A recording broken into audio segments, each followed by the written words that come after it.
The sword suddenly pierced straight through Minchin's body, causing him so much pain that he coughed up blood. Did I just get stabbed by it? Who is that? A hero. Impressive. Hero of humanity. Wait, why is my mouth speaking on its own? I, Daos, the god of war, cannot believe I have met such a powerful warrior in a dimension as distant as this. Hero, I greatly admire your abilities. I wish to hear your name. Minchan quickly realized. Wait, does that mean I'm Daos, the god of war? In the year 2020, in the city of Seoul, a large structure suddenly appeared, and the first great cataclysm began. A strange gate opened, and monsters swarmed everywhere, plunging the world into chaos. However, superpowered individuals who hunted monsters, also known as hunters, emerged. Just as the Hunter Association established its position and humanity began to feel safe, the second great cataclysm erupted. The celestial realm and the demon realm began a great war. The demon king of hell, Diamos, led his army of darkness to invade Earth. The celestials from heaven appeared to stop them. As they fought the demon race, the world gradually turned into a living hell. The reason that great war ended was not due to the brave celestials or the brutal demons, but thanks to the savior of mankind. The appearance of a hero, who possessed extraordinary power among the superhumans, allowed them to defeat the demon king and end the war. 30 years have passed since that day, and a statue of the hero is now displayed in a place of honor at the Seoul National Museum of Art. Minchan, currently a student at Korea University, let out a frustrated sigh amidst the crowd. Group projects are such a pain. The professor is the only one who doesn't realize how useless they are. Can't I even get a break on my day off? A teacher's voice, leading a group up ahead, rang out. Everyone, pair up, hold hands, and follow me. That made him quickly realize how crowded it was. A school must be on a field trip. This place has always been the most popular spot, hasn't it? 20 years ago, Minchin had also come here on a field trip with his classmates. He listened intently to the teacher's explanation. The hero was a person with incredibly extraordinary power among the hunters. If it weren't for him, the war wouldn't have ended even now. Unfortunately, he passed away during the second great cataclysm after defeating the Demon King. But this monument was erected so that we would never forget him or the contributions he sacrificed for humanity. Minchan gazed at the statue and silently thought to himself, I want to be strong like the hero, too. His train of thought was suddenly interrupted by a barrage of questions from the students. Teacher, if we study hard, can we become hunters? I want to be a hunter like the hero, too. The teacher's hesitation made Minchan quickly realize. The teacher couldn't answer their questions for a moment. It's very difficult to become an official hunter, because you need both skill and luck. Becoming a hunter is almost impossible since you are all still too young. That was truly a huge shock to their weak and fragile hearts. He looked at his phone screen and wondered. It's almost time for the meeting. Right after, two hurried voices called out from behind him. Minchin, you're here so early. We're here too. He casually joked. Tonight, I was planning on crossing all your names off the list. The whole group proceeded to the special exhibition for the hero, Makino, to see the sword that pierced the Demon King. His friends following behind him started joking with each other. Minchin is handsome, but he's so aloof. That made him stop and remind them. You know, I can hear you, right? Don't cut in line. Minchan glanced around and couldn't help but be surprised. I knew they were displaying the hero's sword today, but why is it so crowded on a weekday? Then Minchin's gaze fixed in one direction. Because the hero saved the world. He passed away a long time ago. To save the world, which had turned into a battlefield after the Demon King's invasion and the Celestials joined the war as allies, he sacrificed his own life to thrust the sword through the Demon King's heart. And today, the sword that pierced the Demon King's heart, the holy sword Excalibur, will be displayed for the first time at the exhibition.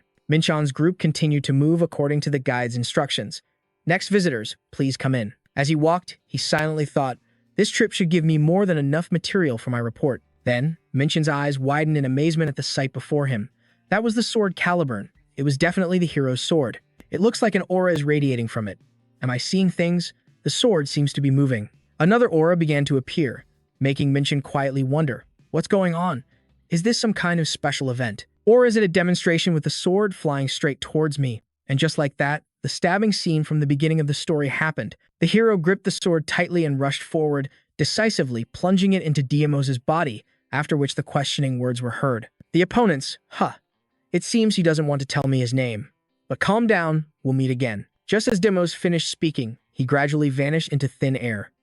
At that moment, Minchan suddenly felt as if his head was about to explode. His friends cried out his name in alarm. The looks on their faces were filled with worry. As he came to, he quietly wondered, what happened? Did I faint? My head hurts so much.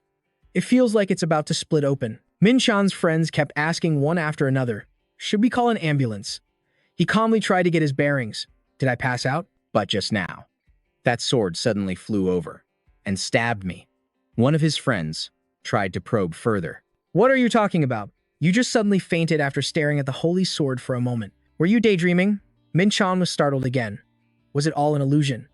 It didn't feel like an illusion at all. The moment I saw the holy sword Khalid, I remembered everything.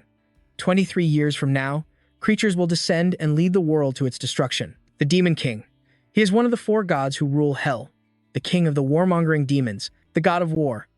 After regaining his composure, Min-chan felt bewildered. Damn it, how did things turn out like this?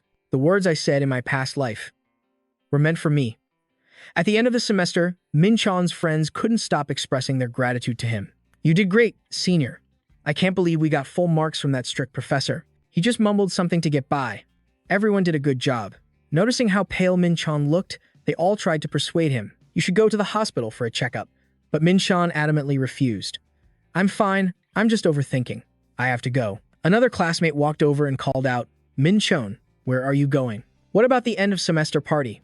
You're turning down a drink? Is something wrong? Min-chan thought to himself as he continued to walk away. A party? My mind is a complete mess right now. A model citizen like me is the reincarnation of the Demon King. Demos killed and harmed so many people when he invaded Earth. I spent my whole life condemning him, and yet, I am him. When he was just a boy, Min-chan had made a bold declaration. Teacher, I want to defeat the Demon King. And yet, I myself was once the Demon King. I can't go back to being him, nor can I use his powers. Can I? But why did I suddenly remember? And more importantly, how did I, the Demon King, even die? That body was only temporary, so when he died, the soul returned to its original body. And it seems the hero from that time died along with me. Why am I suddenly thinking about this? What a waste of time. It's not like I can do anything about it now. The first difference between Daimos and Min-chan is mana.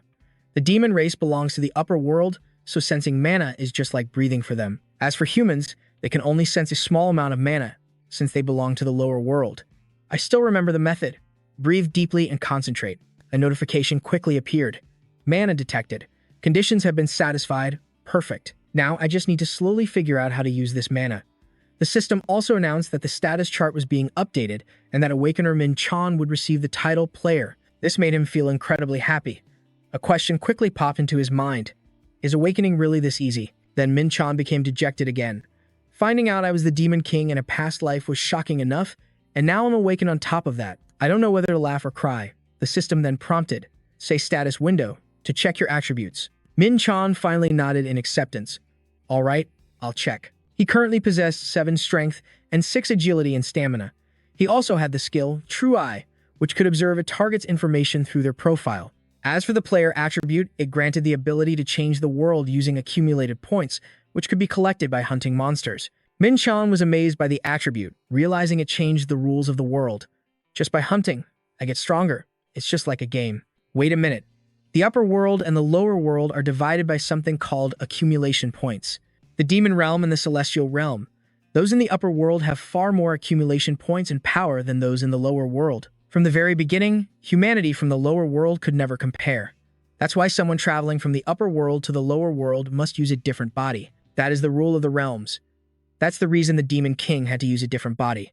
A power that can reform that rule. Min-chan clenched his fists with determination. I can overcome that limit, but as Min-chan, there's nothing I can do for humanity. I'm not the Demon King anymore. Pandemonium and Elysium have agreed to a truce, and there were reparations for the damages. If word got out that the Demon King has been resurrected, the people who endured that pain would be thrown into a panic all over again. So, I will live as Min-chan. I will only use the information from my past life to become stronger, and I'll dedicate myself to humanity to atone for my past. That should be enough, right? Besides, my goal in my past life was also to become stronger. This is like killing 2 birds with 1 stone. Alright then, first I have to improve this mana, right? With Deimos' memories, I can easily increase my mana. I must learn how to do that. By now, night had begun to fall. After a while of moving and searching, Min-chan could finally breathe a sigh of relief. I've finally arrived. This is a magic circle passed down through generations of Demon Kings. It can absorb mana from the surrounding area, but there's nothing here that can activate it. But if I place this neutralizing stone here, a notification immediately popped up. An E-rank mana stone is being used to supply energy to the Grand Mana Aggregator. The Grand Mana Aggregator has been activated. Mana has finally increased by 450%, a state that can be maintained for 5 minutes. Min-chan seized the opportunity, quickly sitting down to absorb it, and was surprised to realize the mana was so dense it was practically leaking out of his body. This is the best chance to practice my energy cultivation, absorbing mana from both nature and my body. That's the fundamental principle of modern energy cultivation.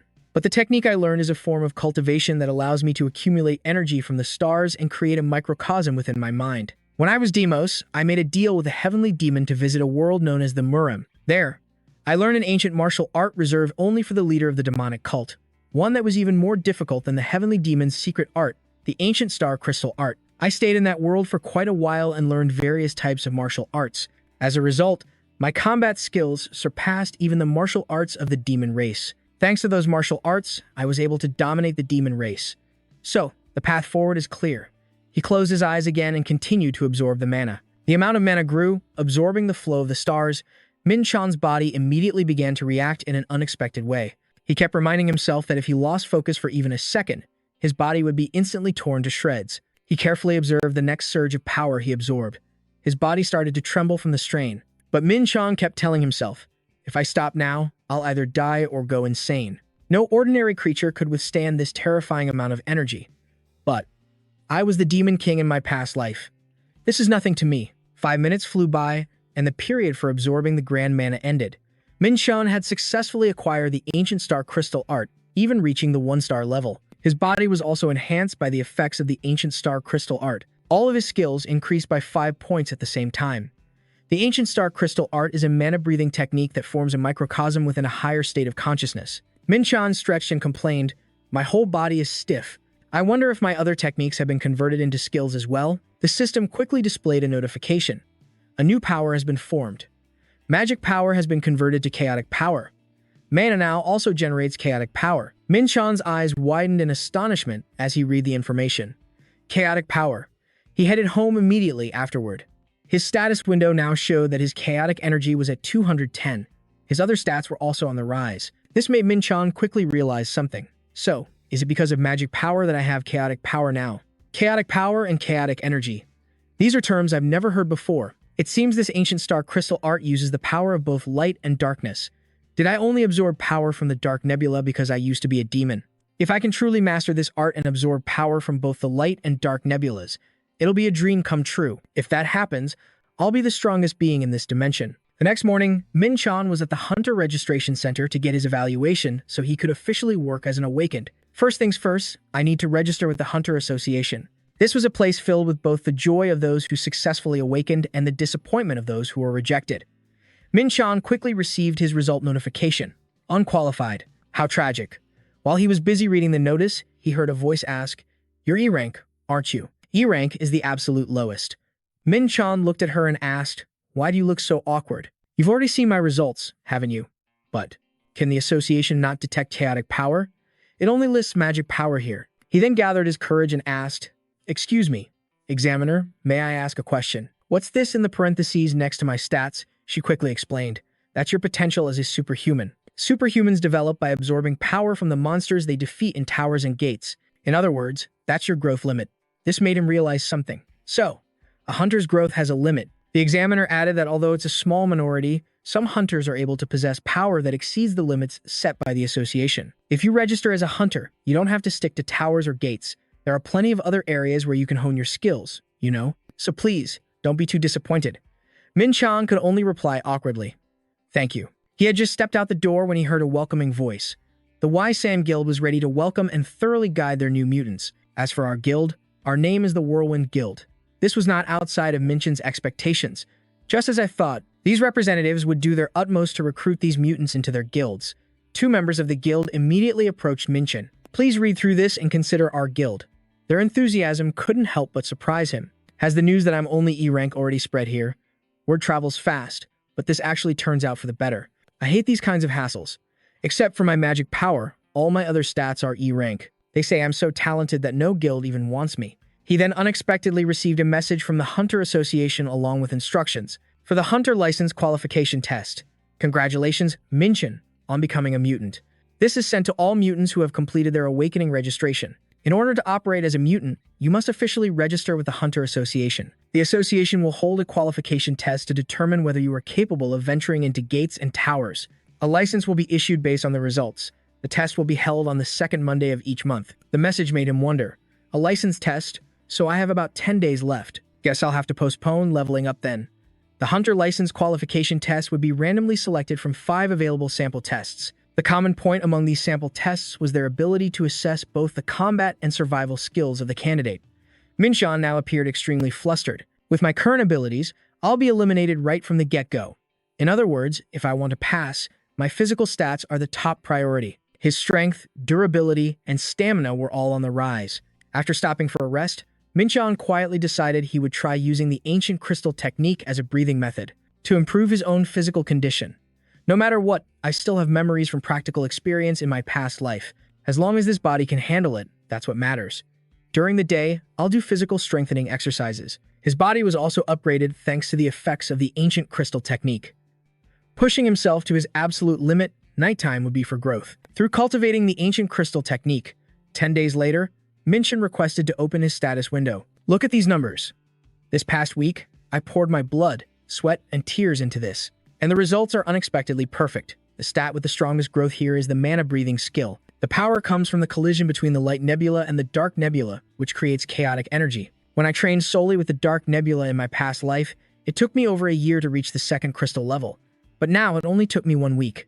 And since my condition has improved, I'll unlock the 7 stars floating fist skill, a 7-second punching technique passed down from countless generations of nameless nomads. This technique strengthens parts of the body by using internal power to practice martial arts, a martial art that's easier to grasp than any other, combined with movements that suit my instincts. It all comes together to create a fantastic martial art for me.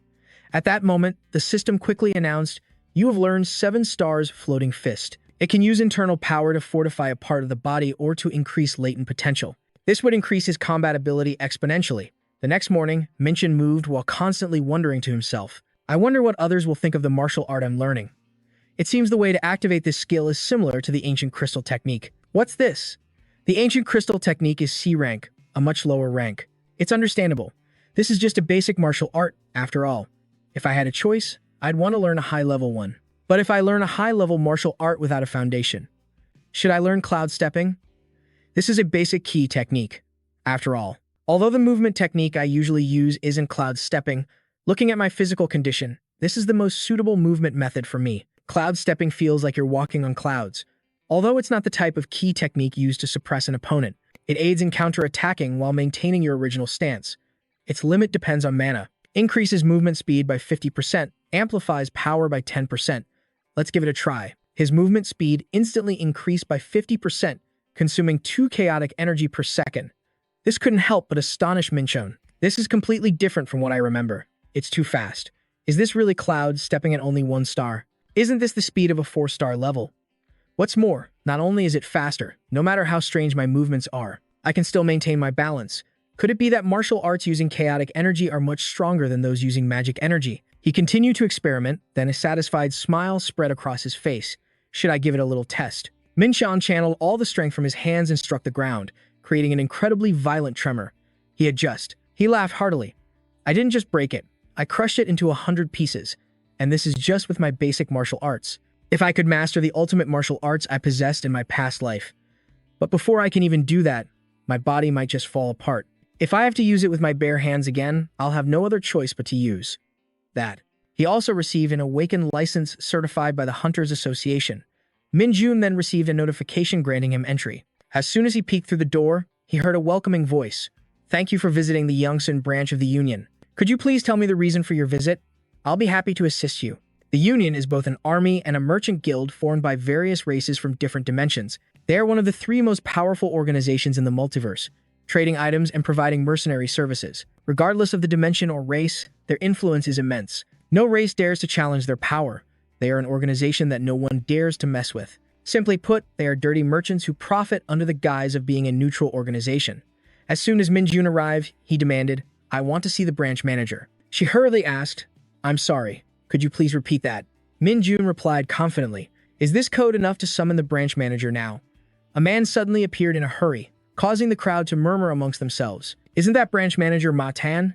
He rarely shows his face, unless it's for a massive deal. A big shot who runs the entire federation. What's going on? As soon as he saw Minjun, he took the initiative to greet him. Are you the client with code R? Please forgive our rudeness. It's just that VIP clients don't usually visit this remote branch. I heard you wish to use the dimensional warehouse. Is that correct? Please, come this way. I'll lead you. Minjun was slightly surprised. Then, he was surprised to discover that Matan was a 311-year-old dwarf. His unique trait was monetary sense. With his innate financial luck, he had the ability to sense high-value products. Minjun silently acknowledged this. He may look like a world-weary old man, but he's just a young adult by dwarf standards. To hold the position of branch manager, he must be very skilled.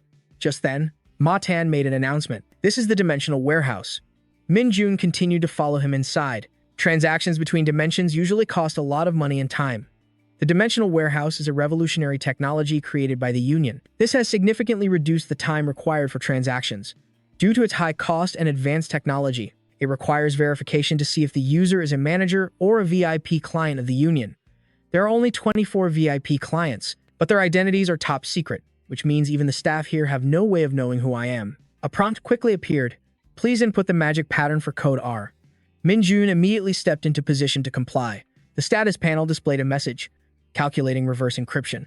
The dimensional warehouse quickly began to shift. Matan, who was watching intently, announced, "It's opening. Magic password confirmed. You have been granted access to the dimensional warehouse. Only one item is stored by the client." Minjun let out a sigh of relief. Perfect. Give it to me.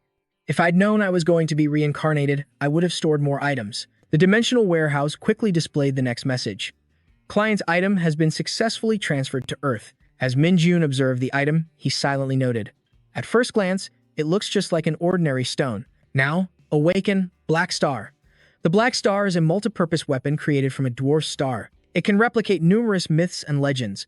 The user can freely change the weapon's form at will. This artifact is currently sealed. The Black Star is an item that can become very strong or very weak depending on the user's mana. My current human body is much weaker, and since I was a demon before, I have no stored mana. I probably can't even use half of its maximum potential anymore. But that's fine. The most basic function of the Black Star still remains. The ability to transform into 10,000 different weapons. Once I have this, the Hunter test will be a piece of cake. This is a fantastic weapon for someone like me who knows many martial arts. Immediately after, a phone call took place. That VIP with the code.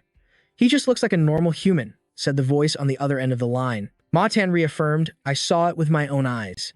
The VIP code was confirmed to be authentic. As soon as he hung up, he curiously asked the person next to him, what do you make of this? A human from Earth, a low-level dimension, possessing a VIP code. This means a high-level entity who doesn't want their identity revealed is hiding their power by coming to Earth as an avatar. I can smell a profitable deal in the making. That has a lot of benefits. She also agreed. You're really quick on your feet. Matan then explained that if they bring money, they're clients. You should learn from me as quickly as possible. My life would be much easier with a competent subordinate. She then asked curiously, so, you just want me to observe the situation, not investigate? I won't let the other branches find out. Matan happily agreed, all right, I'll leave it to you. Earth is a place that has drawn the attention of high-level races. After that tower appeared, it took Minchan a great deal of effort to secure the position of regional director near it, but that still wasn't enough. He was determined to hold onto this client and climb to a higher position in the alliance. The next day, Minchan appeared at a different location with a look of utter astonishment. It's huge. The day of the Hunter's certification test. Holding the paper in his hand, Minchan quietly recalled. They said, I just need to go to the waiting room by noon. It must be around here. The chaos before him infuriated him. What are these crazy reporters doing? Two figures who had just appeared were relentlessly hounded by them. Miss Rumi, is it true you're taking the Hunter certification test today? Mr. Du Sung Yu, please give us an interview. The chatter erupted endlessly. Isn't that Rumi, the daughter of Ambassador Van'A? I heard she's half-elf. In Norse mythology, Van'A is where the Vanna gods live, the gods of fertility, wisdom, and the ability to see the future. Rumor has it, she can use soul magic. Have you heard about Du Sung Yu? He was recruited by the Hwarang Guild after that ability test. Isn't that the #1 guild in the country? What were his starting stats? One of those two will definitely be at the top of this test. Just then, the loudspeaker suddenly made an announcement. Hello, candidates. This is an announcement that the 55th Hunter certification test will begin in 10 minutes. Each candidate will be assigned to a Hunter match by the examiners. Once you have been assigned, please proceed to the gate with your match number. Min Shan followed the instructions, wondering, what is this place? It's not a natural terrain. Is it an artificial gate? The loudspeaker sounded again. The theme of the 55th test will now be announced. The theme is survival. You must score 100 points before the test ends. Detailed information will be displayed on your Hunter watch. Min Shan's registration number was 511. Current points, 0. Surviving until the end is worth 50 points. Each candidate will receive the same amount of shield energy. The shield will deplete upon impact. Any candidate whose shield energy runs out will fail and be automatically removed from the test area. Min Shan checked it and felt satisfied. This is pretty convenient. There are 3 ways to pass the test. Hunt 50 normal monsters, participate in a raid on the boss monster marked on the map, or take out the other candidates. Just then, Min Shan noticed something strange. He focused, listening and observing, then figured out a strategy. This means there are competitors everywhere. Begin. Basically, to earn more points, candidates have to defeat a certain number of monsters. It's inevitable that some people will come up short on points. Therefore, they have no choice but to attack other candidates. They set up traps to make the other candidates kill each other. Even if some people want to cooperate, moving in a group is a pain. Besides, it doesn't suit my style. Above all, the one I'm aiming for is the boss. Isn't there any action to watch? How boring. It's more fun to watch other people fight. The clash of metal. Is someone fighting? This is a chance to see another candidate's skills firsthand. Besides, how could I miss out on a good fight? As Min Shan walked a little further, he noticed something was off. A giant monster was standing right next to him. Min Shan looked excited. I guess I'll start with this guy first. The Dark Star Spear changed its plan. As he got into position, a notification appeared on his status window. Chaos has enveloped your entire body. All stats except Chaos Power are increased by 40%. Using the Flowing Cloud step, Min Shan quickly lunged forward. The monster was incredibly ferocious, stunning him for a moment. Even though it was just a virtual monster, its killing intent and brutality felt completely real. Its thick, tough skin and superior muscular strength. All of it was too much for this weak body. After the first strike, the monster safely attacked him from behind, making Min Shan quietly realize that melee weapons weren't very effective because of that tail. He quickly regained his composure and continued fighting the monster. Seeing it bare its sharp fangs, Min Shan became even more determined. Right now, use Demon Spear technique, Breakthrough.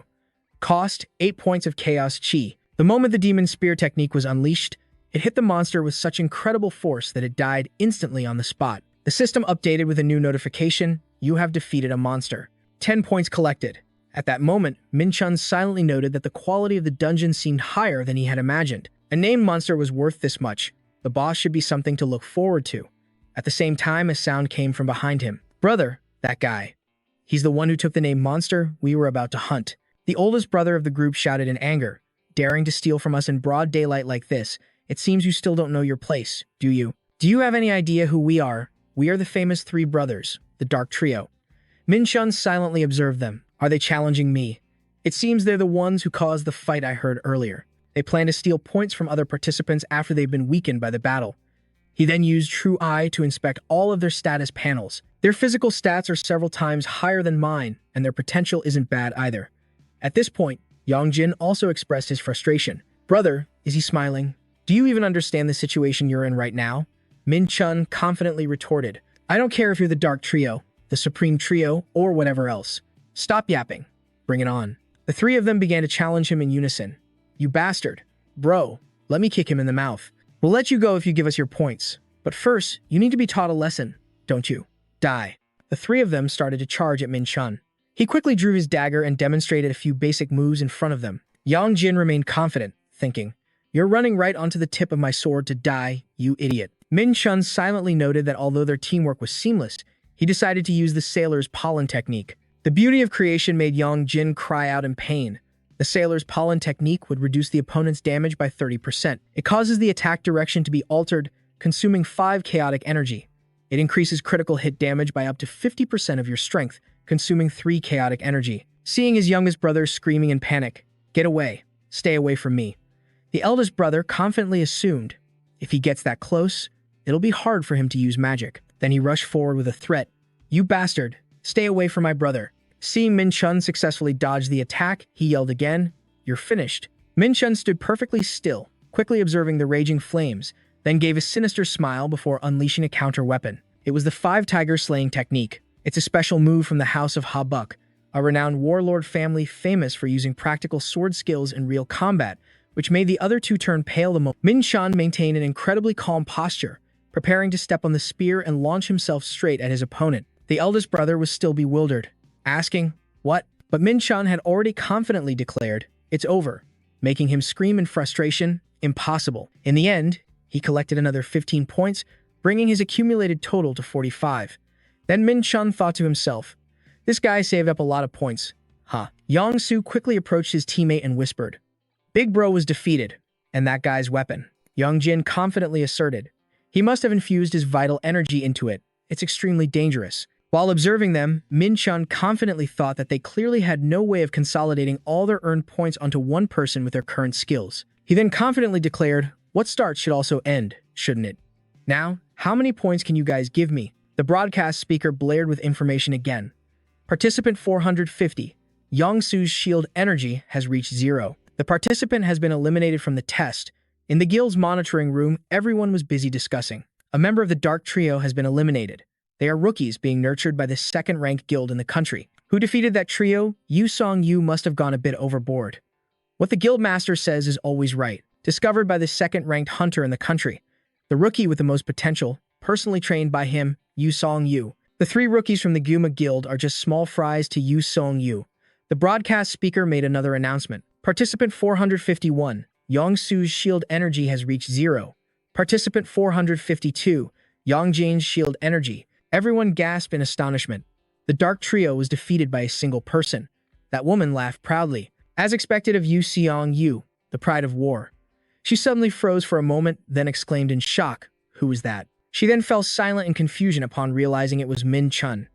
Inside the dungeon, other participants were being eliminated one by one, with swift and painful techniques. The announcer reported that participant 686 shield energy had reached 0. Min-chun's accumulated points had reached 172.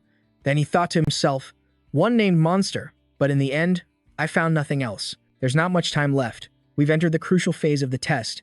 I have to finish this thing first. Time to go meet the boss." This is the only path into the rocky mountain that leads to the boss.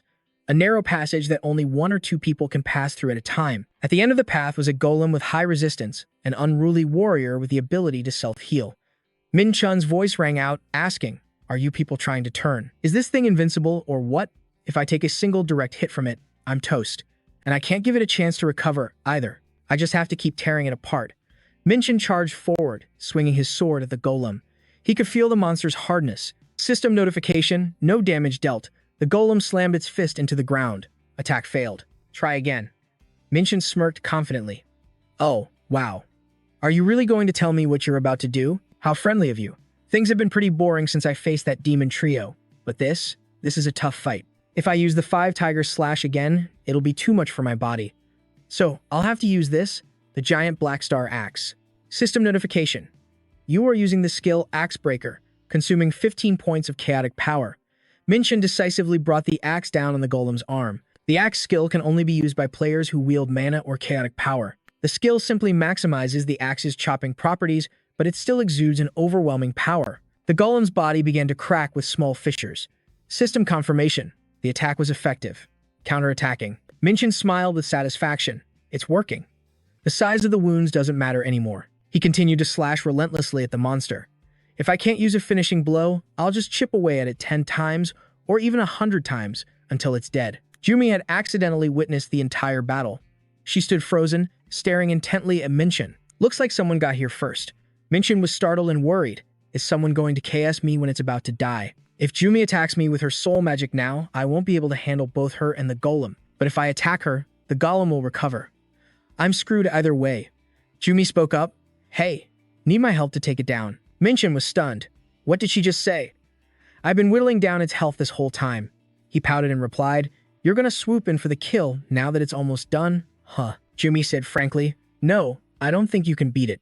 Min-chun thought to himself, I see. If I play this right, there might be a way out of this stalemate. He turned to Jumi and asked, Want to make a bet? She asked back curiously. A bet? Min-chun began to entice her. Just a little bet for fun. If I can defeat this monster in 10 minutes. Jumi cut him off and said, Hey, there's no way you can beat it alone. Besides, there are only 20 minutes left. Why would I bet with you? What's in it for me? Min-chun declared loudly, I'll give you all of my points. He flashed a mischievous smile. The number of points I have now is more than what she'd get from a boss monster. Jumi considered it carefully. If the reward is better than fighting a boss, of course it's tempting. She questioned further, and if you win, just as Minchin was about to answer, the golem began to regenerate. A look of fear crossed his face. I got distracted talking, and now it's starting to heal. In a panic, he told her, "A meal, take me out to eat." Jumi was quite surprised. To eat, Minchin said hastily, "So, it's a deal. I'm going." She immediately agreed. "Fine. But if it looks like you're about to lose, I'm jumping in." Minchin replied arrogantly, "Say whatever you want, because that's not going to happen." Jumi asked curiously, "But why are you speaking so familiarly to me? We've never met." Minchin said, "If that's what's bothering you." He smirked for a few seconds, then continued, "Then just speak familiarly to me, too." Time flew by, the test ended, and everyone was transported back to the outside world. A young man shouted anxiously, "Medical team over here. Emergency treatment for examinee 370. This examinee is in critical condition too. Bring a potion over here." Minchan, however, sat on the ground in a daze. He let out a long sigh. "I'm so tired." That was exhausting. "My chaotic power and HP are almost completely gone. It was all because that blue golem recovered almost completely. I nearly lost the bet." Jumi stood still as a statue, quietly watching Minchin from behind. The people around them were constantly whispering about him. How is that guy completely unscathed? He must have just been hiding the whole time. Jumi was utterly astonished. "I guess I really have to treat him to a meal. That guy could read every single one of the blue golem's attacks." Minchin's eyes showed clear determination, and he was able to time his strikes perfectly. "If I were to fight him, could I win? When he fought Sung Yu, he was pretty strong, but that was about it. If we had a rematch, I'm confident I could beat him." Everyone's eyes widened in shock when they received the results. The top ranker of the 55th Hunter Certification Exam is examinee number 511, Minchin. "Congratulations." A wave of murmurs rippled through the crowd. "Minchan?"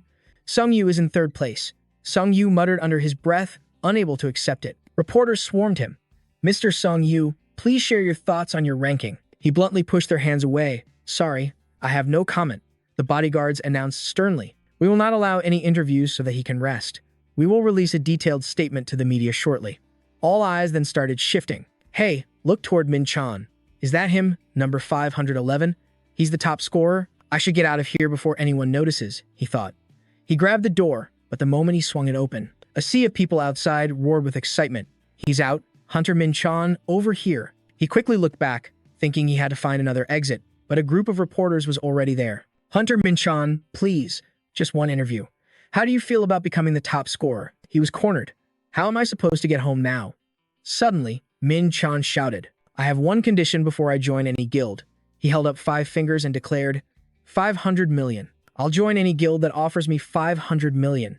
Everyone present was completely stunned. He might be a great fighter, but his basic stats are rock bottom. Things might be different if his basic stats were A rank, but there's no real reason to offer that kind of money for someone with no growth potential.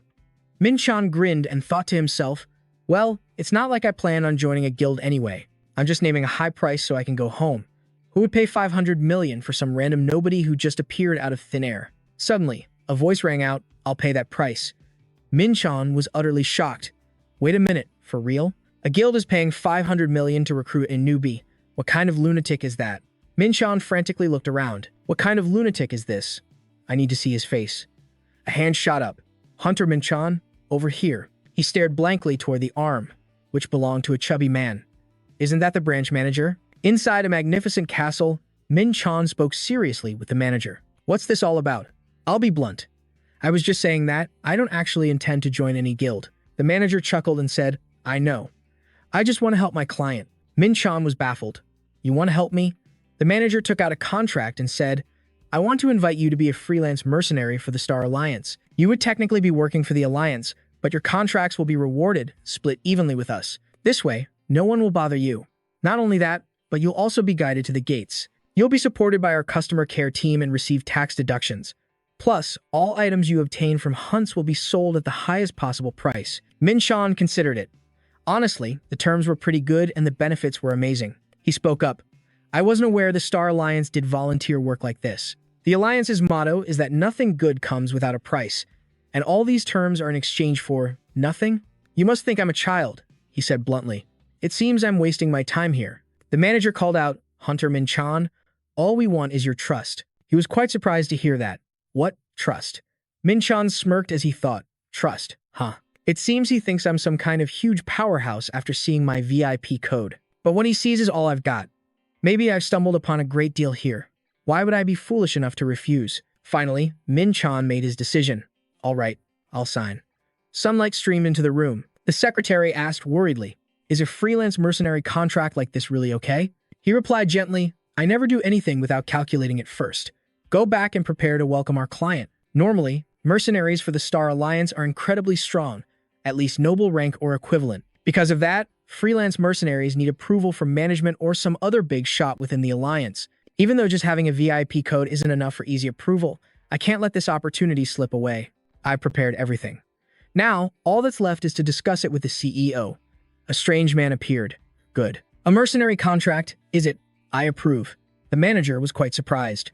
Really, sir? Just like that, the man continued. Grant him all the benefits. If anything comes up, report to me immediately and keep this a secret. Is something wrong? The manager quickly replied. No, sir. Nothing at all. Thank you, CEO. What just happened? When I told him about the client, he didn't react at all. But after watching his match, he completely changed. Confident movements, not a single wasted motion.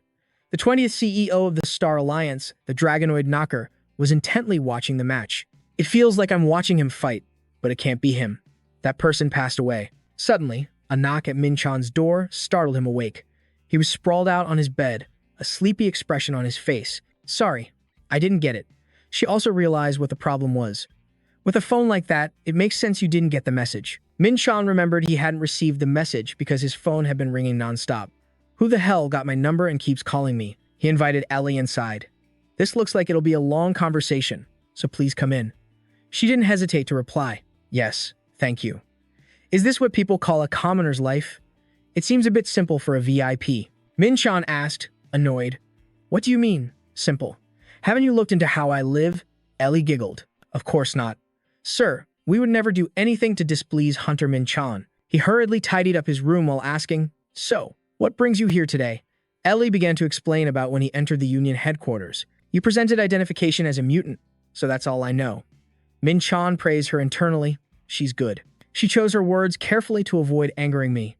If she's this sharp, it'll make things easier for me. Ellie carefully handed him an item, getting to the main point, but Min-chan asked in confusion, what's this? She quickly replied, your phone, job information, deposit card, and bank account. Min-chan slowly opened it to take a look.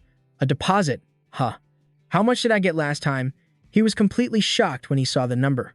4.7 billion. Ellie added, due to taxes, we couldn't give you the exact 5 billion. Min-chan couldn't believe his eyes.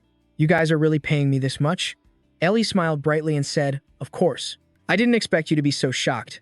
Min-chan retorted, well, you're the one who said I was living a poor life. And this is the very reason I chose to merge my finances with the college student Min-chan. Ellie changed the subject. Ah, there's also one more reason I came to see you so early.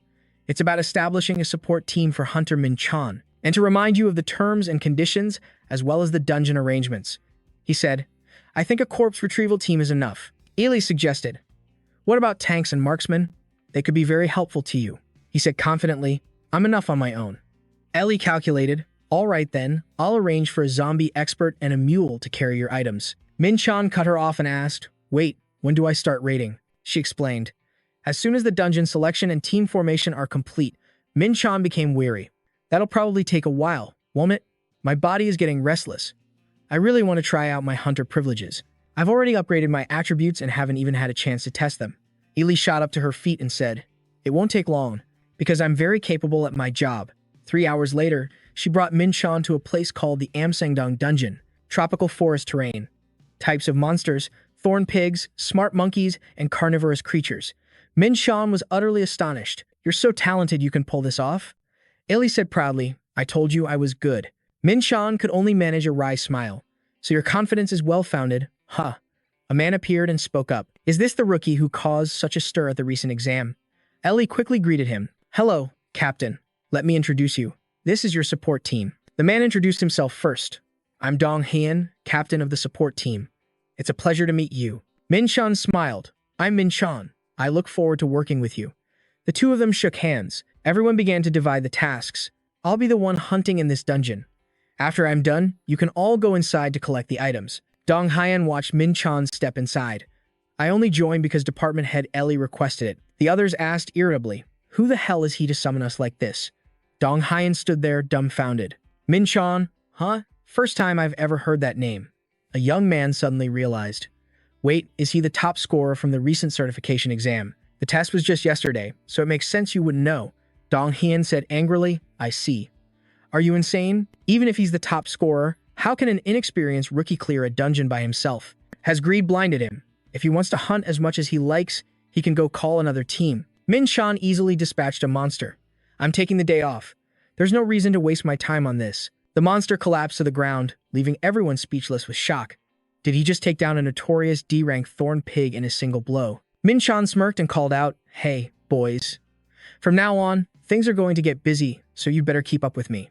A system notification appeared. You have received 3.3% experience points. You have received 7.5% experience points. You have received 4.5% experience points. Min Chan got more and more pumped up. My experience points are rising.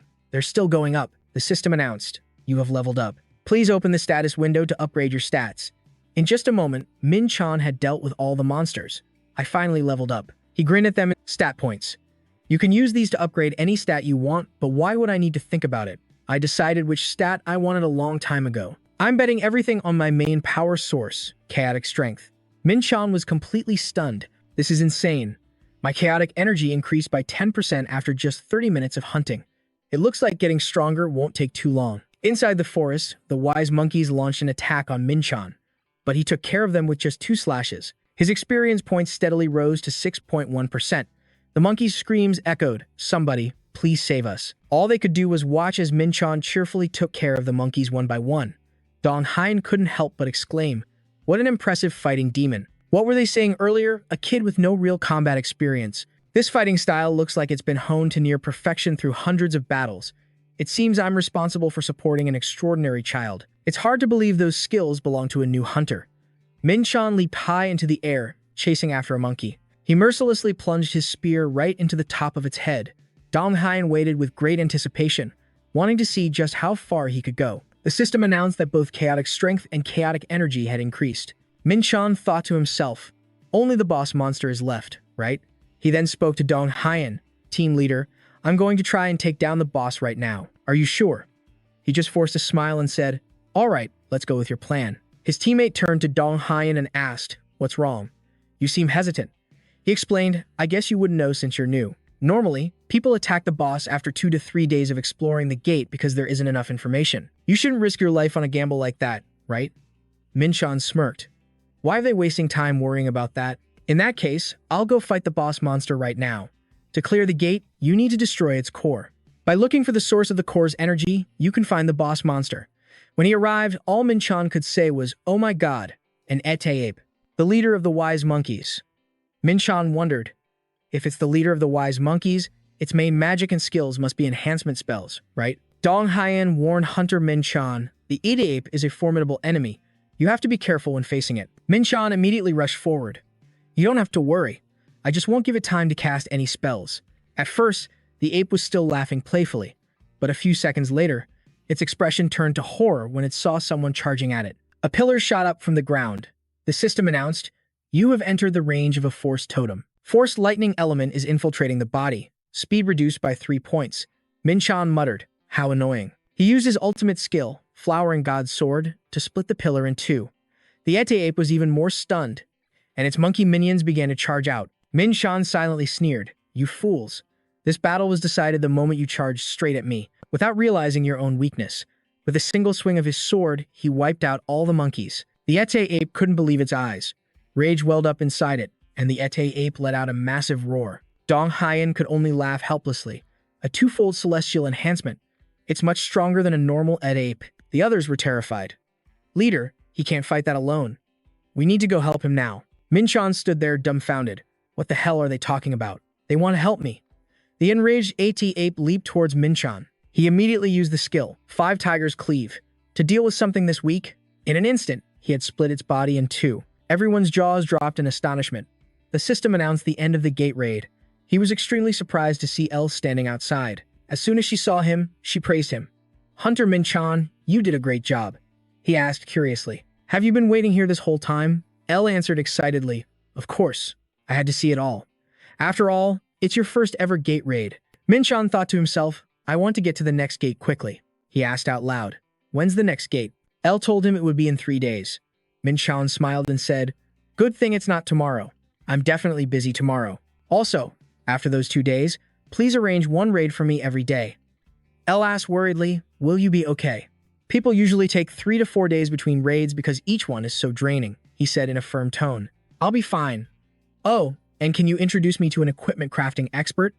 I feel like I should at least be wearing some protective gear. When I was the Demon King, I was covered by a protective demonic enhancement energy, so I never had to worry about petty damage. But now, I'll be in big trouble if I keep going without any equipment.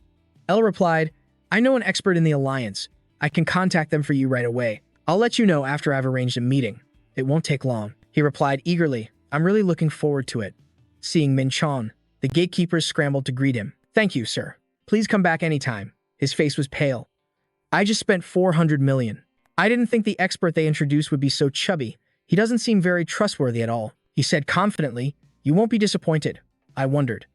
I can see that his skills are good, but what does that have to do with anything? Since that expert is so confident, maybe it's okay to trust him. The driver suddenly spotted a strange gate right in front of them. What? But Min-jun was still lost in thought, thinking he should retrain his mind when he got back. A sudden gust of wind blew, and everyone on the bus panicked.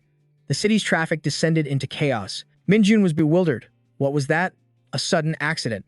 Did he hit someone? A blood-curdling scream rang out. A gate suddenly appeared. A gate appeared right in the middle of Seoul.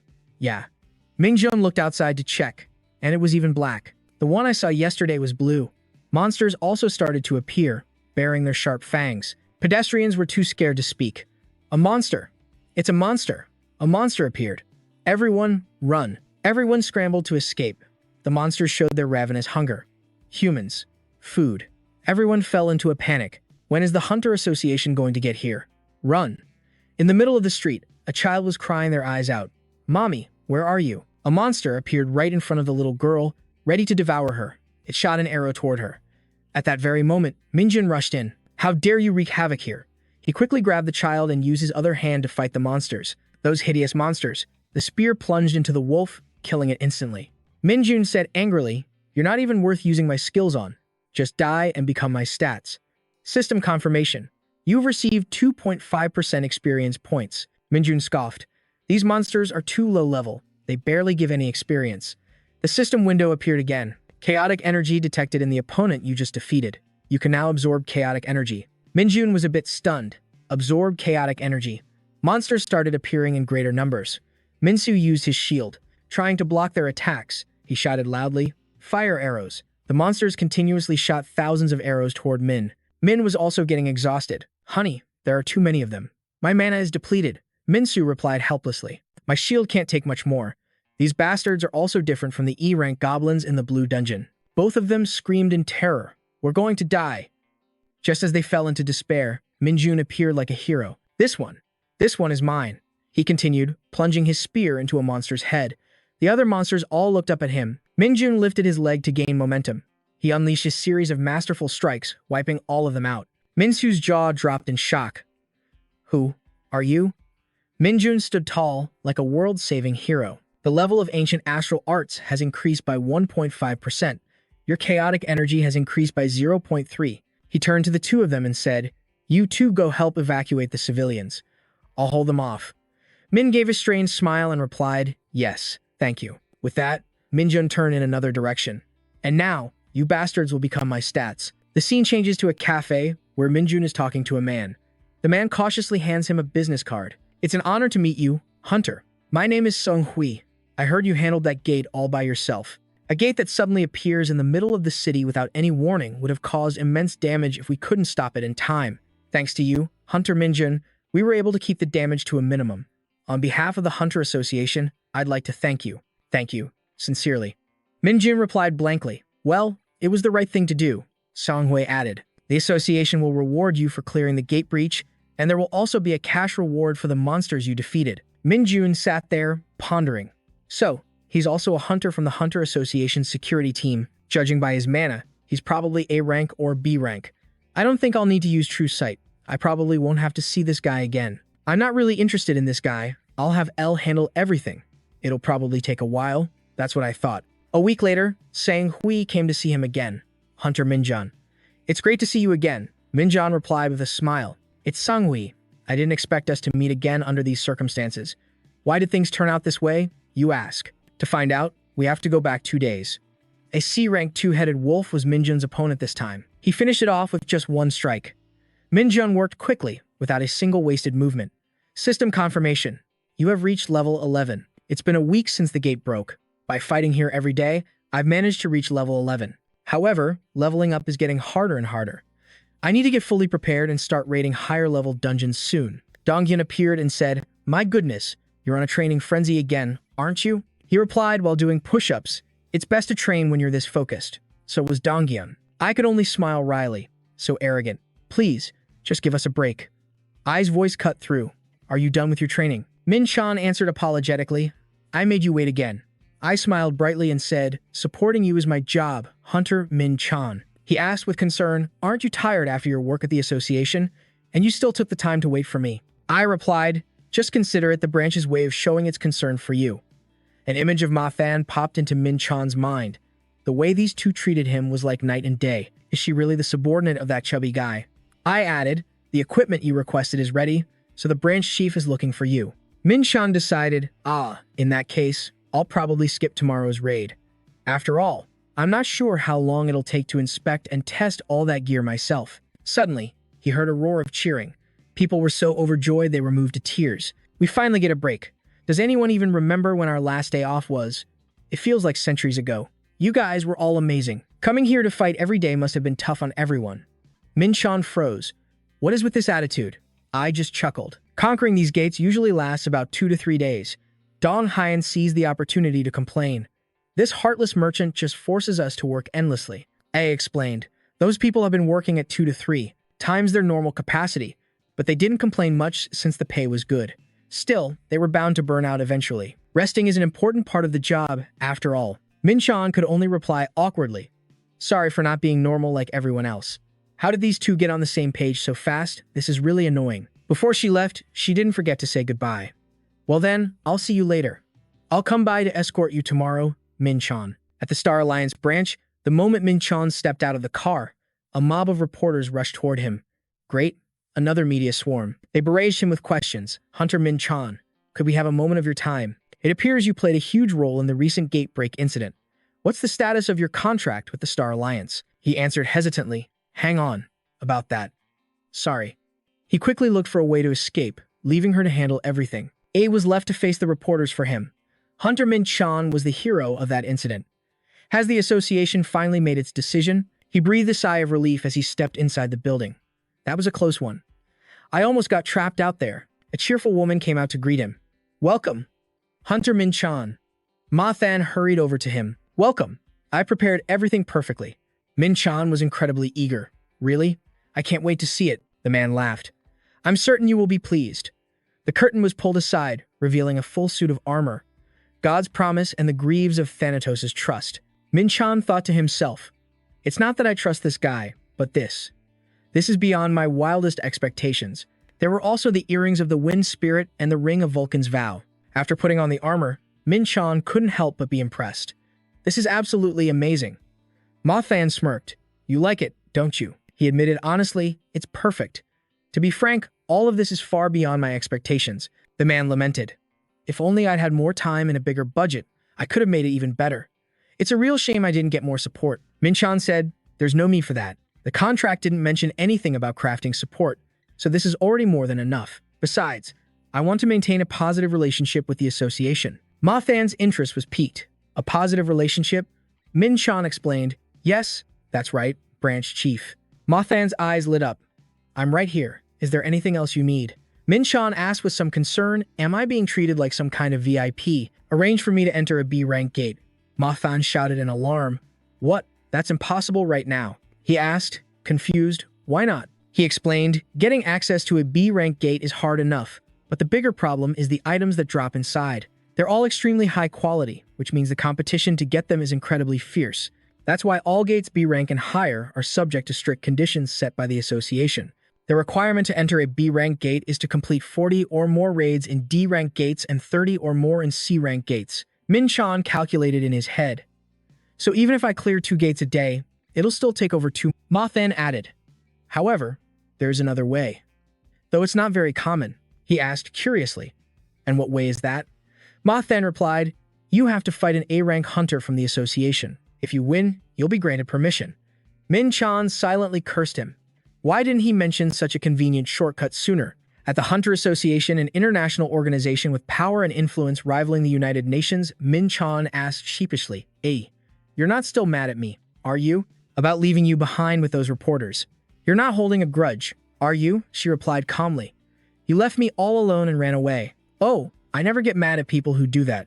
He was positive. She's definitely mad. I smiled. I'm just kidding. But seriously, will you be okay? I know you've gotten stronger quickly, but you're about to fight an A-rank hunter. Min-chan reassured her, I'm not the reckless type. It'll be fine. It's not arrogance. If it was just about my own skills, this would be very difficult. But with my equipment and experience, it's a different story. In waiting room number 1, an instructor came out to announce that the results of the certification test would be decided by a match against an A-rank member of the association. Min-chan carefully asked again, if I defeat my opponent, will I pass? The man replied, defeat an A-rank hunter, huh? That's good spirit. However, whether you pass or not will be up to the judges. Min-chan asked further, so, how is it scored? The man said he couldn't disclose that because it was confidential information. Eli whispered into Min-chan's ear, it's probably based on basic skills, reaction speed, and your ability to make decisions in dangerous situations. That was the usual way. It was like a light bulb went off in his head. The man announced that preparations for the test were complete and said, please, this way. Min-chan was a bit surprised. This is the examination room. It looks just like the area around a gate. A voice called out, I've been waiting for you. Min-chan's eyes widened in recognition. The man smiled and introduced himself. I'm Sung Hai, an A-rank hunter and a member of the association's security bureau. I've been assigned as the examiner for today's test. Min-chan muttered resentfully to himself. So that's how it is, huh? Sung Hai drew his sword and said, if you maintain your usual form, I think you'll pass easily. Are you ready? Min-chan replied arrogantly. Why don't you take a guess? Sung Hai announced. Then, the hunter certification test begins now. Min-chan swung his spear towards him. Sung Hai quickly parried the attack. They say everything is in flux. Sung Hai threw the sword back at Min-chan. He smirked and said, if this is all you've got, I'm going to get bored. Sung Hai suddenly lunged forward with incredible speed, catching Min-chan completely off guard. Let's see if you can block this. Then, Sung Hai unleashed a series of decisive slashes. Min-chan was stunned. Wait, this guy. Eli watched from the sidelines. I had no idea Hunter Min-chan's skills were at this level. With skills like that, he'll pass easily. The two swords clashed, and Sung Hai stepped back in surprise. As expected, you're doing very well. Now I understand how you were able to stop the invasion all by yourself. In that case, you've passed. Min-chan demanded of Sung Hai, fight me with your full strength. The man asked, stunned. What? A menacing look appeared on Min-chan's face. If you don't, then don't blame my blade for being merciless. The battle was over, but Min-chan was still seething with killing intent. His attitude left Sung Hai bewildered. Hey, examinee, I think there's been some kind of misunderstanding here. Why is he so angry when I already told him he passed? Min-chan sneered mockingly. A misunderstanding? If you weren't looking down on me, there's no way I could have dodged that attack so easily. This Sung Hai guy's stats are almost 4 times higher than mine. With such a difference in stats, it would be impossible to dodge his attacks unless he was holding back on me. Thinking he was being scorned like this, he clenched his fist in anger. I'm not afraid of losing, but I refuse to be looked down on like this. The flames of anger ignited in his eyes. Min-chan said coldly, I'm only going to say this once. Come at me with everything you've got. Sung Hai was so nervous he swallowed hard. Knowing he couldn't back down, he relented. All right. I don't think saying anything else will help right now. He raised his sword. 7 swords. My skill allows me to freely control up to 7 blades. 7 swords allows the user to maximize the power of 7 blades at will, just by thinking. Min-chan was finally satisfied. Good. You should have used that from the very beginning. He immediately took a defensive stance. For me right now, an A rank is a very high wall to climb. That makes challenging him all the more worthwhile. Min-chan immediately attacked, while Sung Hai stood still, assessing the situation. The sound of their swords clashing was deafening. Min Chan put all his strength into an attack, but it was deflected. Moving with the speed of a leopard, Song Hai had already appeared behind him, but Min Chan instantly bent over, dodging his sword strike. He quickly turned to face Song Hai again. A glint of light from a sword hidden in Song Hai's clothes reflected into his eyes. Min Chan grew worried. I thought this was just a warm-up, but he was hiding a fourth sword as a trap, and for such a small sword to have so much power. It shows how strong he really is, but why is he limiting his abilities by only using swords? The two charged at each other, fighting fiercely. Song Hai was extremely confident. He didn't look tired in the slightest. Those last few moves of yours really surprised me. Min Chan, hiding his own bewilderment, retorted. You're not done being surprised yet, don't worry. He's too fast. It's hard to dodge everything. I can't hold out much longer in this fight. Song Hai's speed was no joke. He readied his sword and launched a powerful strike right at Min Chan's face. The swords clashed again and again. Min Chan was deeply satisfied. This is it. He's finally fighting seriously. Based on strength alone, there isn't much of a difference. If I can just exploit an opening, I'm sure of it. You'll get your chance. Song Hai reminded him, don't let your guard down, Hunter Min Chan. The moment he finished speaking, a sword shot towards Min Chan's back at lightning speed. He broke out in a cold sweat. Damn it, I can't dodge this. The sword slammed right into Min Chan, and a terrifying explosion shook the very ground. Min Chan's body was thrown against a wall, shattering it. Song Hai was completely out of breath. He sighed in relief. Is it over? But then, those feet stood firm once more. Song Hai was bewildered. Hunter Min Chan. That was an attack that could have easily taken off an arm. How are you completely unharmed after that blow? Could it be that you created an explosion yourself to get out of that situation? Min Chan emerged from the dust and smoke, putting Song Hai on high alert. Just who in the world are you? Min Chan himself felt like he had died and come back to life after that attack. The color drained from his face. Damn, that hurt like hell. The idea of dodging with an explosion was good, but without my armor, I'd be in pieces right now. Just before, Min Chan had quickly activated the armor. Thanatos' promise. You have equipped heavy armor. Thanatos' promise will use your mana to enhance your armor and physical defense. Everything seems to be going according to plan, but it's still harder than I thought. Now I'm experiencing the difference in our stats firsthand. I can't break through. I need a stronger martial art. Min Chan began to focus his power into the sword in his hand. You have received the 7-star demon's sword. Instantly, his eyes widened. That overwhelming killing intent sent a chill down Song Hai's spine. This doesn't look good. He immediately took a defensive stance. My apologies in advance. I brought all the swords I have, so this is 100% of my power. Min Chan gave a powerful smile. That's fine. That's exactly what I wanted. Song Hai wasn't holding back anymore either. He shouted, I'm coming at you with everything I've got. On his end, Min Chan was extremely cautious. You are using the 7-star demon's sword. First form. Setting Sunday, these sword strikes left Song Hai bewildered. He struggled to fight back. Min Chan's power caused Song Hai's sword to crack and then shatter into dust. Min Chan's sword grazed his face. He grinned excitedly and quickly followed up with several more strikes. Song Hai, having lost his initial confidence, fought back with his hair in disarray. In the end, his remaining swords also shattered. He looked completely disheveled. A few slashes won't be enough. In that case, I still have a bit of chaotic energy left. The next move will be... As he prepared to attack again, Min Chan suddenly coughed up a mouthful of blood and collapsed to the ground, retching. Song Hai, on the other side, was no better. His entire body was trembling. Just then, someone ran out from inside, and Ili rushed over. Hunter Min Chan, are you okay?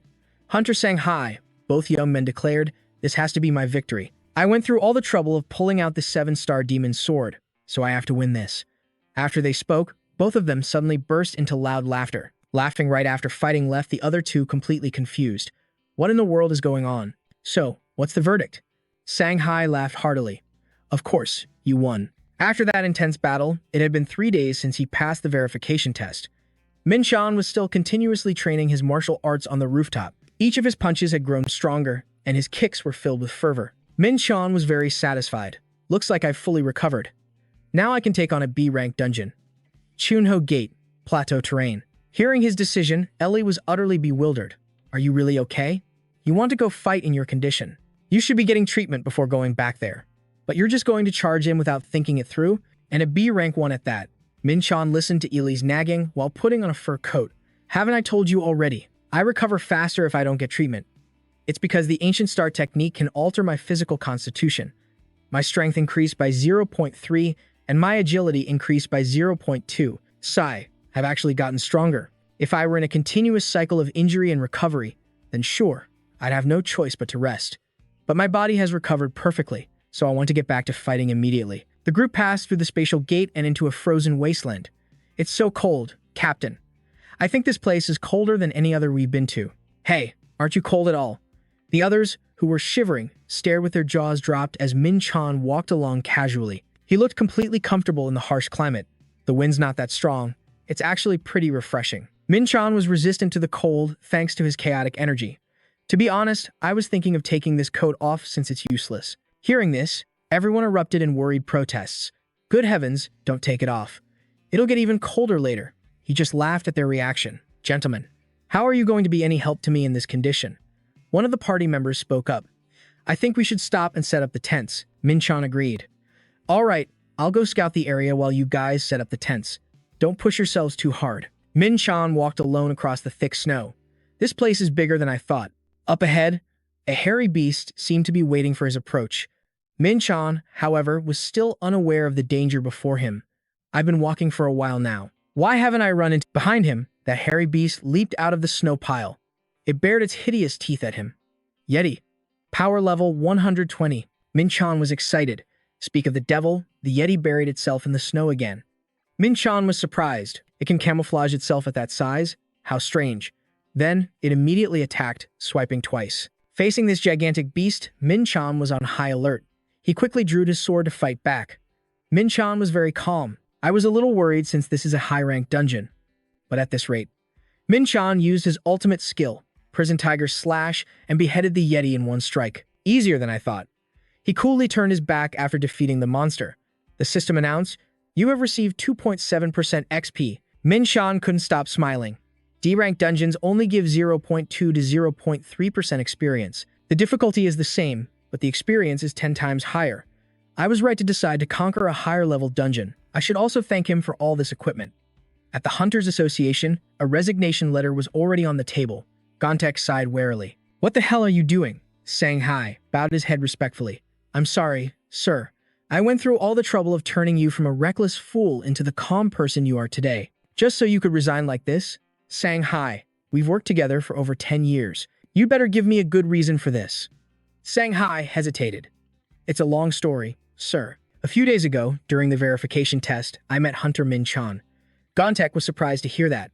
"Min-chan? You mean the one who handled the gate break incident?" Yes, Min-chan was initially evaluated as an E-rank awakened, but he was able to clear an entire instance by himself just to save people. Even though he cleared an entire instance alone, I was still confident that I was stronger than him. But I was too arrogant. He taught an arrogant person like me a lesson and reawakened my instincts as a hunter. 3 days ago, when the test ended, the two of them shook hands.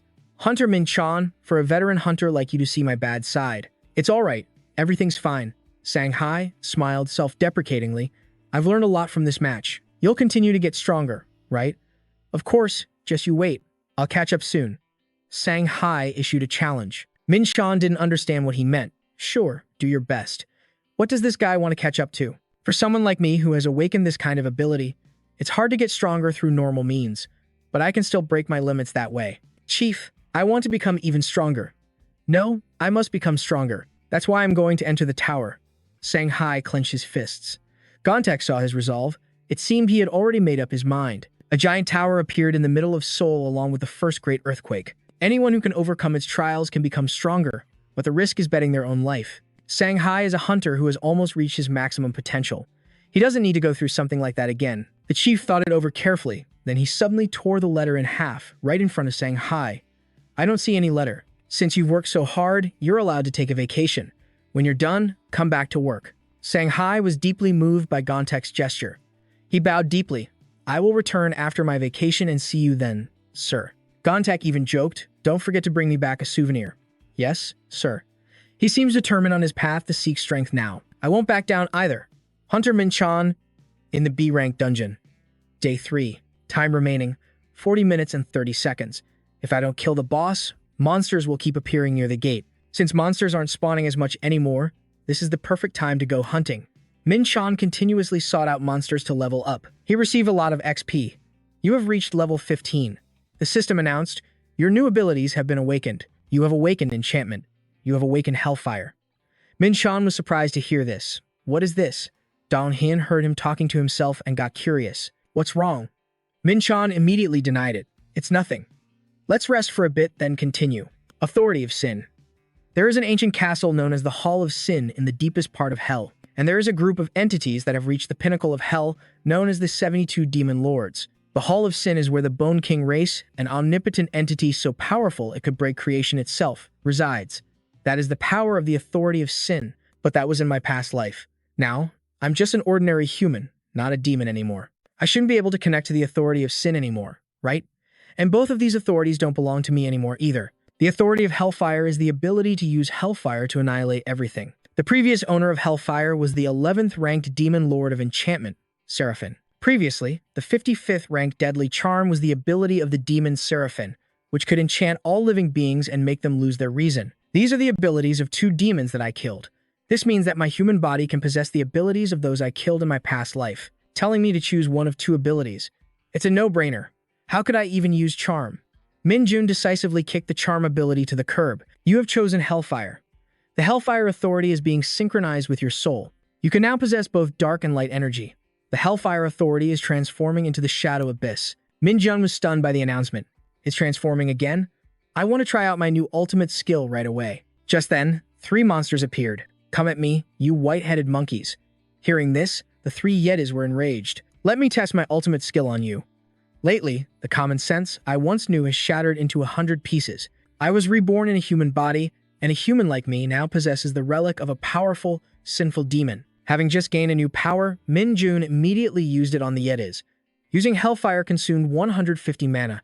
Hellfire Spark, an authority that can create sparks from light, darkness, and chaos. The shape and type of fire will change based on the user's will. I get Hellfire, but what is Sanctification? Min Jun struck the Yeti's head with fire. The flames engulfed its entire body, making it scream out in agony. Authority of the Demon Gain. Hellfire Eruption. This Hellfire will burn the target forever, as long as I still have enough mana for it. Seeing their comrade burn down to a skeleton made the other Yetis turn pale with fear, but Min Jun was still confused. So what is Sanctification? From the name, it sounds like some kind of holy power. The Yetis took the opportunity to flee from him, but Min Jun had already decided. I guess I have to use it to see what it does.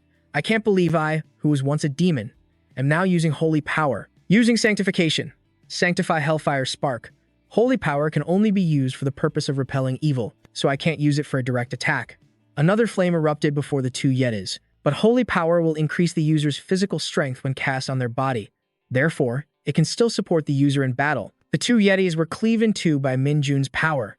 He gracefully concluded his performance. The Yeti collapsed onto the snow. It's effective, but maybe because I used to be a demon, I feel really awkward now. Wait a minute, this belonged to that bastard, President Archangel Michael. I killed him in my past life, too. So does this mean I'm possessing the powers of those who died by my hand? How ironic. Martial arts mostly focus on close-range attacks, so I thought raiding dungeons would be more difficult. But who would have thought I'd now possess long-range attacks and blessings like this? That's enough hunting for now. I need to kill the boss monster and close this gate. Die, you human. The Ice Spirit Imp shouted defiantly and launched an attack. Min Jun's group was so scared they nearly fainted. How dare you? The Ice Spirit's attack was blocked by Min Jun. These bastards chased after the support team. Smart choice. But with me here, you're out of luck. That flame also burned the Ice Spirit's head. It shrieked in agony. The entire group continued on their way. Standing before a tall mountain, Min Jun ordered everyone, "Let's stop here for a bit." Dong Hyun wondered, "Are you planning to handle the B-rank gates boss by yourself?" Min Jun smiled confidently. "I don't intend to come back to this place again." Dong Hyun could only pray for his safety. "Don't die. If you die, we're all done for." Hunter Min Jun. Min Jun's face looked very reliable. "I will come back." Min Jun entered the cave alone. A voice came from up ahead. "You're all alone?" It was another hairy ape, but black. It was the snowman monster leader, Nanan. It was lazing on a block of ice. Min Jun didn't hesitate to reply, "You're alone too, aren't you?" Nanan opened its bloodshot eyes and gave a perverse smile. "Are you talking to me? Bring out the slaves." Immediately, several Yetis stood in front of their leader. Nanan ordered the Yetis, "Destroy the one who has trespassed on our territory." Min Jun smiled contemptuously. "So, you called these idiots over so you could just lie there? I'll make you regret it and get up immediately." Using Nimbus, Min Jun moved like the wind, stunning the Yetis. He then used the Great Axe technique, striking a Yeti in the back. Nanan was also surprised by his strength. The remaining Yetis glared with rage. One of them blew a gust of snowy wind towards him. Minjun used Hellfire again to break through the gust of wind. The two opposing elements created a massive explosion. Before the smoke could clear, a figure appeared. Minjun flew out of the smoke and brought his axe down on a Yeti's head. Then came a series of devastating blows on the remaining ones. Nanan couldn't lie still any longer. It was enraged. This bastard. All of its subordinates had been taken down. Minjun smirked. So, you want to join the battle now? Seething with rage, Nanan said, enough of this. I'll kill you myself. It used its giant body to leap high into the air and then slammed down with great force. Minjun nimbly jumped onto Nonan's back and cursed. Why do you keep charging at me like an idiot? He combined Hellfire with his axe and struck Nonan, his eyes filled with determination. A stream of fresh blood spurted from Nonan's head, and it went into a frenzy. You short little bastard. You dare. Nonan immediately created a blizzard. Hundreds of sharp ice shards flew towards our hero. He became wary. It'll be hard to defend against this with just Hellfire. Die, Nonan screamed. And just like that, hundreds of ice shards attacked Minjun all at once. At that moment, his sword was already drawn. He was like a baseball player, batting away one hit after another. The number of ice shards was immense, and his face was already injured. But in the end, he sliced through all of them. He taunted Nonan with a smirk. Is that all you've got? The system announced that the holy fire had treated his wounds. Nonan was so furious its eyes looked like they would pop out. It had lost all control. You little runt, I will crush you.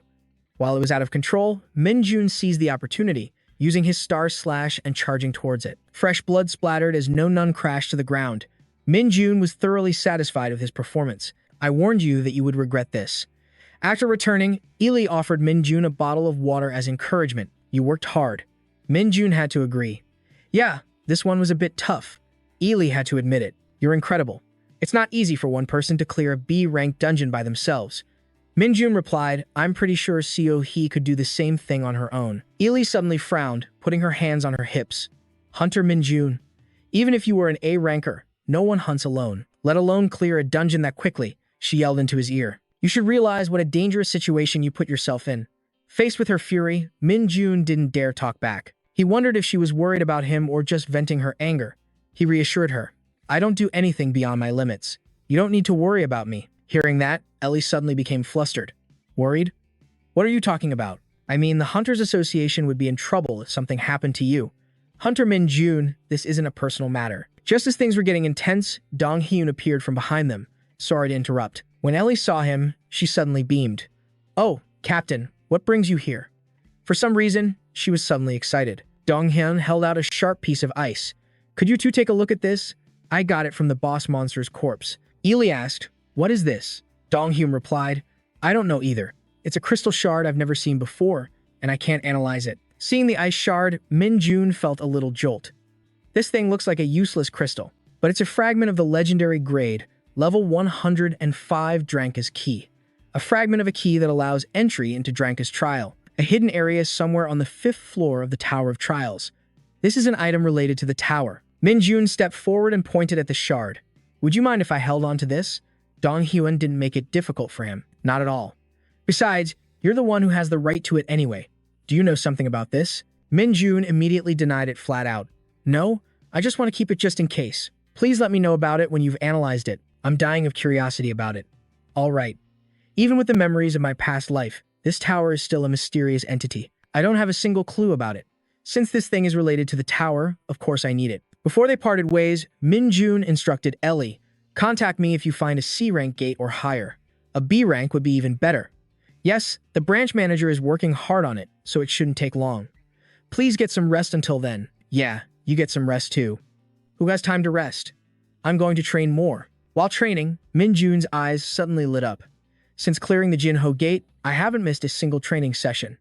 You have gained an additional 0.4 strength. There are too few C-rank or higher dungeons, so this is my only option. The 5-leg slash skill has been upgraded. It's better to train by myself than to rush into D-rank dungeons. While he was training, he suddenly got a call. Yes, hello? The branch manager on the other end replied enthusiastically. We found a B-rank dungeon that you can enter. Oh, that's really perfect timing. However, there's one thing I didn't foresee. What didn't you foresee? They announced that a very large gate has opened in Korea, but the association has designated this case to be handled by a joint force of the guilds. Are you saying I have to cooperate with other hunters? That's right. But since you only hunt solo, I was going to turn down this request. That doesn't matter. Of course it doesn't matter. The manager was stunned by Minjun's attitude. He accepted the offer. This is also a good opportunity for me to observe other hunters. Besides, if it's a B-ranked dungeon, it's a chance to test my skills against them. The manager informed him there will probably be a competition. All I have to do is take down the boss before the others. Bring it on. A dungeon race? Huh. This is the perfect chance to show them who's really got the skills. Another unstable dungeon mission. Minchan sighed. This thing is massive. I can't even imagine how huge it is on the inside. Ellie quickly replied, they say it's nearly half the size of Rondo. Now that's a first. Half the size of a city with a population of 600,000. So that's why they switched to a team-based strategy. Huh. Ellie continued, updating him. 10 guilds have accepted the association's request. The monster respawn rate is insane. That's right. The guilds that were sent ahead seem to be just barely enough to hold the dungeon entrance, which means we have no other options. Exactly. That's why the government and the association want to get this sorted out as quickly as possible. And if this keeps up and another gate appears, it'll be a catastrophe. Minchan reassured her.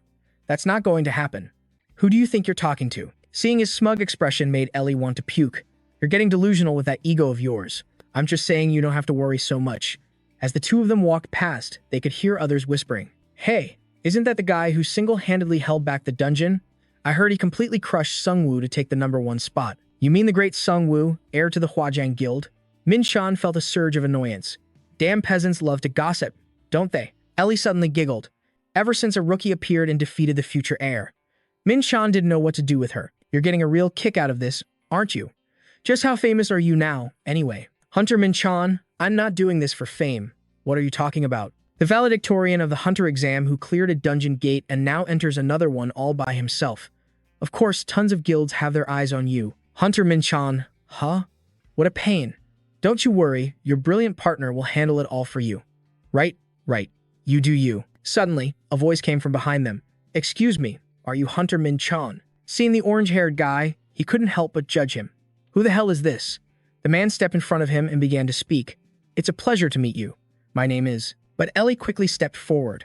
Hello, Dong Shu, guild master of the Demon Guild. Why don't we have a little chat? He put on a smug face. So, you know me as well? It's tough being this handsome. I'm so thrilled. Minchan and Ellie froze, both thinking the same thing. That's not why she recognized you, is it? Seriously, this guy. He said that without a hint of shame. Dong Shu let out a carefree laugh and continued. It's always nice to make time for a beautiful lady, but I'm here to speak with the star of the show today. Minchan already wanted to walk away. I should just turn him down flat right now. But still, why does this guy feel so familiar? To be more precise, he had a familiar scent. He quickly activated his true sight, a smug grin spreading across his face. I think I know who this is. He then took the initiative. I'm Minchan. Dong Shu replied instantly. You're just like the rumors said. That confidence is fitting for a future talent who will lead this country. Is that all you came here to say? I just came to say hello. The two shook hands. As they did, Minchan secretly activated telepathy. A chaotic energy was channeled. This is getting boring. Minchan sent the words directly into his mind. Oh, Demon King. Your human disguise is pretty good. Dong Shu instantly froze. Minchan kept that same terrifying smile on his face. You must be dying to know how I found out, right? Too bad I've cut the connection, so there's nothing you can do about it. How frustrating for you. An idea suddenly popped into Minchan's head. Should I try to bait him? He turned to Ellie. I'm going to take a look around the gate. Ellie was confused. What about the support team? Minchan came up with an excuse. I want to check the monster levels beforehand. Then he turned back to Dong Shu. As you can see, I'm pretty busy. Dong Shu played along. Oh, my apologies. I didn't mean to keep you. As he got closer, Dong Shu's true nature slipped out. I'm quite sure we'll be seeing each other again. Hearing that, Minchan smirked to himself. He took the bait instantly. He replied without hesitation. Sorry, I'm not interested in men. The hook is in the water. I'm provoking him right to his face. There's no way he can resist that. Later, inside the unstable dungeon, Dong Shu appeared before him again. Hunter Minchan, you're still here? Minchan stood with his arms crossed and replied, I was waiting for someone. Dong Shu didn't let up. Oh, so you had a prior arrangement. Fed up with Dong Shu's act, Minchan finally snapped. Stop playing dumb, you damn demon. You think I don't know what you are? Suddenly, Dong Shu's face twisted into a horrifying grin, and he burst out laughing like a maniac. His eyes glowed red. I'll admit, I was a little worried that a mere human had figured out my identity, but I never imagined you'd be this stupid. Min-chan remained calm as he faced Dong. Are you done laughing yet? At that, Dong-shi replied, you're not even going to react now that you know what I'm capable of. Not really. But deep down, he knew that was a lie. I wonder if even a goblin could last 10 minutes against this bastard. The reason he's not on guard at all is because he's confident he won't lose to a human. At that moment, Dong-su spoke up again. But it doesn't matter. I will give you a chance to confess how you found out my identity. I will grant you mercy. Min-cheon simply replied, I understand why you're so confident. Because in my past life, I was a demon too. The arrogance of a demon. It's time to use that against him. Min-cheon coldly shouted at Dong-su. Are you joking with me? A demon possessing mercy? Dong-shu immediately began gathering power in his palm. I was going to grant you a painless death with this power, given to me by a supreme entity. The seal in my left hand. Black flame. Min-cheon wasn't afraid in the slightest, even taunting. You talk big. Can you shut your mouth for a bit, talking this much?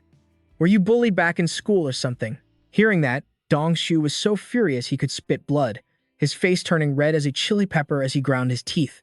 You! Seeing his opponent's reaction, Min-cheon smirked inwardly. That's right, I've been waiting for you to attack. Perhaps the easiest thing in the world is to trick a demon.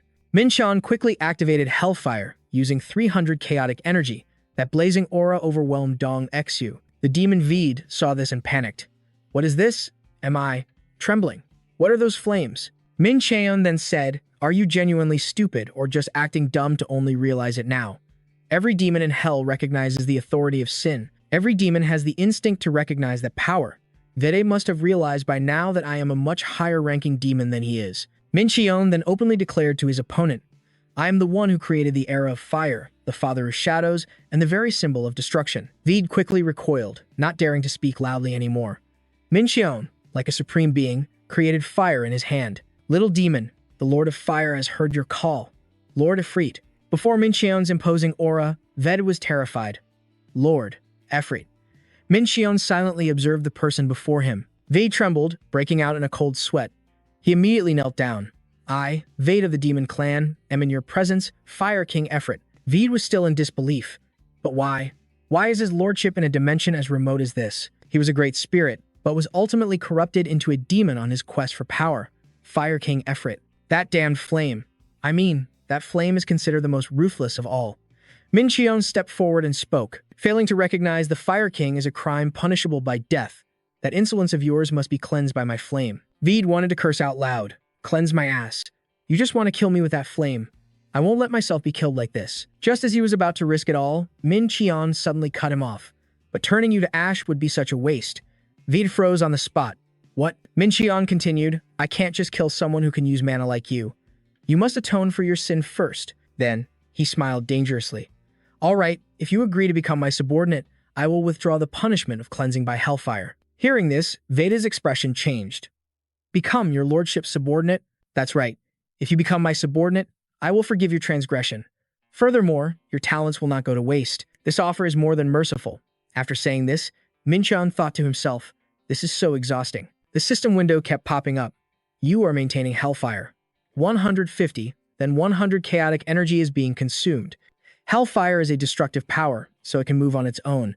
To maintain it in a specific shape, the user must maintain a high degree of focus control. Only I can do this. Others wouldn't be able to pull it off. But why am I using such a strenuous method instead of just fighting him?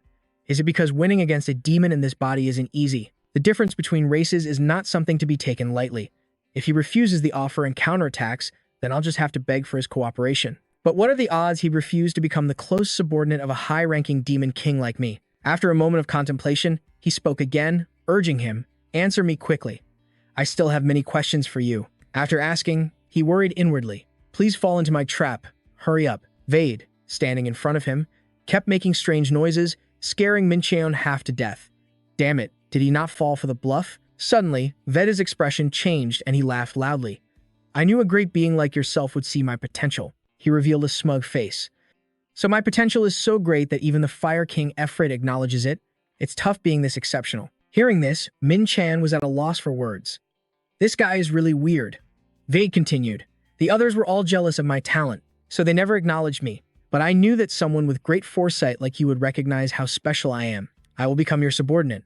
I, Vede of the Demon Clan, Swear on my soul that I will protect you. This over-the-top performance gave Min Cheon the chills. How terrifying. Maybe I shouldn't have offered anything. Huh?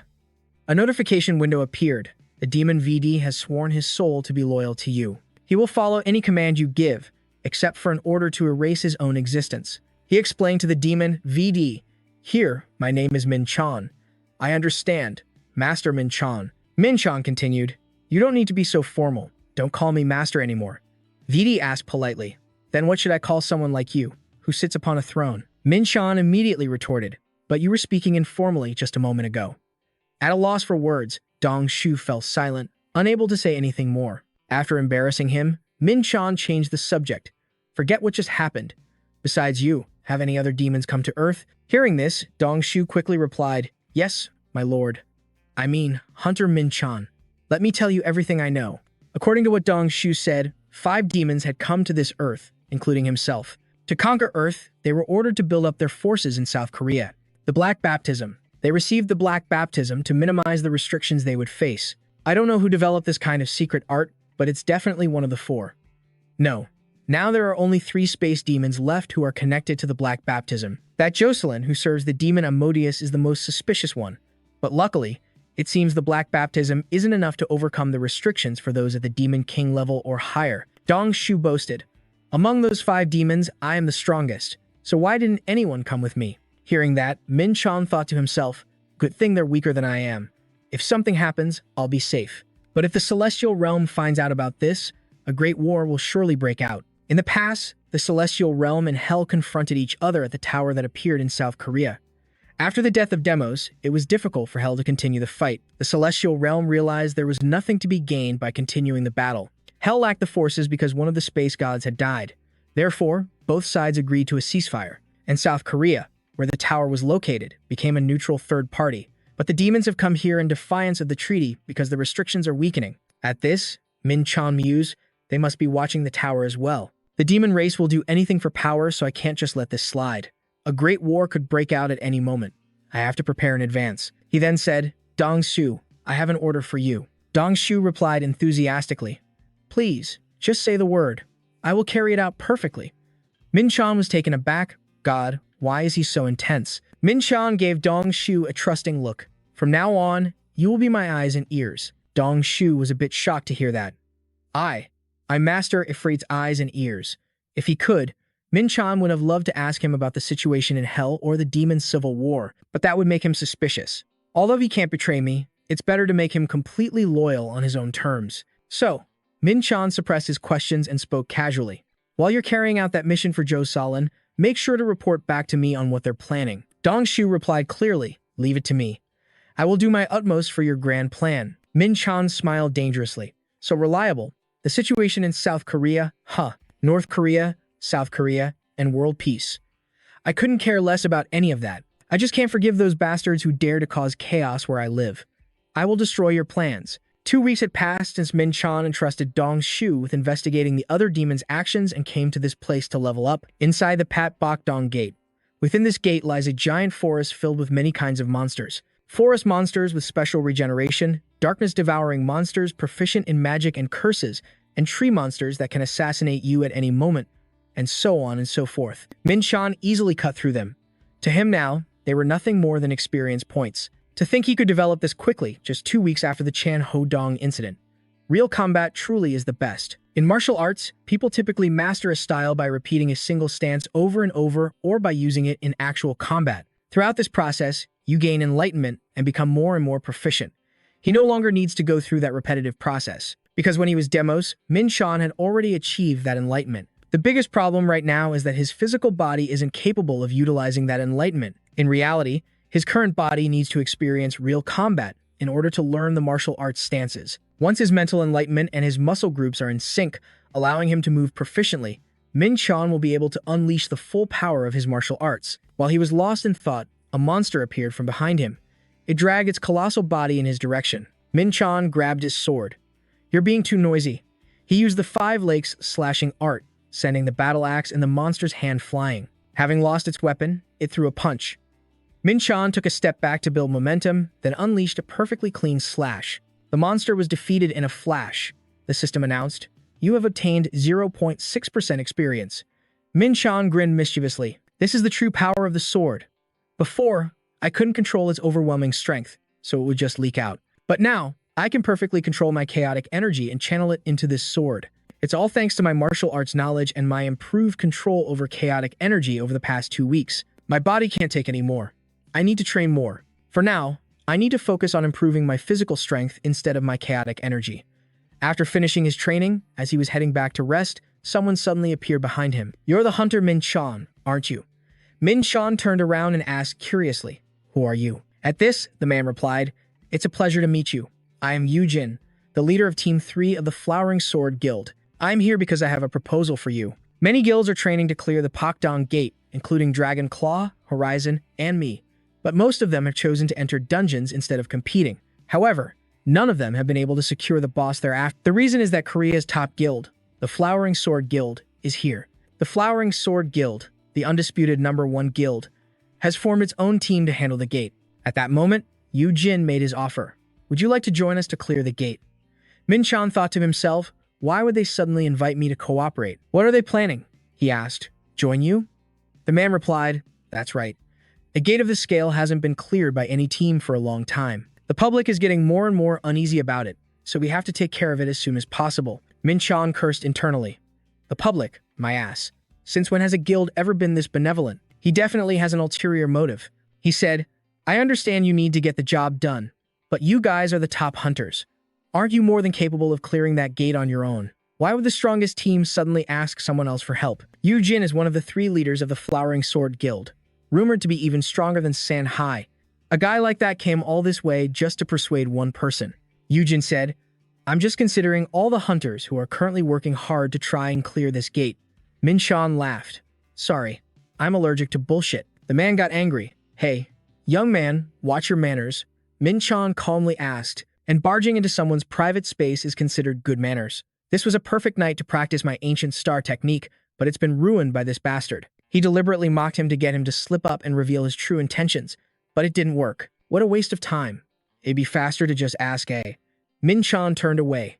All right, for now, I'll tell the union about this collaboration. Yu Jin replied, I hope it yields good results. He still wondered to himself, why did this guy come here? In the room, someone raised their voice. Did that really happen? I slammed the table and stood up. I think they want to get revenge on you over the Yu Sung-woo incident. Min Chan asked, Sung-woo? What revenge? She was surprised. You really don't know who that is? He replied. Yeah, I don't. I explained. He was the top candidate in the last hunter exam. He even competed against you. Min Chan said, I think I vaguely remember. But what does that have to do with me? She told him that he was their trainee hunter and that he had messed up the exam. He was speechless. That's their reason for revenge? How annoying. A continued, the Flowering Sword Guild must have deliberately set this trap to boost their own reputation. The largest gate in Korea, 2 people settling the score in a hunter's rematch. We should refuse to cooperate. Min Chan smiled. They're just provoking us. I should go with them. I was caught off guard. What? Wait. Hunter Min Chan. Hold on.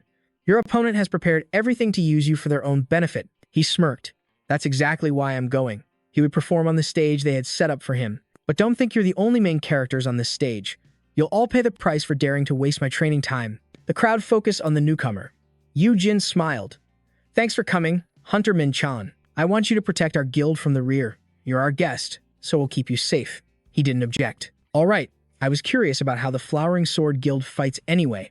With that, he walked straight to the back. A team of 20 people. They had tankers, melee fighters, mages, and even supporters. Impressive. Look at their eyes. I got used to seeing eyes like that in my past life. I'm not even surprised. The bastards. Suddenly, someone spoke up. Glad to see you here. We've met before. Min Chan thought to himself, who's this guy? How dare he pretend to know me? He replied bluntly, I don't know you. The person flinched. I'm Yu Sung-woo, the hunter who took the exam with you. Hearing the name, he asked, the guy who ranked 3rd. He forced a smile, very happy to be hunting with him this time. Min Jun bluntly asked why. The man said, the fact that you beat me proved that your skills can't be underestimated. Min Jun thought to himself, this guy is hilarious. His tone, like it's the end of the world tomorrow, combined with that sly face of his. I can't believe I'm feeling the same emotions here as I did in hell. He let out a smile. You seem happy to see me again? Huh. So, about this collaboration. Sungwoo replied, Of course. I've been looking for an opportunity to team up with you for this boss raid. There's going to be a lot of fun. After the group had been moving for a while, Sung-woo signaled for a temporary halt. In front of them was an ancient tree that had become a spirit. Sung-woo commanded, "Deploy Formation C. Tankers, draw the monster's attention. Team B, advance." They used their skills one after another: defensive shields, sword pressure attacks, wind slashes, and pillars of fire. Min-jun assessed it. It has high magic resistance. The melee hunters attacked its head, followed by the mages. The rookies of the Flowering Sword Guild might be a bit outmatched compared to the frontline hunters, but this was still the strategy of seasoned veterans. Tankers, melee fighters, mages, and support all optimized their roles in the battle. But he let out a long yawn. Kinda boring, huh? When will this be over? Just as I thought, this style of hunting really doesn't suit me. If you don't go all out in a fight, you're just stunting your own growth. Is Yujin just going to stand there and watch? It feels like he could handle everything easily by himself. Sung-woo had just used a multi-slash skill. He flashed a smile. The tree now chopped into many pieces. He asked, "Hunter Min-jun, what do you think?" He replied, "You're a tough one, that's for sure." The man was satisfied. Our guild has only just begun the hunt. Min-jun said, "You are all rookies of the Flowering Sword Guild. I'll be expecting more from you guys." He sighed. "Sung-woo, he'll definitely get more attention than the other hunters, but there's no stage for you today. Strong firepower, enemy detection, following tactics, and destroying the target." A fireball flew towards a girl, causing her to panic. Min-jun immediately shielded her. A powerful beam of light shot down. He deflected it with his sword. The system indicated low contribution, and a portion of his experience was deducted. He received 0.3% experience. Probably because the other hunters had already succeeded, he didn't even get half of the experience. Hunting with them for 5 hours isn't even as good as hunting by myself for 2. He guessed he was just fated to hunt alone. Just then, Yujin spoke. "Inside this gate, this entire mountain is the boss's territory. From here on out, it's a dangerous area. Don't let your guard down. I've said it before, I won't lift a finger." Min-jun wondered, so he has a reason not to participate? Yujin patted Sung-woo on the shoulder. "Vice leader, I expect you to try even harder and not make any mistakes after this is over." He replied, "Understood. But I'm not sure there will be an opportunity for Hunter Min-jun to participate. But the truth is, he did join us. So let him take the reward like everyone else without having to do anything. Commander, your kindness is truly unmatched." Min-jun thought, "Is he trying to humiliate me like this?" He laughed out loud, catching their attention. Then he said, "Excuse me, Commander, but I believe I mentioned I'm allergic to bullshit." Yujin got angry. "Your words are quite harsh. We are all comrades on the same team." He retorted, "Who was it that invited me to the team in the first place? If you planned this from the start, I'd rather hunt on my own. Since it's come to this, how about a bet? Your team and I will see who kills the boss first. If you're scared, then leave. Your raid party and I will bet on who takes down the boss first. Even I can't beat all of you, so take one person out." Min-jun suggested, pointing at Yujin. "You're out." He flew into a rage. "You're taking this joke too far. Do you think you can win if I don't participate?" Min-jun said, "Of course I can win. It's just 1 versus 20. I've already made things fair for you guys, so you have to give me something in return. Right? Don't you?" Hearing this, their pride was wounded. How dare this bastard look down on us? Min-jun gave a friendly smile. "I'm under no obligation to follow everything you've arranged." Sung-woo asked the commander, should we agree to his request? Yujin shot back, "Vice Commander, are you serious? You want to accept that ridiculous bet?" He said, "Hunter Min is the top contestant in the hunter competition. He must be very good at something. Do you understand what I mean, Commander?" Yujin had no choice but to agree. "Fine. However, if you're in danger, I will intervene." Min-jun laughed. "That won't be necessary." A white mist rose around him, then began to cling to each of them. They looked panicked. Min-jun just smiled. "I'll be the first one to take care of it." With that, he vanished in a flash. Relying on his sharp eyes, he had noticed one thing about those slowpokes. He would be the one to take down the boss faster. It had now become a race against time. Min-jun walked for a while but still didn't see the Flowering Sword Guild chasing after him. Come to think of it, they all had extra shoes and spare equipment. Maybe they know something about the boss. He knew the boss's territory covered this entire mountain range.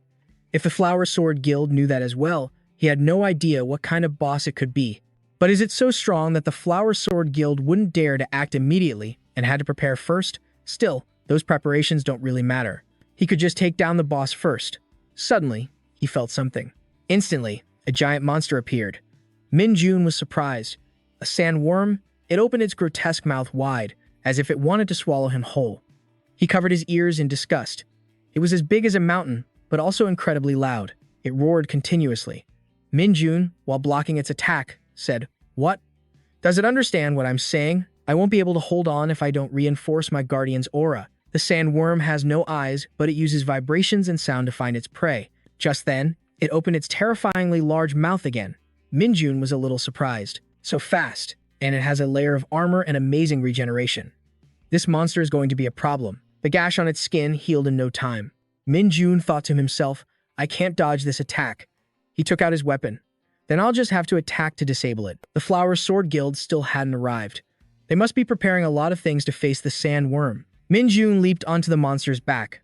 But unfortunately for them, it looks like I'll be the first one to take this worm down. A sharp blade appeared, and he slashed it right across its back. The sandworm shrieked in pain. He thought to himself, it's a bit stronger than I imagined. But this is effective. I'm not just about martial arts, you know. With that thought, he swung his fist, aiming for the soft flesh under its shell. The cut was so clean. Time for another round. Over with the Flower Sword Guild, they asked each other. An earthquake. The other guy snapped, "You idiot. It's a landslide. Run." What the hell just happened? Did that hunter just provoke the sandworm by himself? The female hunter was startled. Before her was the enormous sandworm. All three of them witnessed the scene. Meanwhile, Minjun was calmly fighting it. He fought comfortably, a smile on his face. The members of the Flower Sword Guild were in awe. Can a human even move like that? Of course. Our commander can. Sungwoo started to get jealous. He's fighting the sandworm all by himself. I thought he'd be scared, cowering in a corner with his tail between his legs. Just then, Yujin patted his shoulder. Stop it. If you start a close-quarters fight now, I can't guarantee the safety of the whole team. He refused. But Commander, if we lose a bet like this... Yujin cut him off. We miscalculated this time. There's no chance of winning. We have to go back. Trust in my potential and the guilds. In the end, Sungwoo had to obey. I understand. Yujin thought to himself, anyway, thinking about him actually defeating it. I guess he's not that different from Sungwoo. It wasn't just a hunch. His decisiveness and sharp senses seemed to predict the sandworm's movements, inflicting devastating injuries without making the slightest mistake. The sandworm would probably be a difficult opponent even for Sungwoo, but even if he had the same physical abilities, could he dodge all those attacks alone? Impossible. There was no way Sungwoo could ever catch up to him. He'd be exposed as a fraud. Minjun stopped his sword. Didn't your preparations take a little too long? What are you even doing here? He chuckled. I won before I even got to see what you guys prepared.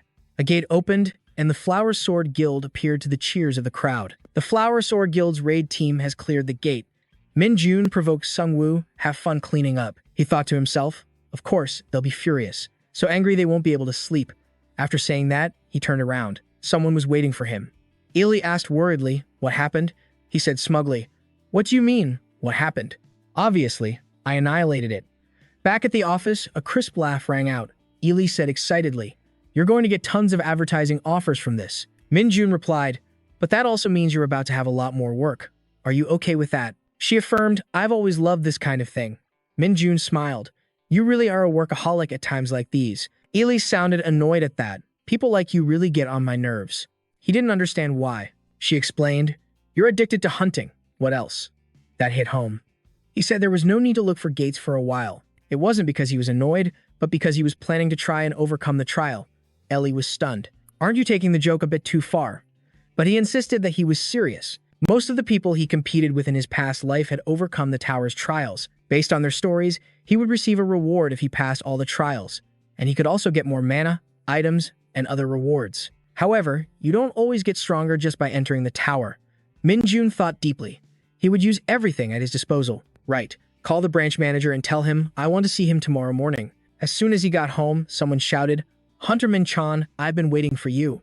I hear you're preparing to climb the tower again. I figured you'd need some supplies to prepare for your trip.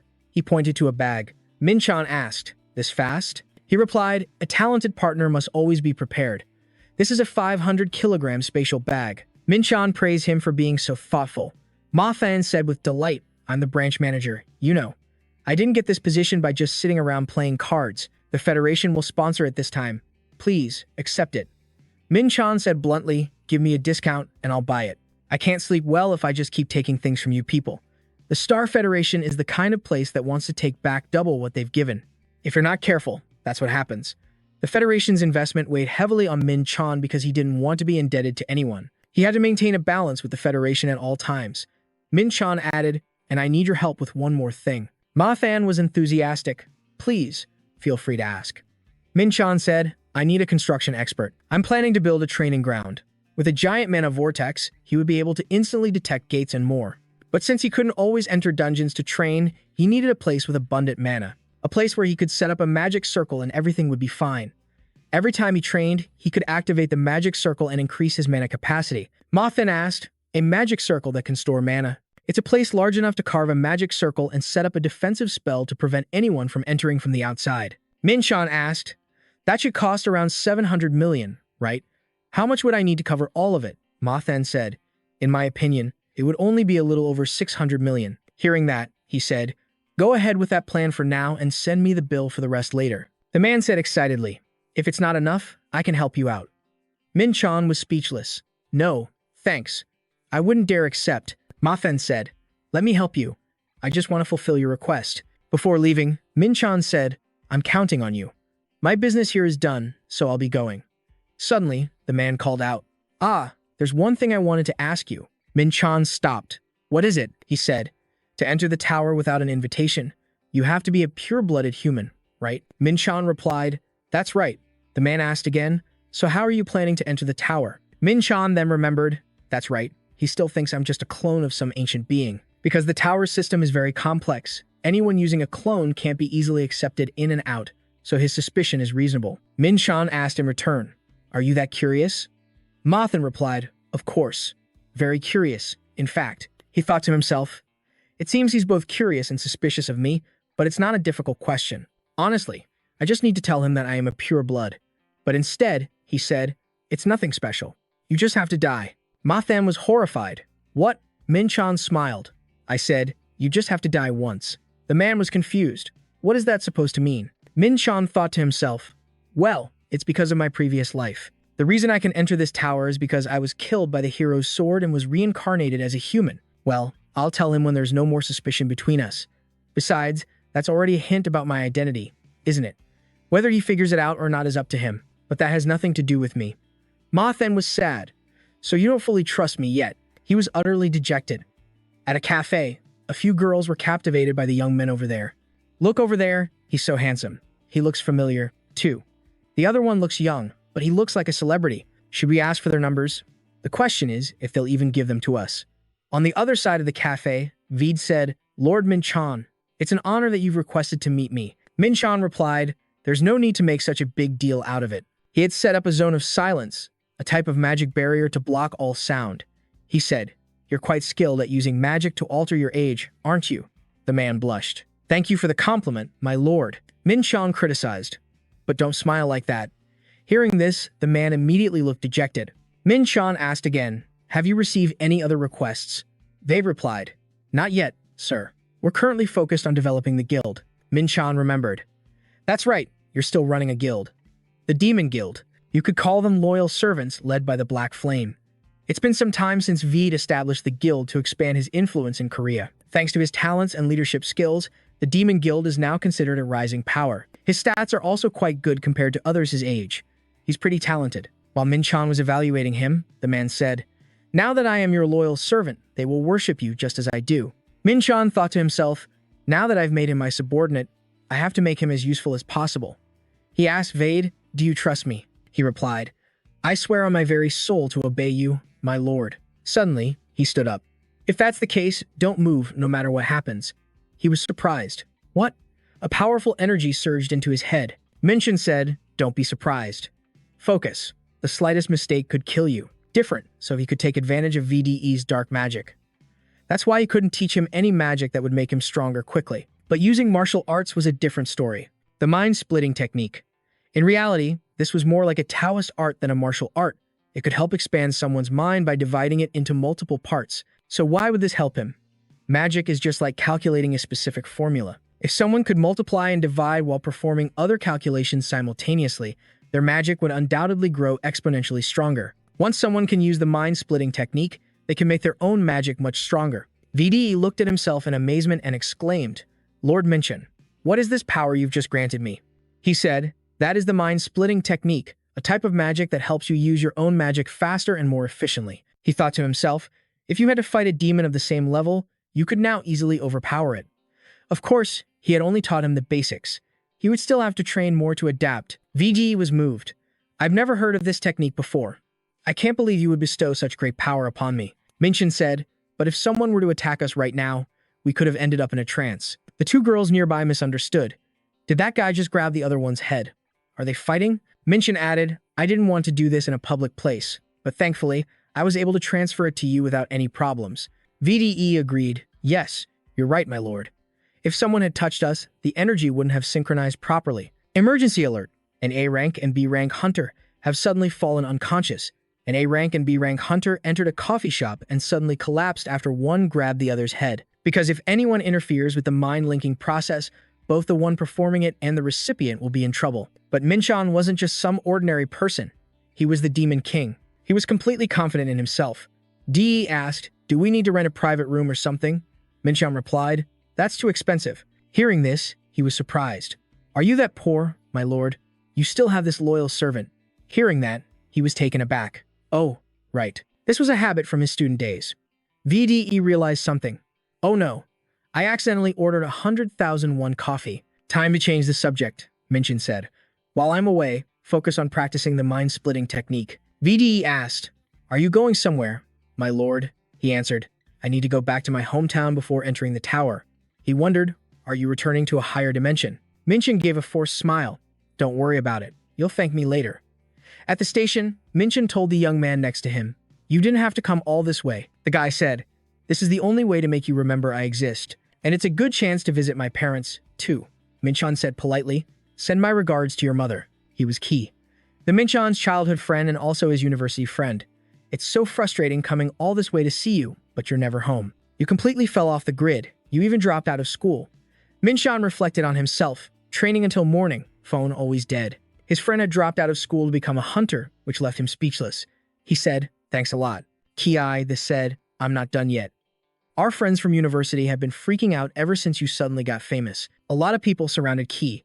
They asking for information, autographs, and news about Minchin.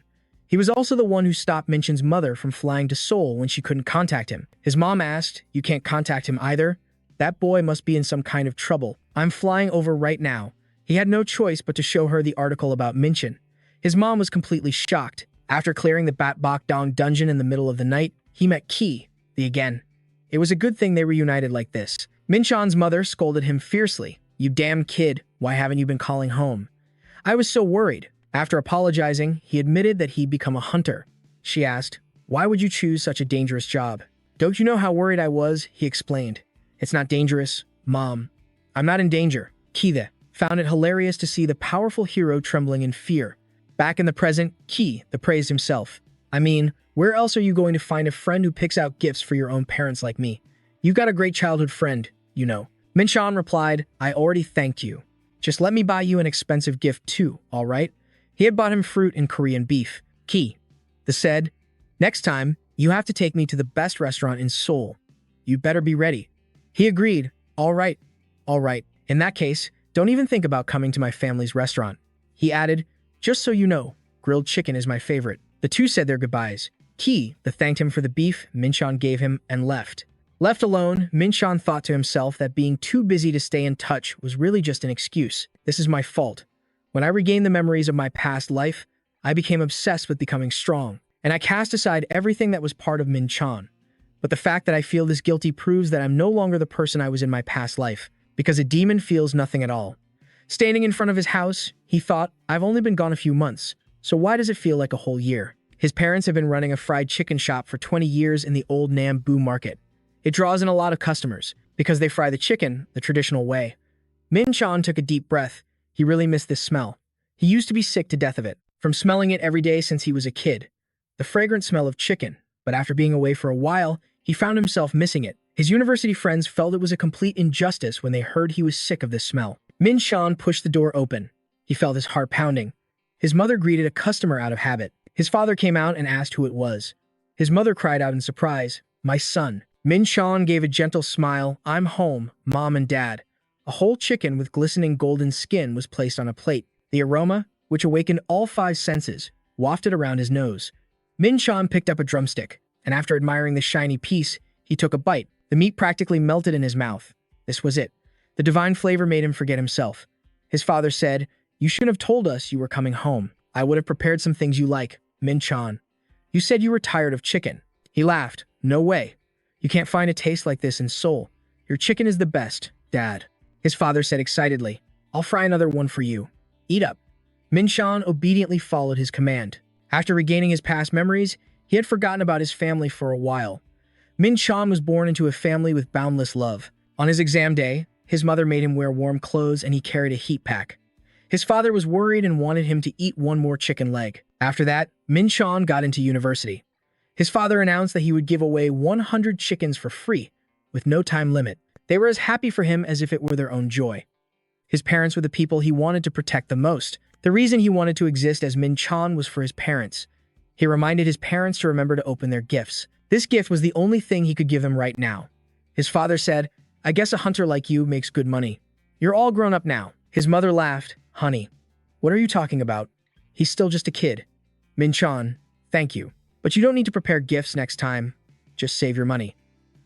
Min-chan couldn't come home early today. He asked why, and his mom said, "You don't know. She's often busy in the evenings now." Just as she finished speaking, Min-chan appeared. "I'm home." She looked surprised. "What is all this? Are you guys taking the day off today?"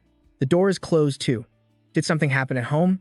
As soon as she saw Min-chan, she yelled, "Why are you here?" Min-chan yelled back, "That's what I wanted to say." "What's with your tone?" She shot back, "My tone. Did you learn to talk so high and mighty after drinking that soul water?" The two siblings got into a heated argument. "You're one to talk. Did you even brush your teeth? You still have vegetables stuck in them. You started it. And why are you so concerned about vegetables in someone else's teeth anyway?" Finally, their mother had to step in. "Stop fighting. When are you two going to grow up?" They both said in unison.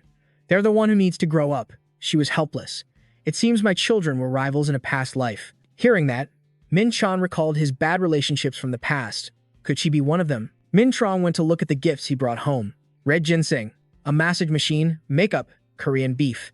"Where's mine?" He replied, "There isn't any." Her attitude changed instantly. "My cute big brother, don't be like that. You have something for me, right? You do, don't you?" Min-chan refused to play along. "I don't have a sister like you." Min-chan changed her tone. "Appa, please bless this little sister of yours with a gift." He stood his ground. "There's nothing. You're making me sick." "Stop it." Min-chan lost her patience. "Hey, after I've been so nice, you really don't have anything?"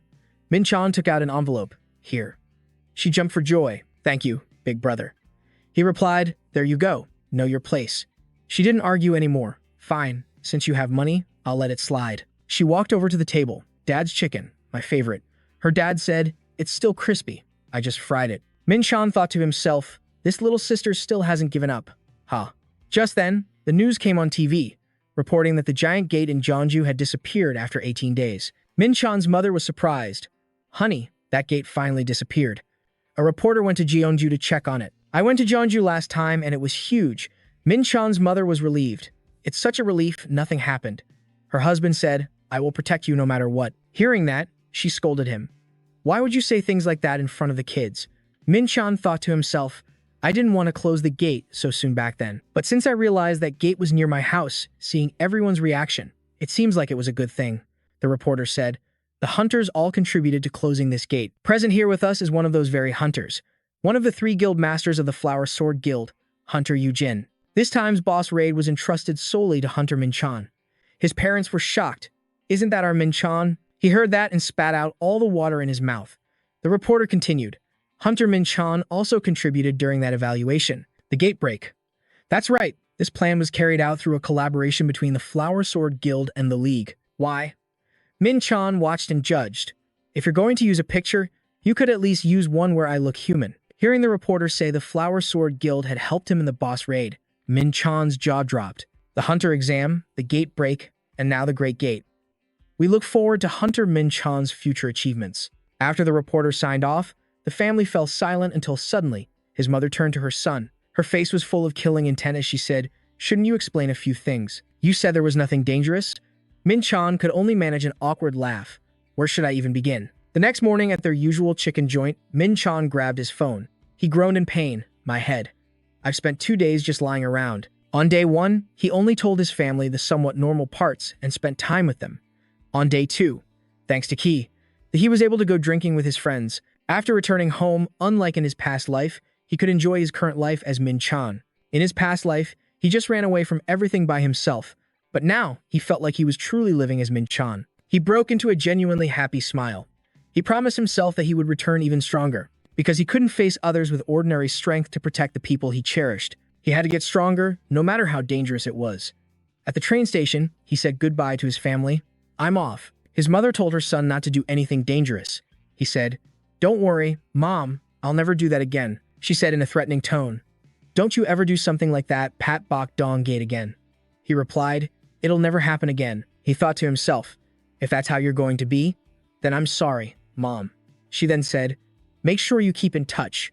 You really worried me last time." Min-chan replied, "I'll try." She pulled him back. "Why would you say it like that?" Min-chan asked, "When are you leaving?" "Isn't it time for your train?" He said he was leaving right away. "You just want me to get out of here, don't you? Just see if I give you any money next time." She changed her tone. "My dearest, respectable brother, I will fulfill my duties as a daughter to make up for your absence. Travel safely." Min-chan said, "I know, you'll be fine without me." Before long, he had arrived at Seoul Station. The train was pulling into the station. When it stopped, he stepped off, a look of surprise on his face. She was right on time.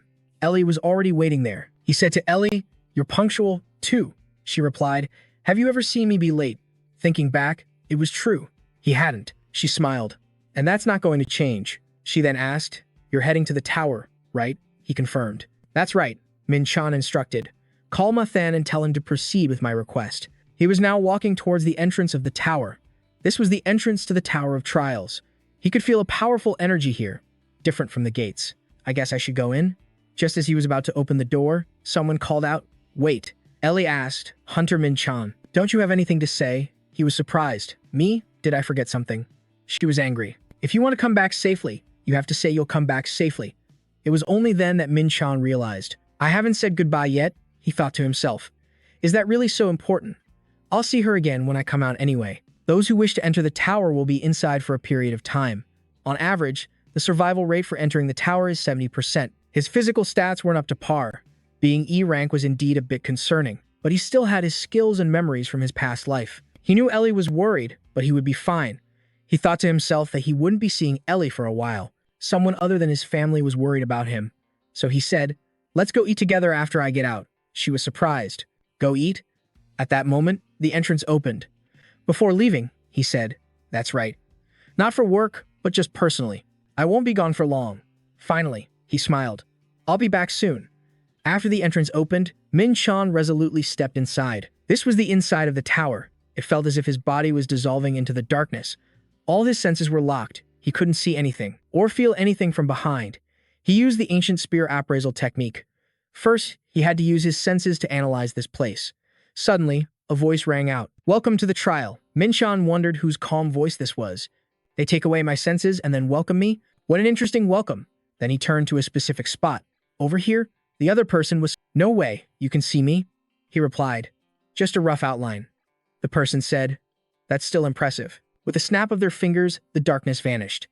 A person wearing a bear mask appeared. "Welcome to the trial." "Hello. I am the manager for the 10th floor tutorial." Min-chan asked Lu Che. "A bear mask?" He was furious. "A bear? You should get your eyes checked." "This is a bald lion," Min-chan said disdainfully. "What the hell kind of lion is that? Just get on with the tutorial and stop talking nonsense." Lu Che said, "Since this guest is so hot-tempered." Min-chan said, "Call me Min-chan. It's the precious name my parents gave me." Lu Che laughed. "All right, from now on, I will call you Min-chan." Before we begin the 0th floor of the trial. No, the mission is a combat trial. To prove your worth by participating in endless battle. It will only end when the challenger dies. You're revived by the tower's authority, but with equipment and stat limitations. Lu Che said, "You can see the information anywhere, as long as you shout status window." Min Cho thought, "A status window right in front of my eyes. No way. This must all be a coincidence. This is going to be interesting. Your stats will be temporarily modified for the duration of the trial, and you can only use one piece of equipment. And you cannot change equipment during the trial." A werewolf appeared before him. "In that case, I won't wish you luck." On the other side of the screen, people were observing Min Cho. This challenger is a legend. In any case, he looks like the strongest. Assistant Manager Genie said, not necessarily the strongest. Aren't his stats incredibly weak? I've never seen a challenger's stats boosted that much just for balance. Mincho's normal stats and his adjusted stats are completely different. The Dark God said, I can't believe such a weakling dares to enter a tower meant for high-level rankers. Does he think this is his grave? L laughed. That's right. If he dies, this will be the end for him. I find him interesting because he's different from the other participants. I wonder how long he'll last. The first trial. The Dark God thought to himself, interesting. It seems she isn't shocked by his low stats. He said, I bet 10 minutes. He's probably only worthy of these adjusted stats, at best. L laughed. I'm guessing 10 seconds. The Dark God was surprised. Even rankers should last at least 2 minutes. Don't you go changing your mind. All bets are a roll of the dice. On Mincho's side, the wolf had strength and speed stats of 95 each, 50 HP, 50 stamina, and 50 mana. Am I supposed to appraise the werewolf? If I had known its stats from the start, I would have had the upper hand. Since my stats were doubled after the adjustment, a werewolf should be easy. At that moment, the werewolf raised its claws and let out a huge roar. Mincho also raised his weapon. The werewolf screamed in pain. On the other side of the screen, the Dark God and L's expressions changed. Stage 1, the werewolf has been defeated. HP and blood have been restored, and wounds are healing. The next trial will begin in 10 minutes. If you wish to start immediately, shout, skip. Mincho thought to himself, that wasn't even a warm-up, so he skipped. Stage 2 was a harpy. He defeated it with ease, then chose to skip again. Stage 4, a skeleton, had the same result. He skipped the next trial again. Mincho thought, I've heard so many fearsome rumors about this tower.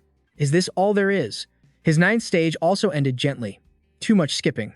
I wish they'd send out something useful for me to fight for a bit. The Dark God was stunned. Are you seeing what I'm seeing? L wasn't any better. I think so. It's already stage 10. It only took 9 seconds, a new record.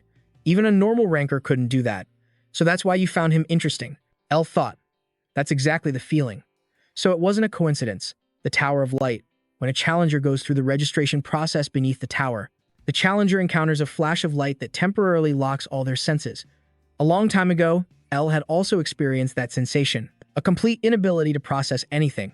But even after that, Mincho was able to do something others couldn't. L wondered, where on earth did he come from?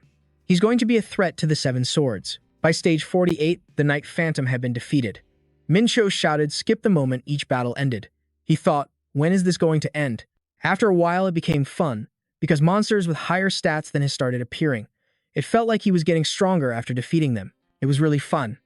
He was gaining more experience, and the additional rewards were decent too. He hoped it wouldn't end, or maybe the system would stop at stage 100. Next up was stage 49, the Wanderer. Its stats were all very high. Skills, A rank speed sword technique, B rank super sword. He said, it's been a long time since a challenger made it this far. Mincho was surprised. What, you can talk? He replied, of course. Now, let the trial begin. The challenger's skills. Let's begin the test. Mincho analyzed his ultimate technique as the speed sword, a magnificent sword art that uses a nimble blade to pressure the opponent. I can counter him by sealing his speed and power. He used the 5-strike slash technique, using it to block the Wanderer's blade. Mincho was a little surprised. I can block it? The man said. Challenger. I should be the one saying that. He temporarily retreated. I have met many strong individuals since linking with the tower, but I have never met anyone like you. Mincho said nonchalantly. Is that a compliment? The Wanderer didn't deny it. It is. Not even those they call the Seven Swords. Mincho praised the Seven Swords. That's a cool name. Then he suddenly pushed off his toes, moving with incredible speed, and landed a decisive slash on him. The Wanderer was terrified. What is that power behind your blade? Mincho smiled.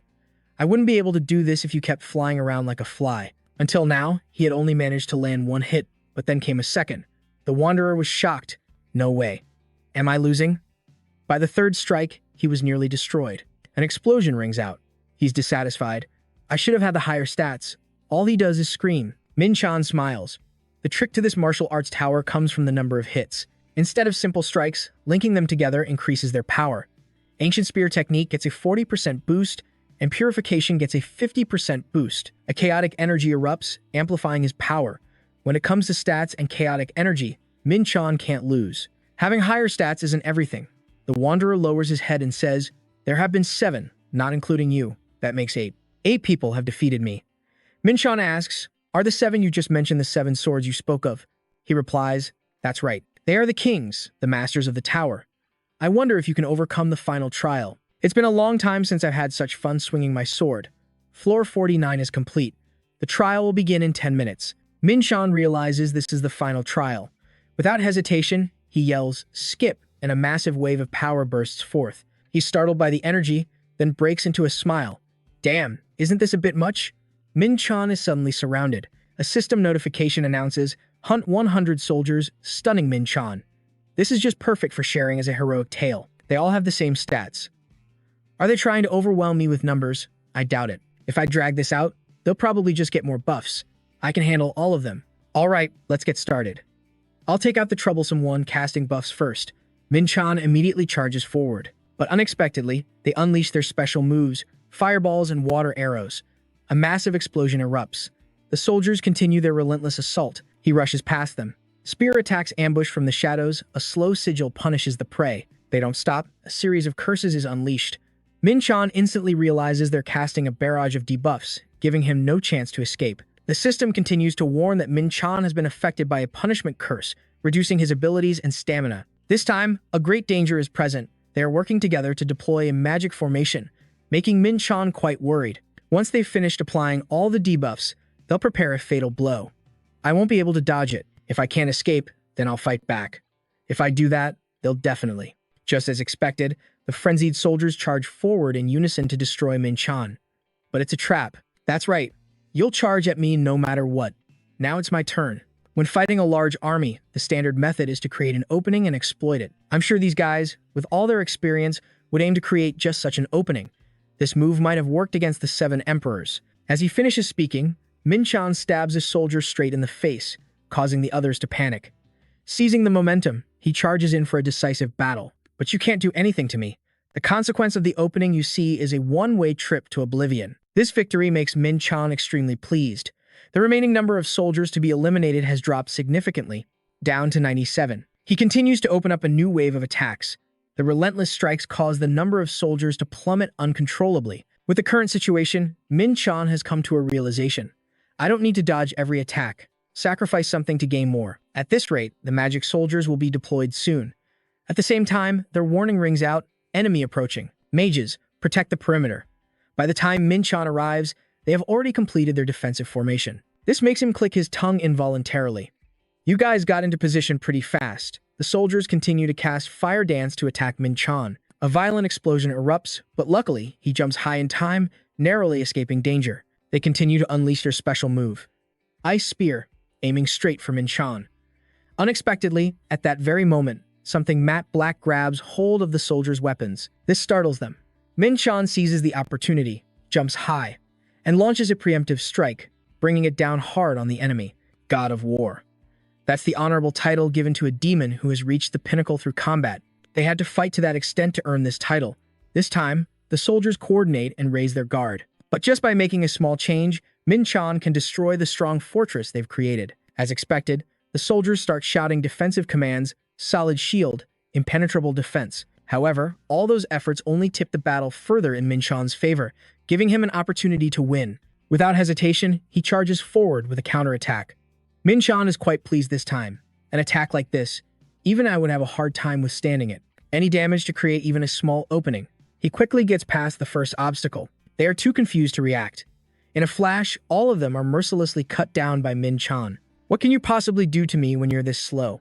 This is a battle of speed now. The number of soldiers left to kill is 87, which quickly drops to 74. Min Chan continued to strike with power and precision. Only 69 soldiers were left to defeat. Now that I've dealt with those troublesome magic soldiers, I just need to aim for their vital spots in close combat. This will be much easier. Then, Min Chan shouted, "It's 69 against 1. Aren't you going to attack? At times like these, I should give you more time to react. But if you won't attack, then I will." With that, Min Chan charged forward, mercilessly wiping out the soldiers. One by one, he sent them off in silence. The number of soldiers left to be defeated was down to just 21. Min Chan continued his relentless assault. Now, only a single soldier remained. Having been almost completely wiped out, they began to panic. Impossible. How could one person defeat all of us? So what? Min Chan replied with a smirk. Let's end this. Just as he moved to strike, the soldier suddenly broke down sobbing. But it was too late. Min-chan had already moved to end it all. The soldier collapsed to the floor. All the soldiers had been wiped out. As the battle ended, Min-chan flashed a cold smile. You all did well. Elsewhere, the true mastermind couldn't believe his eyes. He screamed, "This is insane. How could the soldiers possibly lose?" Did you foresee this outcome? She replied immediately.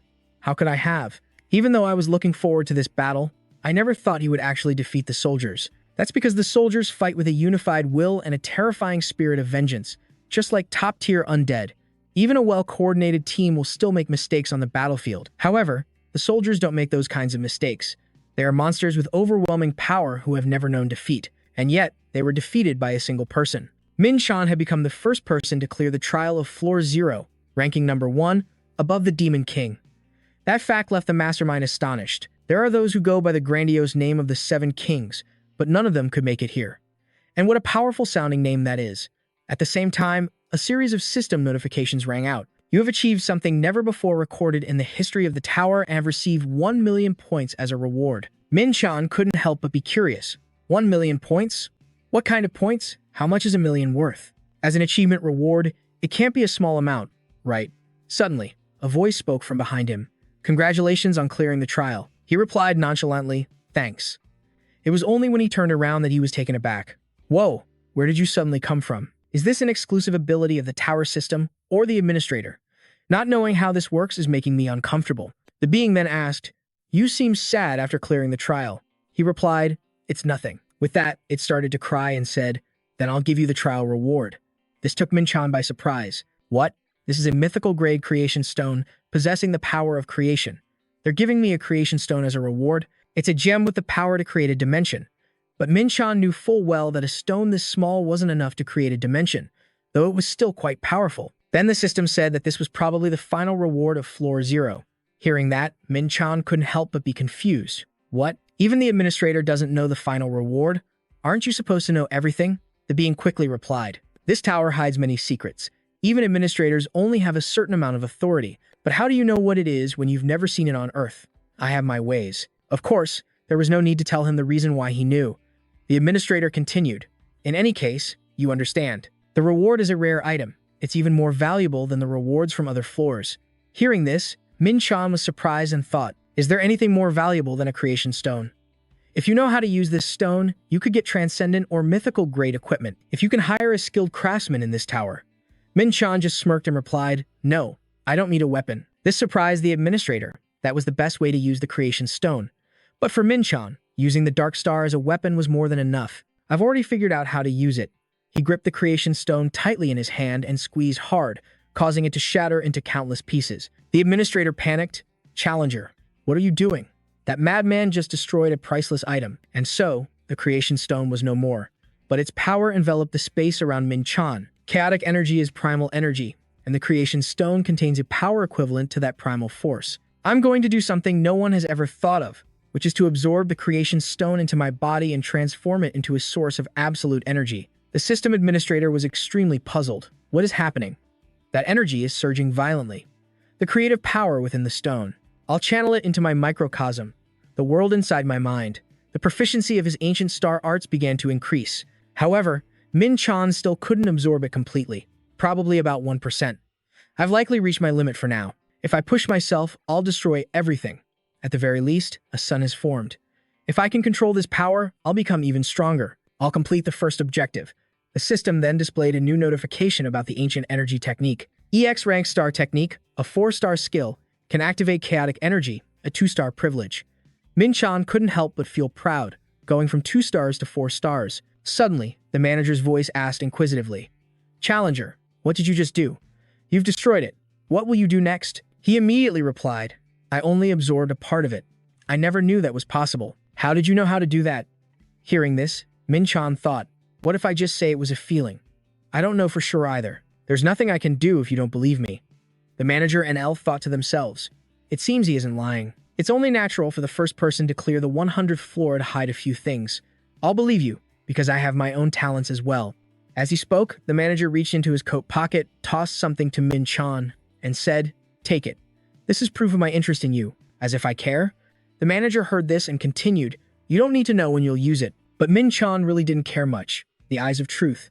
It was a legendary grade creation of Oron, an item related to some space within the tower. There's still plenty of equipment I can obtain, including the fragments of Frenka. This is getting more and more interesting. Then, Min-chan spoke up. I'll accept it as a souvenir. L, watching from behind, smiled. This guy. Then, Min-chan continued his journey, challenging the floors to climb to the top of the tower. I don't know how it will all end. But the first step was a success, so what's next? He wondered. The scene changes to an early morning, with fresh air and a sunny sky. Trial Tower, first floor. Mission, horrifying desert. Objective, survive. Min-chan was annoyed the moment he arrived.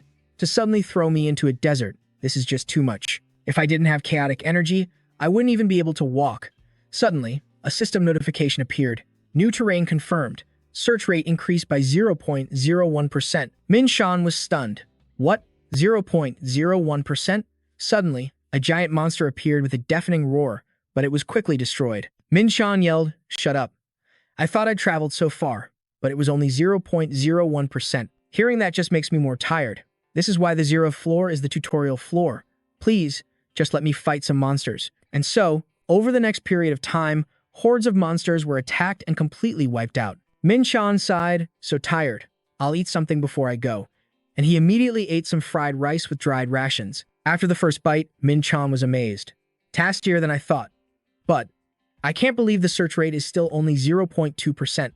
Besides, the goal isn't to reach a 100% search rate, but to find the way to the second floor somewhere around here. If I'm lucky, I'll clear this stage quickly. I need to move quickly if I want to avoid the worst-case scenario. Definitely, because the scavenger flies will start showing up. Sure enough, they arrived faster than expected. Min-chan shouted, "Stop right there. Don't come any closer." They laughed and said, "Calm down. You don't need to raise your spear. We're here to offer a trade." Min-chan was taken aback. "A deal?" The man continued, "You haven't been past the 0th floor for long, have you? So, would you like to trade food for directions to the second floor?" Hearing this, Min-chan smirked inwardly. "Look at these guys. You want me to go up, but you're not going up yourselves. How can I trust you?" This made the man panic. "What are you talking about? Of course we're going up too. Once you get here, you have to go to the next floor, right? We're just not going up right away. You know there are main and side quests to advance in the trial tower, don't you? We're doing a side quest right now, and we need food to stay on the first floor." Hearing that, Min-chan nodded. "That's more believable. But I still can't trust you. What if you give me the wrong information just to get my food?" The man quickly replied, "Don't worry, we've got a way. We'll give you a map with the information we've gathered. It has a marker showing you the way to the second floor. If you call out map, you can see the areas you've already explored." "You didn't know that?" Min-chan was shocked. "The map can do that? Why didn't the system tell me this?" After hearing the explanation, he was quite interested, but he didn't expect them to be liars. The man smiled to himself. Newbies are so easy to fool. This will go smoothly. Then he asked Min-chan, "What do you think?" "Not bad. It's a pretty good deal. I could use more food before heading to the second floor." "All right, I agree.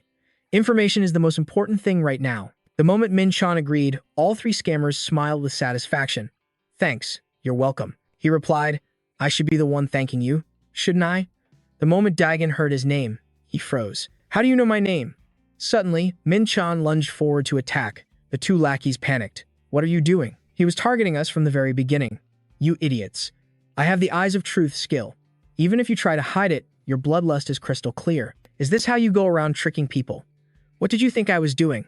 Just then, the two lackeys leaped into the air, ready to counterattack, but Min-chan took them down in a single, swift blow. "I'm just giving you a taste of your own medicine, just for you. I'm not doing this for justice or anything like that. I'm just punishing those who've forgotten the warrior's code. A warrior is supposed to fight, but you guys resort to tricking others. You all deserve to be annihilated." Just then, the system announced that you have cleared a fake trial on the first floor and obtained area exploration information. The exploration rate increased from 0.2% to 81.1%. That's a surprise. Let's see. That staircase still leads to the second floor. Is this the shrine where I'm supposed to use the key? Min-chan held that very key in his hand. But just going up to the second floor like this is so boring. He smirked. Looking at the key's requirements, it seemed like the reward would be huge. I just need one more person. That should be easy enough, right? The scene changes to another space, and Min-chan couldn't help but feel excited. For real, I haven't run into a single person. I'm speechless. But I have killed a lot of monsters. I guess I'll just have to deal with it, huh? I'll go up and take a look first. The key can only help me skip the trial. That means if I can clear it myself, it won't matter anymore. At that moment, he wondered what the trial was. As soon as he arrived, he was shocked to find the shrine was gone. Is that it? Just then, the system announced, Tower of Trials, first floor. Side mission, Shrine of the Nameless Saint. There's a time limit, 2? I'll just finish the trial first, Min-chan thought. Besides, he was quite happy that the reward was 10,000 points. That 1,000,000 points I got before was a lot, wasn't it? Suddenly, a flash of light from outside startled Min-chan. Did someone get here before me? This guy is strong. He's louder, a draconian. If he's 100 years old, he must have just completed his coming-of-age ceremony, but his energy is much stronger than that. Min-chan cursed inwardly. An unexpected variable. At my current level, I can't beat him. Draconians inherit the blood of dragons. Even one who has just come of age can easily defeat a demon. They value honor and strength and prefer to play fair, just like me. That's why I got along with them quite well in my past life. So I know they're simple-minded because of their love for fairness, even a bit clumsy because they dislike acting sneakily. If I take advantage of that, I can get out of this situation quickly. As soon as they met, the man introduced himself. My name is Lauder. I am a descendant of the Proud Gold clan. Min-chan immediately replied, I am an earthling. My name is Min-chan. Suddenly, he reached out his hand and said, even though this is our first time meeting, I'm going to give you some advice, which made Min-chan curious. What is it? Don't attempt the shrine's trial. An earthling like you won't be able to handle it. Min-chan found this ridiculous. Listen to this guy. How dare this brat lecture me? I suppose you think you can handle it. Then he spoke up. Are you trying to make me give up so you can take the reward? Lauder replied calmly. I'm just worried about you. And indeed, he wasn't lying. If he thought I could complete the trial, he would have fought me for it already. If he wasn't worried about me, he would have just let me die. This is good. Time to think of a backup plan. Then, Min-chan said to Lauder, if you're so worried, then help me if I get into trouble. If that happens, I'll give the mission to you. He sneered inwardly. He'd have to be an idiot to accept my offer. It sounds good, but I'm basically asking him to be my bodyguard during the fight. Normally, no one would accept that, but it's different for a draconian. Unexpectedly, Lauder agreed. Very well. Since you were here first, I don't wish to fight you for it. I will do as you say. Min-chan was stunned. This arrogant guy actually fell for it. All right, you promised. I'm starting the trial now. Looking up, Min-chan guessed that must be the lock and immediately began the trial without making any offerings. The lock opened, and an incredibly powerful energy burst forth. The guardian of the shrine had appeared. Seeing it, Min-chan was completely shocked. This is the guardian. This is a hell beast. Isn't that a demonic creature from hell? The demonic beast let out a fierce growl as soon as it appeared. At the same time, the system announced, your battle with the guardian god has begun. But Min-chan had no idea who the nameless god was, nor could he believe that its guardian god was a demonic beast from hell. This is an opportunity. 7 stars of the demon's sword. First form, setting Sunday, a hellhound, a fallen demonic beast. Its only method of attack is to charge at its opponent and strike with its tentacles. Among those tentacles, a few of them track the flow of mana and focus their attacks there. Even if they're severed, it won't harm the main body. So, in a battle of attrition, I'll be the one to tire out first. However, when a tentacle is severed, it has to expend mana and stamina to regenerate it.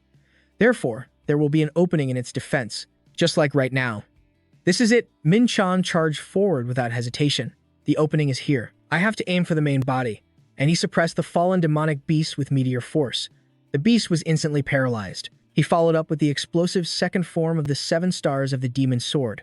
Without hesitating, Min-chan delivered a decisive blow, causing the beast to cry out in pain as its blood splattered everywhere. In the end, it was defeated. After thinking for a moment, I can't believe the corrupted beast was pushed back so helplessly. Pluto's divine eye.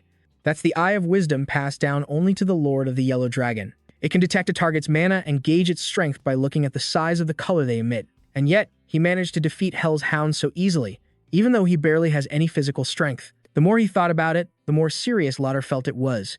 This is trouble. I need a soul stone. Meanwhile, the beast struggled to move. Min-chan had thought he could destroy the corrupted beast in a single blow, but it seems it wasn't powerful enough. Is the second form really all I can manage right now? It's true that I won, but if I hadn't absorbed the creation stone, I would have had a hard time fighting it. Thanks to the creation stone, my chaotic energy has more than doubled, and I managed to reduce the absorption rate by 30%. But my physical condition is poor. My body can't handle high-level martial arts. In any case, there's only one thing left to do to end the life of this paralyzed, corrupted beast. After that finishing blow, it was completely defeated. At the same time, Minchin received an additional 8.5% experience points, but suddenly, he felt a sharp pain in his sword hand. A strange mark appeared on it, leaving Minchin stunned. This mark on the back of my hand. It's glowing. It means the level 2 power of the Black Star has been released. The Black Star possesses power close to that of a mythic-grade item and can transform into any weapon. Its power changes based on the user's achievements, and right now, Minchin's power is only C rank. I don't know why this is happening, but this is an opportunity. If the Black Star develops to the next level, my combat abilities will also increase. Then I'll be able to deal with any situation that might occur in the tower more easily. The problem is, I need to find some rare metals to fully release its level 2 power, and I probably can't do that right away. These types of ores aren't available on the first level of the tower. Suddenly, a system notification that he had defeated the Guardian God snapped Minchin back to reality. That's right, I'm still on the side quest. He also received 10,000 bonus points and a soul stone. Upon receiving it, Minchin thought to himself, a soul stone.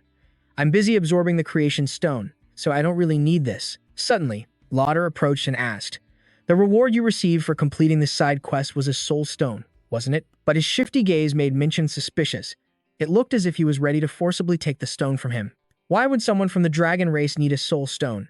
Some demon created something similar to a creation stone, and they crushed countless living beings to create this cursed item. If someone were to use this to create items or as a catalyst for magic, they could increase their power many times over. But because it contains so much evil energy, the vengeful souls within must be suppressed. This is the kind of item that any demon or practitioner of demonic arts would covet, but it's not a suitable item for the dragon race. Beings with such pure mana. And he wants it this badly. Whatever the reason, it doesn't really matter. That's what Minchin thought. Besides, what's certain here is that this dragonoid apprentice wants the soul stone, and I'm the one who has it. Since he promised to protect me, he won't attack me rashly. Meanwhile, Lauder thought to himself, even though I really need the soul stone, I can't break my promise. The promise he'd made about the soul stone. Suddenly, Minchin spoke up. Should I give this to you? This surprised him. Really? Lauder quickly grabbed his hand and said joyfully, just tell me what you want and I'll pay a reasonable price for it. Minchin replied, I don't need anything. Hearing this, Lauder was confused. What do you mean? Minchin then smiled and said, it's nothing. You kept the surrounding area safe, right? Lauder replied hesitantly, that was only because you came here for the side quest first and no one else showed up, so I didn't actually do anything. So this is a dragon's conscience. I was even considering breaking the trust he placed in me, and yet and since Lauder insisted on keeping his promise, Minchin decided to ask him for a favor. If you can't do it, don't force yourself. Overjoyed, Lauder quickly said, go on, I'm listening. If I get the chance, I want to see what the world where dragonoids live is like. On Earth, the dragonoid world is known as a world of myth. Hearing this, Lauder was astonished. Are you saying that the fame of our home planet has reached all the way to Earth, a planet in another dimension? But in reality, Minchin was lying. The truth is, people on Earth don't even know that dragons exist. Hell and heaven restrict information as much as possible to prevent powers from other dimensions from interfering. It's just like the situation with the dwarves and the Intergalactic Association. They only allow official diplomatic channels with a few select dimensions, and they must not be known on Earth. Whatever my goal may be, that's not how it works. Lauder insisted that only those acknowledged by the Dragon Clan could enter their world. Actually, there is a way to do it. That name, Lauder. I know what that name means. Gondrian's recognition is worth far more than the Heart Stone.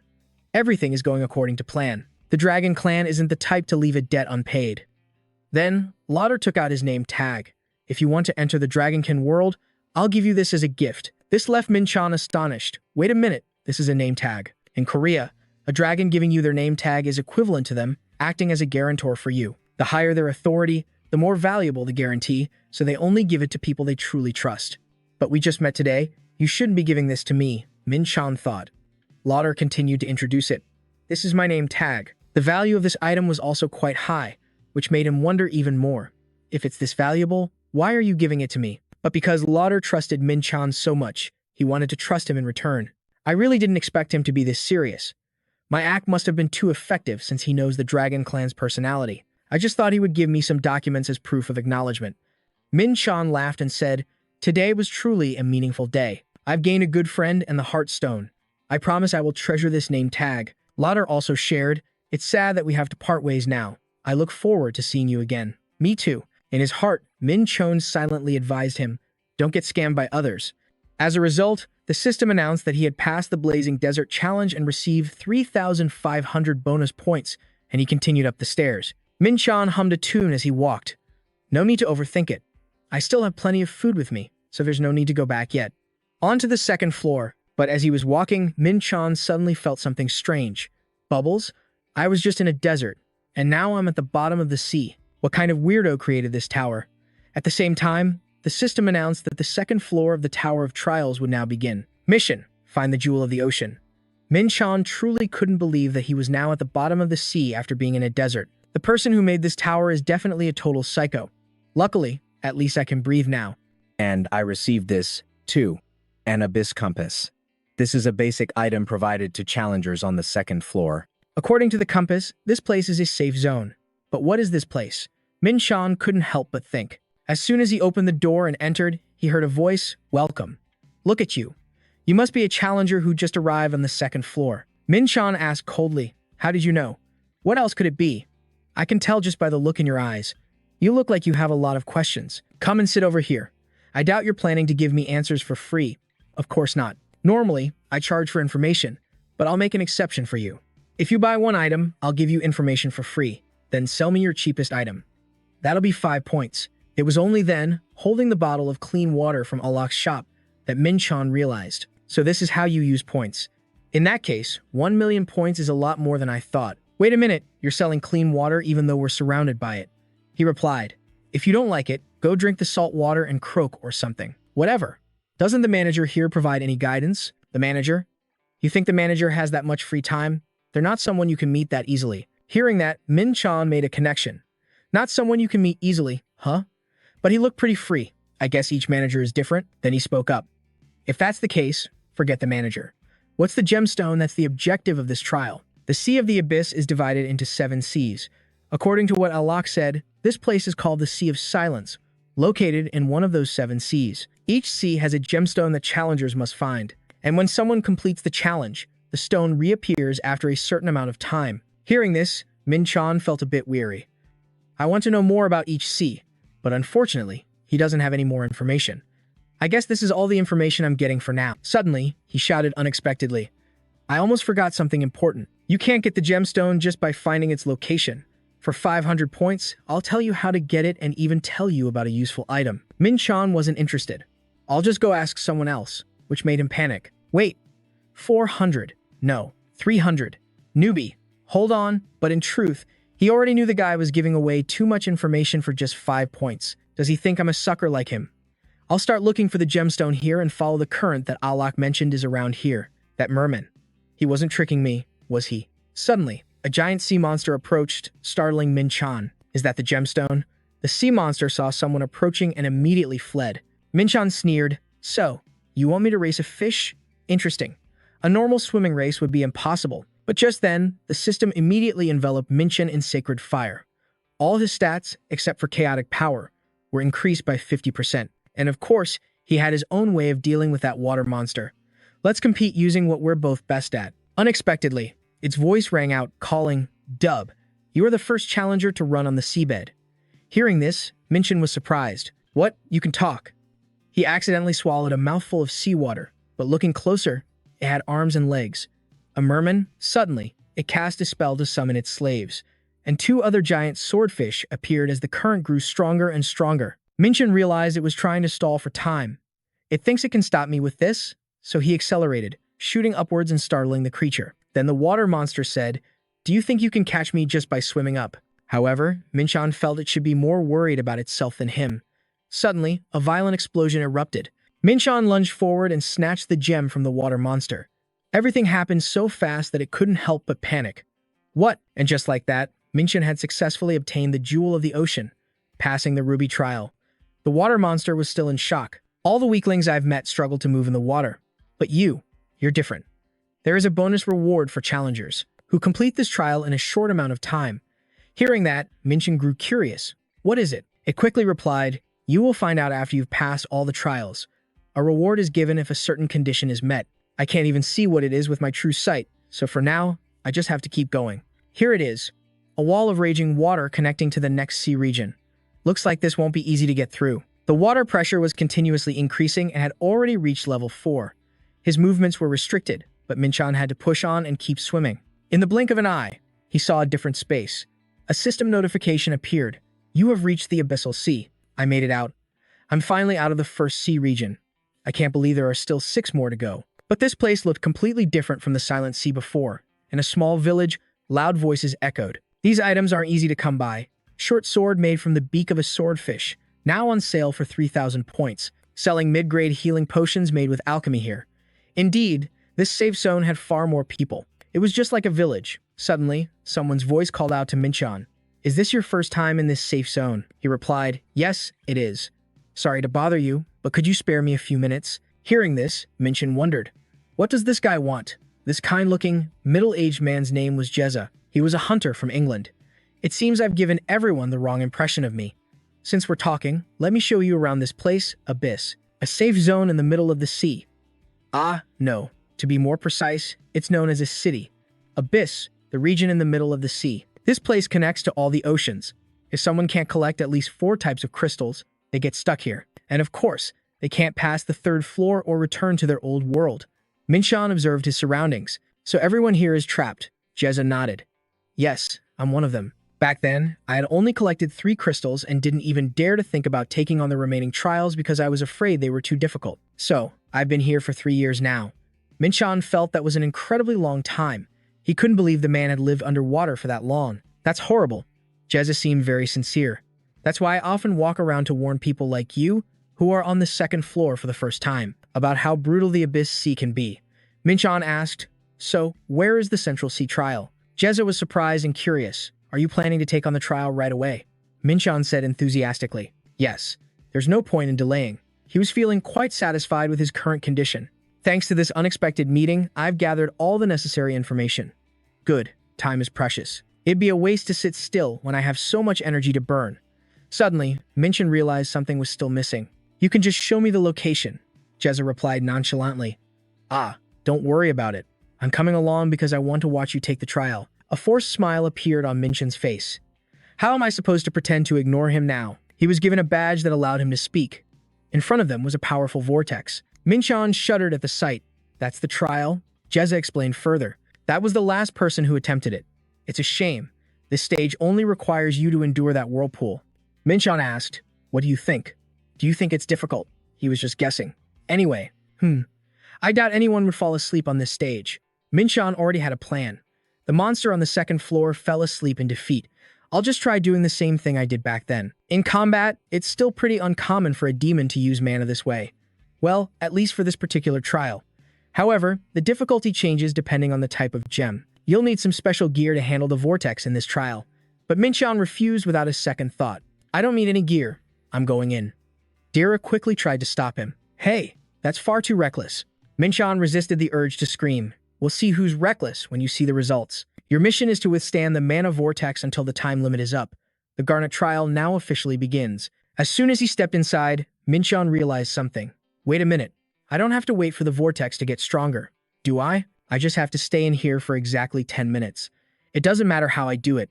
If that's the case, then I'll just destroy the vortex before it even has a chance to form. Dara was waiting alone outside. He was far enough away to be unaffected by the vortex. Has nothing happened yet? By now, there should be a massive vortex pillar, right?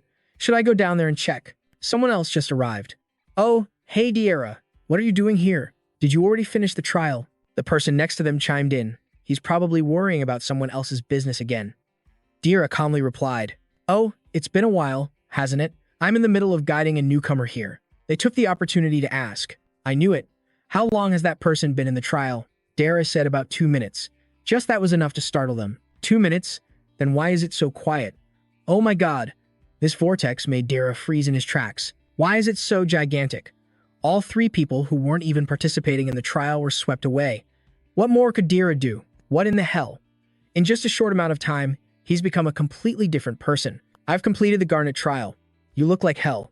You should have just gone back and left me alone. He thought to himself, I never expected a massive vortex to burst out and reflect my own attack back at me. Just as Dara shouted, a tin shark appeared. How could you expect me to go back when you're acting so nonchalant? Just one bite from that thing means death. Minchan gave a forced laugh at the situation. I'm afraid it won't just be death. My entire body will be gone. Right. With trials like this, I'll just slash it once. Use hellfire to cauterize the wound. and then I just get to enjoy the sight of it bursting into flames. Dara was on the verge of losing his mind. Is that fire? Are my eyes playing tricks on me? Isn't this supposed to be the sea? After defeating the tin shark, he reminded him again that the emerald trial would be even tougher. Minshan wondered, is that the hardest trial? Dara explained in detail. No. This one is still easy compared to the remaining trials, but it's dangerous because the mana can explode at any moment. I think it'll be easier to pass by relying on my senses instead of observation. Don't worry, old man, passing the emerald trial will be a piece of cake. Regardless, Dara had to offer his praise. Congratulations. Finishing so quickly, you can proceed to the next floor now. However, Minshin wasn't done warming up. What are you talking about? Since I've already gone to the trouble of doing these trials, I should collect all the gems before I leave. Dara reacted. Is that really necessary?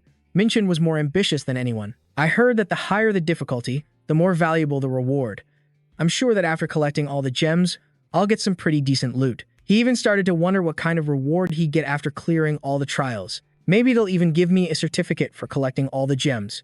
Dara sighed. In the past 3 years, I've never met anyone like you. Minshan just gave a friendly smile. I'll take that as a compliment. He immediately shut it down. No. I'm just wondering what kind of land could possibly produce a monster like you. Minshan got angry. How dare this old man call me a monster? Dara suddenly burst out laughing. All right, fine. I'll guide you until you've completed all the trials. Minshin didn't understand him. Why would you go to such lengths to help me? Dara's reason was simple. I already told you, didn't I? I just want to watch you take on the trials. This is all part of that. Since he put it that way, Minshin had no reason to refuse. All right then, I'll be in your care. The gems he had collected so far were ruby, garnet, cat's eye, and emerald. The 5th trial was sapphire. I also got the lapis lazuli from the 6th trial, and for the 7th trial, only amethyst remains. Dara introduced the next area.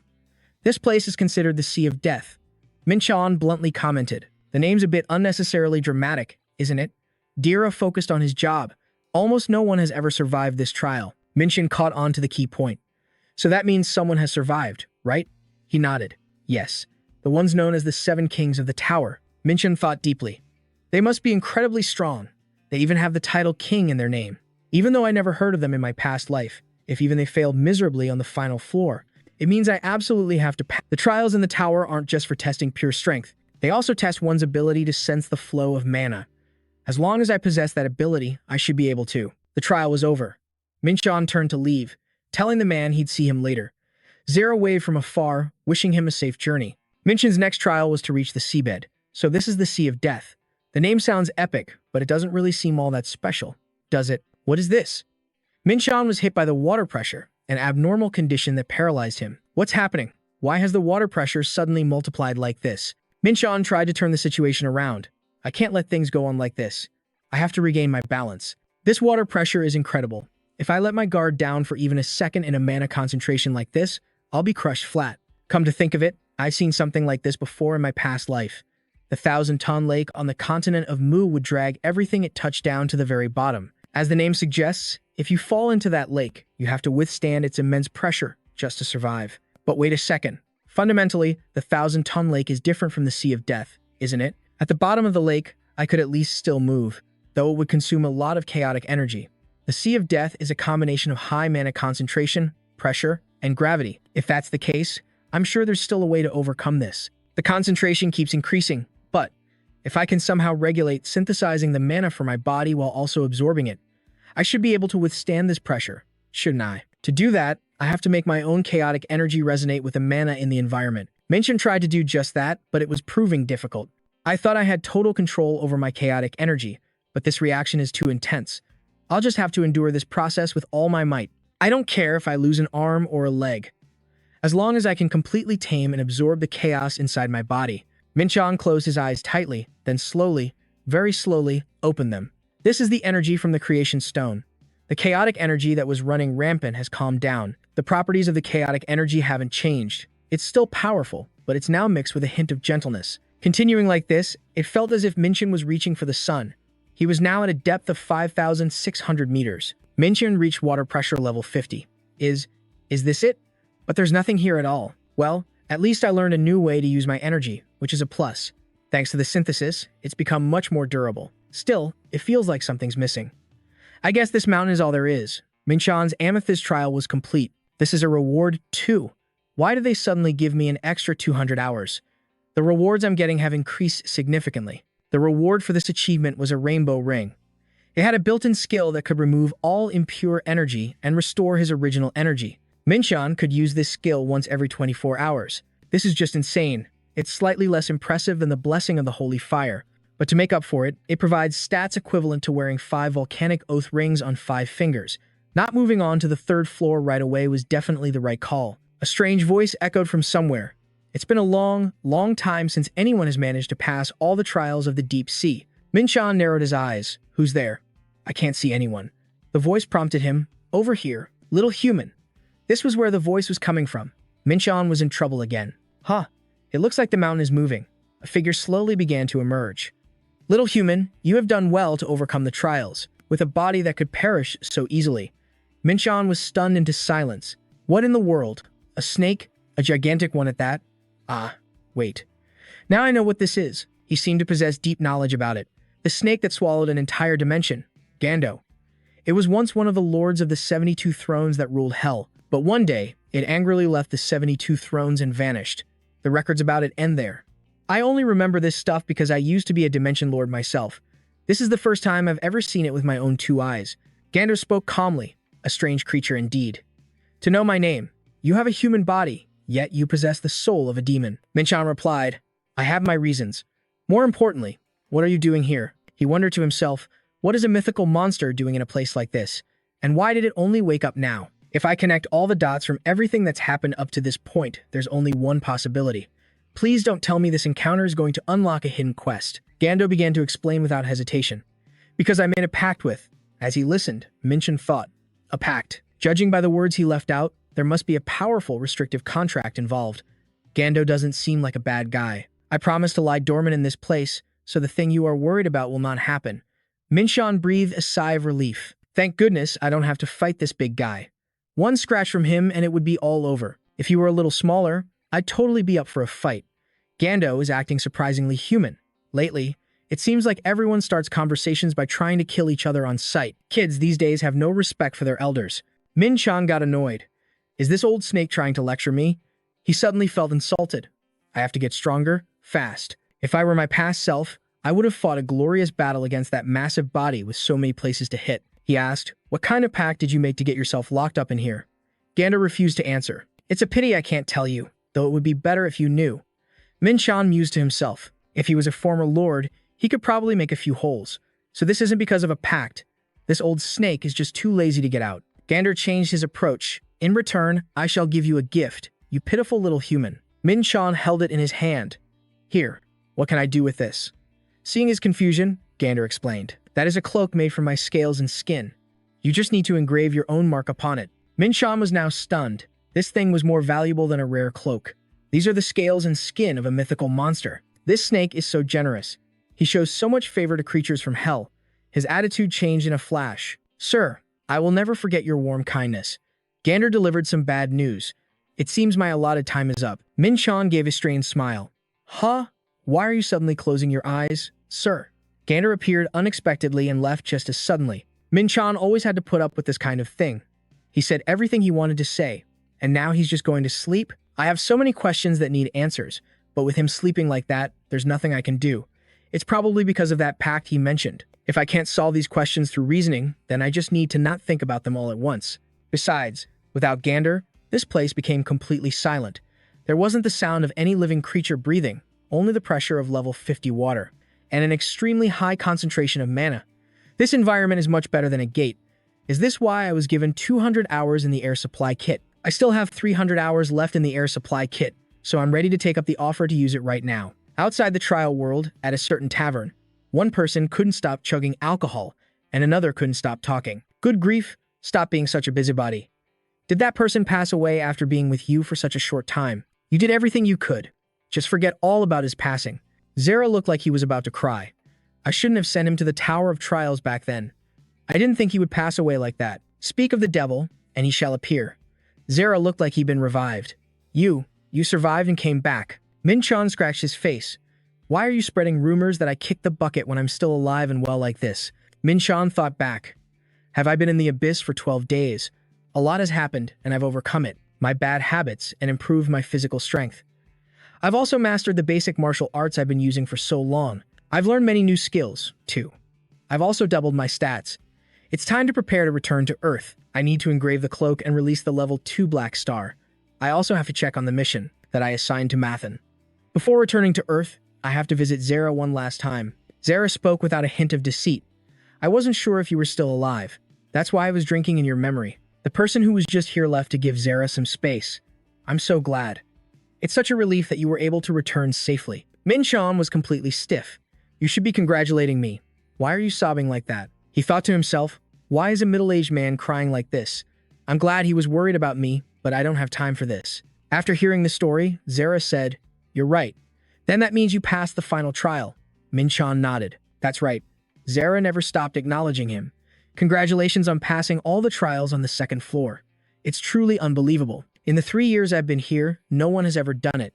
Min-chan already knew that. Not just in 3 years. I heard no one has done it since the tower was created. Zara reminded him, now all you have to do is keep climbing. Min-chan couldn't help but ask what he would do. Although Zara had failed, he hadn't given up. Watching you, I was reminded of myself when I first entered the tower. I'm going to try again, just like when I was full of vitality before.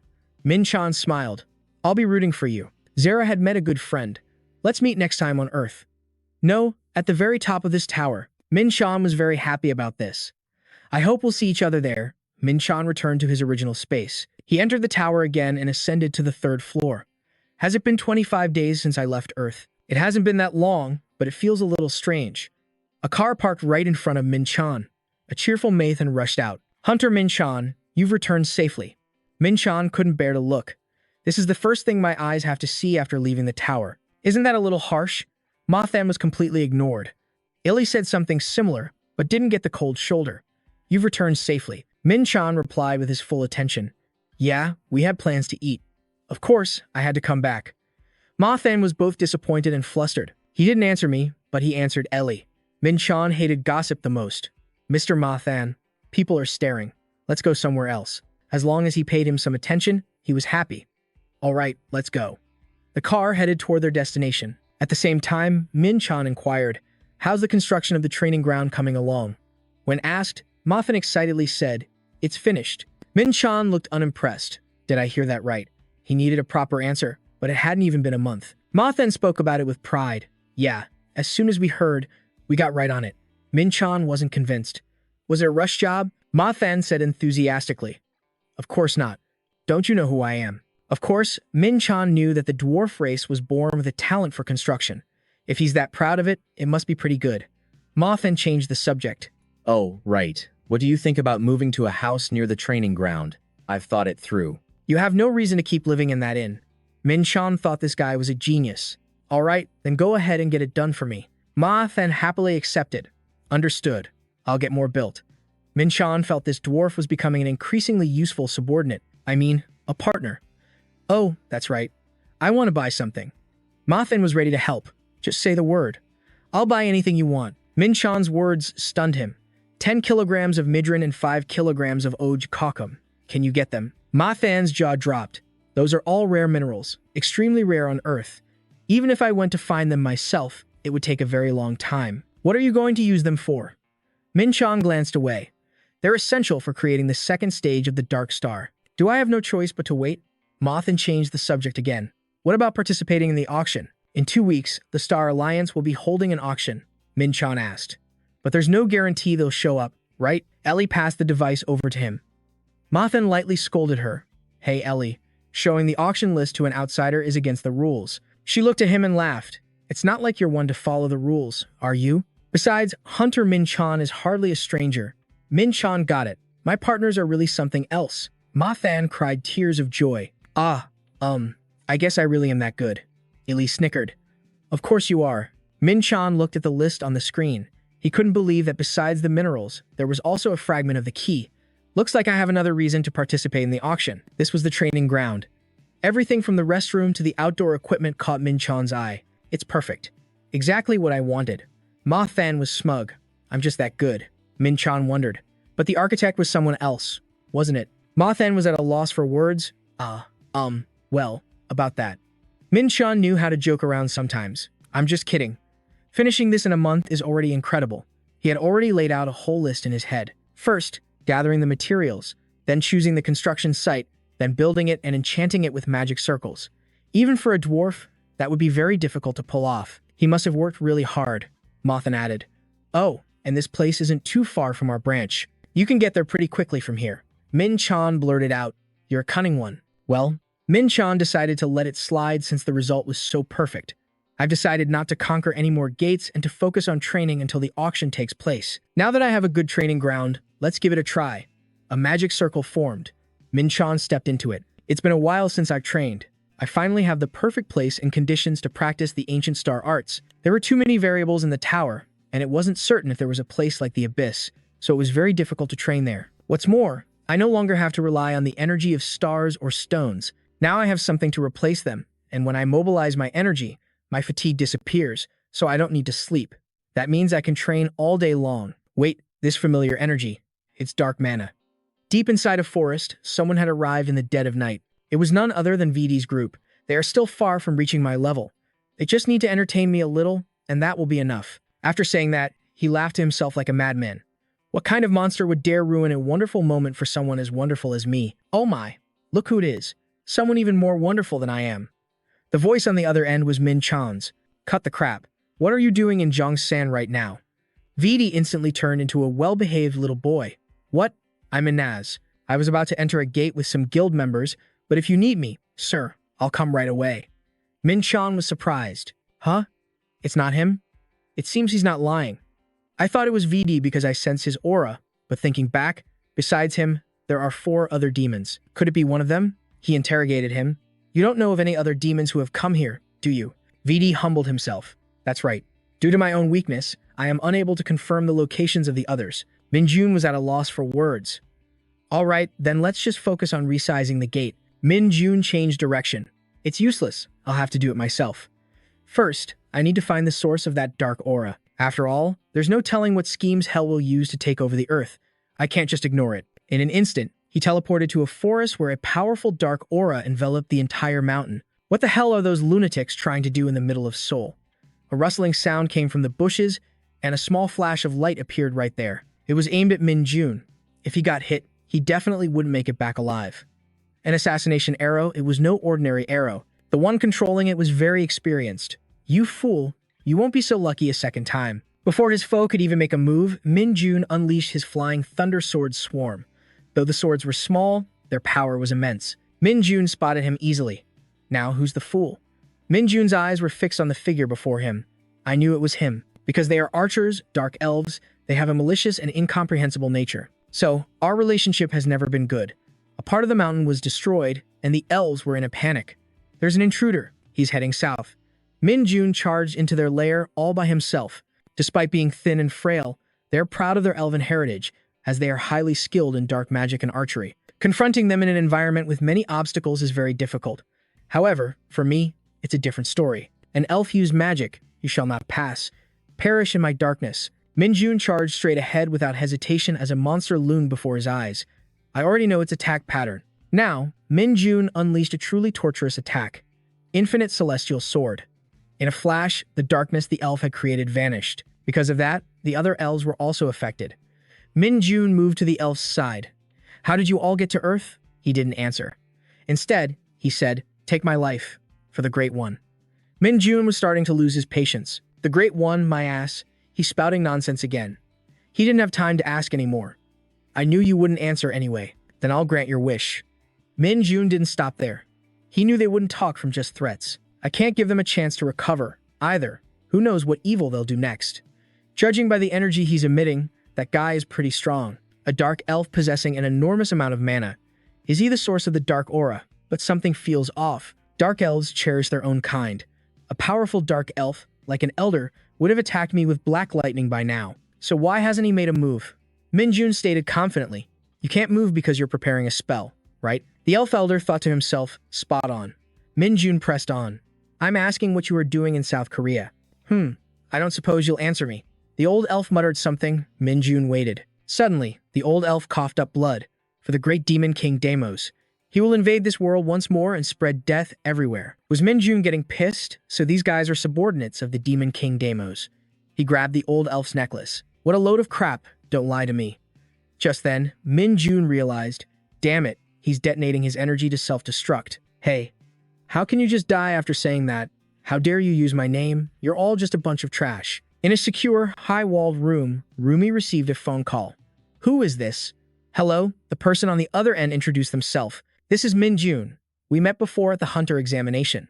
Do you remember our bet? Rumi laughed and said, of course, but it's been a while since you last contacted me.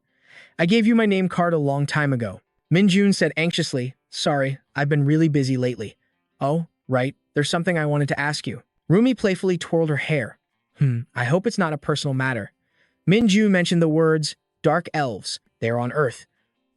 If you want to know.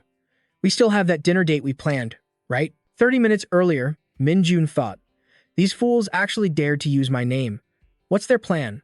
Are they amplifying a specific sound wave? So, according to the information, this magic formation alone isn't very useful.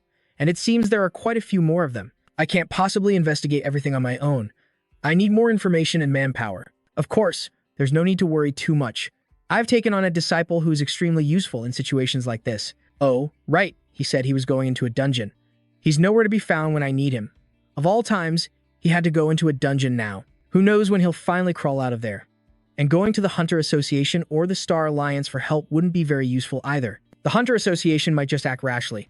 And doesn't the Star Alliance only have connections to the Yongsan branch? Damn it, how am I supposed to deal with these dark elves now? Wait a minute. Elves. Elves, right? There are elves, and then there are dark elves. Although they were originally one race, a schism occurred after a few progressive elves started working with Hell. The two sides have been rivals for ages. It's a good thing I remembered Sinzumi in this situation. She's bound to have a reaction to this incident. After all, she's a half-elf. Her parents. One is from the elf embassy, and the other is Korean. I only briefly explained the current situation to her, and Jumi said she'd send more people. They should be arriving any minute now. Nam approached with an enthusiastic look on his face. You must be Hunter Min-chan, right? You're with Sinzumi? Nam introduced himself flawlessly. Yes, it's a pleasure to meet you. I was sent from the elf embassy. Min-chan caught a scent. The smell of fruit and the spirit energy emanating from them meant they were definitely regular elves. Were they from the guard unit? Elves indicate their rank by the number of leaves on their brooch. The maximum is 6 leaves, so with 5, they are outstanding warriors. As they moved forward, Nam was a bit curious. Did you take down all the cursed ones by yourself? Min-chan replied, yeah. Nam then added, I heard you passed the same test as her. Min-chan's expression hardened. So what? What's your point? Nam's request was a bit bizarre. Could you have a match with me? Min-chan looked into those fiery eyes. Nam seemed completely serious about this. I can't believe he's being so competitive in a situation like this. It'd be more believable if you told me he was a demon warrior, not an elf. He forced a smile and rubbed his face. Didn't you come here to help me finish things up? Nam looked taken aback. Yes. I only reacted that way because you seem very strong. I apologize. Min-chan simply thought that regular elves are usually pretty quiet. He had never met one this energetic. The elves began their ritual. Oh, spirits, please return this place to its original state. This is a small request. Covenant holder, I shall grant it. Min-chan stood to the side and watched. Elves are this convenient, huh? They use nature's mana along with spirit magic to quickly purify dark mana. If I had done it myself, it definitely would have taken much longer. Nam pointed to the person next to him. This person will be your guide, Hunter Min-chan. It seems Our Lady has invited you to a banquet. This was exactly what Min-chan wanted. Oh, she wants to talk over a meal? Perfect. The Dark Elves every move and information on the elves. I'll gather as much information as I can. If necessary, I'll have to use the elves to defeat those who are doing wrong in my name. The Elf Embassy. Min-chan had arrived. How strange. In my past life, every time I met elves, it was always in battle. That's because the only elven empire in my dimension, Vanahem, it was normal for them to fight against hell. But elves and humans actually had a pretty good relationship. I'm just feeling a bit surreal. After the Second Great Cataclysm, the elves proactively befriended humans, which gave humanity a good impression of them. In my past life, they were just as beautiful and fragile. But now, I don't have such a negative view of them anymore. Is it because of their faces? It's probably because I'm looking at a beautiful person. Jumi came out to greet him. Hunter Min-chan, it's been a while. Min-chan said, as if to remind her, this is the second time we've met, isn't it? Jumi hadn't forgotten. I was waiting for you to contact me again, but I never heard a thing from you. Min-chan needed to know why she was waiting. Jumi spoke her mind. I'm a straightforward person. I don't like being indebted to anyone. Today isn't about the bet between us. Min-chan was puzzled. What do you mean? Jumi didn't beat around the bush anymore. My father is the one who invited you to the banquet. I only said it was me so you wouldn't feel uncomfortable entering the hall. Min-chan hadn't even paid much attention to it. Experiencing something rare is pretty cool, though. So Jumi is this particular about things. I'll invite you next time, since this time the invitation is for my father. To Min-chan, it didn't seem any different. All right, let's do that. Jumi didn't seem to be a woman of few words. You're still the same. Min-chan suddenly froze. What do you mean? It wasn't clear if Jumi was admiring him or something else. You don't look worried at all, just like when you fought Blue Charm. Min-chan was unbelievably serious. In a way, elves are people too. Why should I be nervous? Jumi chuckled.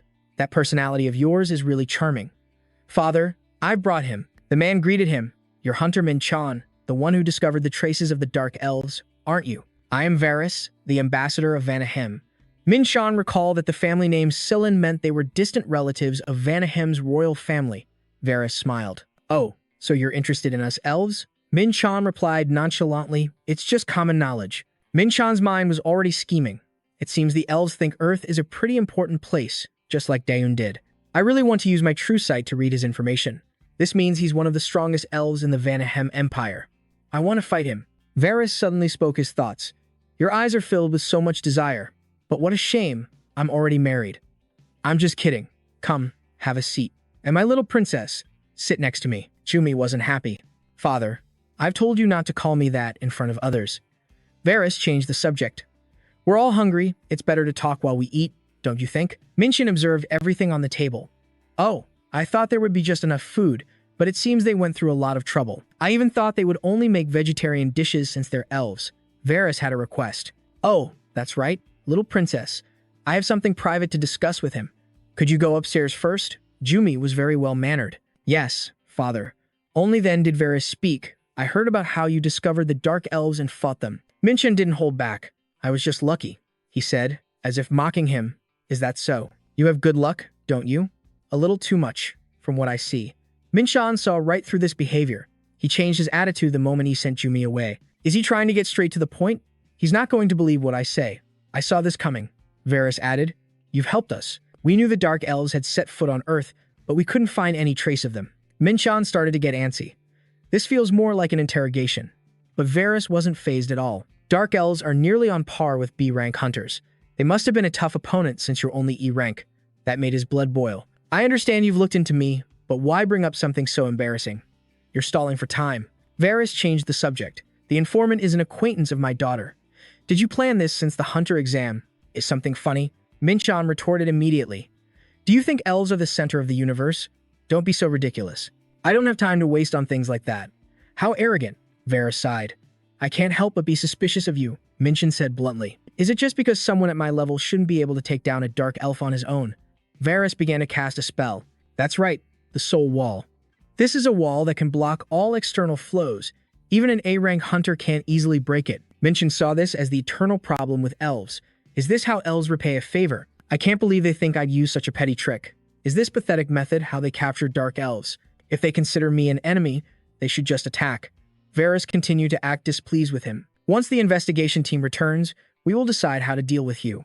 Just wait a little longer. I don't like doing this to someone who has helped us either. Min-chan's eyes darted around. Ah, are they talking about the elves who stayed on the mountain? If they use soul magic, they'll be able to see the techniques I use, and then my suspicions will be revealed. But this is really starting to piss me off. Varus sat with his legs crossed. It's useless. You can't break that wall with your strength. Min-chan cursed, shut your mouth. 7-star demonic sword. First form, setting Sunday. Min-chan's power shattered the wall. Varus said nothing more after that, because the tip of Min-chan's sword was pressed against his neck. Shall we continue this discussion then, you damned elf? The sword in Min-chan's hand pressed closer to Varus's neck. My apologies. It seems I underestimated you. Min-chan also understood why Varus thought he was weak, because Varus could create a sword with just his spiritual power. Varus smiled, thinking about how he had hidden his strength like that. Min-chan didn't want to hear another word from Varus, so he cut in. You should get straight to the point. I didn't hide anything. You people just refused to believe it. Damn it. That bastard elf said they just wanted to ask a few questions, but it ended up like this. I'm busy hunting down an imposter. I can't believe I'm wasting my energy in a place like this. Minchin decided to withdraw his sword. Varys was stunned. Since you've withdrawn your sword, I'll stop as well. Aren't you going to continue the fight? Minchin replied. If I wanted to kill you, I would have swung my sword long ago. In other words, if I continued, we'd both end up seriously injured. Pointing your sword at an ambassador is a serious crime. It could cause diplomatic problems. Fight me seriously. I won't hold you responsible for anything. Varys immediately refused. Come on, can't you take a joke? I just wanted to blow off some steam. Minchin couldn't believe Varys treated his words as a joke. Doesn't this crazy elf know this isn't the time for jokes? Then Nam appeared, walking in and asking, May I present the report now? In the reception room, Varys answered, yes. Since he's also involved in this, he has the right to know. All right, I'll begin. First, the Dark Elves' objective is to awaken someone imprisoned in the ancient world. Varys was bewildered. The ancient world? Minchin thought to himself. They figured that out just from the magic circle. It seems they're not completely useless, but those Dark Elves are preparing to do something terrible. A multiverse contains hundreds of worlds. Among them are newly formed worlds, as well as worlds that have developed for millions of years. It would be great if they could all coexist and grow, but some worlds have already reached their end. The ancient world is considered a fallen world. Varys wondered about the one who was imprisoned. Do you know who the imprisoned one is? Nan immediately said, It seems to be the god from the Dark Elves' faith, the god of war, Demot. But Minchin knew that wasn't right. That demon died ages ago. Varys then asked, Demot, the god who destroyed the earth in the past. Nan replied, Yes, to be precise, we suspect the Dark Elves are trying to find a way for that god to manifest again. Minchin sighed. No way, they're going in the wrong direction. Demot is already dead and has been reborn right in front of you, trying to make this fallen god manifest on Earth again. The Dark Elves were already evil to begin with. I bet they're hiding something. We have to report this to the Heavenly Palace and the nation, but we can't just blurt it out. And we can't track the location of the Dark Elves. My apologies, Mr. Ambassador. Furthermore, the ritual will be complete in about 1 to 2 days. Varys sat and pondered for a long time. Is that so? We can't trace them, and the ritual is almost complete. Varys then turned to ask Minchin, You said you can detect dark mana, right? I wonder if we could borrow your power. The god of war. I mean, the one everyone calls the Demon King might appear again. For the sake of the earth, we desperately need your help. Hearing this, Minchin glanced at Varys. Damn elves. They finally realized their predicament. I'm the only one who can track the Dark Elves quickly. Since I need to finish off those imposters anyway, this is convenient. If you want my help, why did you act that way before? Faced with Minchin's question, Varys was flustered. Seeing that, Minchin continued. The way elves show gratitude is truly eye-opening. I can use this. Minchin turned to leave. Varys quickly tried to stop him.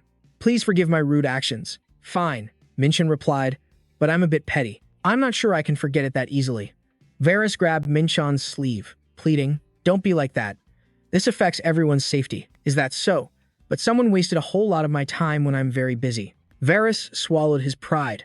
I'm begging you. Can you please forgive me? To let this go, I think I'll need some proper compensation. What do you want? Just say it.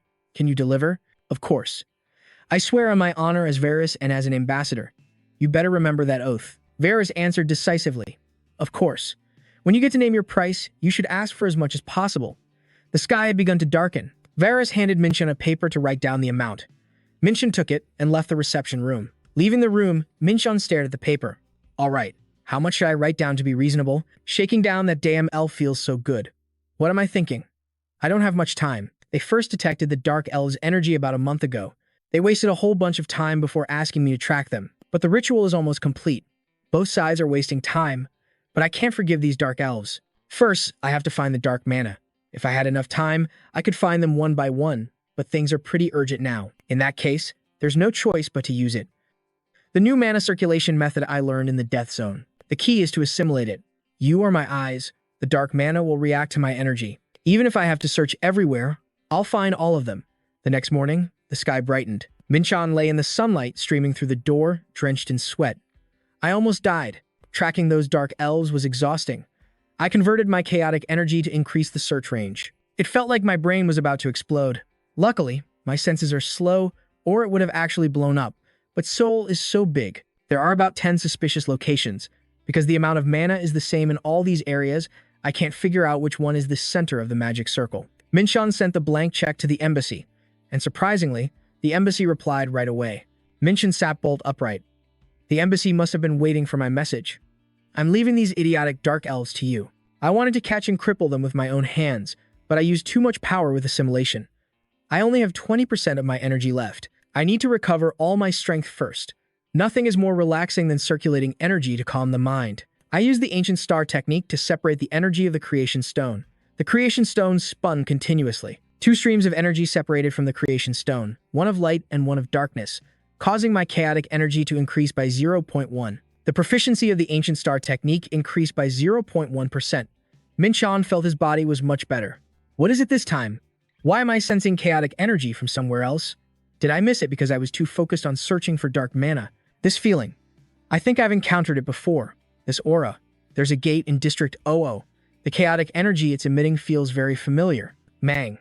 Is that chaotic energy related to the ritual the dark elves are performing? There's no proof that they're related, but it doesn't matter anyway. I can't miss out on the chaotic energy that leaked from the dark demonic artifact. That energy worked. Minchan was thrilled. This gate is mine. Inside the dark demonic artifact, elves were sitting in a circle. The great ritual will be complete soon. Everything is happening just as that person said. It seems it's not time for me to rest yet. Minchan stepped out of the darkness. This is the other side of the dark gate. There isn't much mana, and I can't sense any life energy around here. It feels like I'm looking at a destroyed world. Minchan looked ahead and exclaimed in surprise, "No way." A world in the twilight of its existence, where almost all life was destroyed in a war between gods long, long ago. Should I consider this hitting the jackpot? Minchan wondered. The rituals that the Dark Elf tribe was preparing all over soon. They were all to open this dark gate. Suddenly a fierce wolf appeared and approached me. What a friendly welcome. An elixir and my impersonators all gathered in one place. And next to the wolf pack are some nasty-looking elves. Are you alone? You're quite brave for someone of an inferior species. I was getting a little bored of guarding this gate. This guy will be the perfect entertainment while I wait. Minchan scoffed. Entertainment? In your dreams. Congratulations. Today will be the anniversary of your deaths. This day next year will be your death anniversary. Minchan attacked without hesitation. Peerless fist. His Thunder Emperor fists severely injured the wolves' heads. These dire wolves are on the same level as ghouls. They're C rank, but have the stats of a B rank. They're too easy to take down. Using high-level martial arts imbued with chaotic energy on them would be a waste. The elf couldn't believe how strong Minchan was, that lowly human. The frightened wolves began to back away, and the elf shouted, "Where do you think you're going? Cowards!" Holy fire completely enveloped Minchan's body. "I won't let a single one of you escape." Seeing this, the elf muttered a prayer. "May my demon lord Demot bring death to our enemies for the resurrection of the prince. You bastards!" Minchan was getting tired of these fools spouting the same old lines. You have successfully absorbed chaotic energy. Chaotic power has increased by 0.3. Both chaotic power and chaotic energy have increased. Minchan lifted up a wolf. Thanks to you guys, I was able to absorb a decent amount of chaotic energy. You guys are really packed with energy. Even though we just fought, why do I feel like all my fatigue has disappeared? I also tried using my martial arts techniques while covered in holy fire. Turns out the results aren't bad. It's quite useful. I'm so grateful for everything. Now, how should I properly repay you? An old elf just stared intently at Minchan. Minchan dropped the wolf. Why don't I hear anyone answering me? And stop what you're doing right now if you don't want to die. Minchan pointed his sword at that elf. Don't you understand the situation? Is there something funny about the deaths of your subordinates? The elf replied, all of my comrades have acted according to the will of the great Lord Demot. They have no regrets about their sacrifice. Thanks to them, the ritual is complete. It's a pity, but you've wasted your time coming here. Minchan thought to himself, this damn dark elf.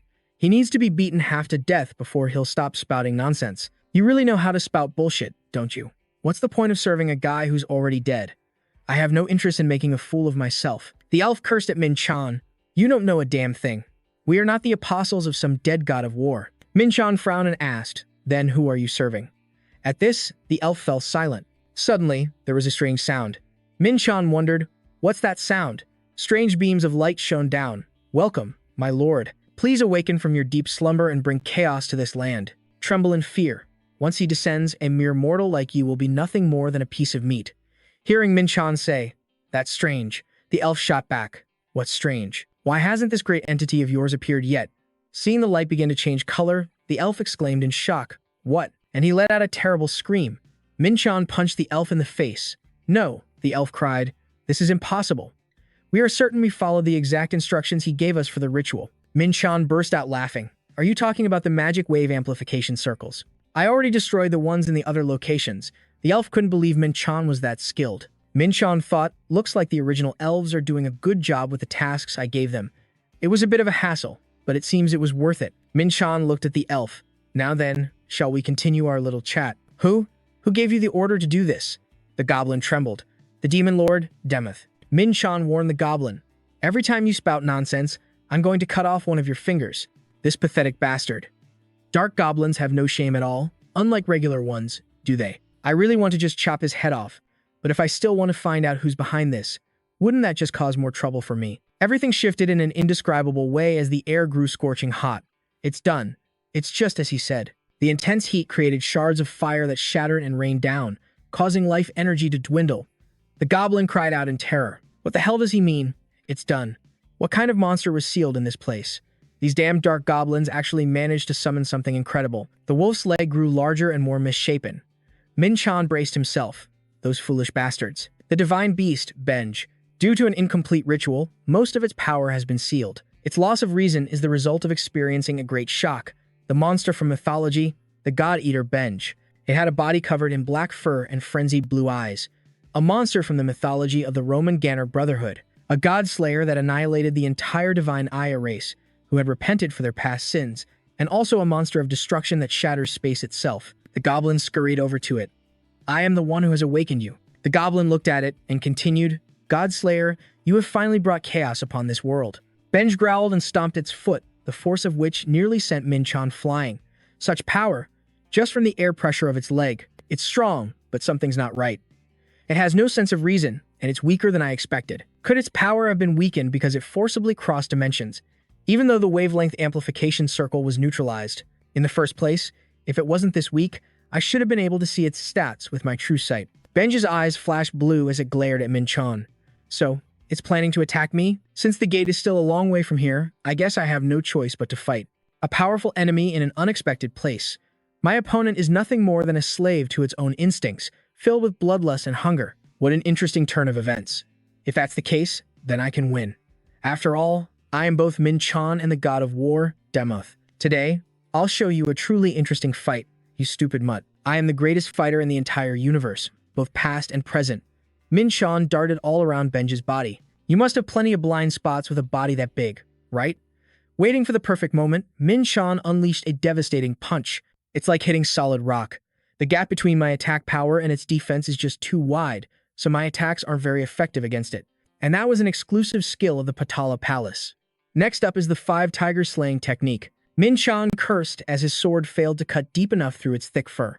Sensing danger, he quickly dodged aside. Damn it, that was fast.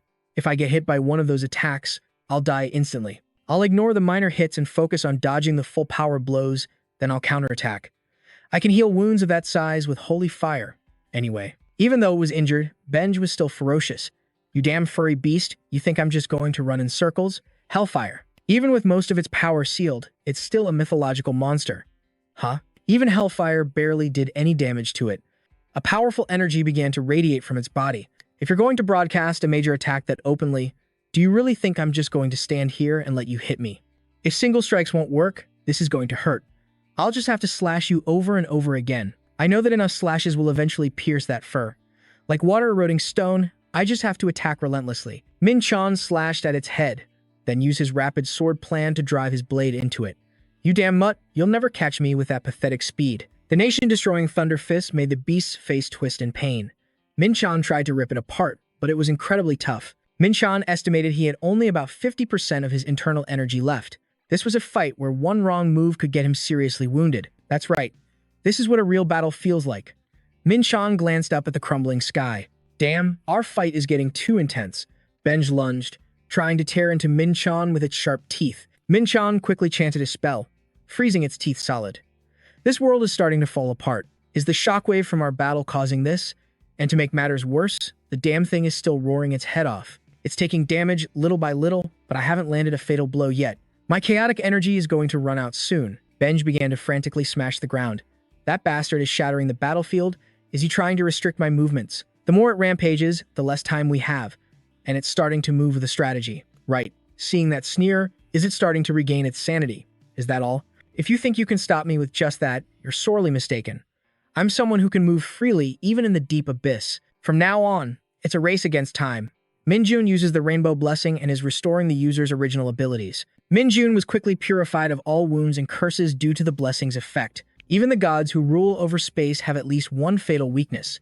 I'm sure Fenrir has a weakness too. You damn dog, stop this madness. If you keep this up, this place will be destroyed. I'll find a weak point that can stop its movements. Minjun leaped up decisively. Now, it's time for round 2. The damn sky is falling. This place is a fragment of a world that was already destroyed. The remaining time until the plane collapses. Minjun felt pity for Fenrir, the one who devoured gods and destroyed worlds. The way it was rampaging now was completely unbecoming of its inherent dignity. Its eyes were filled with madness. It had lost all of its former pride. For some reason, Minjun saw himself in it. After trying to use a clone to descend to Earth, only to be destroyed by the human hero, Minjun lost the chance to return to his real body and is now reincarnated as a human. This world will soon be destroyed. As for Fenrir, it will probably stare into the space within the dimensional rift for all eternity. After all, it's immortal. That's why Minjun will kill it with his own hands. Minjun tried attacking all the potential weak spots, but aside from its neck, it didn't react much. This is definitely its weakest point. Looking closely, Minjun saw something stuck in its wound. 7-star Demon Sword. First form, sun sets on the mountain. Minjun was right, there was something stuck in Fenrir's wound. Is that its weak point? 7-star Demon Sword. Second form, Meteor Sword. Minjun struck its weak point decisively. Fenrir roared in agony, its cry echoing through the sky. The reaction was stronger than Minjun expected. It really is its weak point. All right, let's end this. I'll take this monster's head with a single strike. Fenrir lay writhing. My neck hurts so much. Wait, it's regained its senses. Where is this? Who am I? Minjun hesitated. You're Fenrir? That's right. I am Fenrir. Is Ragnarok happening? Am I fighting the gods? I think I was released to fight. Minjun was puzzled. What nonsense are you spouting? I think you're mistaken. You devoured the strongest gods and destroyed worlds. Fenrir continued, that's ridiculous. I'm certain I was in the middle of a battle with the gods. Minjun asked Fenrir, do I look like a god to you? Fenrir replied, no. A lowly creature, a small, weak human with a finite life. Listen carefully. Your family destroyed the gods, and your brother, Jormungandr, has claimed one of the 72 thrones of hell. Jormungandr joined the demon's den? That's strange. I have no memory of this. It seems you don't believe me. Look, my senior. I mean, Jormungandr gave me this. It's Jormungandr's energy. No, that's impossible. Jormungandr was preparing for war with me, I think. I don't remember clearly. Minjun saw that there was definitely something wrong with its memory. Could it be because of the stone I just destroyed? Minjun tested its memory with a question. What's the last thing you can remember? But, unfortunately, it couldn't remember. The last thing I remember. Oh, my head hurts so much, everything's a mess. I can't just leave it here like this, compared to letting it wander aimlessly, trapped in a dimensional rift for eternity with only its consciousness intact. I should grant it one last act of mercy. Seeing Minjun about to leave, Fenrir stopped him. Hey, human, you're not going to get angry just because I said your life is finite, are you? Can we talk after you put down the sword? You're really scary like this. Minjun said in a low voice, I could be turned to dust by a single swipe of your claws. Brother, you're pointing a sword at me. How could you do this? I don't have a brother like you. I just want to live. I'm sorry, but you're too strong. I need to finish this while I still can. Those gods said the exact same thing you did. That's the very reason they tied me up and tortured me. Even though I hadn't done anything yet. I don't want to die. I only fought because I wanted to live. I don't believe you. How can I trust you? I will serve you as my master. Serve me as its master. One of the primordial creatures that could go toe-to-toe with the angels in heaven. If you wish, I will form a master-servant contract. Didn't you say your memories are a mess? You can still remember about the contract. Those gods kept repeating the contract to me, forcing me to say it. But you've never done that before. I didn't want to because they kept stabbing my chin with a sword. It hurt a lot. Monsters from the Age of Myths, who follow the old divinity, usually have incredibly high pride. They would rather die than bow their heads and beg another for their lives. I know because I fought a few ancient monsters in my past life. I can't believe a being like that is saying it wants to do it. Of my underlings. I accept you as my servant. Thank you. You won't regret this. It looks so happy. It's even wagging its tail. I am Benj, son of Loki, and I swear upon my soul that I will serve Minjun as my master. Thank you, master. Wow. He changes his tune fast. A few minutes ago he was calling me brother, and now it's master. But master, my neck has been hurting for a while now. It feels like it's about to break. Hold on a second. Holy fire has been used. The blessing of healing has entered the target's body. It's so warm. My pain is subsiding. Don't talk, your wound could get infected. He's acting more and more like a dog. It reminds me of Bobby back home. Minjun sensed a strange phenomenon approaching and said to Benj, "Can you run?" Benj panted heavily. "No, sir. It's quite difficult since both my neck and leg are injured. I think I'll be fine after a little more rest. If we keep resting here, we might just be taking an express train to the afterlife. Time remaining until collapse, 5 minutes and 33 seconds. Benj panicked. What? Master, doesn't that mean it's dangerous to stay here? But I can't run right now. Master, you have to think of something. Minjun actually had no intention of leaving. The plan was simple. Just defeat it. Minjun asked Benj, "Can you make yourself a little smaller?" "I can. Just give me a second." Minjun was startled. "What? You can actually do that?" First, his legs shrank, then the rest of his body followed. "How is this, Master?" Looking closely, Minjun saw that he looked just like a puppy. "I just fought a dog that doesn't even come up to my knees, and I nearly died. This is so unfair." Benj asked again, "Master, how is this?" Minjun said, "We don't have time to stand around here." Amidst the danger, Minjun picked him up and ran. "Hey, I don't like being held by men." Minjun replied, "You can die here instead." Hearing that, Benj got scared. I'm sorry." Minjun ran into the darkness. "I used too much energy in the fight with Benj. This is going to be dangerous. So violent. Isn't this what the end of the world looks like? Damn it. I can't see what's going on because the mana is in chaos. This is impossible. Unbelievable. What is this? My lord, you guaranteed that the ritual would succeed, but look at what's happening now. If you would just give us more time and resources right now. Do you know the penalty for making excuses? I do not allow anyone to fail me. It will not happen again. Of course, I did not bring mages here to do nothing. Yes, my lord. Assist the mages with their next task. I look forward to the next result, but if you fail to meet my expectations, you need not worry. If your results please me, I will give you a worthy reward. This time you must obey my orders. I can't believe I have to assist a mere human like you. If you have an objection, take it up with the Lord." Thanks to the darkness, he managed to bring Benj back. Everyone was already there waiting for Minjun. Minjun was surprised. "What's this? Are you guys here to celebrate my return to the team? Are you being serious? The gate was about to collapse when we got here. We suddenly couldn't contact you. We couldn't find you. I know. That's why I hurried out. Did something happen inside? As you can see, I'm fine, aren't I? It would have been difficult for us if something had happened to you, since you went in alone. Are you actually worried about me? It was like hell in there just now. I'm saying it would have been difficult for my father and the ambassador. Did you see it? A ritual to summon a legendary creature. They were trying to resurrect the demon lord through a ritual. It wasn't a demon. Then who were they trying to summon? I don't know. The ritual failed when the dimension collapsed. Unfortunately, we have no information. Things will get complicated if I tell them about Benj. We would have been in big trouble without your help. Please accept this as a reward. I'll tell my father about this. I'm just noticing now. Isn't that a puppy? Don't tell me. She doesn't realize this is Benj, does she? You brought a dog into the gate? I picked it up on my way here. Even so, why would you bring such a cute puppy into a dangerous place like a gate? It looked like it was abandoned, so I couldn't just leave it alone, you know? Master, I was not abandoned. Benj, why would you do that? I'm so tired. What were you thinking? Bringing a puppy into a gate? You shouldn't have done that, even though I know you're confident in your abilities. Please, stop barking like a dog. After the gate collapsed, the elven ambassador tried to track the dark elves, but it didn't go well. Although we captured a few dark elves near the dimension as it was being destroyed, the other dark elves on the battlefield escaped, and they erased all traces of themselves as if they never existed in the first place. Because of that, Varus personally asked for my help. Minjun, could you help us one more time? I've absorbed the chaotic energy from the Dark Gate, and I also found proof that they aren't following a demon. There's nothing more for me to gain now that I've found Benj. I believe I've done enough. I will have to refuse your request. Is that so? I guess we shouldn't have relied on you then. Then give me the reward I deserve for my contributions up until now.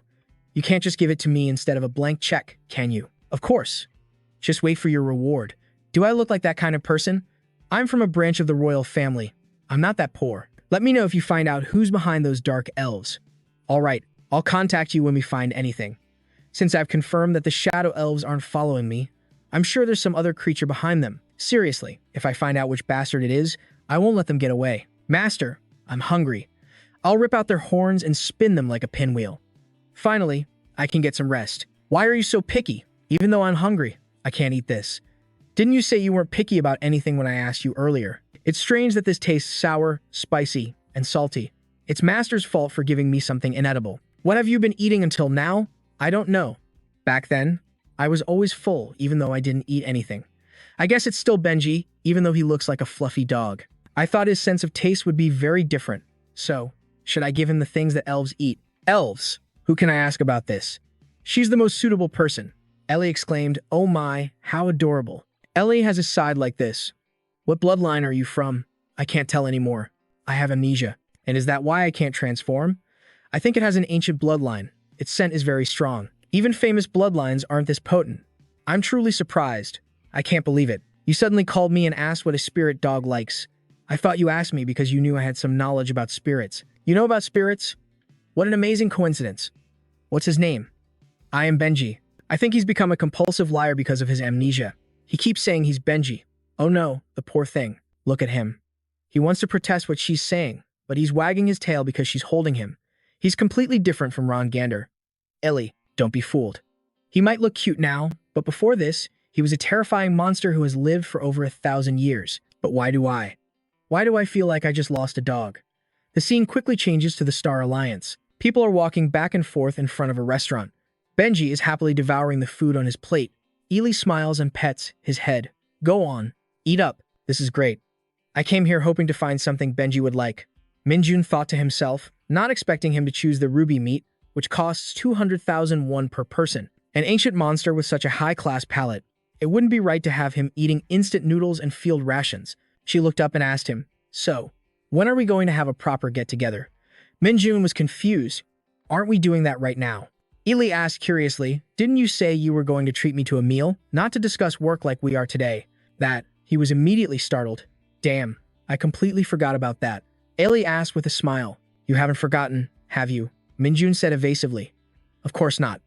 I've been watching you for a while now." "You've been watching me?" She teased with a smile. "When you blush, it's like the words are written right on your forehead, just like right now." He cursed inwardly. "Damn it, she caught me." Ellie playfully insisted. "So, when should we go eat next time?" Suddenly, Mathan spoke up. "Oh my, you're here too?" "Mathan, I'm saved," he said cheerfully. "Is it all right if I join your table?" He quickly replied, "Yeah, that's fine." The two of them then started a conversation. "You're the branch manager, so why are you drinking beer in the middle of the day? Don't you know that for dwarves, beer is like a drink for the soul?" "Ah, well, that makes sense. You chugging beer right next to me is making me want some too." The scene changes to Mathan's office. Minjun crossed his arms seriously. "I need your help with something." Mathan agreed without hesitation. "Please, just tell me what I can do for you." He searched for something. "Wait a second. Can you engrave this for me?" The man was horrified. "This seems to be an incredibly amazing item. Where did you find this?" He answered, "At the tower." Mathan studied it. "It would be difficult for us to enter the tower ourselves.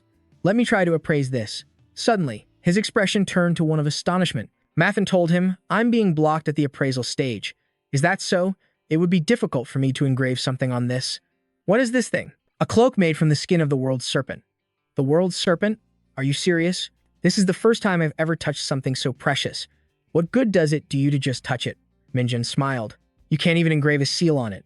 "That's not wrong." He sighed. "Well then, there's nothing you can do with this, right?" Mathan said dejectedly, "Yes, I think only my master would be able to do anything with that. Having something this special is such a pain." "Model. I can only use it once, it's been engraved, so I can't use it right now. I guess this gift is more incredible than I thought. I'm curious. Could you help me find someone who can engrave this?" He answered tearfully. "I think I know a few artisans who might be interested in this. You can count on me. I'll find someone to help you."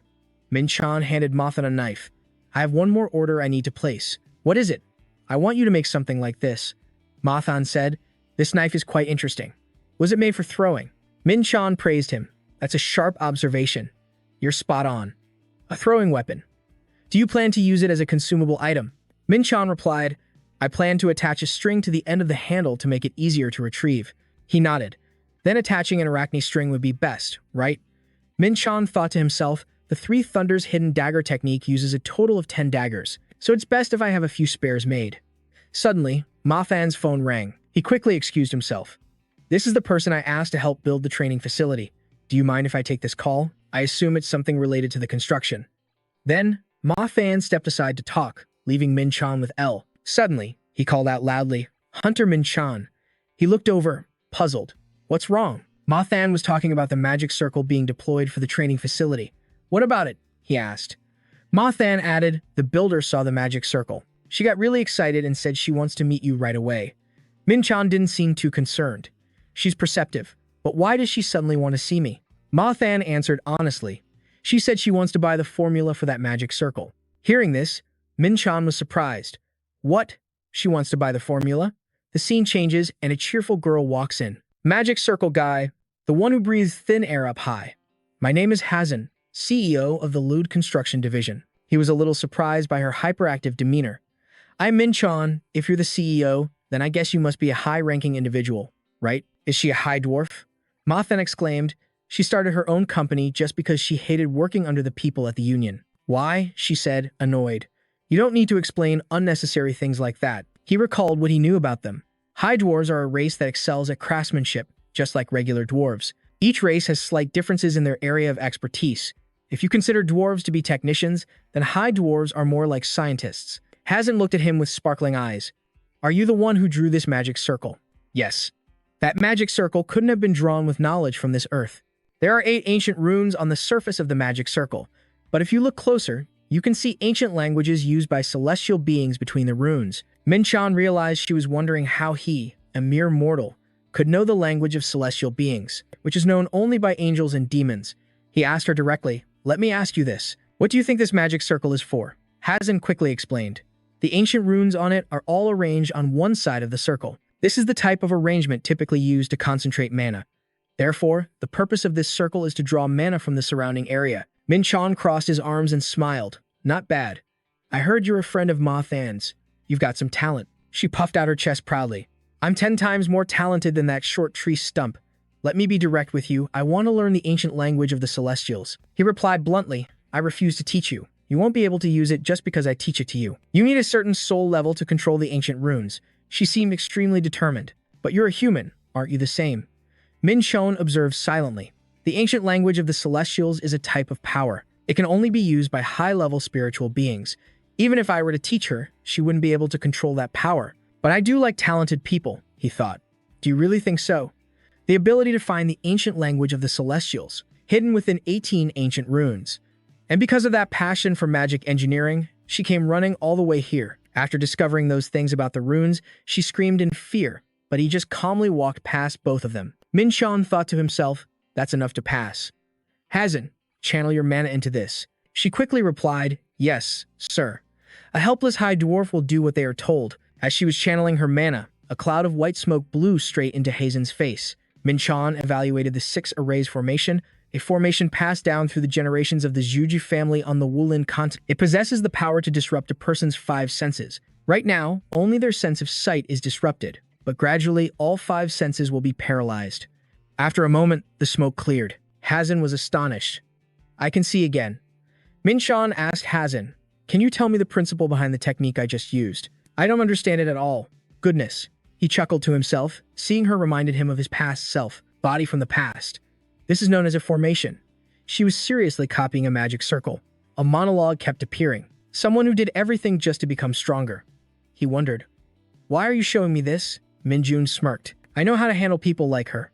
I'll be the one to fulfill that ambition of hers." He made his offer directly. "Help me with this. If she can't use the ancient language of the Celestials, I'll just have to teach her something else." The scene changes. The dwarves, a race that uses advanced magic to live peacefully and comfortably. They are friendly and approachable, but have no great ambitions or dreams. However, Hazen was different. She was determined to leave. "I don't want to live such a boring life." She was called strange because she was always curious and desired material wealth. In the past, she had joyfully explored new things. "I will leave this tedious place to try new things." Her curiosity and her ambition to become a magic engineer could never be satisfied in her homeland. So Hazen used her outstanding talents to work for the Galactic Federation, where she met Mahan, and the two of them succeeded together on a major project. She received countless rewards and became incredibly successful. Even then, she continued to strive for more. "I will achieve even greater accomplishments and wonders." But for Hazen, that wasn't enough. One day, a distant dimension suddenly became the eye of the storm in a conflict between Elydium and Bandnonium. The area around the Tower of Anguish was a neutral zone, formed by an agreement between the two powers. She was thrilled. This is a land of opportunity. Hazen decided to choose Earth. At that time, Mahan yelled, "Hey, why are you quitting your job? You're doing so well here, my little dwarf. I must leave to pursue my ambitions, to let my passion burn." Hazen believed in her decision and resigned immediately.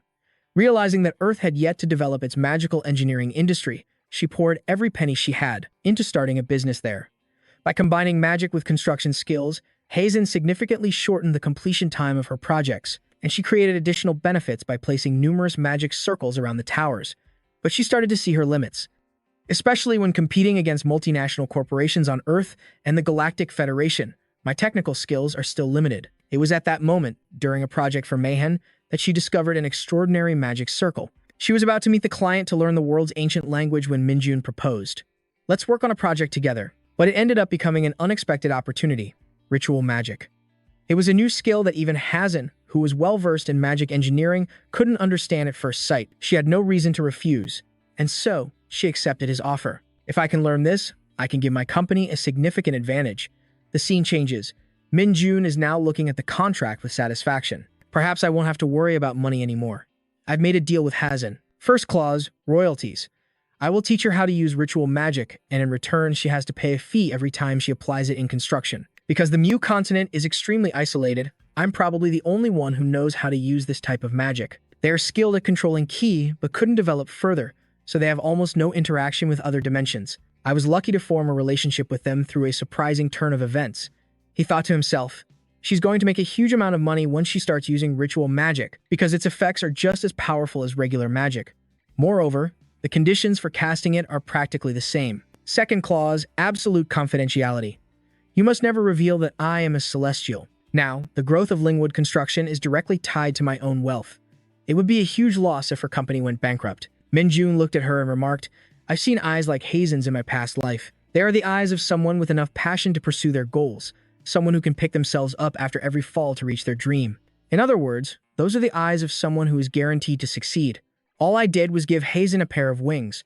Now that we've signed the contract, let's get started." Hazen looked at him with expectant eyes. "Mr. Min Jun, you have to teach me ritual magic as soon as possible. I want to learn right now." He immediately agreed. "Just give me some time. We'll start after the auction is over." She asked doubtfully.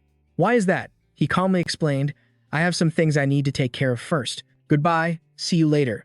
"That's right, there's something extremely important I have to do.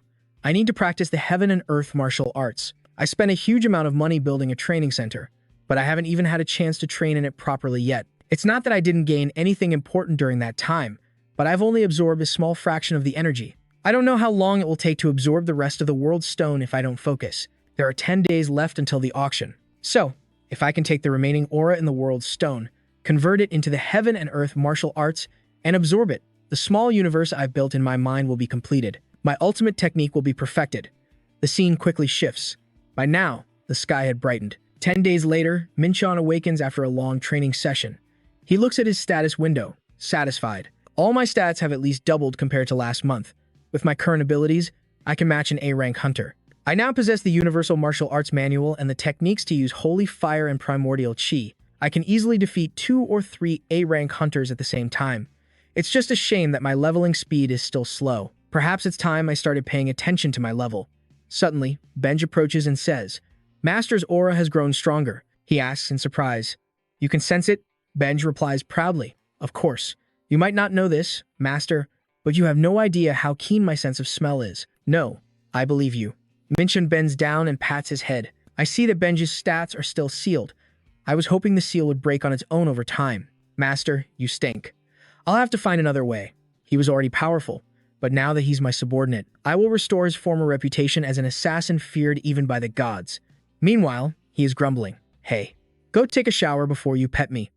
Minchin lets go of his furry head. All right, I'm going. Besides, I have to get ready for the upcoming auction." The scene shifts.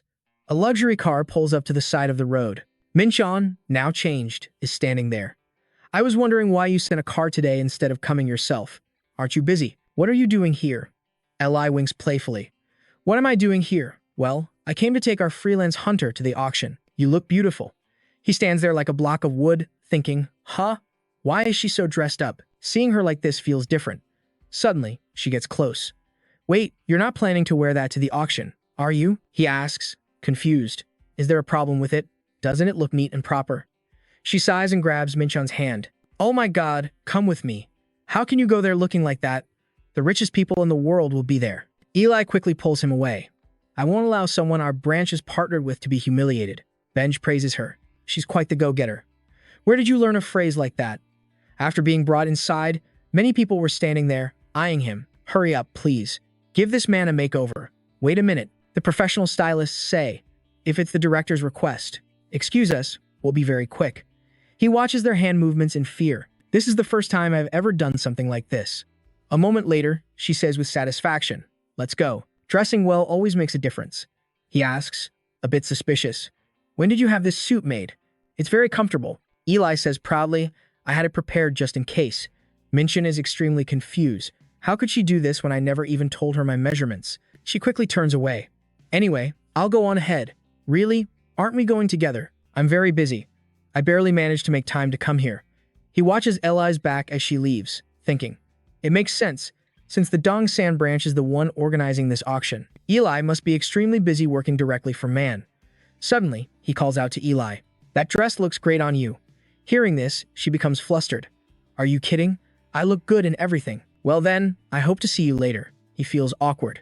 Dressing up really does make a huge difference, huh? The scene shifts to the auction hall.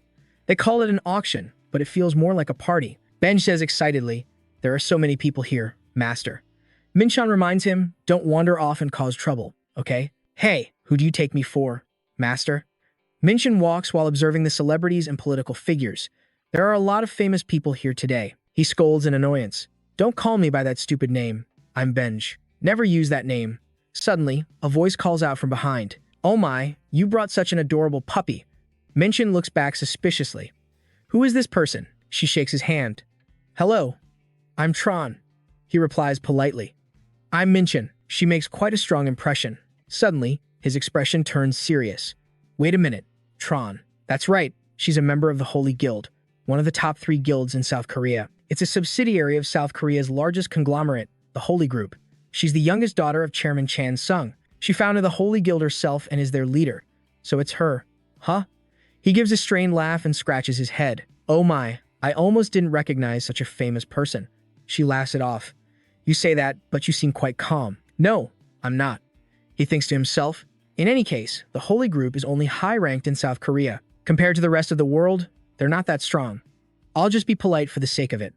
I'm just going through the motions. She changes the subject. Actually, we've been wanting to recruit you, but we've only just met today. We called a few times, but you never picked up. Really? Right after the hunter exam. Hearing this, his face darkens. I didn't even bother checking my phone because it was ringing non-stop, so I just left early. How embarrassing. He turned away, a bit flustered. Well then, I'll be going. Tron smiled. It's better if you don't go. What do you mean? She asked. Take a look around. Look at what? Minchon was doubtful as he saw the people who had surrounded his spot. What the hell?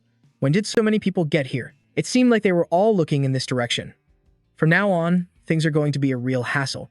Tron smiled and explained. You look a little confused, don't you? Mr. Minchon, right now, you're like a bombshell that has shaken everyone up. A rookie hunter appeared out of nowhere and shattered all expectations by defeating all the rising stars in the country and taking first place in the exam. You are, fundamentally, someone who could turn the world of hunters upside down.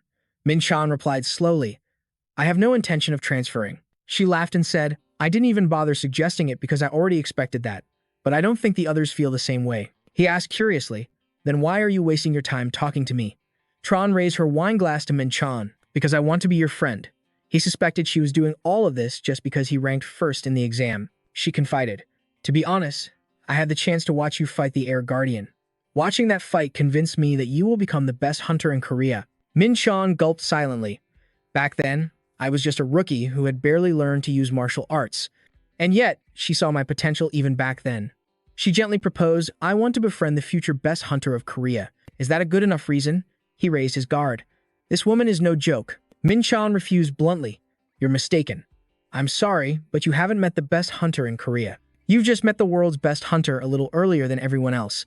She has a good eye for people. I'll give her that. After hearing this, Tron was silent for a moment. Then she suddenly burst out laughing.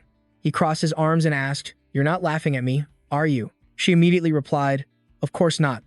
Mincho noted that her eyes were full of confidence and pride, but there wasn't a hint of deceit or malice in her expression. Suddenly, the speakers blared, "The auction is about to begin. Will all guests please move inside?" A man appeared and reminded her, "The auction is about to start, miss." He then said, "I heard the call. I'm here to escort you to the VIP room." Tron looked at him cheerfully. "I hope we get a chance to talk again when we have more time.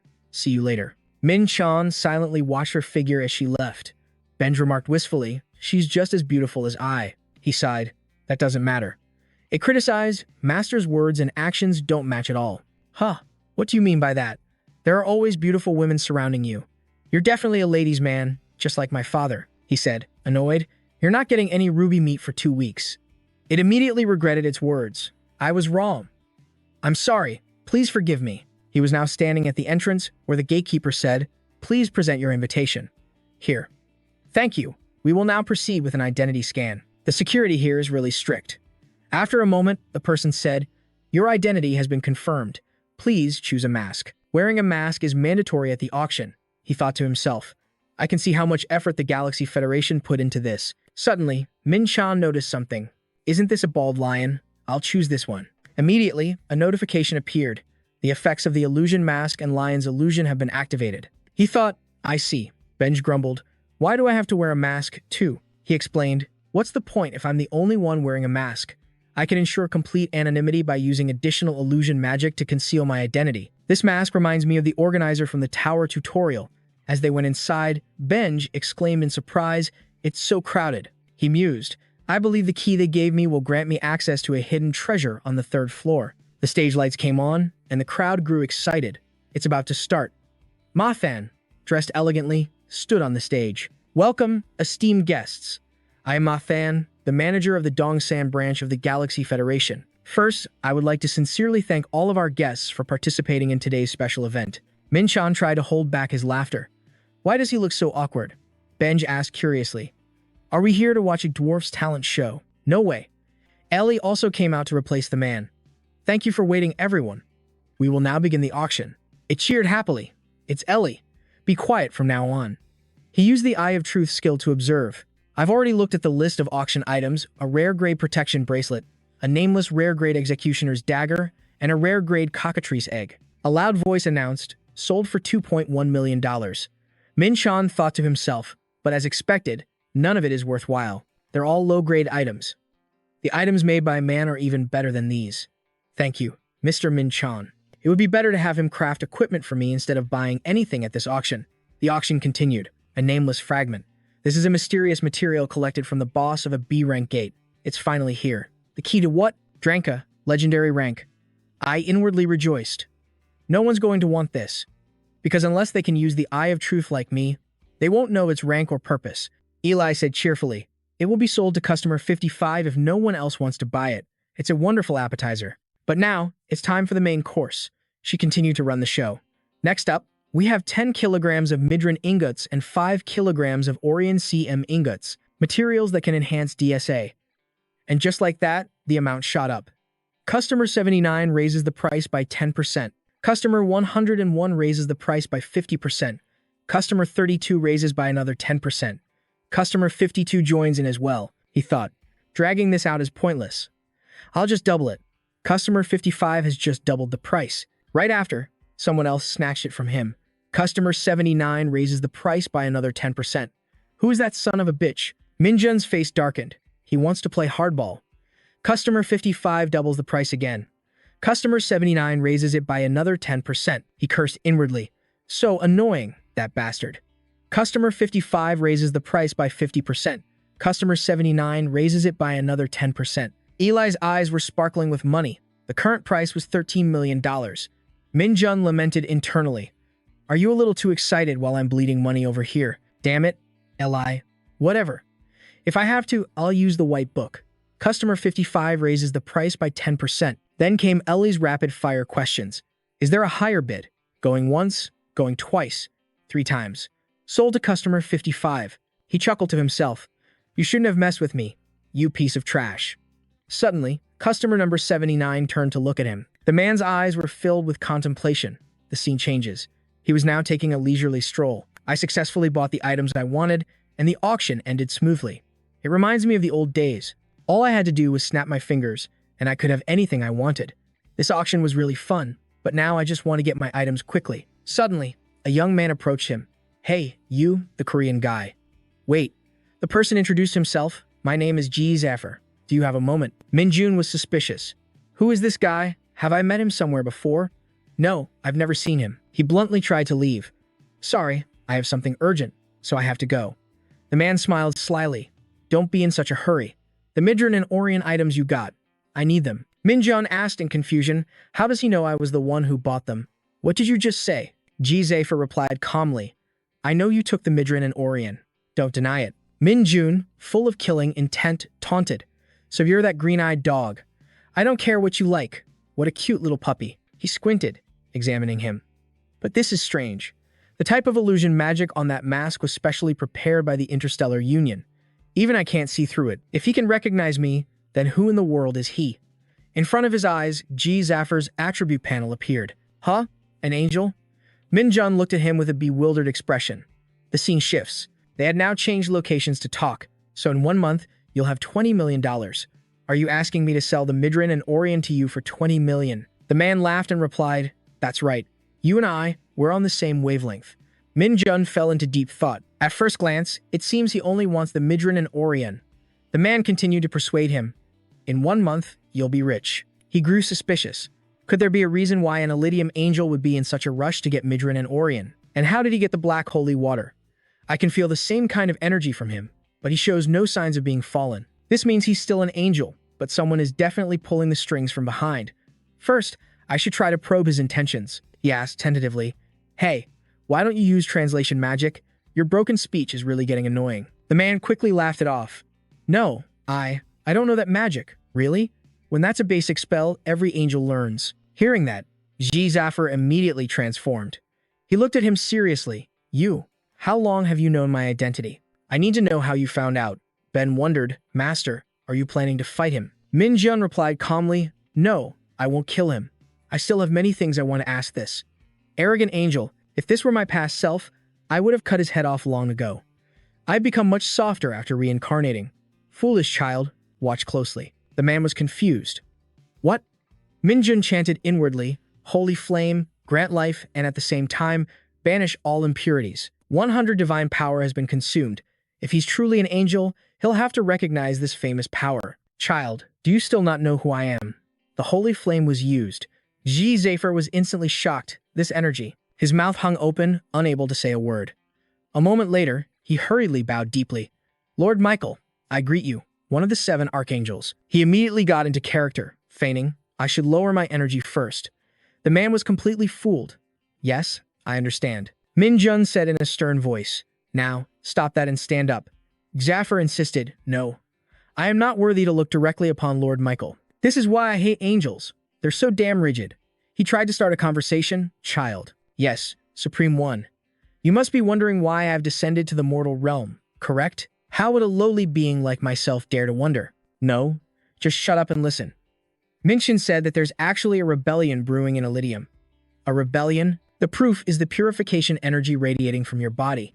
He bowed his head in fear. I'm sorry. I was just following orders. I don't know anything about a purification ceremony. Minjun probed. Then who sent you to Earth after performing the purification ceremony? One of the Elo powers, he suspected. I've never heard that name before, and besides, he's only a 6th level angel. Then why did you come here? Tani quickly explained his reason. I heard that in 2 months, there will be a ceremony in America. That's why I wanted the Midran and Ori Hankalkum. Minjun tried to connect the dots. From the dark spirits to the angels, everyone was preparing for a ceremony. This is too strange, and the scale of this is too large to be handled by a single 6th level angel. The angel behind this must be at least at the level of a king of pandemonium. Even if I try to dig for information, he doesn't know anything. Just like Vernie, he's just a disposable pawn. The one pulling the strings is still hidden in the shadows. To draw him out, Minjun slowly placed a hand on his head.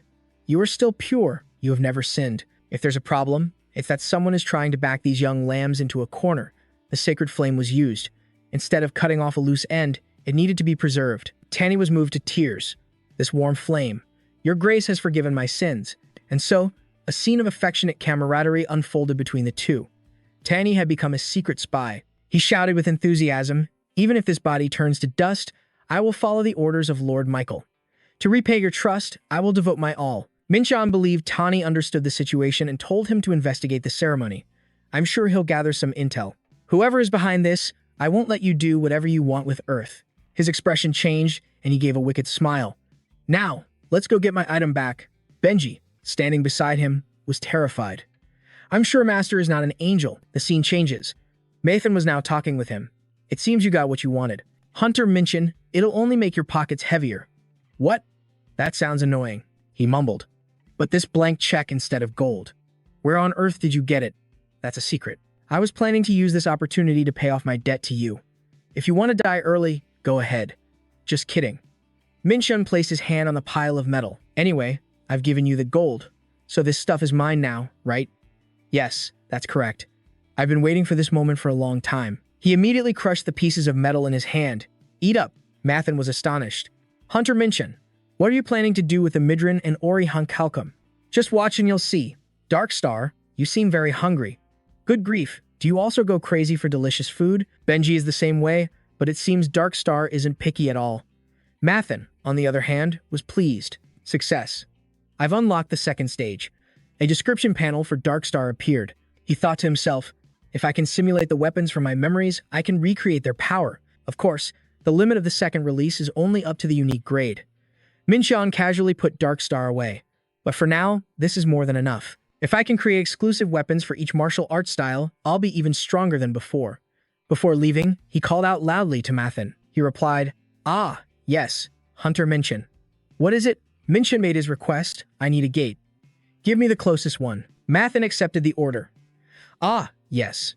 You're the type to immediately want to stretch your wings after getting a strong weapon, aren't you? The scene shifts to the next day. An A-rank gate, tropical rainforest terrain. Just then, an ogre roared, and the system panel displayed its power. The ogre cursed angrily, Pray, I'll devour you, Darkstar Atlas. He threw a punch while taunting. Are you trying to turn me into beef jerky? Next came a shocking blow, world-destroying heavenly thunder fist. After that one blow, the ogre was sent straight to the afterlife. He smiled in satisfaction. I knew it. Unlocking the second stage was worth it. Isn't this just great? At that moment, the team members approached to process the ogre's corpse. I never thought I'd see the day I get to touch an ogre's corpse. They looked with delight at its firm muscles. Suddenly, Benji called out to him, Master, can I eat that soul? A soul? He looked at it in surprise. Hey, you have a soul absorption skill. Benji drooled as he replied, That's right. This monster doesn't have much, but it still has a soul. Soul absorption is a rare ability passed down only to certain demon tribes in Pandemonium. It allows the user to trap souls to break their limits and grow endlessly stronger. But there's a drawback. The thoughts of that soul will linger in the absorber's mind. Minchan scratched his head. If those residual thoughts take over the eater's mind, they will lose themselves and be instantly destroyed. But since you're the divine hound, Anubis Benji, it should be fine. You can eat it. Awesome. Benji's face contorted. Time to eat. Immediately, the soul was pulled out of the ogre, terrifying the onlookers. What's happening? The gruesome blue soul shot straight towards him. Benji gently took a bite and licked his lips. It chirped happily. Master, the seal has weakened a little. Strength and magic power +1. Min Jun was astonished. What? It was only a little, but its stats had increased. Nothing I did before ever changed them. I want to eat more. So, feeding it souls is the way to do it. With this method, I can restore Benj to his prime. I will get you lots of food. Master is the best. A few people in the team looked at him in alarm. Hunter Min Jun. What is that dog? He replied. It's from the canine tribe. It's a long story. The scene changes, and at that moment, a skill activates. Data. Flying dagger technique flashes twice as brightly. Two ogres were startled by this attack. The ogre mage quickly used human magic, creating a large fireball that hurtled towards him. Fire slash. Min Jun calculated as he moved. Once that thing lands, it'll turn the whole area into a sea of fire. I have to end this before that happens. The system announced. Data Azure Dragon Blade. You have consumed 50 primordial energy. Azure Dragon's Rage. This one attack was so bright it blinded everyone. He rushed through the screen of light and attacked the remaining ogre. Data. Sovereign Sword. The Sovereign Sword's innate skill has been activated. He swung a single slash straight across the ogre's body. The pressure was immense. It didn't have time to react before its body was split in two. He let out a long breath. One down. Suddenly, someone yelled, Hunter Min Jun, we're in trouble. Everyone screamed in panic, "There's an ogre! Please, save us!" His teammate was surprised to see Benj step forward. "So you're those beastmen from earlier." The shadow of a black wolf roared from behind Benj. Its long howl struck fear into the hearts of the men. The black wolf glared angrily at the ogre. "How insolent! Daring to unleash your killing intent in front of me." The ogre also quickly used one of its own skills. Annoyed, the black wolf bit down hard on its head. "So noisy. Shut your mouth." Then, the black wolf twisted its neck, ripping the ogre's head clean off. Benj's mouth was covered in the ogre's blood. It complained, "Disgusting. Ruby meat is still the best." Another ogre stared at Benj in terror and quickly turned to flee. "That monster is too strong." Minjun rushed from behind towards the unlucky ogre. The system displayed a notification, "Demigod's Gauntlets, Black Star, Innate Skill." He focused his power and slammed a powerful punch down onto the ogre's head. Lightning Emperor's Annihilation Fist. "One hit still isn't enough? I see." The hunters following him were scared stiff by his demonic voice. "Beating you is actually pretty fun. You really are an A-rank monster. This took quite a bit of time. You have received 1.8% experience. Not bad at all." Benj climbed onto his shoulder. "Master, praise me." He replied bluntly, "You don't have to do that. This monster wasn't even worth a post-dinner workout." "You say that, but you can't even make a clone." Min Jun smiled and patted its head. "I was just kidding. Keep protecting everyone like you just did, okay?" He thought to himself. But if Benj hadn't stepped in, the support team would have been in real danger. This gate really lives up to its A rank. The scene changes, and he has now arrived at the Ogre King's location. It spoke first. "You're pretty good to have made it to your king's presence. You, a tiny human, are nothing but a piece of prey." A two-headed ogre. Min Jun laughed contemptuously at the sight. He wants to pretend to be a king? Oh my, how benevolent. "Sorry, but I'm allergic to bullshit. You're the king?" Hearing this, it became enraged. "I am the king of the ogres. How rude you are. To stand before your king." It roared, "Tiny human." He looked at it calmly. "Is that so? Come and try." The enraged two-headed ogre charged forward to attack. "I'll tear you to pieces and eat your flesh." Tremor. He assessed it silently. This tremor certainly has a tremendous amount of energy, but it's just raw power, with no advanced principles behind it. Data. Azure Dragon Blade, 5 Lakes Slicing Blade. I'll cut through this wave. Min Jun quickly switched his weapon. Data. Black Serpent Whip. Every one of his strikes landed on the two-headed ogre. Min Jun analyzed as he fought. After the second release, Data has increased the power of my martial arts even further. Data, 7-star sword. But my body's movements are still slow in some places. I need more practice. And for that reason, I will teach you how to act in the presence of a true king. As he slashed, he thought, "This guy makes a perfect punching bag." At the Paju City Gate, Junbei and his teammate were standing guard outside. Junbei seemed tired and let out a long yawn. Meanwhile, the person next to him asked, "Aren't you worried, Sunbei?" Sunbei asked, confused. "Huh?"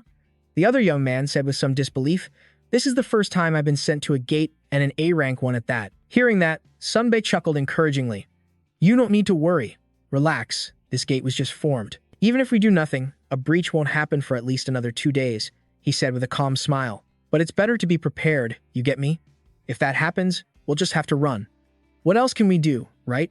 While he was chatting casually, his teammate called out nervously, "Sunbei." Seeing his anxious expression, Sunbei laughed mockingly. "You're such a coward.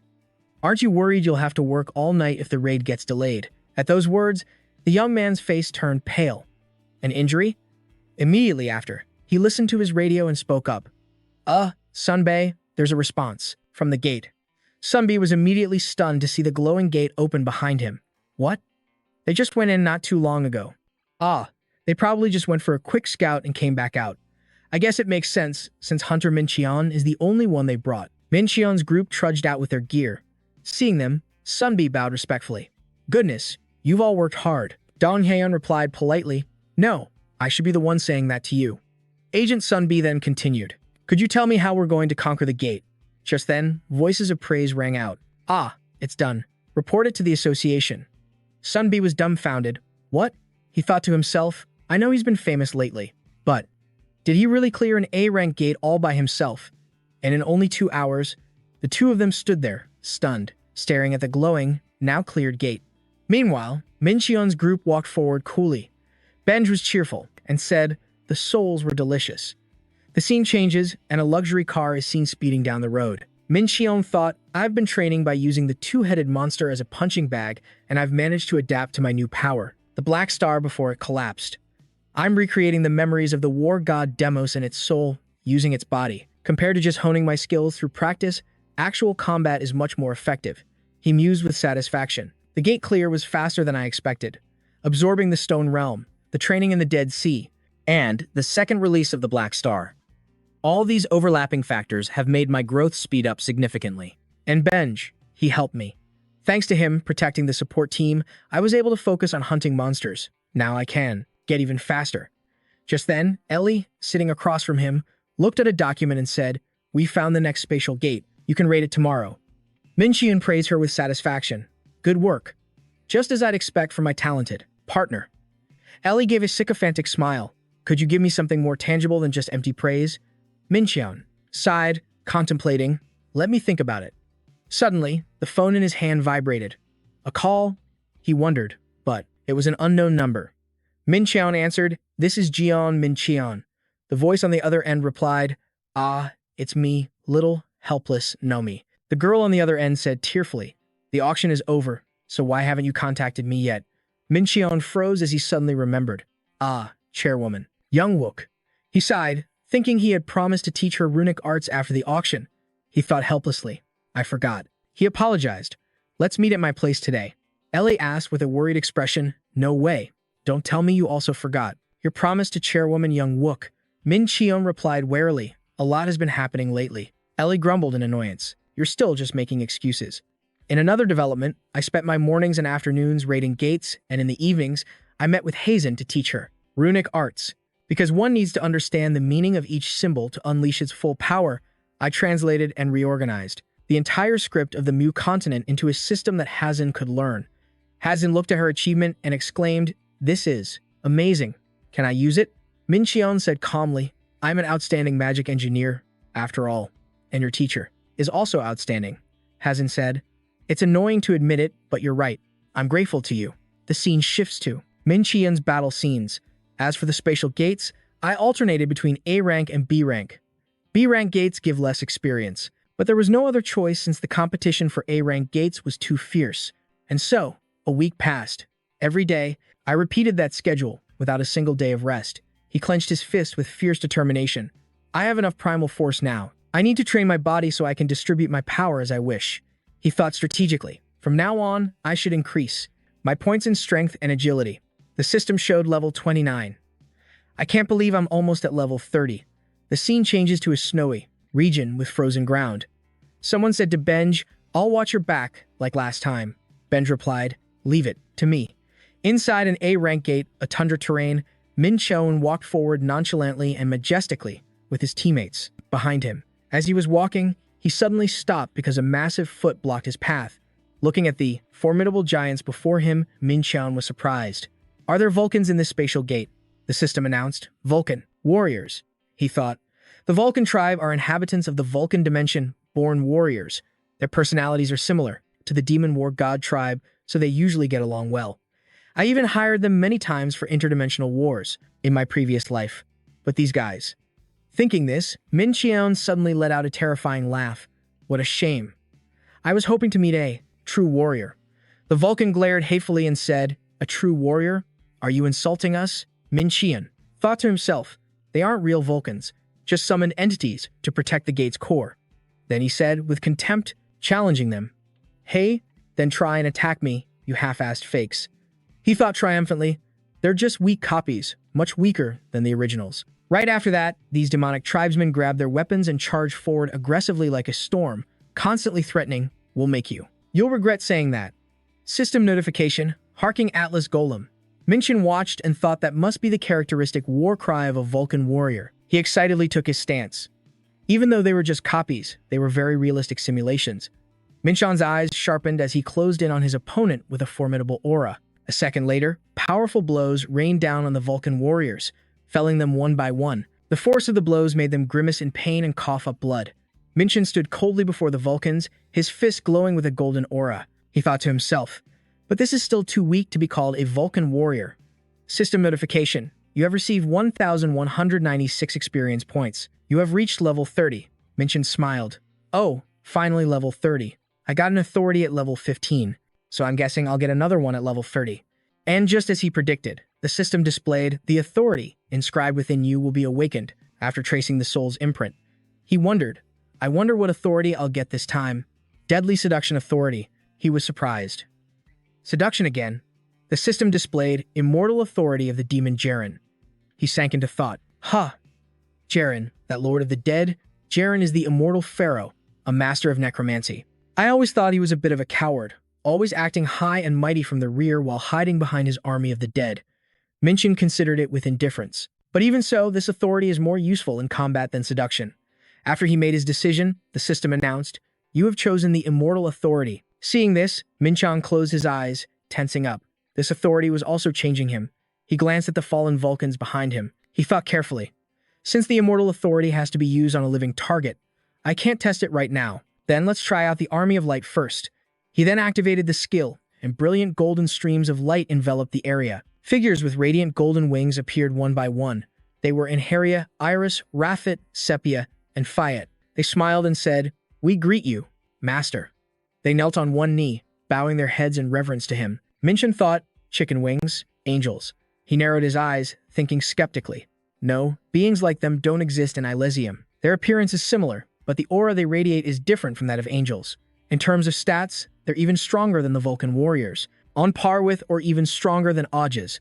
Since I've never seen them before, I want to see them in a real fight. System notification, Fayet, Warrior of Light, Radiant Swordsmanship.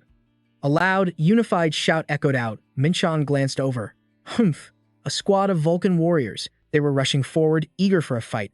Seeing this, Minchan thought, perfect timing. They're the perfect targets. He said, go fight them. The angels obeyed, yes, Master. The angels unleashed their power, firing massive beams of light at the Vulcans. Victory for the Master. The light of judgment will descend upon you. Justice rained down from above, accompanied by a cacophony of chaotic sounds. Minchan narrowed his eyes, staring at them in bewilderment. He frowned and thought, what the hell is this? Watching the angels fight so clumsily was a ridiculously chaotic sight. Their fighting is terrible. A Vulcan warrior lay slaughtered on the ground, covered in red fluid. Bodies and swords were scattered across the ground. Looking at the scene, Minchan narrowed his eyes in exasperation. Master, the angel said, we will carry out your command.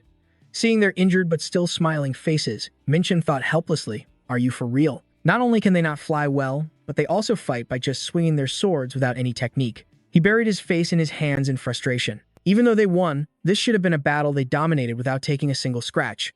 I'm honestly getting a headache, he then said with difficulty. Fall in. Minchan warily thought, what am I supposed to do with them? Shortly after, Minchan stood with his arms crossed, coldly lecturing them.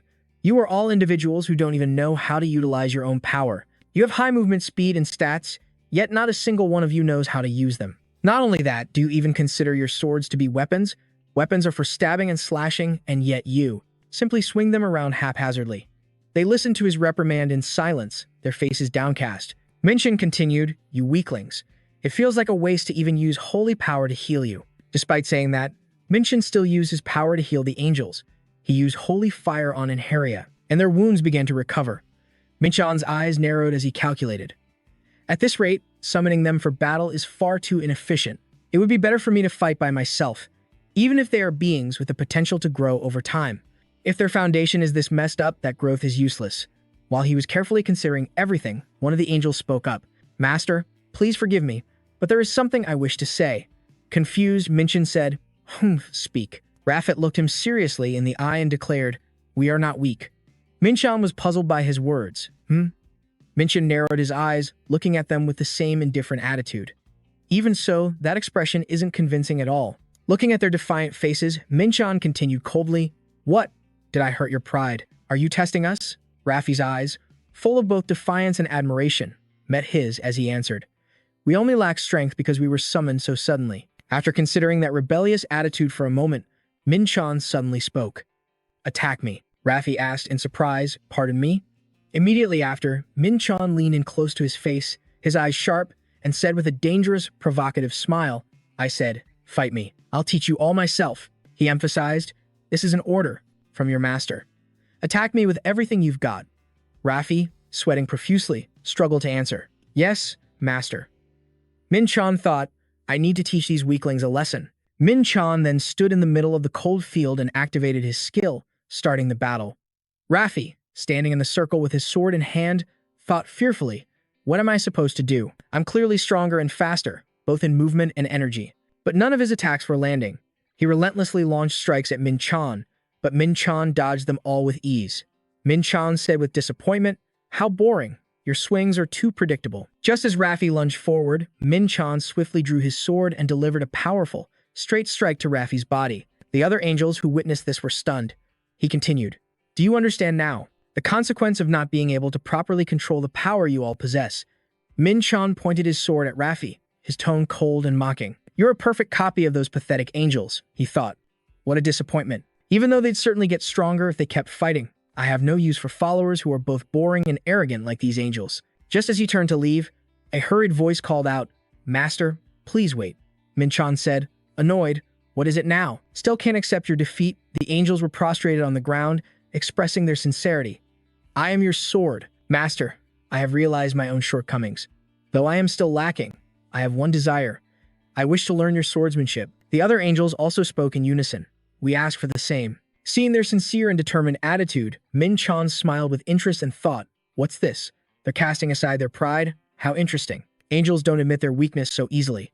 He said aloud, not right now. Hearing this, Raffi pleaded sadly, Master, I sincerely beg you once more, please. But Min Chan cut him off. We need to focus on the battle while we're inside the gate.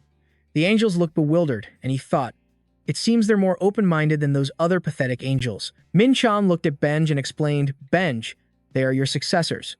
Benj asked innocently, successors? He replied, I mean they're your subordinates.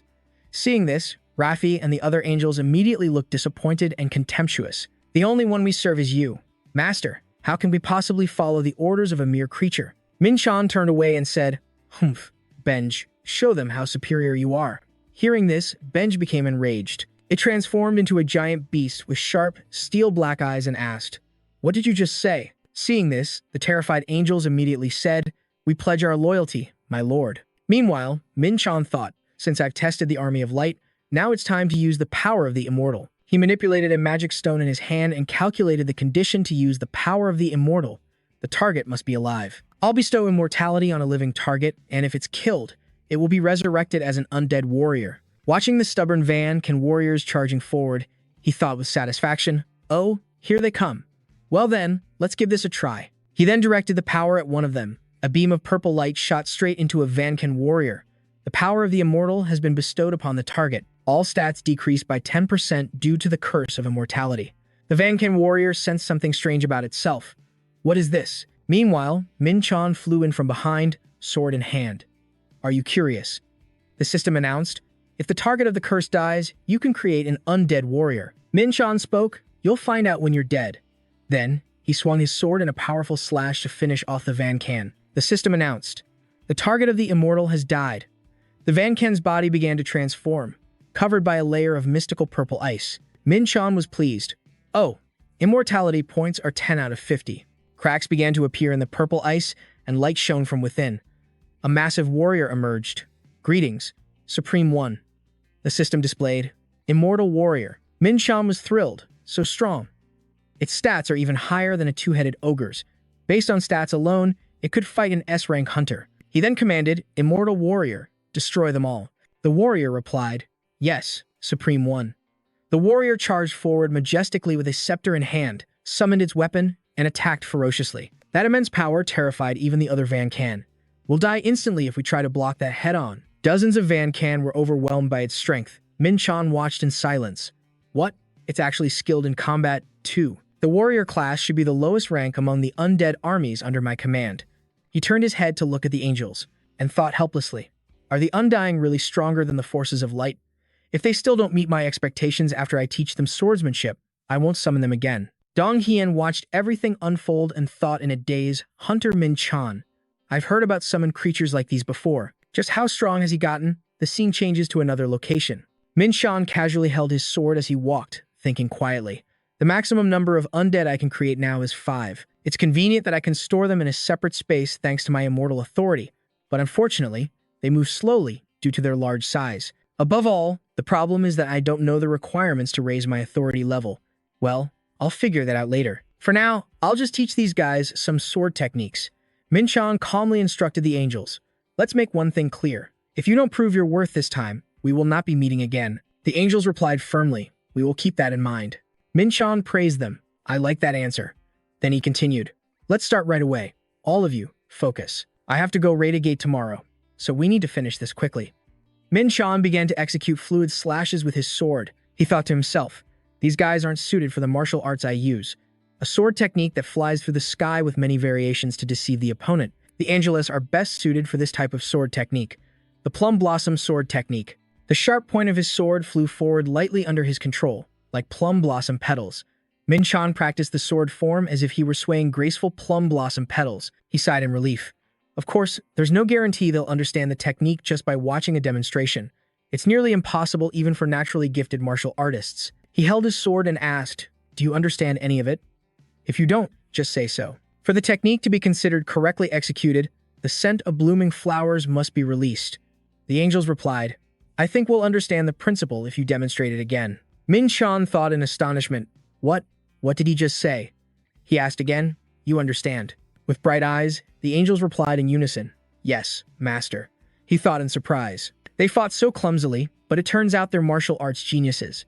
Rit swung his sword with excitement. The other angels also eagerly practiced the sword technique.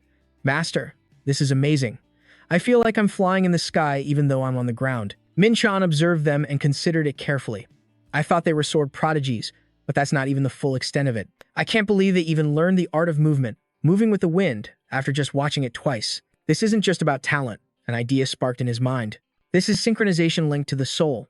The experiences and enlightenments hidden in their souls are awakened when I use martial arts, and then it's automatically transferred into them.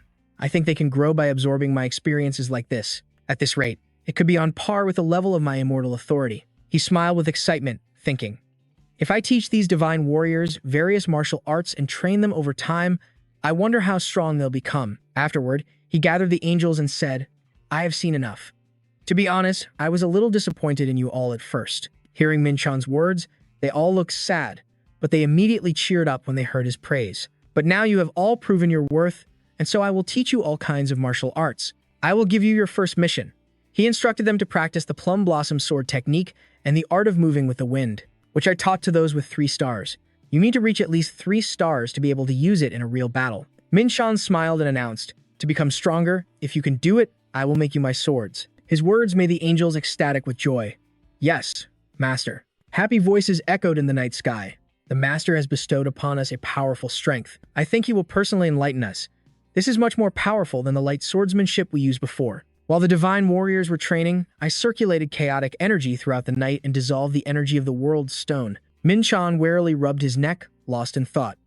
Thanks to that, I've been able to accumulate a good amount of chaotic energy and raise my ancient celestial art to a new level.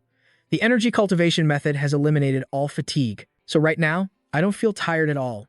Suddenly, hearing a noise, Min-chan glanced over and was quite surprised. Did you all train through the night? The angels replied, to engrave our master's teachings into our very bodies. Min-chan was surprised by their enthusiasm. Even with the help of the Great Mana Circle's harmony, this is still astounding. They're still very energetic and much better than I thought. He looked at his phone and said, it's time. I have to go to work. Keep up the training. The angels replied, yes, master. Outside, a smiling Benj was chasing someone. That's one. The girl was very beautiful. Seeing this, Ellie affectionately patted his head and said, Hunter Min-chan, you're not late today, are you? He replied, rubbing his head. You said it was Inshin today, right? Ellie replied, that's right. That's right. The branch manager asked me to give this to you before you left. Min-chan took the box and asked, what's this? Ellie answered, I don't know. He didn't tell me anything. He opened the box, and inside were neatly arranged daggers. He exclaimed, oh, these are the daggers I ordered. The system announced, lightning flash, flying daggers. Min-chan excitedly held up a dagger to admire it, saying, amazing, absolutely amazing. I can defeat anyone with these. Since those holy warriors are training so hard, I can't afford to lose to them. Just then, Ellie suddenly received a call. What? So suddenly? Min-chan was confused. Huh? Ellie said worriedly. Hunter Min-chan, what should we do? There's a proposal from the association for a coordinated gate raid. Min-chan was surprised. A coordinated raid? That's strange. Ellie explained. The association reviewed the gate's energy waves and found that its internal size has doubled from what it was initially. A gate this large usually requires at least 2 guilds to raid it, Min-chan said doubtfully. Even so, I can still handle it by myself, Ellie said sorrowfully, blaming herself. I'm sorry for bothering you. Min-chan reassured her. It's all right, it's not your fault. He walked away, thinking. The more people involved in a raid, the more variables there will be. This is getting a little troublesome. At the Dong Incheon gate, murmurs arose from the crowd. The size is already pretty big. Which guild is coming? Around this time, the Geumsan Guild should be participating. Min-chan observed and calculated. The Geumsan Guild is probably one of the 3 largest guilds in Korea. They must have quite a few people. But the more people there are, the more variables there will be, and the raid's efficiency will drop. Meanwhile, the person next to him spoke up. You must be that famous rookie everyone's been talking about lately, right? He greeted him cheerfully. I'm Chun-woo, captain of the Geumsan Guild's 2nd assault team. Min-chan thought, confused, a bald guy. But he politely shook his hand back and introduced himself. I'm Jun Min-chan from the Galaxy Alliance. The other man said, I knew it. Let's make this a great raid. Chun-woo casually turned his head, looking around, and asked him, but when is your assault team going to arrive? Min-chan replied, this is everyone we have. The man squinted in disbelief and asked again, huh? That's it? You're the only one here? Min-chan replied confidently, I alone am worth 30 men. Chun-woo asked skeptically, is that so? He questioned him, annoyed. I was looking forward to this because they told me the Galaxy Alliance was coming. But you came here alone? I hope you don't drag us down. After saying that, he turned and walked away in a huff. Seeing this, Min-chan immediately asked, Ellie, is that guy trying to pick a fight with me? Ellie replied, I think so too. Min-chan mused, I don't know what's going on, but he's showing his hostility very clearly. Well, I don't know why he doesn't like me, but I guess I'm the only one who can give him a reason. Then he smirked provocatively and said, I don't know that baldy either. He thought to himself, let's see who the real dead weight is here. Inside, the snarling undead were devouring each other. Chun-woo grimaced, gritted his teeth, and shouted. He held his sword and stomped on the ground, causing a violent tremor around him. Earth-shattering stomp. Here they come again. Everyone, get ready. Now. The group was still struggling to hold their ground. Don't push. Try to maintain formation.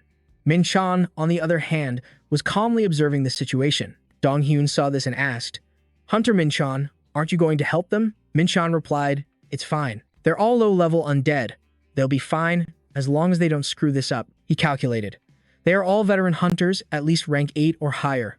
It's not like when I fought the Kang Guild. They probably won't be defeated by low-level undead, but they still haven't realized this is the land of the dead. The ground here looks dark not because of sand, but because of the pile of corpses. No matter where they step, the undead will rise. A giant foot stomped heavily on the ground. Min-chan thought coolly, charging in there without any defenses like that is basically rushing to their deaths. If they were proficient hunters, they would have scouted this area before entering and they would have known. But they were too hasty. To complete the raid on the land of the dead, they must first. Just then, Min-chan smiled in satisfaction. Found it. Min-chan said to his subordinates, you guys stay here and protect the guild. The immortal warrior replied, yes, master. He then instructed Benj, I'll leave them to you. It replied, you can count on me, master. Then, Min-chan launched himself high into the air, thinking, it's useless even if they kill those low-level undead for days. The one that needs to be defeated is that the high-level undead is guarding that land of the dead. He decisively soars over the heads of all the zombies. He calmly thinks to himself that a high-level undead would normally be in a place with a strong concentration of death energy. Like this place, for example. He stops before an open space, but suddenly a blinding light flashes out. He wonders, The light stretched into a straight beam, piercing toward Min-chan, which took him by surprise. But Min-chan was nimble enough to dodge the attack. An evil voice rings out. I have lived long enough to think no one could possibly dodge my attack. You move well. Min-chan realizes something and smirks.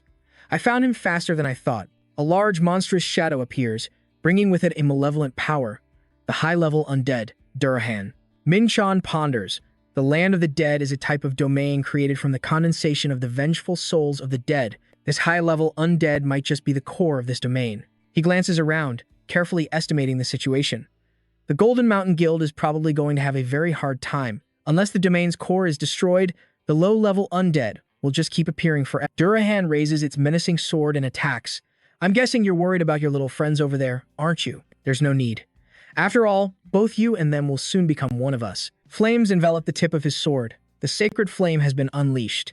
Min-chan says coldly, "My friends over there? Friends my ass."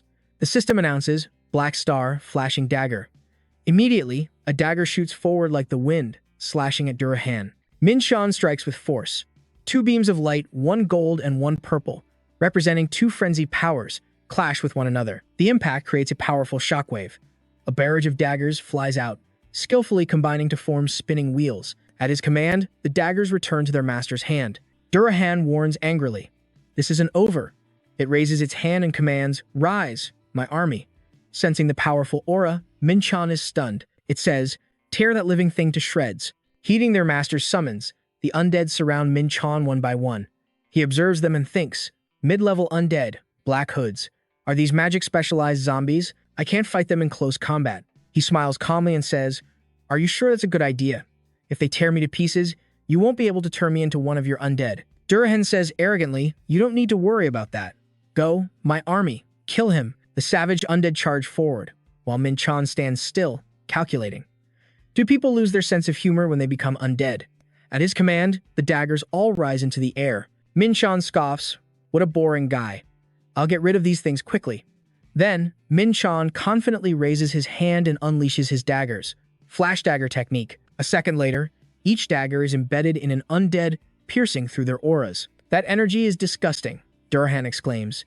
"We have to get away from this, you bastard." With that, it grips its sword and rides its horse straight toward Min-chan, intent on annihilating him. It threatens, "I will tear you to pieces myself." Suddenly, a flash of light streaks across its body. It yells, "What the hell was that?" Then it collapses to the ground. Min-chan, sword in hand, says casually, "I'd be even more grateful if you came to me personally." On the other side of the battlefield, Chun-yu, who is fighting and cursing these bastards, suddenly notices something strange. What's this? All the undead have suddenly fallen to the ground. Seeing Min-chan standing ahead of them all, he's confused. What just happened? The system announces that Min-chan has received a large number of experience points. He grins with delight. Now this is more like it. If the high-level undead is killed, all the low-level undead under its control will also die, and all of their experience points will go to me. From behind, Chun-yu runs toward a confused Min-chan. "Huh," the bald guy. He stands before him, panting, and asks, "Were you the one who stopped all those undead from endlessly spawning? How on earth did you do that?" Min-chan points to the undead lying on the ground and states plainly, "I defeated the high-level undead that was controlling them. If I hadn't, the undead would have just kept on coming." Chun-yu is astonished. "A Durahan?" He asks in disbelief. "You faced that danger all by yourself and defeated a Durahan alone. That's incredibly dangerous." He can't believe his eyes. It's unbelievable. At that moment, the rest of the guild members emerge, looking utterly exhausted but alive. Chun-yu thinks, he's the culprit who eliminated our guild's promising new members, the Shadow Trio. Because the Shadow Trio was taught by my master, I thought Hunter Min-chan was an arrogant hunter who had tarnished my almighty master's reputation. That's what I thought, but I never imagined that he would be such a noble-hearted hunter. He did it for our sake, for us who were being overwhelmed by the assault, for recklessly rushing in. He took on all the danger himself to fight the high-level zombie alone. But Min-chan silently turned, flew off, and reminded him, "Get back if you sense danger." That moved Chun-yu. "Look, he's stepping up for our sake.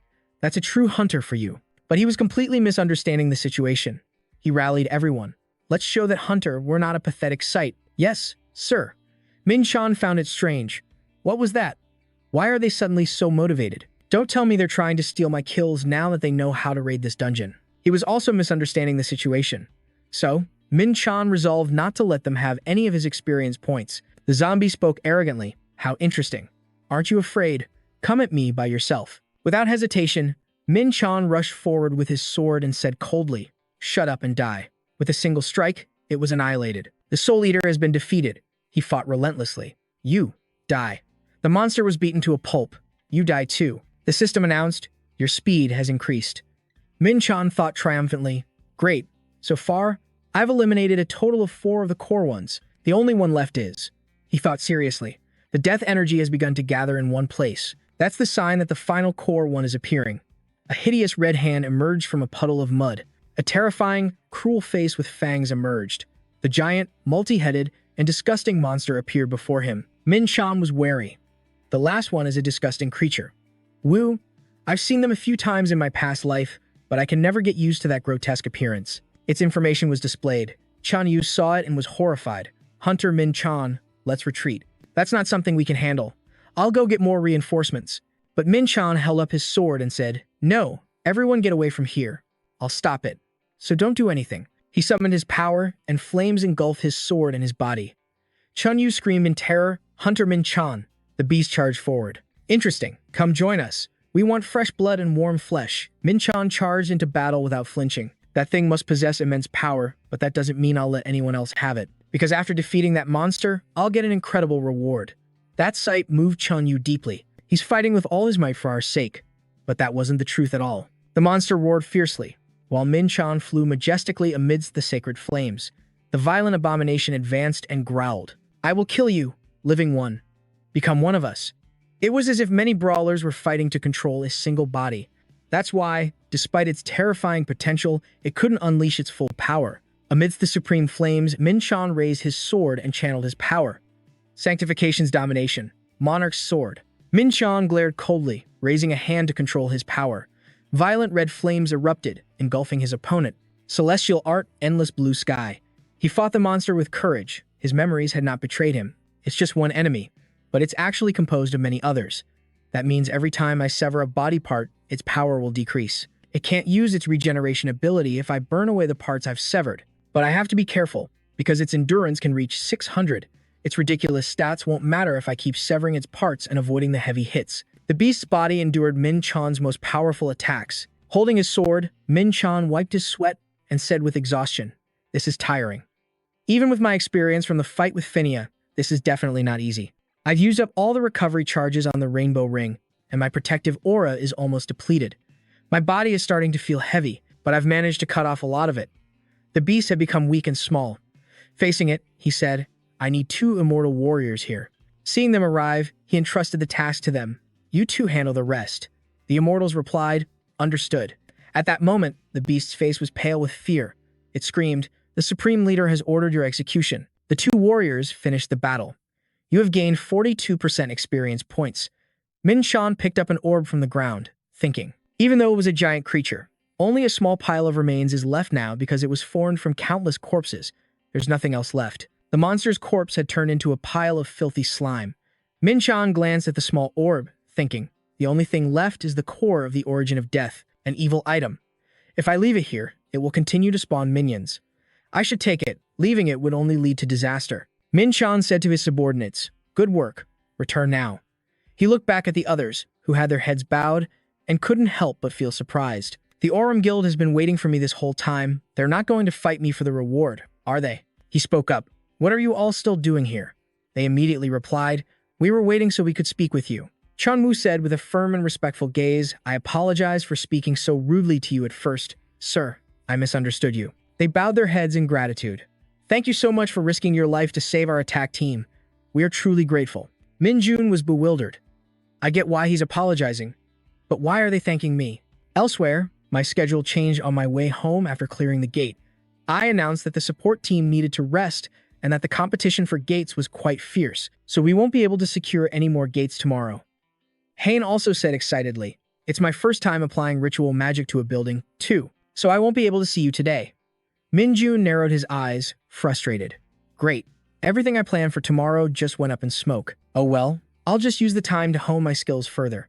When he returned home, the angels greeted him. "Welcome back, sir. We're glad you've returned safely," he replied warily. "Continue your sword training."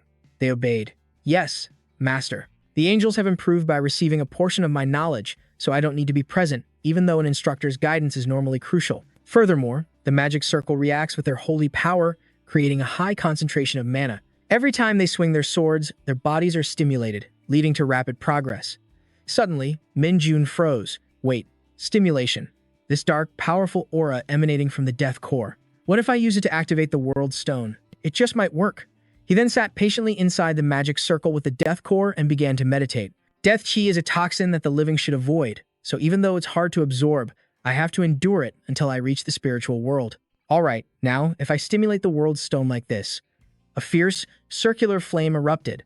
The stone began to glow, unleashing a powerful force. It quickly ignited, glowing brilliantly and combining into a blinding source of light, a mixture of radiant, fiery energy. An endless source of energy was being generated to dispel the death chi. Celestial Mirror style has reached 5 stars. Body enhanced by effect. Strength and agility increased by 12. Stamina and endurance increased by 10. Chaos energy increased by 40. Chaos energy increased by 80 due to the World Stone's aura. My chaos power increased as well. Minjun thought smugly. If I gave this core to a blacksmith in Pandemonium, they could probably forge a legendary item, but using it to reach 6 stars right now isn't a waste either. As for the 5-star reward, it's nice, but it's really just a bonus. That's because this celestial mirror style only becomes truly useful at 6 stars and above. There are plenty of other powerful meditation methods out there. The system displayed the zodiac information, but the key difference was the constellation. Minjun pondered this. Back when I was the god of death, I only had the dark nebula. Now I have the light nebula too, which means I can inscribe an additional constellation. You can inscribe a maximum of 3 constellations for a total of 3 stigmas. Minjun reviewed his options. Just as I thought, I have more options now. Soulburn and Chaos Orb are definitely new.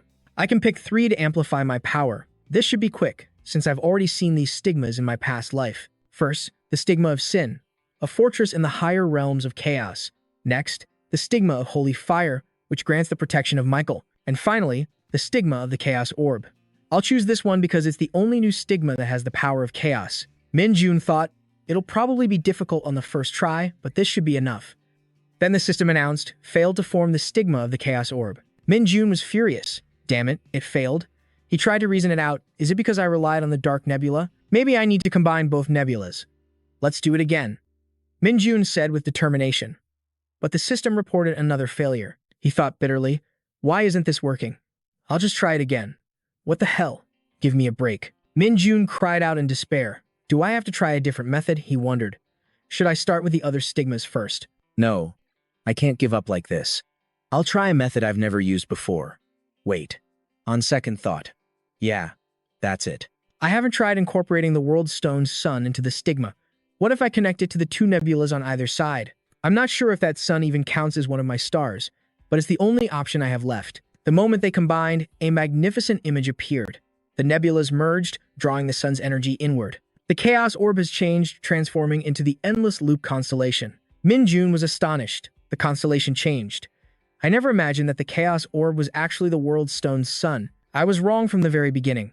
The brilliant light that radiated out was so intense it even forced the angels to shield their eyes. Staring at his sword and the terrifying power radiating from it, Minjun was stunned. The result is even stronger than I expected. The system displayed his stats. His stats had increased dramatically.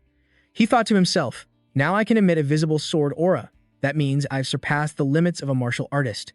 I'm entering a state between transcendence and balance. The angels gasped in awe at the incredible aura. Master has surely reached enlightenment. Congratulations on your new achievement, Master. May your spirit be blessed. Minjun raised a hand. That's enough. Right, get to training. He thought to himself, these guys. You can feel it too, can't you? BNJ came up from behind and whined, I'm hungry, Master. Feed me. Minchan replied, huh? You just ate. BANJ answered, it's been a whole day, Master. Minchan was startled to hear that. A whole day? I didn't realize so much time had passed while I was carving the seal. BNJ continued, you also have a lot of missed calls. Minchan looked at his phone, stunned. 20 calls, all from the same person. The person on the other end answered, Lord Dion, you finally picked up. He asked, have you found the elves yet? The other person sounded flustered. It's not about that. I haven't been able to investigate because the Elven Embassy is watching them closely. Minchan wondered. So it's something else? What is it? Dong Xu said, thank you, sir. I, Jion, have just received my second order. The coffee shop is open and ready to welcome you. When Minchan arrived at the cafe, VD cheerfully greeted him. It's so good to see you again, Sir Jion. He was surprised the kid had arrived 10 minutes early. VD warmly invited him to sit down. He said a master should never be kept waiting. He replied, all right, but let me order a coffee first. VD quickly understood and handed him a cup, saying, Master, Sir, I already know your coffee preference, an iced Americano, right? Minchan replied, surprised and hesitant. That's right. The kid chirped in a syrupy sweet voice, a perfect match. A very fitting choice for a man like you, Sir Jon. He still didn't quite understand the kid.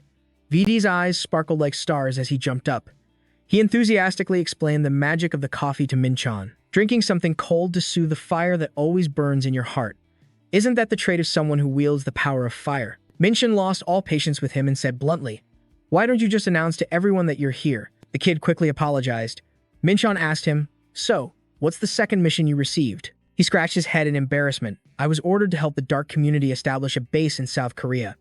Minchan looked curious about this dark community. The kid then explained that it was a large-scale criminal organization affiliated with the dark network. He became more and more interested in the dark network and demanded that VD explain. He revealed more information, saying it's an international alliance that brings together many criminal organizations like the mafia and drug cartels. From trafficking stolen or illegal goods on the black market to underground assassins, they're the ones who take on any job for the right price. The dark network is involved in all illegal activities worldwide.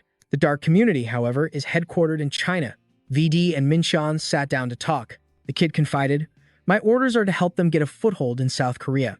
Minchan said, but based on what you said, isn't the dark network already in Korea? Pandemonium and Ellium have already invested heavily in this country.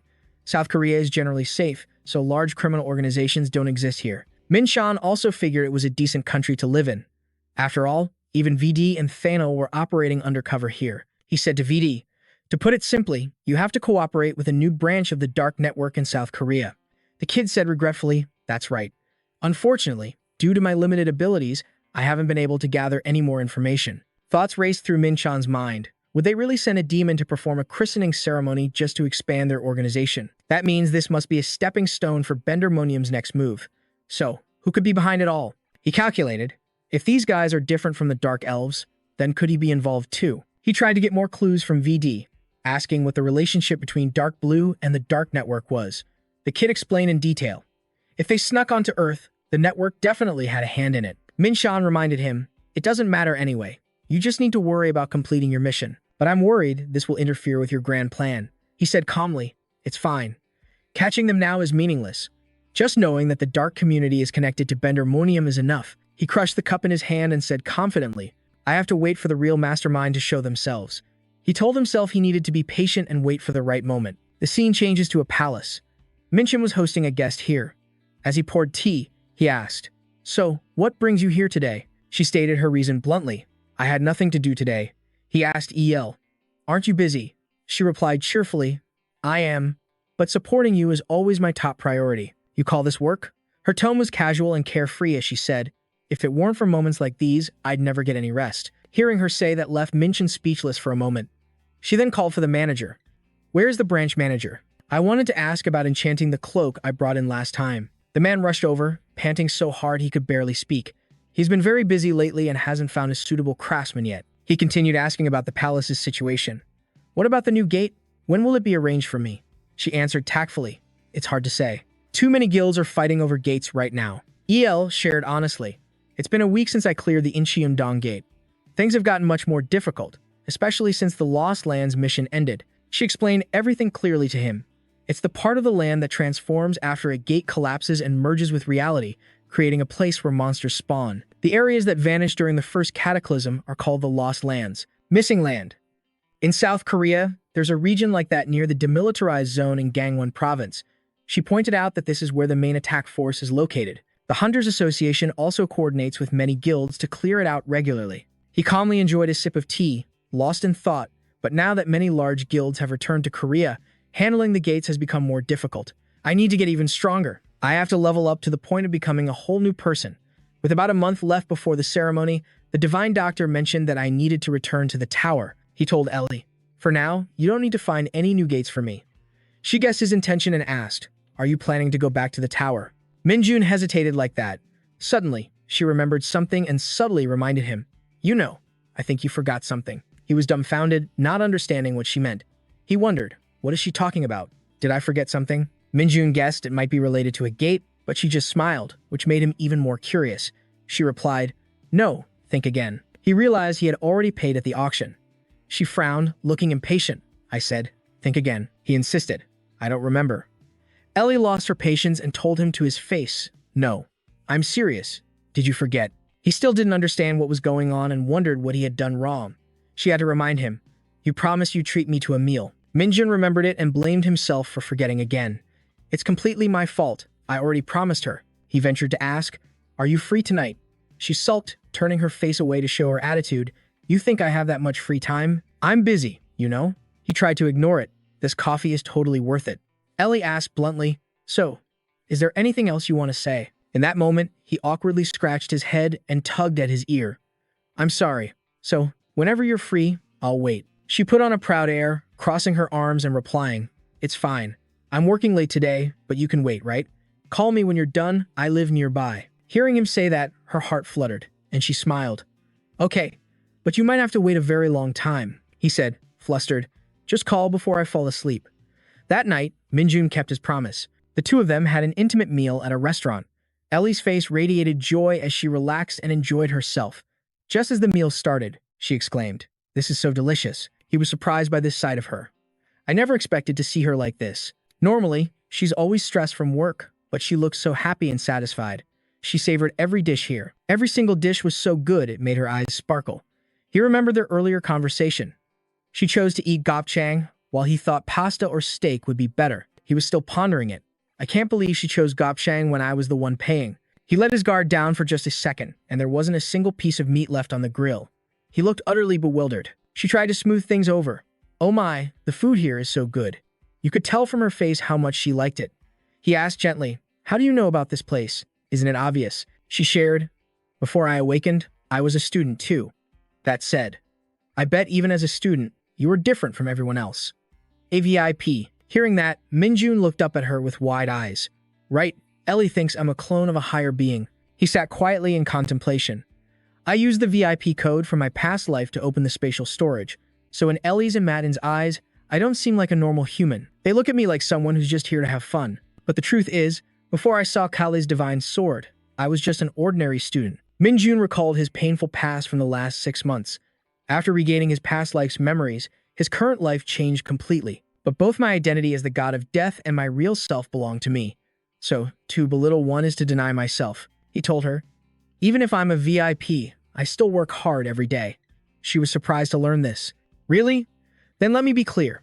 I cherish my relationship with you and Matten, and I'm always grateful to have such excellent partners. Ellie was shocked to hear these words, but this was truly what he wanted because he didn't want them to think he was just doing everything for fun. She acted cheerful, changing the subject from what he had just said. Come on, the meat is about to burn. Hurry up and eat. It was almost time for Minjun to leave the city, and only Ellie came to see him off. She didn't forget to pass on a message from Matten. He apologizes for not being able to see you off. He replied cheerfully. Tell him it's fine. How long will you be gone this time? Ellie was very worried about her friend. Minjun calculated carefully. Pandemonium and Ilium are both plotting something. It's best if I come back after climbing a few floors. He suddenly turned his head back, and she said respectfully, Thank you for valuing our relationship. He simply thought she was repeating what he had said during their meal. He replied happily, Don't mention it. You're an amazing partner. See you later. Minjun was gone. His normal life before awakening was no more. His only goals now were Pandemonium and Ilium. He told himself he needed enough strength to protect himself from those two terrifying powers and enough strength to protect the people he cherished. At last, Minjun stood right before the gates of a new city, ready to be welcomed. This city was terrifying, shrouded in an ominous red light. The demon lord roared. What? The Tower of Anguish. That's what it is. The guard standing nearby explained that it was a mysterious place, one that summoned the most powerful individuals from across all dimensions. Inside that giant tower was a connection to another world, and countless challengers from many dimensions flocked to it. They came to conquer the tower's peak. Each floor presented a trial that challengers must overcome, and rewards were granted to those who succeeded. The demon lord, intrigued, exclaimed, Oh, is that so? That sounds very interesting. The scene changes to the outside of the tower, where Minjun had already arrived. The trials inside the tower were so harsh that many had lost their lives. In fact, it seemed as if the purpose of each challenge was to kill the challenger. But the tower always rewarded those who overcame the tribulations. Participants were forced to display power beyond human limits. The system notified Minchon, You have entered the 3rd floor of the Tower of Tribulation. Before him stood the towering fortress. He couldn't believe he'd already made it to the 3rd floor. This floor was the Dark Fortress. Minchon calmly and slowly stepped inside. He listened intently, staying vigilant of his surroundings. The mission board displayed, Defend this dark fortress. He had to defeat the monsters and protect the core. He accepted the mission and thought that these skeletons were supposed to be allies, but they looked so useless. That big orb must be the core. He smirked to himself. What an obvious target. As he got closer, he discovered a small house with a caretaker there. An arrogant crow spoke, another new challenger. Minchon asked, Who are you? It haughtily introduced itself. My name is Ko Jiao, and as you can see, I am a merchant. What makes you think that's so obvious? Minshan turned away, refusing to listen. Damn it. I thought you were the caretaker. If you're not the caretaker, then I have no interest in you. It was taken aback and retorted sharply. The caretaker isn't someone you can just meet whenever you want. You'll regret not listening to me and rushing in there, challenger. Minshan said bluntly, what do you want? I know you're going to ask for points in exchange for information. They did the same thing on the second floor. The crow insisted, I would never do that. I am a true merchant. Minshan challenged it, oh, really? Then talk. It replied confidently. Then I shall begin my explanation. First, the objective. The trial of the third floor is to protect the fortress. He said, I know that already. Then it continued, pointing, monsters will periodically appear from that space gate, and they will split into 3 paths to attack the fortress. The challenger must utilize the 3 defense points to protect the fortress at all costs. Each point will regularly spawn undead warriors to aid in the defense. The challenger can also move once during each wave to an undestroyed defense point. Remember that each point has a different level of durability. You can use points to repair the fortress and its durability. It costs 10 points for 1 point of durability. It advised him thoroughly. You'll have no other choice but to use points. He was still troubled. I understand the mechanics, but how am I supposed to manage this alone? Minshan probed. Are there any other challengers here? The crow replied, you are the first. A maximum of 5 challengers can enter this trial. Though in his mind, he thought it was hiding information about playing in a group to squeeze more points out of him, but he still had to remain firm. Clearly, he said, I knew it. Then there must be a way to meet the others. Tell me, the crow said. Actually, a group left half a day ago. Right now, it's just you. Then it flew away, he said to himself, so I can't waste time waiting for others. Who knows how long that would take? Just then, the crow sidled up to him, ready with an offer. Don't worry, I have an item that will help you when playing solo. Minshan was determined not to buy it. It shouted angrily, what? You plan to do this alone without using any items? What an arrogant challenger. You can't block them all by yourself. No matter what it said, Minshan ignored its words. How will I know if I don't try? I left Luffy back on Earth, so the only thing I can use now is... He summoned his loyal knights. Appear. It is an honor to serve you, my lord. He didn't want to beat around the bush and told them to skip the formalities. We don't have time for that. He ordered everyone into position. I want 2 of you up there, and 3 of you stay in the center. Seeing the large force, Kojiao's face went pale. Minshan confidently stepped forward, declaring proudly, who needs teammates? I can fill the empty slots with these guys. I will conquer this trial alone. The defense of the 3rd floor's dark fortress began. The first wave of monsters appeared, swarming forward. Looks like the first wave is trolls. There are 20 of them. I've seen them in dungeons before. Arriving at the 3rd point, he noticed the trolls working hard. He thought, these weak skeletons can't possibly stop them. I did the right thing coming to the weakest defense point. Is the cannon the only useful thing here? The cannon aimed toward the trolls. They grimaced. That actually hurts. Minshan realized this was an opportunity to deal damage, but the monsters were already very close. They recovered too quickly. If I don't use points to increase the number of cannons, I'll have to kill them myself. The good thing is I don't have to worry about consuming my internal energy because the infinite loop has stabilized. He charged into the battle and had his troops surround them. Chan was determined to destroy the fortress. He charged forward, full of fighting spirit. He smiled smugly. They're still just B-rank monsters, but I didn't expect it to be this easy. At this rate, I might be able to finish this on my own. Now it was time to change positions. Minshan moved to the 2nd defense point. At this location, the ghouls were more numerous, and their strength had increased significantly. An aggressive one holding a hammer roared, I'll crush you. Minshan correctly predicted the direction of its attack, managing to block it head-on. He ordered his guards to use their finishing move to quickly end this trial. He thought reassuringly, they're fighting well, just as I expected. From strength and speed to physique, the immortal warriors completely overwhelmed the ghouls. Victory was clear from the start, but the problem is that I only get a few points for each location. It ground its teeth and growled, you tiny human. He figured that meant some monsters would get through, and he'd have to keep an eye on this vulnerability. Minshan ran as fast as he could to the 1st defense point. At that moment, he recalled Benja's words, how he'd said they couldn't enter the tower, and Minshan just thought that if Luffy were here, things would be much easier. I'll make good use of it as soon as I get back to Earth. The system displayed, the first wave of monsters has ended. The next wave will begin in 60 minutes. Receiving the information, he breathed a sigh of relief.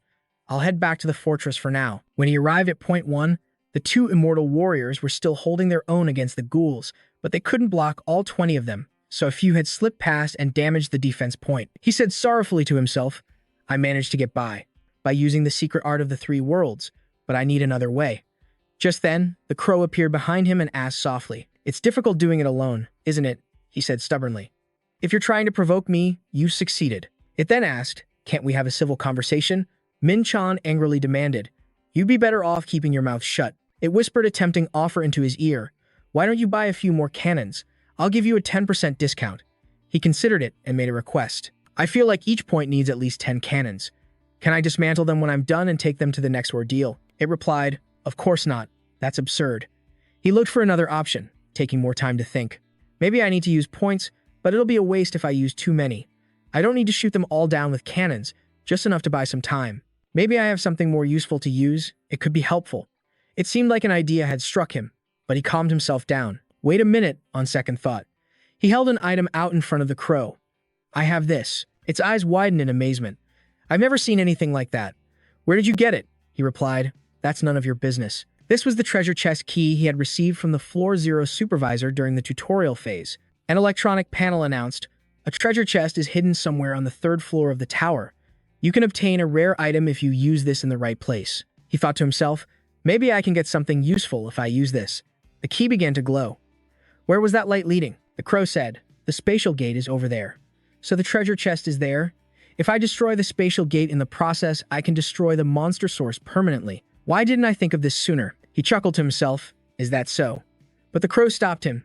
"Don't do it. You're planning to destroy the spatial gate, aren't you?" he said to the crow. "You're pretty sharp." It recounted. "I've seen countless challengers think the same thing, but not a single one has ever succeeded. There's a monster guarding the spatial gate. It's much stronger than the ones attacking the fortress. Moreover, it will chase the challenger back to the fortress and destroy everything, even if you retreat." Min-chan reconsidered. So that's how it is. Failing to attack the spatial gate means failing the trial, but he was still determined to go through with it. He said, "Sorry, but I'm going to do it." A normal challenger would have returned to the fortress, but not me. Dangerous? I can handle it. It would be utterly foolish to back down in fear when I have a treasure map in my hands. Crossing the line of danger means a greater reward. Min-chan stood before the spatial gate and saw someone standing there. The figure approached him. "You little brat, I advise you to stop right there." Min-chan said, "I was wondering who the guardian of the spatial gate was. Turns out it's a Jiangshi." The man complimented him. "You've got a sharp eye, kid." Min-chan retorted, "And you're quite eloquent for a Jiangshi," he thought. They're created through a unique dark art from the Muram continent, combining magic, medicinal herbs, and talismans to control corpses. The man looked at Min-chan. "Are you from the Muram continent?" Min-chan replied, "No, but I know of it. Judging by that crimson face, this must be a blood Jiangshi created by the blood sect." A series of deductions now filled his mind. Blood Jiangshi, the nightmare of the Muram continent. They are made by infusing the corpse of a martial artist with human blood treated with medicinal herbs. Dozens of lives must be sacrificed to create a single Jiangshi, making them incredibly powerful and considered the main military force of the blood sect. "This is the first time I've ever seen one in person," the man said. "I was just wondering if you came from the east." Hearing him say that, Min-chan finally understood the warning. The crow's report stated, "Based on its frequency, he's even stronger than a Pandya." Enraged, he said to the Jiangshi, "I knew there was someone guarding the space gate, but I never expected it to be a blood Jiangshi that still retained its consciousness."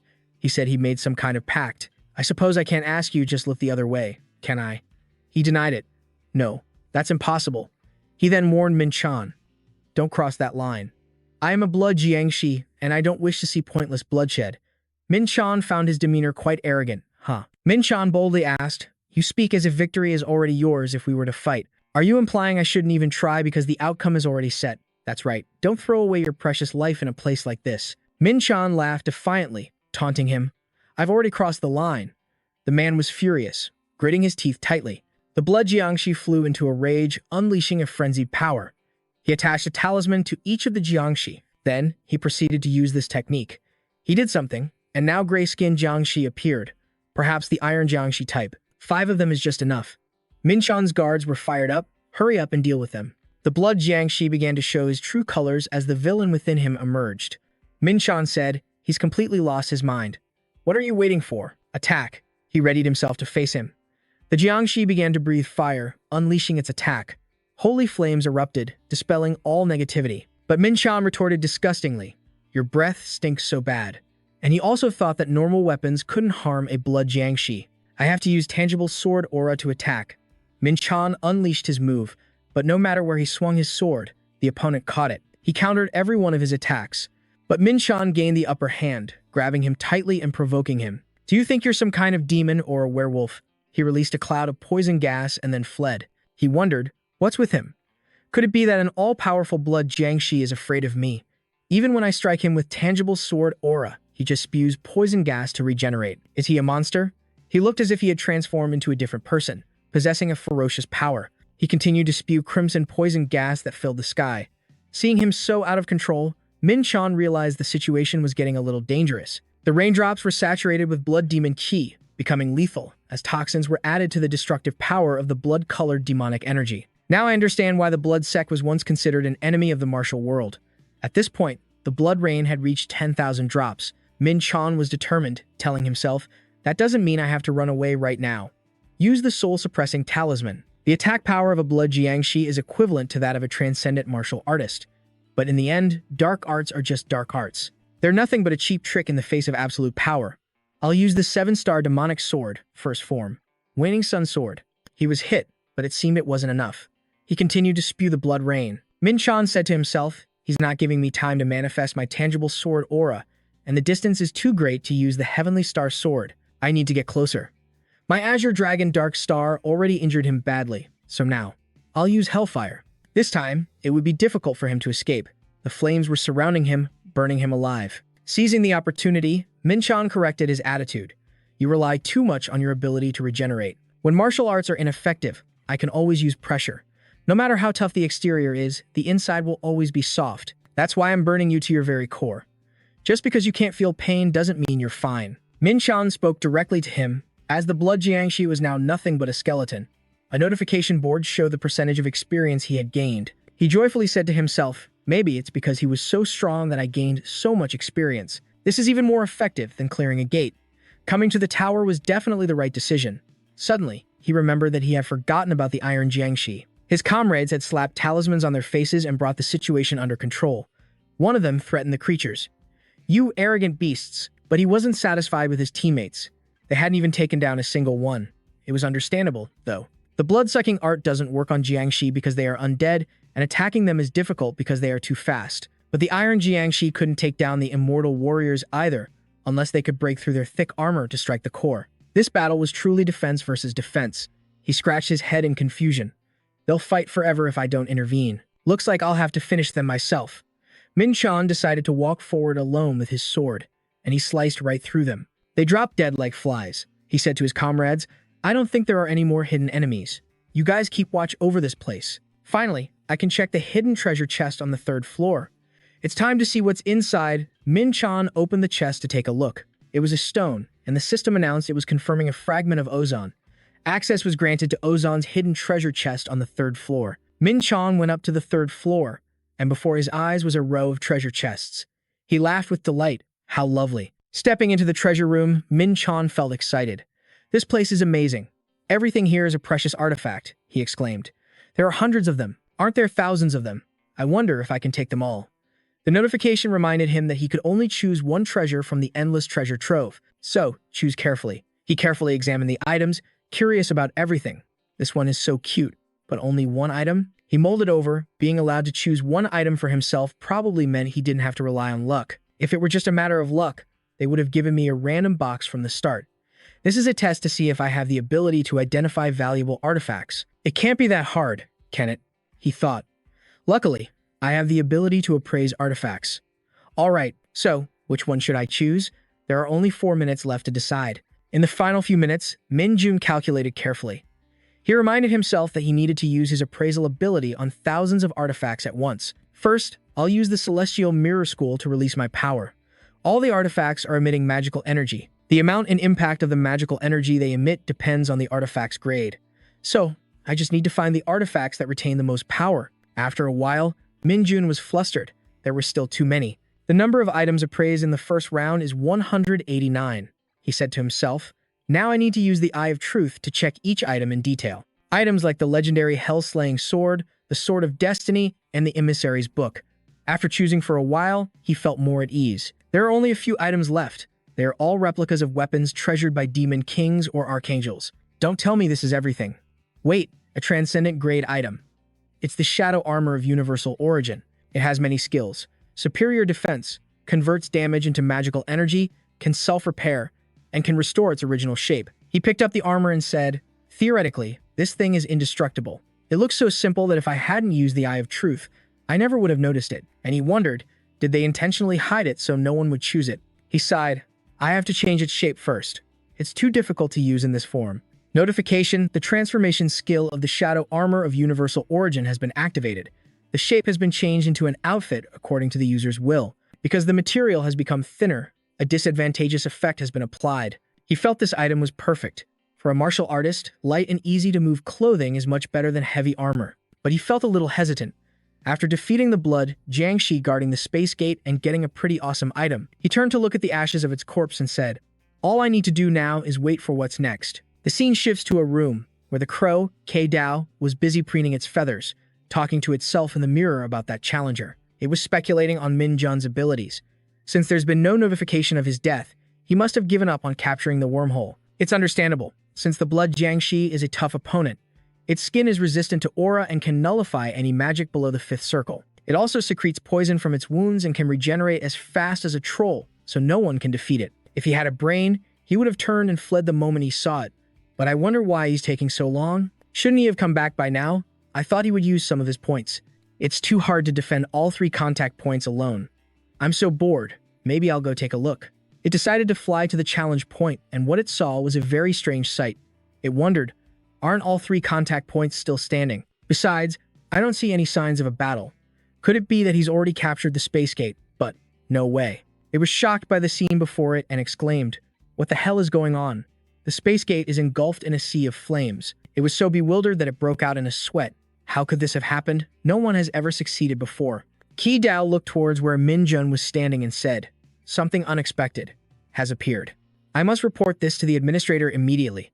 However, down below, Min Jun stood with his arms crossed, smiling smugly. "I've successfully captured the space gate." Recalling the process, first, he surrounded it with a great hellfire. It successfully incinerated all the monsters that came out of it. Even when 1 or 2 lucky monsters managed to escape the sea of flames, the immortal warriors eliminated them immediately.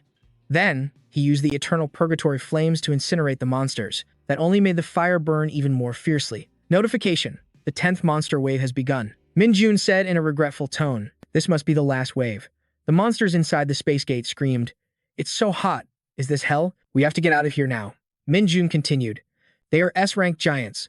Though not as large and powerful as the Behemoth tribe, I still can't let my guard down." He ordered his general not to go anywhere. "Hey, come and deal with them." On the other side, the giants started cursing. "You little rats. Where did you weaklings get the nerve to challenge us?" They roared. Their loudmouth captain commanded, "Don't you dare lose. Tech of them. Warriors, fight back. If you don't want to be defeated by them, then by the master's command, you will die here." Min Chun quietly observed the situation. He thought that even though they were S-rank, they were more vulnerable because they'd already been partially absorbed by the great hellfire. At this rate, the 10th wave will be over soon. He commanded his entire army. "Everyone, get out of the way. I'll clear a path." He approached the pile of ashes, from which a frosty breath emerged. The giant declared, "From now on, this will be my domain." Min Chun looked up, intrigued. An ice giant? I never expected to run into a mythological monster here. He could dissipate a portion of the icy flames. Surprising, but that's not nearly enough to extinguish it completely. It couldn't be helped. Since he wasn't a real ice giant, just an imitation based on legend. Back with his troops, the squad captain reminded the groups, "We must follow the master's orders." The ice giant was furious. "You insolent brat." He unleashed ice and snow everywhere, then roared at Min Chun. "How dare you stand in my way? What insolence! To block my path. See for yourself how powerful I am." But Min Chun retorted sharply, his voice dripping with sarcasm. "Oh, are you mad? There's no one left to see it now." The giant still didn't understand what he meant. Min Chun just said, "Look around you. They're all dead." The giant was helpless. He had managed to crush an immortal warrior, one whose power had been amplified by siphoning life force. Min Chun laughed nonchalantly. "You should have paid more attention to your subordinates before acting on your own arrogance.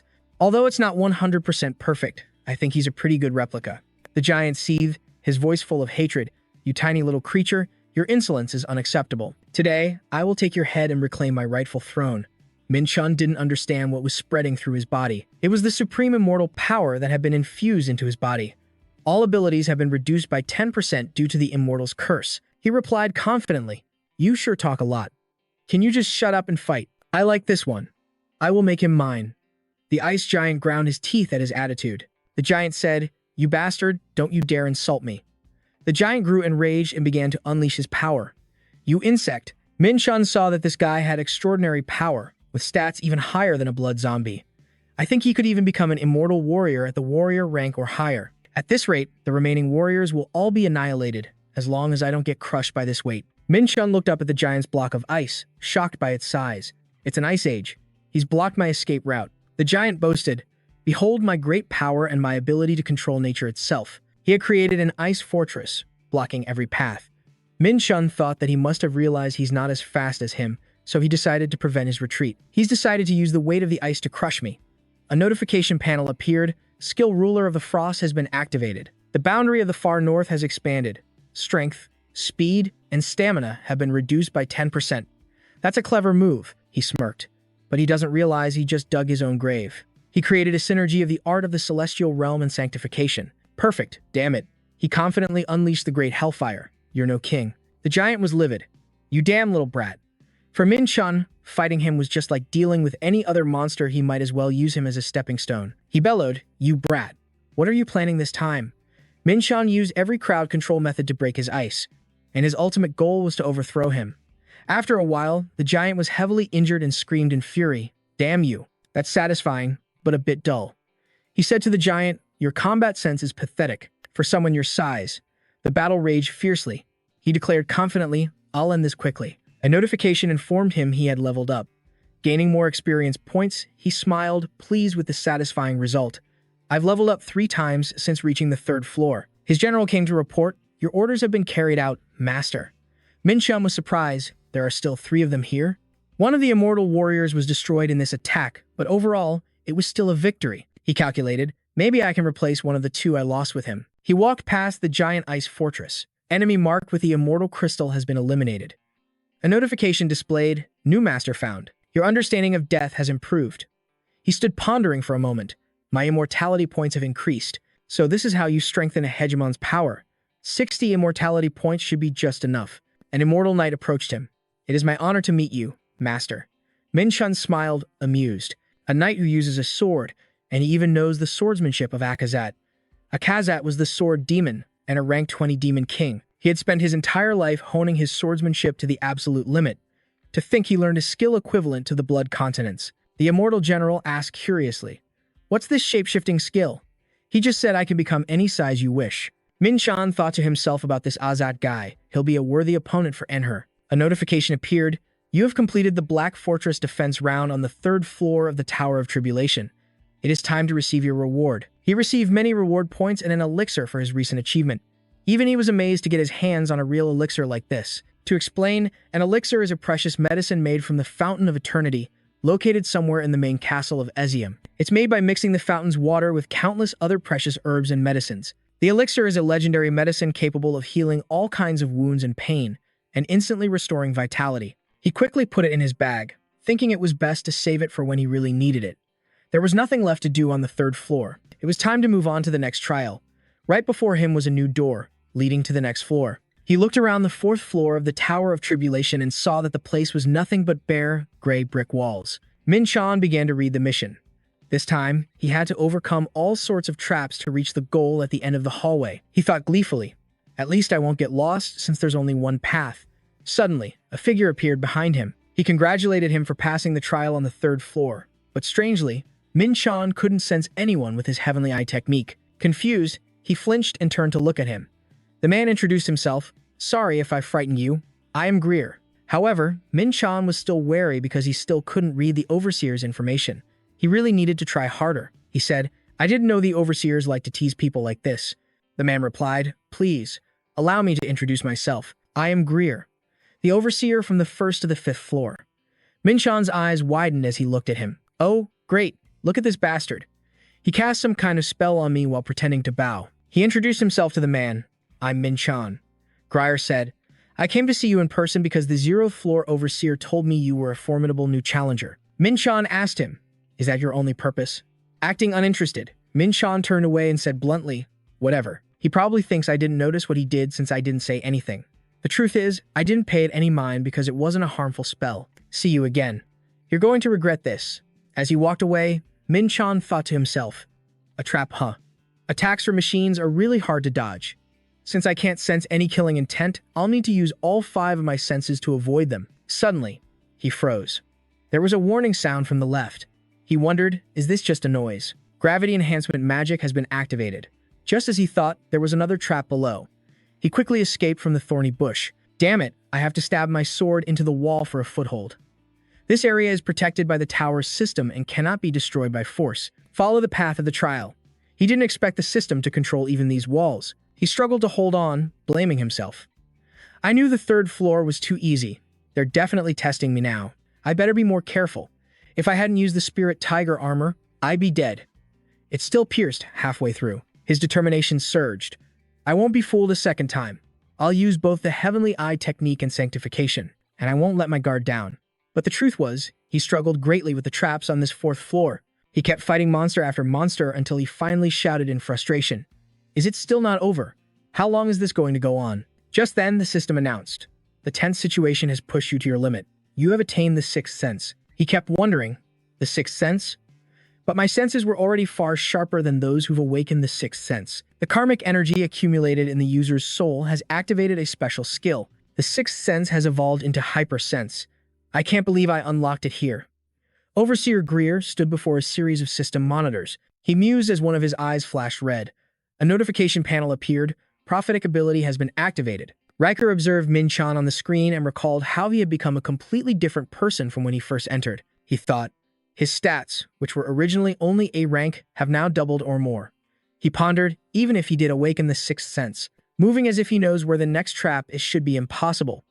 I don't understand. Without turning his head, Riker suddenly asked the person standing behind him, "Are you the one who reported on that survival trial?" A crow replied, "Yes, sir." He wondered, did he violate any rules during the entire process? The crow immediately replied, "No." The crow bowed its head. "I see," Riker said quietly.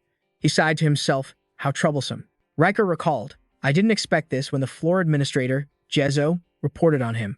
But if this continues..." He thought back to what the floor administrator, Jezo, had said.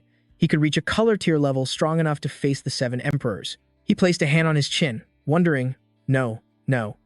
How can this be? Who would have thought an unranked being from Earth could reach the color tier? Suddenly, someone called out to him. Riker looked at the screen in front of him and mumbled, "Did he just call me through the screen?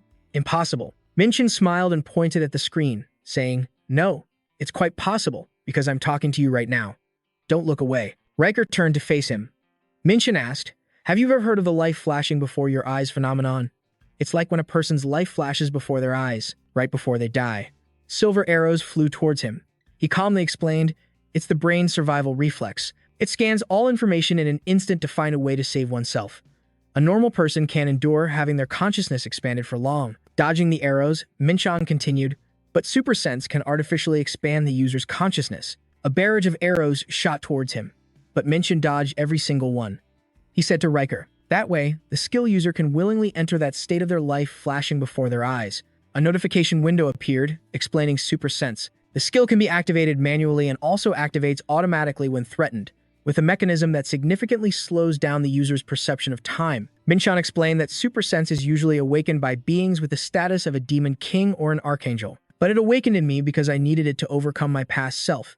He walked on a holographic map. He then explained to Riker, "Now, I can think and react by splitting a single second into thousands of pieces." On the digital map, red arrows indicating danger were clustered to one side. Min-chan said, "Once I significantly slow down my consciousness and assess every incoming danger." He glanced at a virtual map displaying his own defensive power, then told Riker, "Then I have nothing to worry about. The survival trials in this tower are truly incredible." Min-chan stopped in front of the stairs. He mumbled to himself, "Did I already reach the exit?" He then looked up and spoke, "I got through without any obstacles, thanks to Super Sense. That staircase will lead me to the 5th floor." Min-chan glanced over and said, "But before that, I want to hear about that little trick you just pulled." A notification popped up, reminding him that Riker was watching via prophecy and was in violation of the tower's policies. Min-chan spoke up, "You're listening, aren't you? I think we need to have a talk." Riker was silent. A hologram of Riker suddenly appeared behind Min-chan. Min-chan's words made him freeze. "Thank you for giving me your time." He turned to look at him and asked, I see you were playing a pretty interesting game. So, what about the tower's rules? Riker thought to himself, this guy. This time, he sensed me appearing behind him, completely unlike before. Minchan smiled and asked, an administrator contacting a survival trial participant and using prophetic abilities without any warning. Isn't that against the rules? Riker froze, mumbling, how did you? How? He quickly composed himself. Riker wondered, how would a trial participant from a lower floor know about that? Don't tell me the administrator of the Jizo floor told you. Stepping in front of him, Minchan said, enough. He added coldly, that is none of your concern. So tell me, how are you going to compensate me for this? Riker stammered. Administrators aren't allowed to interfere with survival trials. Riker felt like he was in the palm of Minchan's hand. Minchan told him, in that case, you should face the penalty according to the tower's policy. Minchan thought, he must be wondering how I know about the policy, but he'll never find out. That the player system showed me everything when I analyzed the administrator's prophetic ability. He smiled slyly and laid out his terms to Riker. I think information about a hidden location or a key that opens such a space would suffice. Riker trembled, thinking, I feel like he has me right in the palm of his hand. He sighed, making his decision. I have no other choice. This is still better than being reported for violating the rules. Riker took out an old scroll and spoke. I never thought I would hand this over to you. Minchan snatched the map from his hand. As he turned and walked away, he thought, good. The administrator of the Jezo floor also gave me a map and the key to Ozon's treasure chest, so a reward like this doesn't violate the rules. Riker looked at him and said, I can't tell you what it's for. Minchan nodded, remembering. The administrator on the Jezo floor didn't tell me what Ozon's fragment was for either, but that's not a problem, because I have the Eye of Truth. A notification appeared for the legendary grade document of Ficode. Classification, miscellaneous item, durability, 25. Location is the ancient shrine on the 9th floor. The user must decipher the code on the document to solve the shrine's secret. Minchan thought to himself, excellent. I can use this at the Shrine of Suffering on the 9th floor. Riker said wretchedly, I never imagined I'd be outsmarted by a trial participant like you. Minchan smirked and said, I can make things much worse for you, if you want. The administrator replied warily, no, thank you. The more I talk to you, the more I feel like I'm getting the short end of the stick. Minchan thought with a hint of disappointment. What a pity. I was hoping I could squeeze a little more out of him. You are definitely going to regret giving this to me. Warden Minchan waved and said, a promise is a promise, so the deal is done. Riker sighed farewell. It was terrible meeting you, and I hope we never see each other again. Minchan walked away. The system announced that the Tower of Trials' 4th floor mission was complete with a reward of 10,000 points received. Minchan walked up the stairs, and the system confirmed that he had entered the 5th floor of the Tower of Trials. He froze as he took in the scene before him. What is happening? He looked at the towering structure before him, wondering, why is there a Tower of Trials here? Did I say I would return to Earth? He recalled. No, that wasn't the option I chose. Besides, the mana concentration in the air here is double that of Earth. This isn't Earth. Minchan stood on a tall tower made of white marble. He looked down at the residential area built in a medieval style. The system displayed some information. Every 5 floors of the tower is connected to a large-scale residential area called the Hanging Garden. Minchan concluded silently, I see. So the next survival trial doesn't start immediately. A group of people appeared behind him. Minchan warily turned his head. He looked at the approaching crowd and wondered, are those other survivors? A dog in human clothing was constantly adjusting its black sunglasses. Minchan wondered to himself, but what's with the sunglasses? Is that a trend here or something? The system notifications suddenly became chaotic. Minchan felt a surge of magical energy flowing through him. A system panel announced, the survivor, Jesus, has used Sunter on you. He thought, these guys are trying to steal my information without my consent. He angrily clenched his fists, wondering, should I kill them right now? Minchan told himself, no, I've just reached the 5th floor, so I need to assess the situation first. I'll hide my true power by suppressing it. A system panel appeared, showing an overall assessment. One of the men in the crowd commented, this new guy is terrible too. The dog-headed man said, I don't even get how he made it this far with stats like that. Someone in the crowd froze. A person called out, are you Mr. Minchan? Jung So-hyun stepped forward. Minchan immediately recognized Agent Jung So-hyun from the Hunter Association. He exclaimed, I knew it. Minchan said, I didn't know you were climbing the tower.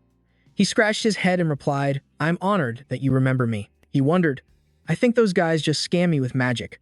Is that a common thing here? Seo-hyun explained, they're assessing the stats of new survivors who reach the 5th floor in order to recruit them as allies. Minchan said, I noticed they're all wearing sunglasses. He replied, yes, that's an item called a scouter. It helps you assess other people's abilities. As you can see, there are many interesting items in the tower. Minshin ground his teeth in annoyance and muttered, I don't like that. So-hyun said, although it has been abused a bit too much lately. That's because of an unexpected variable in the tower. Minshin asked in surprise. An unexpected variable, he explained. Everything got turned upside down ever since a super strong rookie showed up, he continued. He seems to have broken the 7 Emperors record in the tutorial survival trial. Minshin froze. So-hyun continued, he defeated the hidden boss on the first floor all by himself. Minshin thought, wait a minute. So-hyun added, and he collected all the gems of the deep sea on the second floor in record time. Minshin was inwardly stunned. Wait, no way. So-hyun smiled cheerfully and said, so everyone is eager to recruit the rookie. He paused. He looked at Minshin and wondered, what's wrong? Minshin covered his mouth, his face pale, as he silently realized, I think he's talking about me. A while later, Minshin walked along, thinking. Since Jung So-hyun reached the 5th floor before me, we decided that he would show me around since we ran into each other. At a tea shop, they both sat at a table. Minshin wondered, they don't use money here. So-hyun explained, in the tower, points are used as currency. He laughed and said, there are a lot of new and interesting things, aren't there? Minshin took a sip of tea and replied, yeah, it's like stepping into another world. So-hyun suddenly asked, causing Minshin to choke on his tea, how did you pass the trial on floor 0? He coughed violently and shouted in a panic, What do you mean? So-hyun calmly used a handkerchief to wipe the tea from his face and said, there's no need to be so surprised. He continued, the floor 0 trial is something everyone has to go through. Minshin wiped his mouth, thinking to himself, this guy definitely asked me on purpose. The floor 0 trial could be passed whether you won or lost against the monster. He questioned, when did you figure it out? So-hyun said, I suspected it when I saw that the number 1 ranker for floor 0 was Minshin himself. He continued, judging by that reaction, you must have broken the record. Minshin held his head and lamented internally. I was fooled by his appearance. He frowned and said, be a proper guide, or you'll have to answer to me. So-hyun smiled and said, of course. Minshin thought angrily, you'll pay for messing with me. Later, inside a room, So-hyun took out a blue orb and said, I'll tell you about the Hanging Garden. Looking at the sphere in his hand, he asked, what's that? A crystal ball, Sang-hui explained. It's a map. As Minshin watched the sphere transform into a 3D image of the area, he asked, a hologram. The man replied, that's right, he began. First, the Sky Garden is divided into 4 districts. Please look at the hologram as I explain. The Community District to the north, the Residential District to the east, the Elite District to the south, and the Forge District to the west. Minshin remarked, this city is quite large, isn't it? Sang-hui answered, yes. The population here is about 100,000 people. Minshin asked in astonishment, 100,000? That many? Did they give up on climbing the tower? Sang-hui sighed. It seems like a lot of explanation is needed. He took out a stone and said, to put it simply, that's not it. This is an item called a return stone. He continued, when they feel they can't clear a floor, they can use this to return to the 5th floor. Each stone costs 10,000 points, but it's cheap compared to keeping your life. And you will also be given an option to return to the 5th floor whenever you clear a new floor. Because this place became a base, the population grew. Minshin then wondered, what's the community district? Sang-hui looked at the densely packed northern residential area on the map and said, it's an organization formed by challengers, much like guilds on Earth. He said that the largest communities are led by the 7 emperors. Sang-hui explained, they are the strongest among the current challengers. The only thing they want is to climb to the top of the tower. Although their progress is very slow right now because they're busy competing with each other. He said the communities would try to recruit strong rookies like him who have just set foot on the 5th floor to expand their forces. Minshin mused, since I don't plan on joining any community, it doesn't matter. He then asked, were you also waiting to recruit me because you heard about me from a community? Sang-hui smiled and said, my community is part of the association. I was assigned the task of gathering teammates in the association, which is why I was waiting here. Minshin said, what a coincidence, huh? The man replied, yeah, it is. As the two left the tea shop, Sang-hui handed the sphere to Minshin and said, please take this. It's the hologram map I just showed you. Consider it a gift for our fateful encounter. Minshin took the sphere, silently looking at it in his hand. He looked at Sang-hui, who had already turned to leave, and asked, why are you being so nice to me? He replied, because you're the one who made me determined. Minshin froze. Sang-hui smiled and said, I started climbing the tower because of you. Doing this much for you is nothing. Minshin recalled in surprise, what? Isn't this only the second time we've met? Then Sang-hui walked away. Minshin sighed and thought, well, perhaps even a brief meeting is destiny. he reflected. But when I first started climbing the tower, I didn't care about the rankings. That was a mistake. Minchan pondered. I didn't think the 5th floor would publicly announce achievements and rankings. He thought, I never expected it would draw so much attention to me. He used his skill and walked on, telling himself. Anyway, when I heard about the 5th floor just now, Minchan recalled that the man mentioned there were blacksmiths here. The system window showed the West Sky Garden Forge district. Minchan smiled and mumbled, looks like I'm in the right place. The fire in the forges burned brightly. The sounds of hammers and metal clanging echoed throughout the district. Minchan observed. Looking around, he thought, there are blacksmiths everywhere here.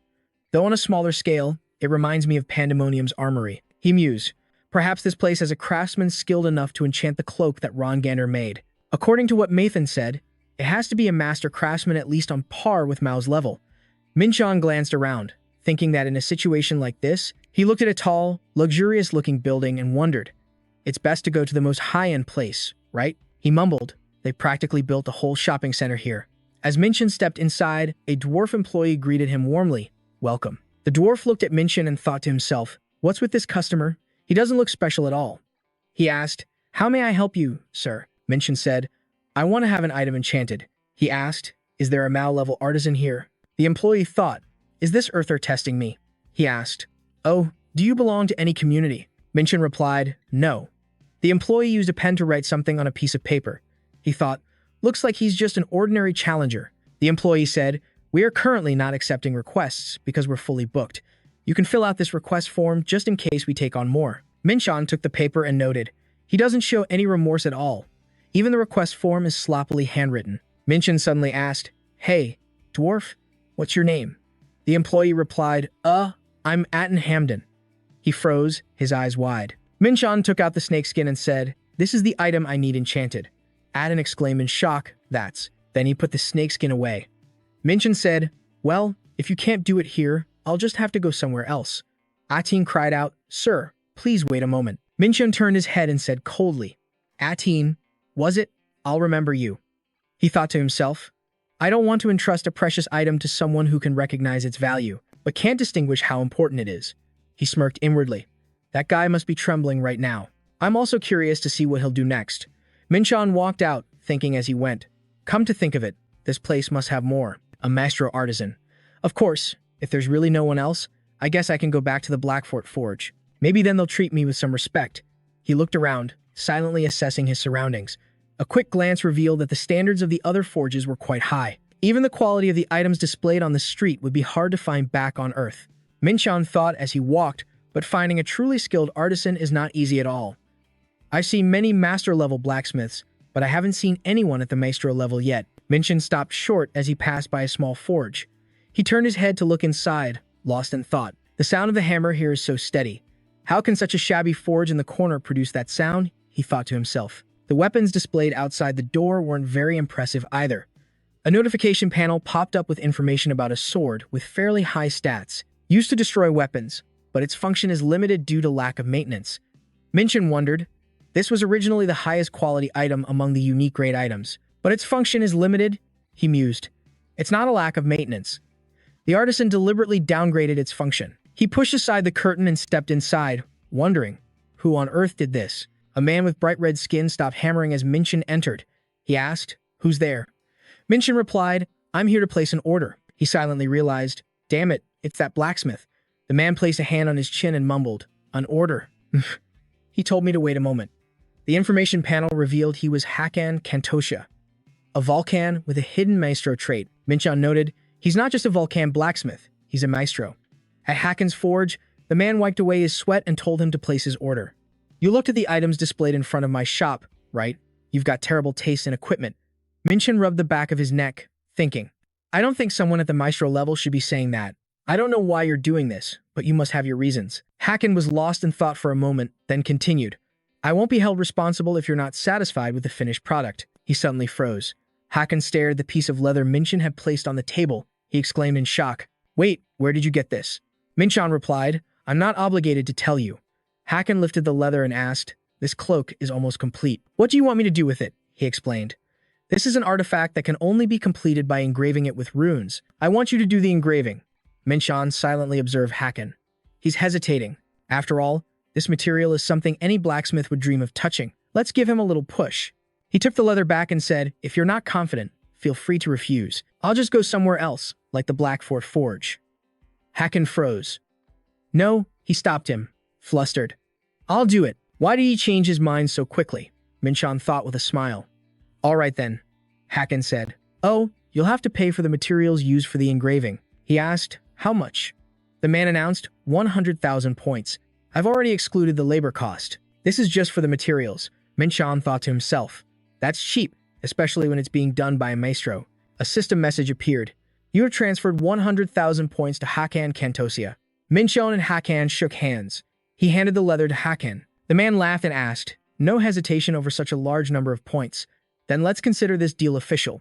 Don't worry, I'll do my best. Come back in one day. He introduced himself. My name is Hakan.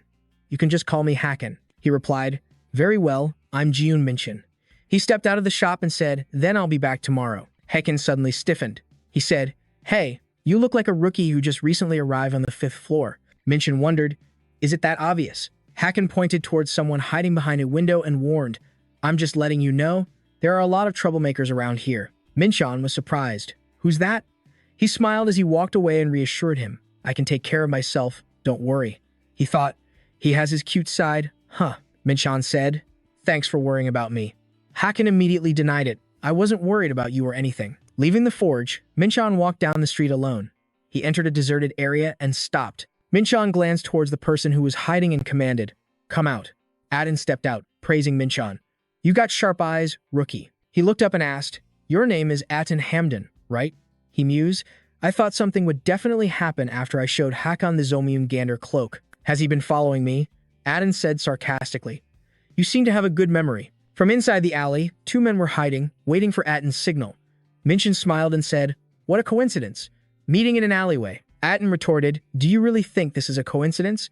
Minchan drew his dagger and replied with a laugh. I know. I'm not that stupid. He threw his daggers towards the assassins, one of them piercing straight through the black-haired man's stomach. The other daggers quickly took down the remaining men, but a few of them managed to dodge. Atin yelled in astonishment. Wait, what did you just do? Minchan said calmly, I intended to finish them all in the first strike, but this group reacted faster than I thought. I thought there were only 3 of you. One of them cursed through gritted teeth.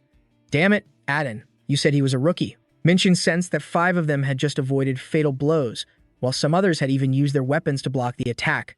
The remaining assassins, one by one from their hiding spots. Minchan counted about 20 of them, including the injured. When I showed him the cloak, I thought. He clenched his fist and muttered, if something like this happens, it'll be fun. He smiled to himself, now I can finally deal with him myself. Elsewhere, someone was watching Minchan on a monitor. He asked, hey B, how are we doing on pulling that rookie's stats? B adjusted his glasses and replied, according to the scanner, somewhere between B and B+. The man mused, a guy named Minchan, huh, how arrogant. The vice captain of the Wild Wolves community, Koden, stepped forward holding 2 short swords and asked, you dare do this, even after finding out we're the Wild Wolves? Minchan wondered to himself, what's that? He thought, a famous community? Atin suddenly screamed, Koden, you have to get his cloak. The man shouted back angrily, shut your mouth, you midget, and they call a guy this provocative a rookie. He ordered everyone, charge. Pin him down before he throws another dagger. Minchan stood calmly, observing and assessing the hunters. Their average stats were around A to A+. Most were on par with or slightly weaker than Trong Suong Hai. He drew his sword and thought to himself, I need to be more careful next time I'm fighting mock challengers. Minchan said coldly, now, I'm getting serious too. He then swung his sword, injuring a slew of warriors. Atin's jaw dropped as he cried out, what? He stared at Minchan, who was still standing peacefully before him, and wondered. A rookie took them all down. Koden's entire body was covered in bright red fluid. He clutched his own severed left arm. He roared, a monster. He recalled, I used all my aura, and I still couldn't escape that fatal blow. He's clearly only B rank. Who is his sponsor? Minchan walked up to him and said, calling an unranked person from Earth a monster is a bit rude, you know. Koden asked in shock, what the hell? You're unranked. He then collapsed to the ground. Minchan said coldly, thanks to you all, I remembered what it feels like to fight against a crowd. He raised his sword and said with a smile, thanks for being my stepping stone. As he finished speaking, a painful scream echoed out. A moment later, Minchan mumbled, The only thing left to do is. Adin thought as he fled, I have to run. I have to get out of here right now. Min-chan leaped up towards the building where the man was escaping. Adin froze, his whole body going stiff as if he were being controlled. Min-chan used the gravitational hand of Atlas to grab Adin's head. He gave a faint smile and said, we still have unfinished business. Min-chan smirked and ordered, this isn't all of the wild wolves, is it? Take me to them. Terrified, the man agreed. Cough. All right. Min-chan threatened, if you dare try anything stupid, you will face the consequences. At the community area, Adin stammered, this is. He pointed to a building and said, the Wild Wolves Community Headquarters. Good boy, Min-chan praised. The man fumbled in his pocket and said with a trembling voice, well then, I'll be taking my leave. Min-chan suddenly said, you have to keep your promises. Adin coughed up a mouthful of blood. He looked down in horror at the sword piercing his chest. He stammered, why? Why would you do that? Min-chan pulled his sword out and replied, I already told you.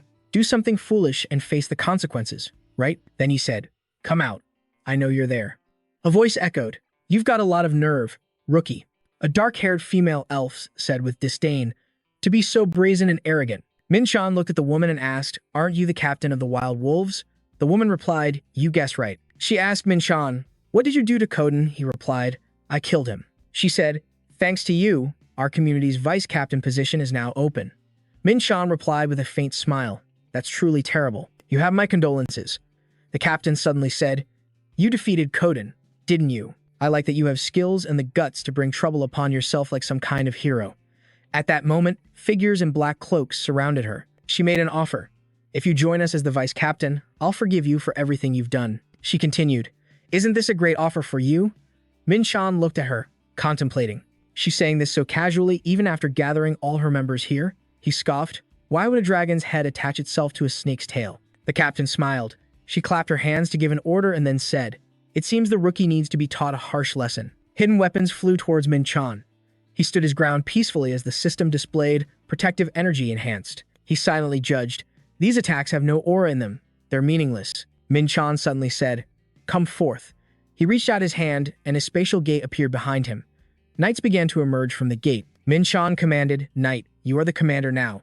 Lead the immortal warriors and defeat every last one of them. The knight charged toward the wild wolves and replied, as you wish, master. The knight then said scornfully, you insects, don't even think about standing in the way of our supreme lord. The soldiers with the knight immediately began to wipe out the mercenaries, shocking their captain. Min-chan suddenly appeared before her, raising his sword.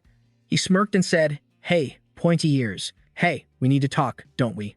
The female captain ground her teeth in anger as the system displayed shadow points. The captain controlled tendrils of shadow, roaring, you act far too arrogantly for a rookie. Min-chan quickly blocked her attacks. He noted to himself, all of these attacks are physical. He slashed forward, and she quickly leaped high into the air to dodge. Min-chan marveled, thinking that she could control monsters at will. Not bad, huh? She gritted her teeth. Your strength. She roared in anger. Are you a challenger from Uame? Min-chan gave a faint smile and replied, not at all, I'm from Earth. Suddenly, a black demonic face appeared before him, emitting the captain's voice. Earth, stop lying. The system displayed, releasing Wraith. Min-chan drew the black star-horned spear of the one-horned beast. He swung the spear, destroying the evil spirits flying around him, and said, go ahead, keep throwing these little things at me. The captain smirked, and suddenly a giant head lunged forward, swallowing Min-chan whole. She yelled, Mega head. She laughed in satisfaction. Finally, I've got you. She ground her teeth and muttered, I'll make you pay for all the trouble you've caused me. Ha! From inside the monster's head, one of its jaws bulged out, and Min-chan's voice emerged. This was actually a pretty good idea. He tore the monster's entire head apart and broke free. The backlash from her ability caused the captain to scream in pain. Min-chan smiled and asked, is that the side effect of me breaking your magic? He thought, but I wasn't even affected in any way. He mused, the Black Origin armor. Transcendent-grade equipment is truly on another level. I didn't even have to use my enhanced protective energy, and I didn't take that much damage. The female captain ground her teeth furiously. You! She raised her hand, forming an energy sphere. She screamed, you foolish rookie. As Min-chan dodged her attacks, he thought, something like magic bullets. I can just charge forward without worrying about them. He appeared before the stunned captain. Min-chan swung his sword and said, it's time to end this. She ran away, muttering, this can't be happening. The next day, Min-chan went to the forge and asked, Han, Have you finished preparing for the other matter? The man said, You've come at just the right time. Hakaka remarked, The smell of blood on you is really strong. Min-chan sniffed his sleeve and explained, I was busy dealing with those fools yesterday. Those cowards thought they could team up and attack me. He mused, to make sure nothing can bite me later. I killed all the dire wolves. It took me the whole day to deal with the ones that escaped midway. It's best to take care of anyone with a grudge. Since they revealed their true colors to me, one of us had to fall, before it's all over. At that moment, Han said, When you put a drop of blood here, the imprinting process will be complete. Min-chan said, Thank you for your hard work. The man replied, Don't be so formal. I've learned a lot from doing this. Min-chan took out a dagger and made a small cut on his finger. He held his finger over the leather and muttered, One drop of blood. As the red liquid dripped onto the silver-white snakeskin, the system displayed. The imprinting magic circle is reacting to your energy. The snakeskin gradually turned a silvery grayish-black, and the system displayed again. Your profile is being imprinted onto the Roman gunner cloak. Min-chan draped the snakeskin, which had transformed into a long coat, over his shoulders. He marveled at it, then finally read the stats panel and noted to himself, Oh, it has incredible physical defense and complete immunity to poison. The skills are really powerful, too. Min-chan recalled the Roman gander serpent and thought, as expected, of a transcendent grade item. I won't forget the gift you've given me, Han then said. If you get any more rare materials, come find me anytime. Min-chan replied, Of course, I will. Who else could I entrust this to but you? A while later, outside the forge, Min-chan muttered, All right. He checked his bag, calculating, I guess there's only one last thing I have to do on the 5th floor. Min-chan mused, I remember I still have the things I bought from the Cheonho Gate and the auction house. He muttered, I have a total of 5 fragments. Min-chan took out a long key. The system displayed a notification. You can now enter the hidden stage on the 5th floor. He wondered in surprise, did it link together on its own? Did it automatically complete when I entered the 5th floor? He recalled that this tower's exclusive item was something that not even the demon god could understand the purpose of. But it actually appeared on Earth. What a coincidence, Min-chan muttered as he turned the key. Well, it's not something I can figure out right now anyway, he decided. All right, let's do this now. The gate opened instantly. Min-chan laughed in surprise. Elsewhere, in front of a desk, a woman complained, I don't like it. The man retorted, How am I supposed to know what you don't like? So what if I say it? The girl with fox ears and white hair said. I'm talking about the 7 great guilds that are cooperating with each other. That's unavoidable. After all, we're balanced in terms of power. One of the 7 great guilds, Achok. Vice Captain Miho said, Well, we're called one of the 7 great communities, but we're ranked last. The man beside her, flustered, tried to stop her. Vice Captain, please don't let anyone hear this. She challenged. Did I say something wrong? Miho rested her chin on her hand and said, That's why I'm here on the 5th floor instead of the 45th floor, to scout for new talent. Besides, who are the standout rookies right now? The aide said, The most famous one is probably Zhao Ji. He's currently tackling the 8th floor challenge and is comparable to an emperor level. Miho asked, But he's from the dragon race. Long Tho will probably pick him up. Are there any other rookies? The aide handed over Minchin's resume and replied, There's a rookie who just won 1st place in the recent Floor Zero trial. Miho exclaimed in shock, What? We need to lure him in quickly. We need to recruit him quickly. The aide chuckled and informed her, He's still in the middle of the tower's trial. Miho wondered, Oh, is that so? What's his name? Doesn't anyone know him? The aide answered, His name is Jeon Minchun.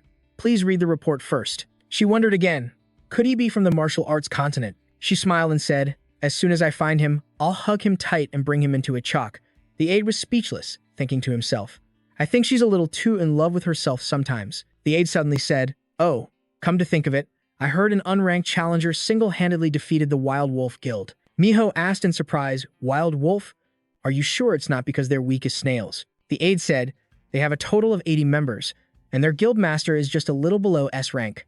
Miho frowned and replied, Is that so? She suddenly wondered. Anyway, why hasn't Joan Minchin cleared a floor yet? The aide replied, I'm not too sure about the details. Miho licked the corner of her lips and ordered, 2 noteworthy rookies appearing at the same time. For now, focus on quickly getting information on Jeon Minchin and the location of the newcomer who fought the Wild Wolf Guild. It's been a while, but this might be a chance to get some praise from the captain. Meanwhile, on Minchin's side, the system window appeared. You have entered Tran Cat's trial site. Before him was a gold-plated Greek temple, and he was secretly amazed. An ancient temple. He observed his surroundings thoughtfully. That pattern looks like the Infinite Connection constellation. Could there be a connection between the two? He muttered as he entered the temple. In any case, he now stood before a stone stele engraved with an ancient pattern. System notification, Tower of Trials, 5th floor, side quest, Trancat's trial. Requirement: decipher the pattern on the stone stele within 60 minutes to pass the trial. Minchan thought, looks like they prepared something interesting. He pondered how to decipher this intricate magic pattern. Although the situation was a bit different before, I've deciphered a similar pattern once. He recalled that the dimensional storage of the interstellar planet was similar to this. Minchan stretched and thought, it shouldn't be too hard to decipher this pattern. He placed his hand on the stele and asked, what was the time limit again? The stone stele lit up. He said confidently, well, I'll finish it in just 10 minutes anyway. The magic circle on the stele flashed. System notification, congratulations, you have passed Cha's trial. Time remaining, 11 minutes and 25 seconds. Minchan cracked his knuckles, deep in thought. I wanted to finish this within 10 minutes, but it seems I've gotten a little rusty. I think I've been too focused on strengthening my internal energy, so it's harder to control my energy as precisely as before. It seems from now on, I'll need to pay more attention to controlling my primordial energy. System notification. You have been awarded 100,000 points for the infinite space. Minchan raised his hand, streams of energy flowing from it. Minchan wondered. Infinite space. Is it like an exclusive domain just for me? An information window popped up, stating that a multi-dimensional storage was given to him as a reward. When he thinks of a stored item, it will appear instantly. Minchan mused. If the weight limit is 1,000 kilograms, isn't that double the size of the bag Ethan gave me? This is much better, since I can store more things and don't have to carry anything around. Minchan smiled and muttered, I'll use the 100,000 points I just received to level it up. The system window appeared. Infinite space level 1 has increased to level 2. Capacity increased to 2,000 kilograms. A flash of light appeared, and Minchan paused. The stone stele emitted a pale blue light. He muttered in surprise, wait, isn't this trial over? He wondered, is something engraved on the stele? I've never seen these characters before. Are they ancient script? System notification, you cannot decipher the texts because your level is insufficient. Minchan reached out his hand, muttering, I can't decipher it. Is it that high level? If I can't decipher it right now, then I guess I'll have to take it with me. The system popped up. Please enter the correct item type. Minchan whispered, I guess I can't take it since it's part of a quest. He glanced aside and muttered, if I can't carry it with me. Minchan raised his hand, and his aura formed a small blade on his finger. He aimed at the stone stele and swung his hand, slashing at it. The stele flashed for a moment, then remained intact, absorbing all the aura from the blade. Minchan created a scroll. He smirked. Then I'll just copy the text. I'm sure I'll decipher this thing one day. He mused, I've finished the carving on Ron Gander's coat and also obtained this ancient script that I haven't deciphered yet. Minchan walked out of the temple, whispering, I really did. He told himself, gain a lot on the 5th floor. He reflected, I wanted to challenge the 5th floor immediately, but I don't have that much time. Minchan recalled that the real hardship began from the 5th floor onwards, where the tests would become much larger and the difficulty would increase so much that it usually took at least half a year. He contemplated, right now, I have to pay attention to the movements of the Black Abyss Guild and the Celestials. I don't have time to sort out the tower. He thought with a faint smile, but I can't just not protect what's mine. I can't let Elysium and Bendermonium run rampant in my territory. I'll go back right now. The system displayed a notification. You are now returning to your world. Back on Earth, Minchan recalled, a week has passed since I returned from the tower. Minchan meditated, thinking, VD and Thanel have updated me on what's been going on. Bendermonium, the Black Abyss Guild, a huge, dark Chinese family, is secretly making moves to ensure they can establish roots in Korea. Minchan pondered, Elysium. They're collecting items for some kind of ritual. They had to delay the ritual's schedule because of a supply problem with Mill and Ojicham. Minchan frowned, thinking. Meanwhile, there haven't been any major moves from either side. He stood up and exclaimed inwardly, I'm gradually getting used to detecting the flow of energy. It's great that I can increase my primordial force just by breathing after obtaining the Infinite Link constellation. He stood up and stretched, looking at Phoenix, who was standing in front of him. Minchan reflected, I've taught her Anha's swordsmanship techniques, concentration techniques, and even the purple nether profound art. A notification panel appeared, explaining it was one of the cultivation arts passed down only to disciples of the Manhwa sect. He watched Phoenix perform the technique and thought, the ultimate martial art of the Manhwa sect, the purple nether profound art. For the Ainha, who have the light attribute, it works very well with the purple nether. Minchan mumbled, I'm glad I taught them the martial arts of the Manhwa sect. They really are exceptional disciples. They don't slack off in their training at all. He thought, if they train a little more, I'll be able to use them in real battles. His phone vibrated, surprising Minchan. He answered it and said, Hey, what's up? Ellie's voice came from the phone. Hunter Minchin. Where are you right now? She picked up a stack of documents, explaining as she looked through them. We just received a request for an emergency gate raid. An S-rank gate. A gate that's S-rank. Minchin wondered, S-rank? What's so special about it? Ellie exclaimed, this is a gate that hasn't been announced to the media yet. Minchin paused. She continued. And they specifically requested you. Minchin wondered, requested me? A few days later, a group of people were gathered in front of the S-rank gate. Minchin walked over and said, I didn't expect we'd meet like this. The red-haired woman was from the Cheon-Jon Guild. She replied with a scornful laugh. That's right. It would have been great if we had met under better circumstances. Minchin recalled, Ellie told me something before I came here. He remembered Ellie's words. If an S-rank gate appeared all over the internet right now, I'm not sure why they would specifically request you from the start. Minchin spoke up. I want to hear the details first. Cheon-Jon rubbed her neck and replied, 2 of our guild's attack teams entered an A-rank gate, and it reached the point where it needs to be destroyed. Its rank has increased to S. She continued, yes, that's how it happened. Cheon-Jon looked towards the Crimson Space Gate, then said, it became a gate that must be destroyed. That's right. It's become a death zone where you can only escape by destroying the gate after entering. Cheon-Jon added, furthermore, the maximum number of hunters who can enter is 5. Our main attack team is currently raiding another gate, so we can't send reinforcements inside. Minchin thought for a moment, then asked, that sounds pretty dangerous. Are you sure you can bring a rookie like me in there? Cheon-Jon said with a faint smile, a rookie? Huh. She suddenly said, the Gayang Incheon Gate. This gate is just as dangerous as that one. I only bring people I trust.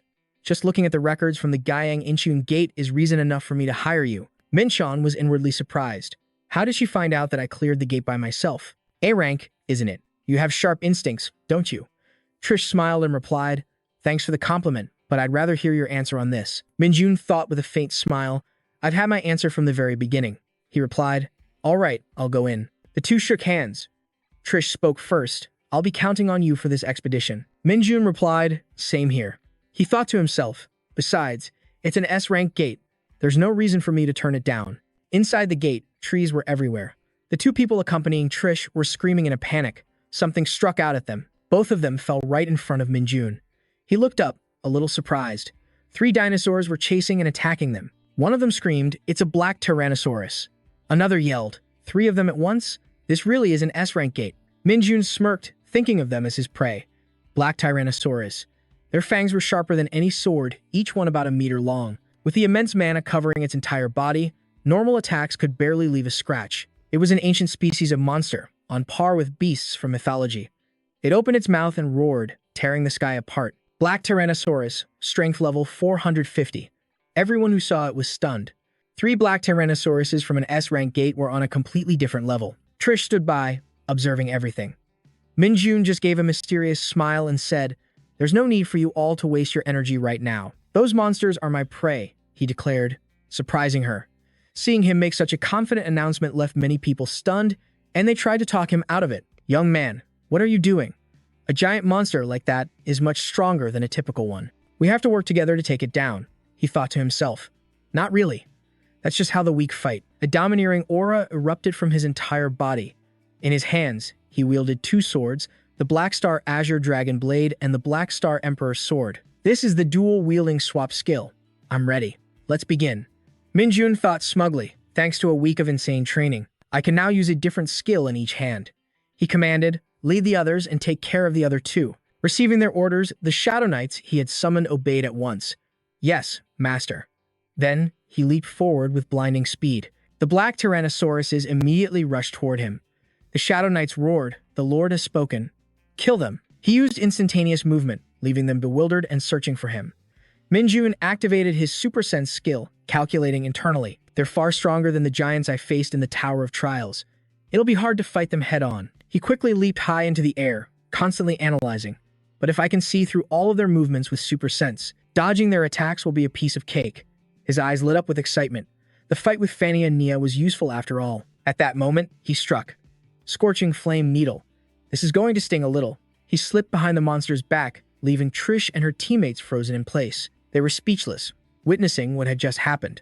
No way. Are you kidding me? He's really taking on a black Tyrannosaurus all by himself. They whispered amongst themselves. And what are those summoned beasts? I've never seen anything like them. but she just stood there, dumbfounded, marveling to herself. I can't believe he's handling that monster without any of our help. She sized him up.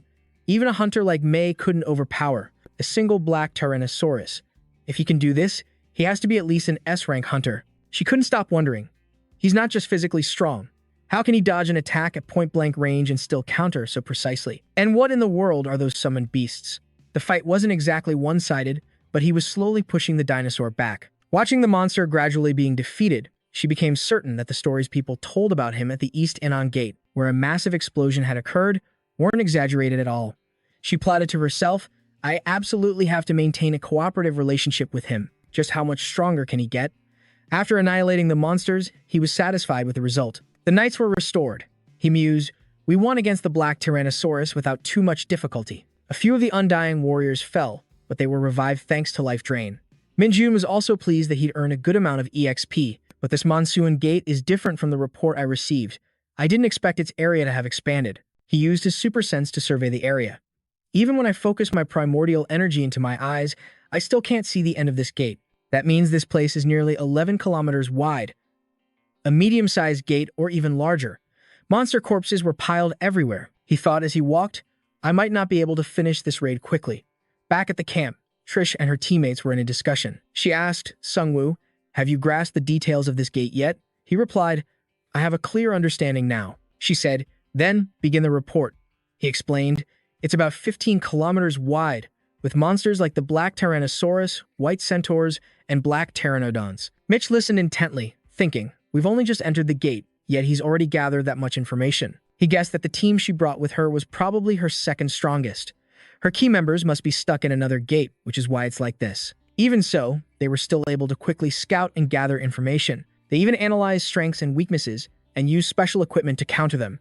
Now that's true professionalism. I have to learn from that. After they finished discussing, she said wearily, we'll just have to explore slowly. Suddenly, he suggested, I think I can handle that for everyone. This surprised her. What? You can? Mi-chan said confidently, I have an ace up my sleeve, and I'll help them out on the sly, since they hired me for this one. I'll throw in a free service. I have some useful guys for a situation like this. The system panel appeared as he used the Legion of Light. You have summoned. The Aya joyfully exclaimed, Master, we, the Aya, pledge our loyalty to you. The whole group started to get restless. Our time has come. The Master needs our strength.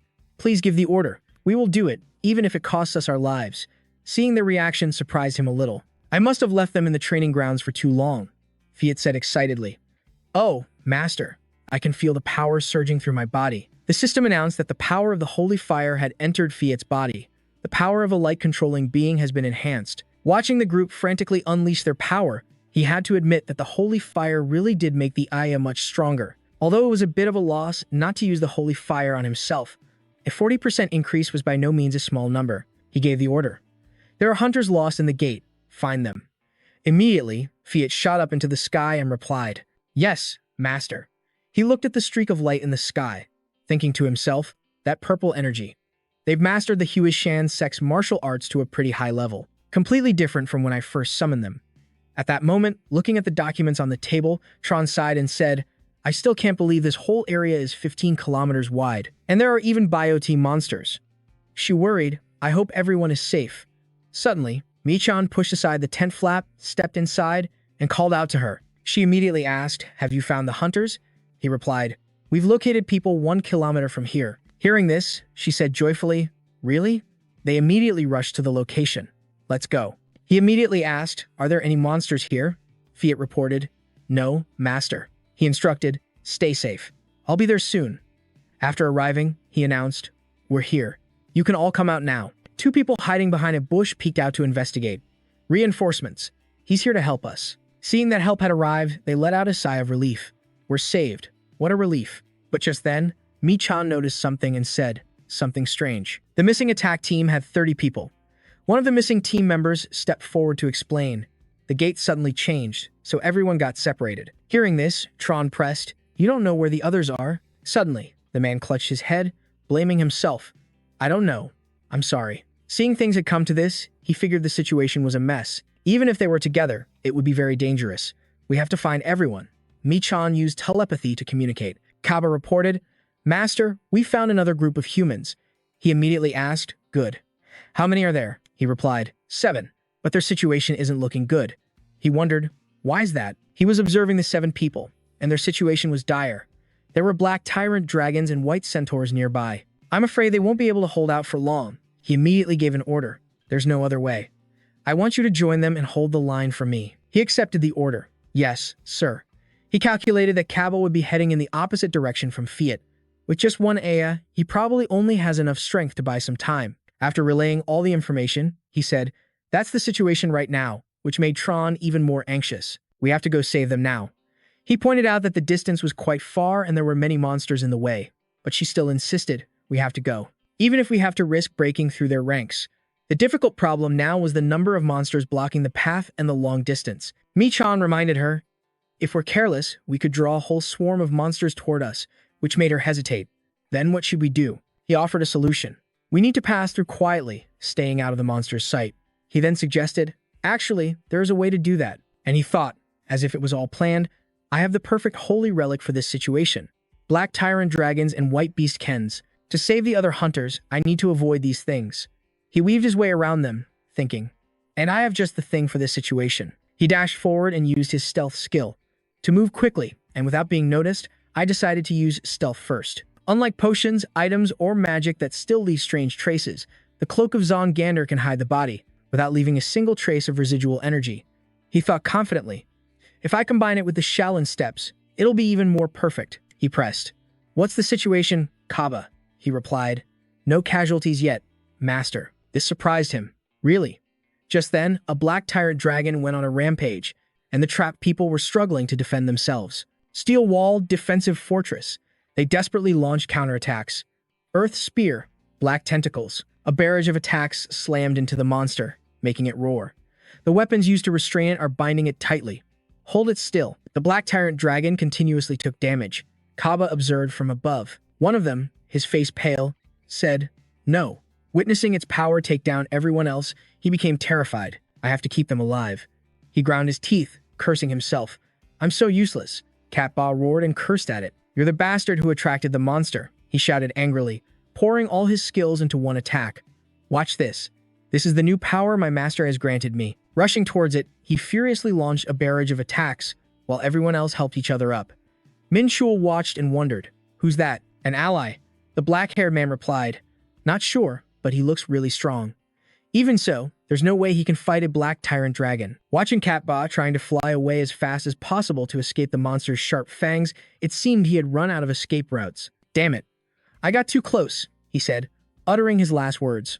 Forgive me, Master. The system announced that Cat Ba had been recalled due to critical injuries and could be resummoned after 12 hours. Seeing this, he offered a few words of praise. It's all right, Cat Ba. You were very useful. You bought me some precious time. Min Shul landed near the black tyrant dragon. I made good use of that time. The people found after the battle exclaimed in shock. 2 of them were injured, but they're not dead. He smirked. Now, it's time to hunt.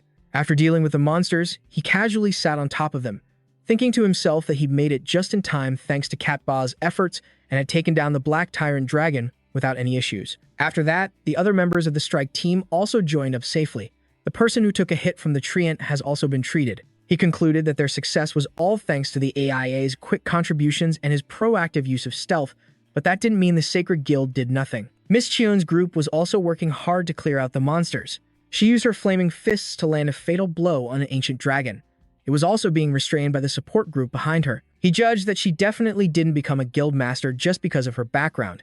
The hunters with her were also very strong. They had even trapped a giant monster. He noticed something. Is that a mana cannon?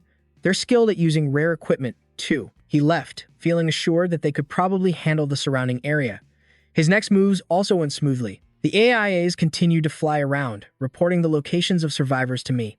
They even volunteered to be decoys in desperate situations to buy more time. Thanks to them, I quickly gathered the second strike team and saved everyone without any casualties. Everything has been resolved.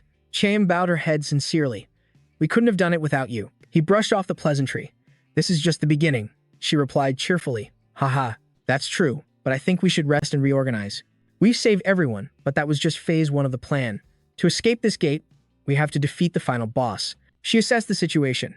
Besides, there are still some heavily injured hunters who need to rest for at least a day. For now, we should. But he just stared at her without saying anything. Min Shul spoke up. Then I'll go on ahead alone for now, which surprised her. Huh? Why? He made an excuse. I'm worried about the gate cracking, and I also need to gather more information.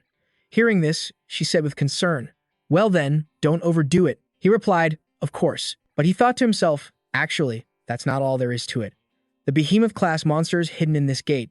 The look of trust in her eyes as she looked at him made him secretly happy. This place is nothing short of an experience point buffet. The surrounding trees were sliced through by a powerful gust of wind. An ancient dragon was rushing towards Min Chul. He thought, an ancient dragon. It charges in even more fiercely than a black dragon. He immediately activated hyper-intuition.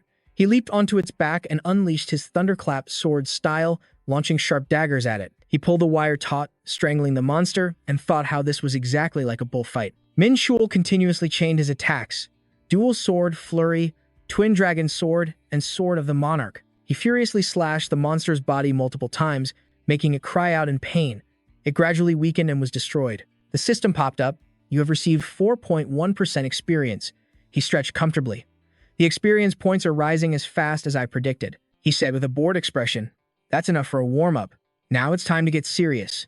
Min Chul then said, I summon you. Immediately, the Black Knights and AIs appeared. Phoenix bowed and said, Everyone was recalled during the rescue except for you, right? Phoenix replied cheerfully, That's right, Master.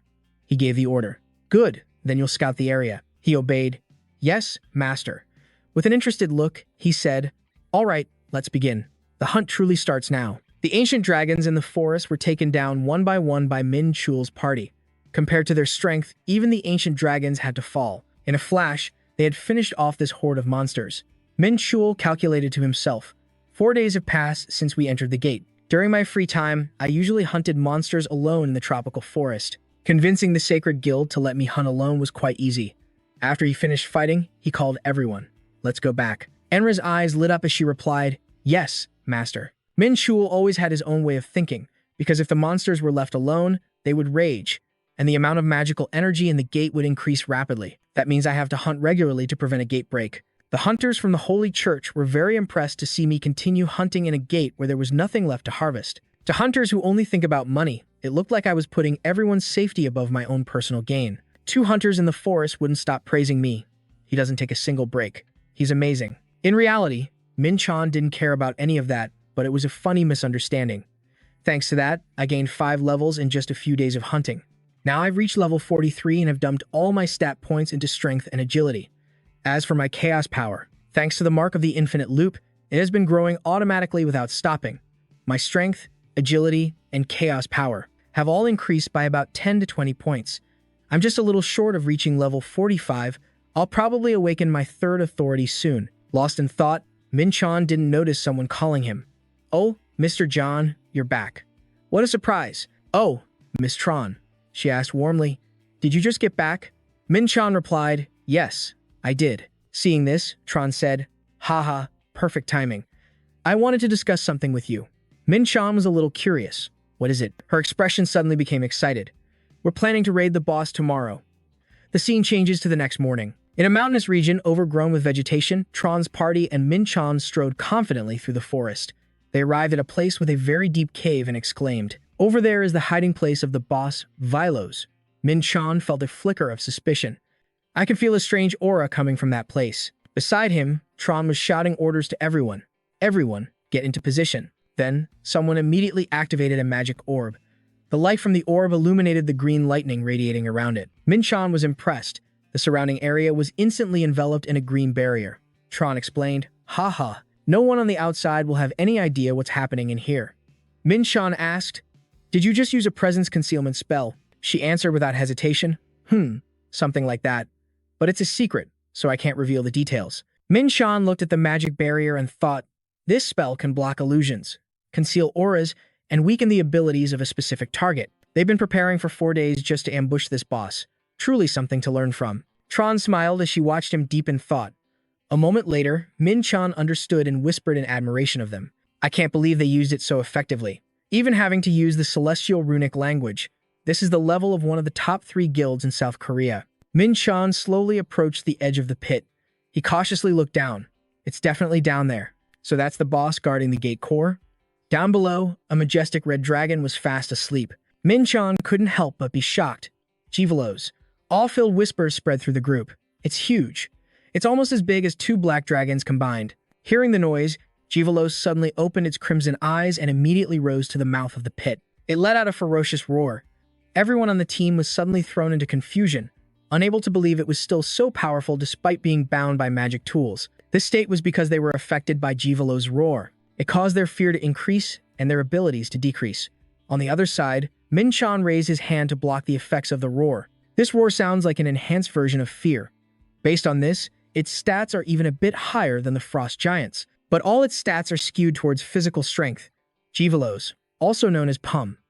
All stats are between 400 and 800. It has the traits of an ancient creature and powerful fire-based skills. Just then, Tron suddenly gave an order, "Healer, use blessing." Min-chan moved closer to receive some of the blessing and was impressed. I see, so they even prepared for this. At least the Holy Church won't get in my way. But then, Min-chan suddenly activated his celestial style, along with sanctification, which slightly startled Tron. He then shot towards Pum. "I'll go in first. Everyone, cover me." He was very confident. Following someone else's rhythm has never been my style. I will lead this battle. Pum seemed a bit stunned, roaring as it saw Min-chan fly a circle around it. Then, he directly used his immortality authority, aiming straight for its head and unleashing his skill so fast it couldn't dodge. The skill activated instantly, making Pum cry out in pain. All its stats were reduced by 10% as the immortality authority flowed into its body. Once I defeat it, it'll become an immortal warrior. Pum, filled with rage, couldn't bear it and roared, "Who dares disturb my slumber? I am the descendant of the greatest bloodline." But Min-chan paid it no mind, directly unleashing the power of light. "Shut up. You're just an illusion created by the gate." Then, the Einherjar immediately flew out from the summoning portal, swords in hand, filled with fighting spirit. "We, the Einherjar, are ready to serve you, Master." Right next to Pum, another portal was activated at the same time. The army created by the Immortality Authority had been summoned. "Summon," they chanted in unison. "Yes, sir." Dion gave a clear command. "Go hunt that monster." Both the army commander and the Enhaza were visibly excited. "Yes, Master." Ba Gong, surrounded on all sides by the tiny creatures, roared aggressively. "How dare you act so insolently before a magnificent being, such as myself?" Meanwhile, Tron and her guild weren't just standing by. She immediately gave an order. "Mages, begin. Activate the giant restraining magic." The spell manifested as chains that bound Ba Gong's arms. With its strength and speed reduced by 15%, it became enraged and glared at them. "You bastards." Just then, Dion proudly charged forward, wielding his dual magic swords. That must have been the magic formation they prepared before the boss fight. Not bad. The Sanctuary Guild immediately rushed in, slashing relentlessly at Ba Gong. If they still lose with this level of support, they're truly useless. A fiery aura erupted around Ba Gong's body, its blazing red eyes fixed on them. "You wretched creatures! You dare injure me!" Suddenly, giant thorns sprouted from the ground. The thorns burst open, revealing powerful warriors with hardened shells. The ancient soldiers had been summoned. Seeing how tense the situation was, Dion grew a little concerned. This is starting to get troublesome. Suddenly, the mages shouted, "Fire!" From a nearby fortress, a powerful blast of ice energy shot out.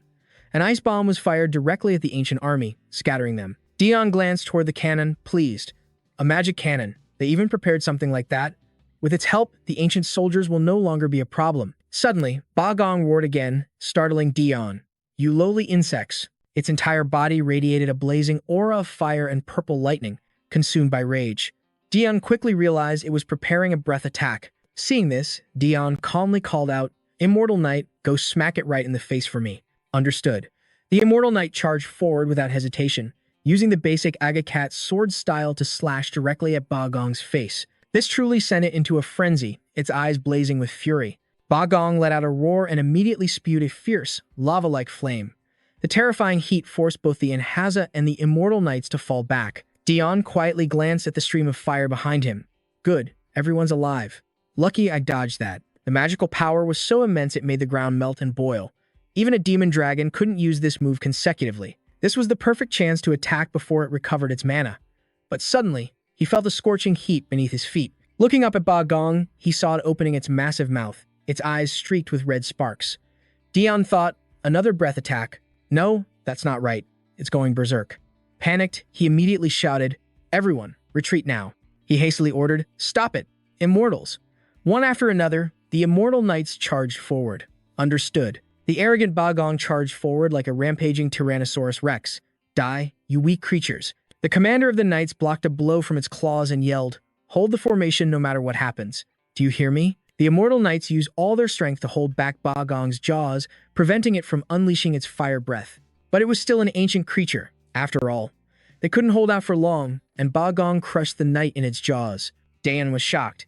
It took down an immortal warrior in a single blow, but for it to go berserk like this, that must mean it's desperate. He immediately rushed forward, calling out, Enhaza.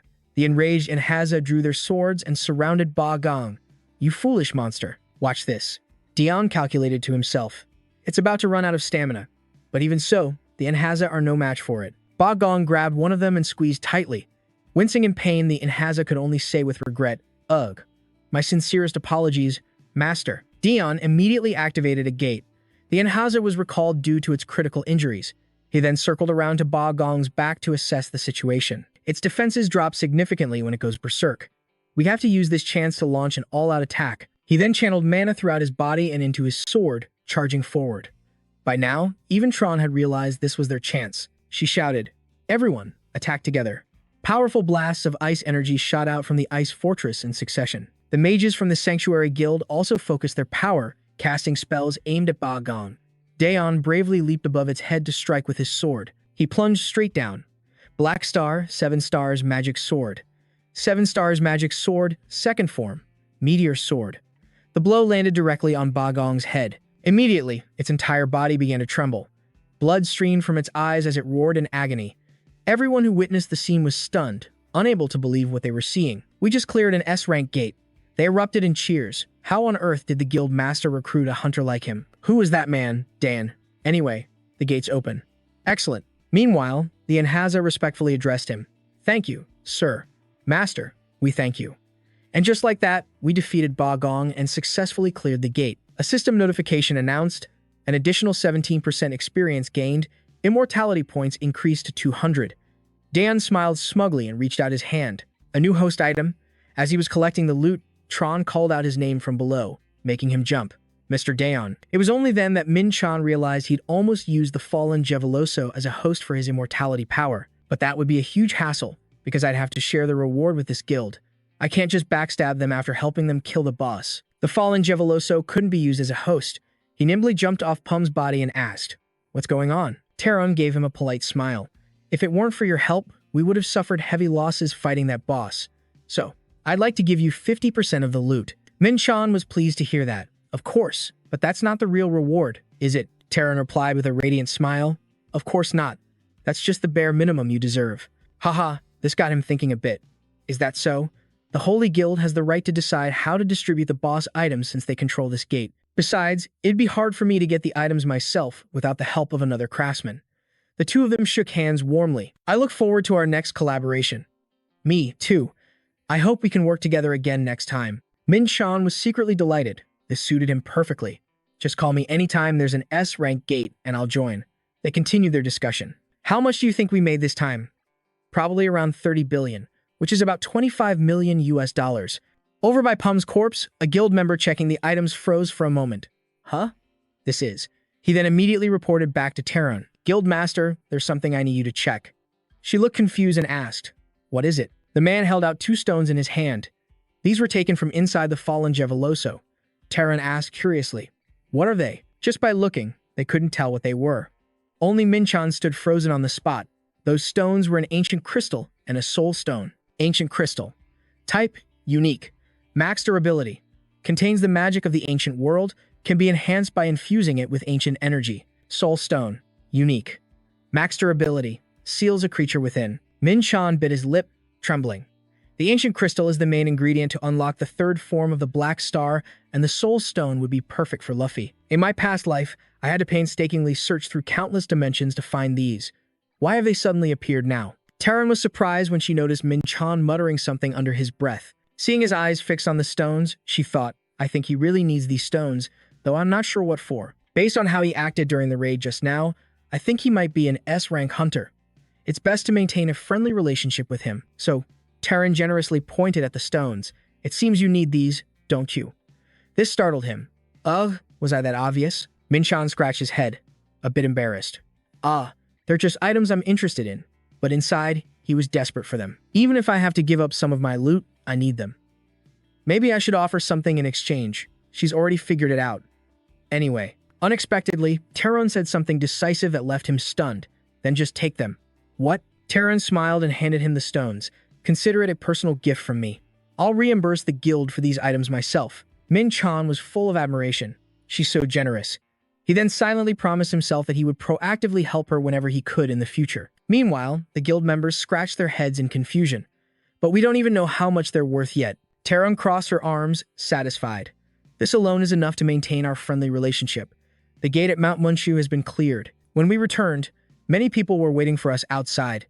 Indeed, when the gate opened, everyone cheered. They're out, they're back. Aside from members of the Hunters Association, most were from the Holy Guild. They quickly hugged their comrades, filling the air with celebration. I always believed in you, Guild Master. I'll report to the chairman right away.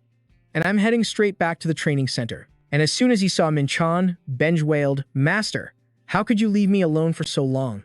Min-chan replied nonchalantly, Oh, don't be like that. But Benj was very emotional. You have no idea how bored I was after those white things disappeared. You'll never understand how lonely I was. Humph, you're a terrible master. Unexpectedly, Min-chan took out the stone from before and showed it off. Forgive me. I brought you something I'm sure you'll like. Benj drew closer and exclaimed, Huh, that smell is... It started fawning over Min-chan, its eyes sparkling. You're the best, master.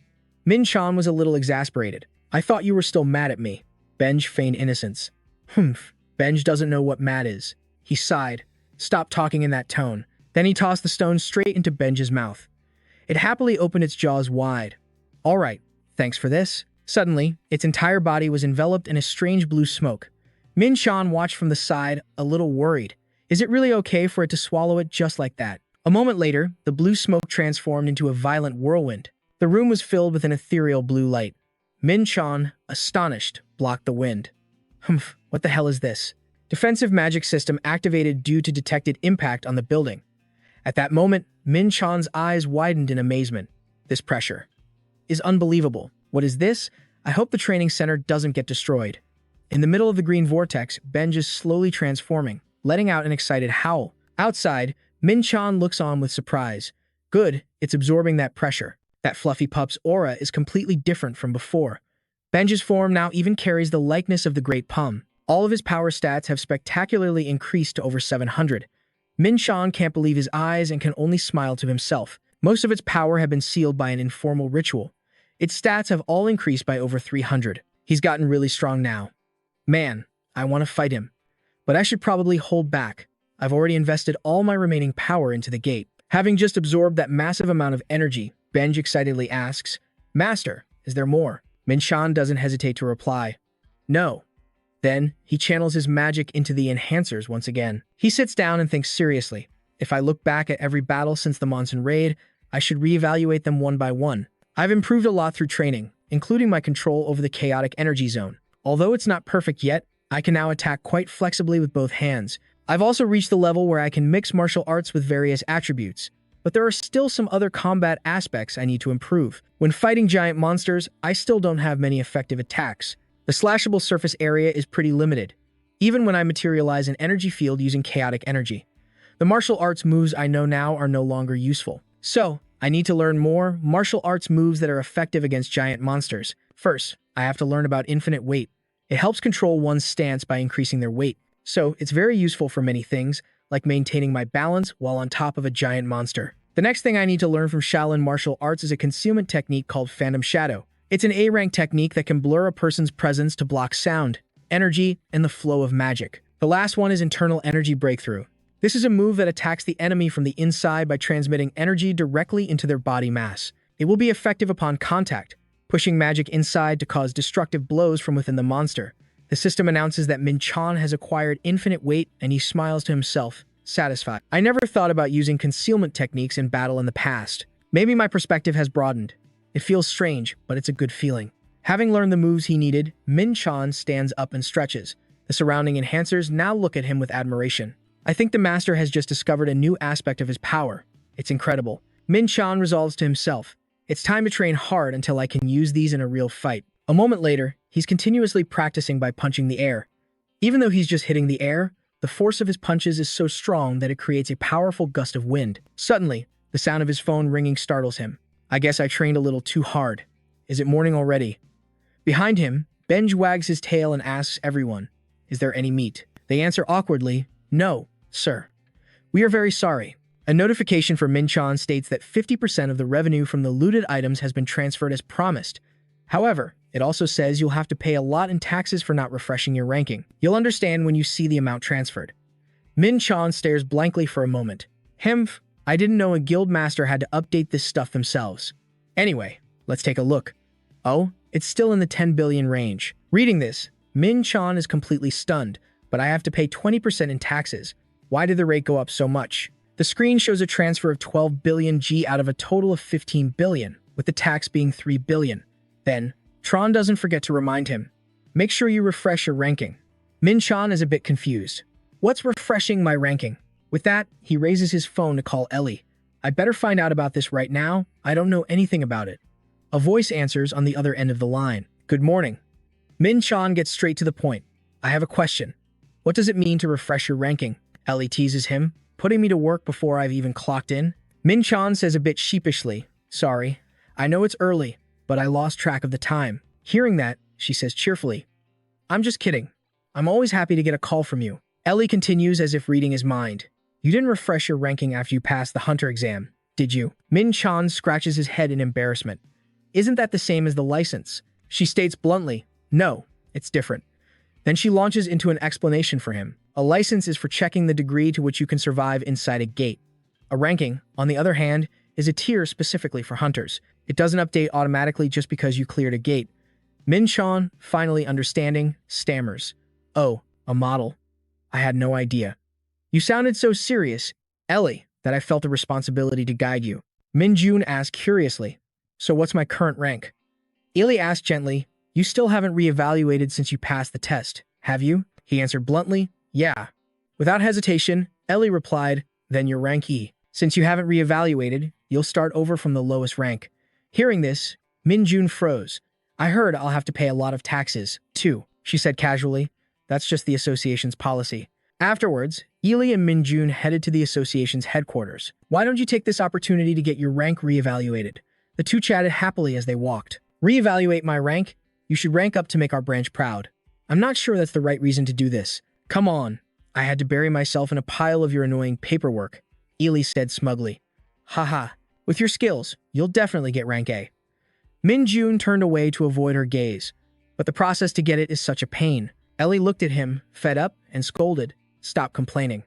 Seeing her expression, Min-jun got a little scared. Huh? Is she angry? I've never seen her make that face before, but it's actually kinda cute. As they were walking, Min-jun suddenly noticed everyone's stares. Oh my god, she's so cute. Which guild is she from? He couldn't help but wonder. Why is everyone staring at us? Maybe I should apologize before things get worse. Having thought it over, Min-jun shyly scratched his head and said, making Ellie burst out laughing.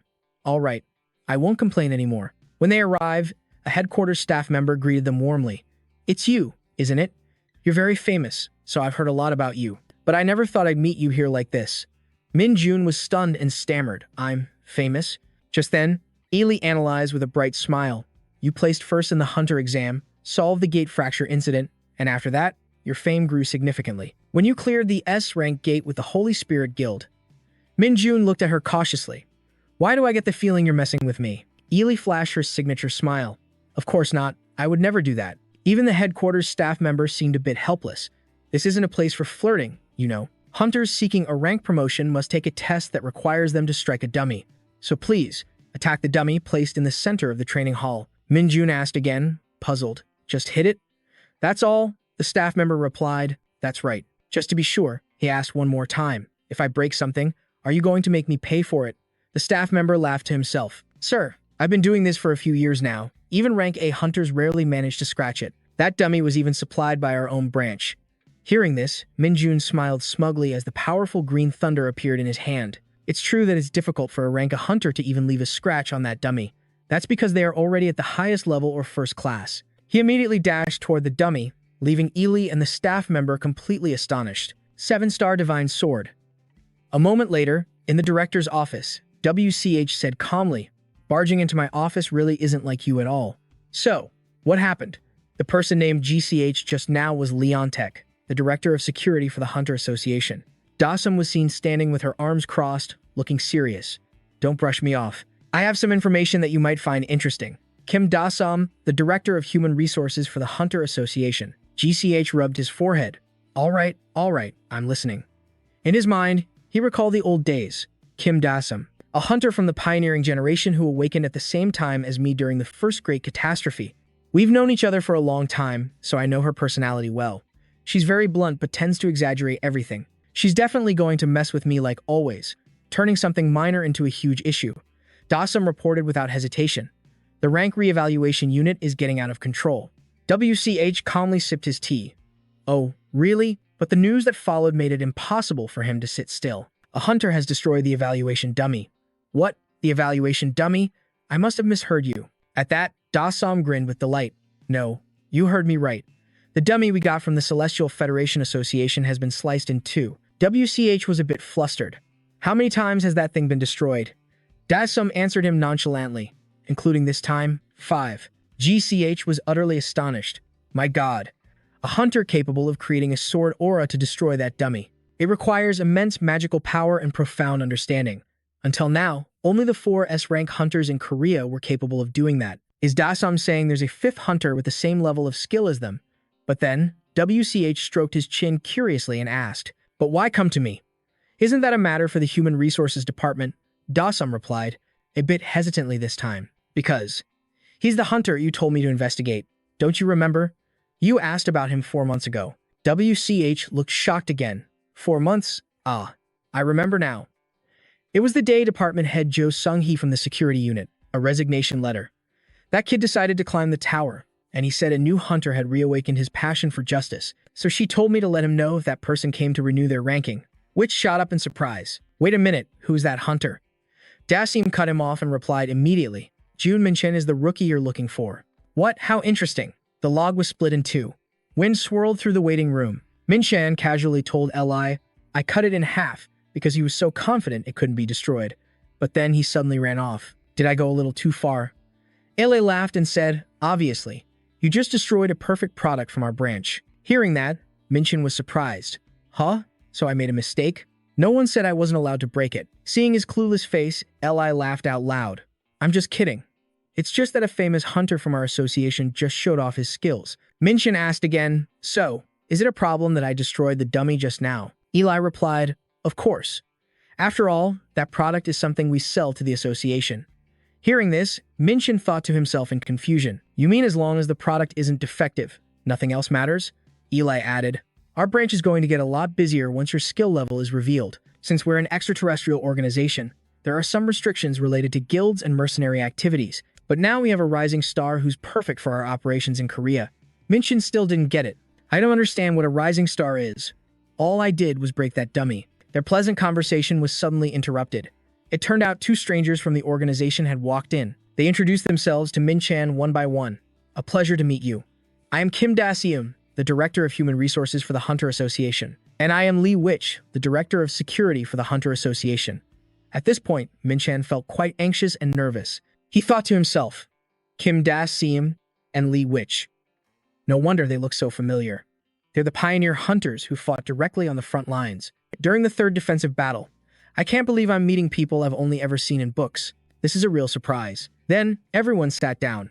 Kim Da-seum said, Shall we begin our conversation? Then she handed Minchen a membership card and said, First of all, congratulations on renewing your rank. As soon as he saw the card, Minchen's heart fluttered as he expressed his excitement. Whoa, this card looks so different. Is this a card exclusively for A-rank hunters? So is that my rank from now on? Kim Da-seum confirmed. That's right.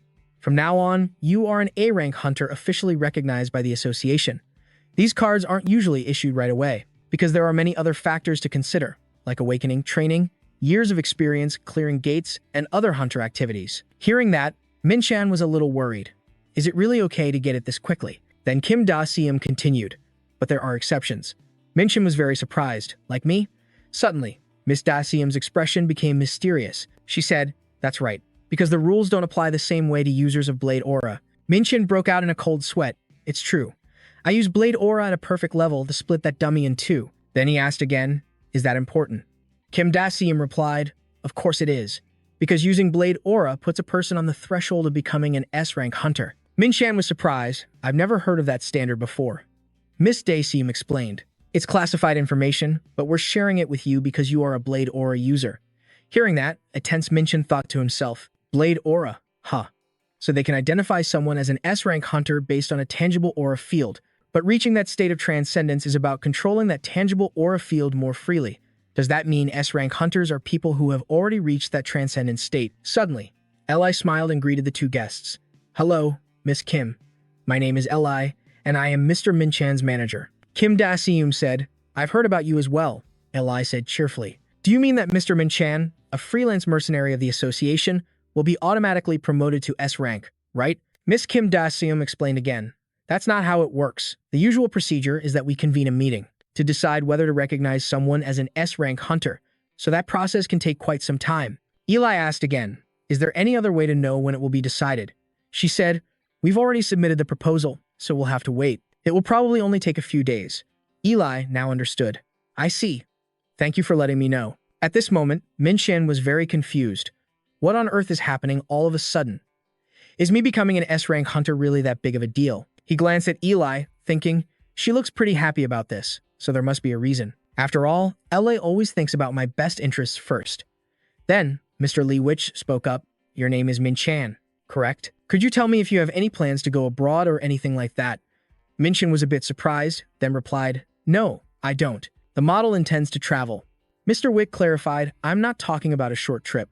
This is a major decision, something like changing your nationality. He was determined in his heart. He couldn't afford to lose a swordsman with such a powerful aura to a foreign power. Minchan found it very confusing.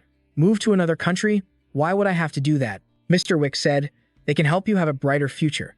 Minchan was skeptical. Is that the reason people go abroad? Mr. Wick was quite certain. Most people either like or want to be famous, but Minchan felt he already had those things here. Seeing their conversation was hitting a dead end, Kim Daseum stepped in to break the tension. The director sometimes asks questions like that based on his personal curiosity. We'll update your S-rank information on the schedule and notify you by mail at home. Then they stood up to leave. Well, it would be best for us to get going. You've worked hard today. Once they were outside, Kim Daseum said, Hey Wick, what were you thinking, asking him questions like that in there? He replied, Sorry, but I had a few things I needed to check. Miss Kim didn't understand. Check what? Mr. Wick asked her. You know Song Hui, right? The one who's obsessed with justice? Kim Daseum was alarmed. You mean that kid who used to be at your agency? I thought you said he was in the tower now. Wick revealed. Minchan is the very reason Seong Hui entered the tower. He was determined to become stronger for his next encounter with Minchan. So if he's truly as great a hunter as Seong Hui claimed, I think I should help him out too. Kim Daseum asked, So what are you planning to do? You should have told me sooner, shouldn't you? Mr. Wick replied, He's worth keeping an eye on. Then Kim Daseum advised him, It's best if we call a meeting right away. The scene changes to Minchan sitting in a car, staring at his card. He asked Li, Why did you ask if they were going to promote me to S-rank? She said cheerfully, There are a lot more benefits to being an S-rank hunter. Not only will you get a tax cut, but you'll also be able to rent equipment from the Hunter Association. But Minchan felt that renting equipment didn't sound very special. Eli continued, Well, you can rent unique equipment and even legendary grade items at certain levels. Hearing this, Minchan was rather skeptical. They let me use legendary grade artifacts. Then she excitedly revealed, They also give you an unconditional loan of 100 billion. That's the highest credit limit on an S-rank hunter's card. Minchan said, They really place a lot of trust in their hunters, don't they? Having high-rank hunters also helps keep the gates more secure. You mean we won't have to wait around like before? Li was very certain. Yep. I went and asked for all the details because it's good for you. Minchan was delighted, thinking, She's such a great partner. Then he began to wonder about Lee Wick again.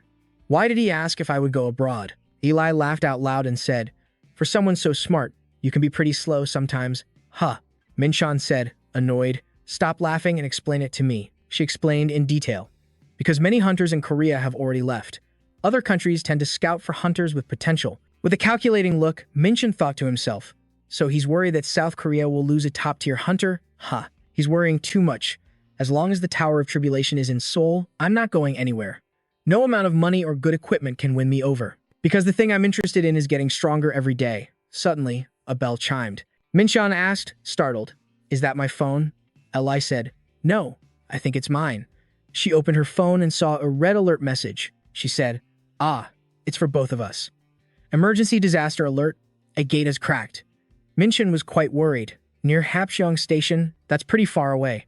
Li said that gate cracks have been happening frequently these days, with at least one incident almost every day. Luckily, no one has been killed thanks to the monitoring and detection system. Minchin thought to himself, "It's a shame. I'd like to go and help, but it's too far. I guess I should just pray that no one gets hurt there." After dropping Minchin off, Li asked, "Do you need me to find some gates for you?"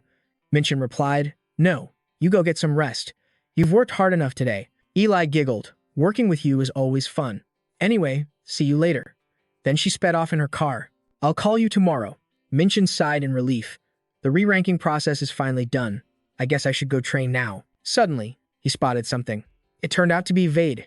Vade beamed and called out, "Master Minchin." The scene changes, and Minchin is leading him into his home. "Come in." Vade's eyes lit up in amazement. The dog in the house yapped excitedly. "Master, you've returned." Vade whispered in Minchin's ear, "What is that worthless creature?" Minchin replied angrily, "Worthless? That's your superior." Vade was surprised, unable to understand how such a small puppy could be so important. The clever puppy asked, "What number subordinate is this one?" "Master." Minchin said, "Number 5? "No. He joined before that, so he's number 1. Vade felt like he'd been struck by lightning. "I'm subordinate number 1. Then he asked, "Does that mean I'm your very first subordinate?" Minchin said, "You don't have to be if you don't want to." Vade expressed his excitement. "Of course I want that title. I can't believe you've granted me such a precious position. I'm so moved, I can't even describe it." Then he went to greet the puppy. "It's a pleasure to meet you, my lord." The puppy then said, "You too.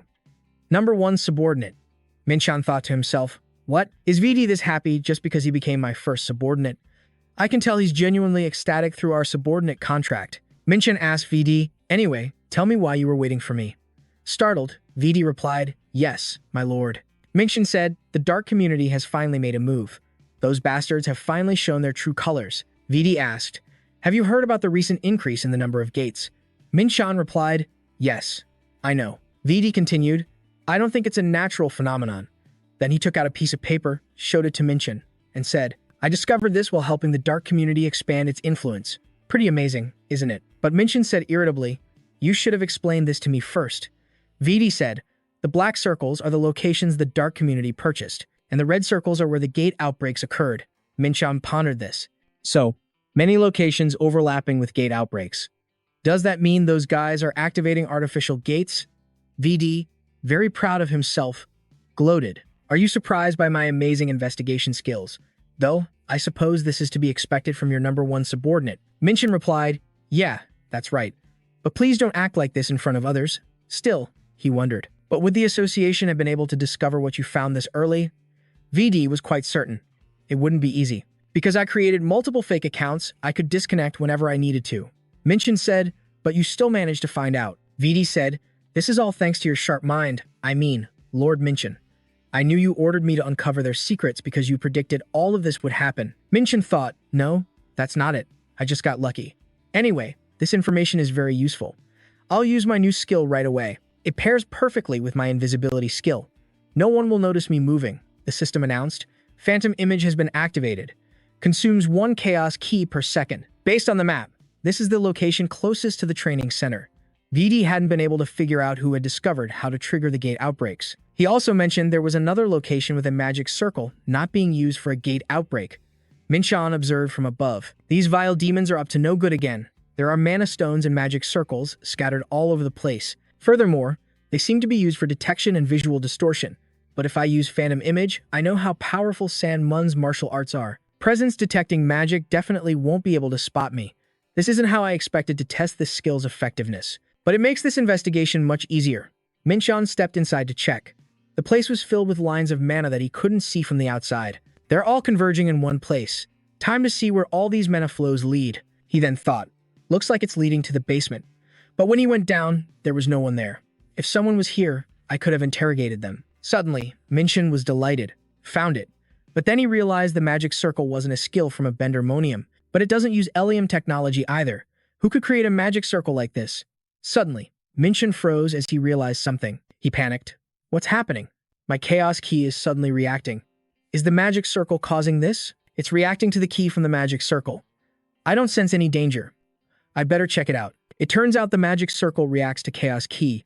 The system announced, fragment of chaos, a crystal created by processing and concentrating the aura emitted from the tower. Minchun recalled something from his past. Seeing chaos key concentrated like this reminds me. Back then, the monsters from the Dark Gate also possessed a similar chaos key. He wondered, what's the hidden link between the tower and the Dark Gate?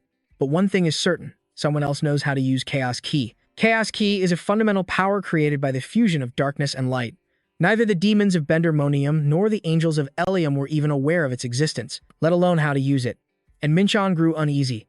This is something I only discovered in this lifetime. Where are they planning to use this concentrated chaos key? At the Dark Gate, a system window appeared.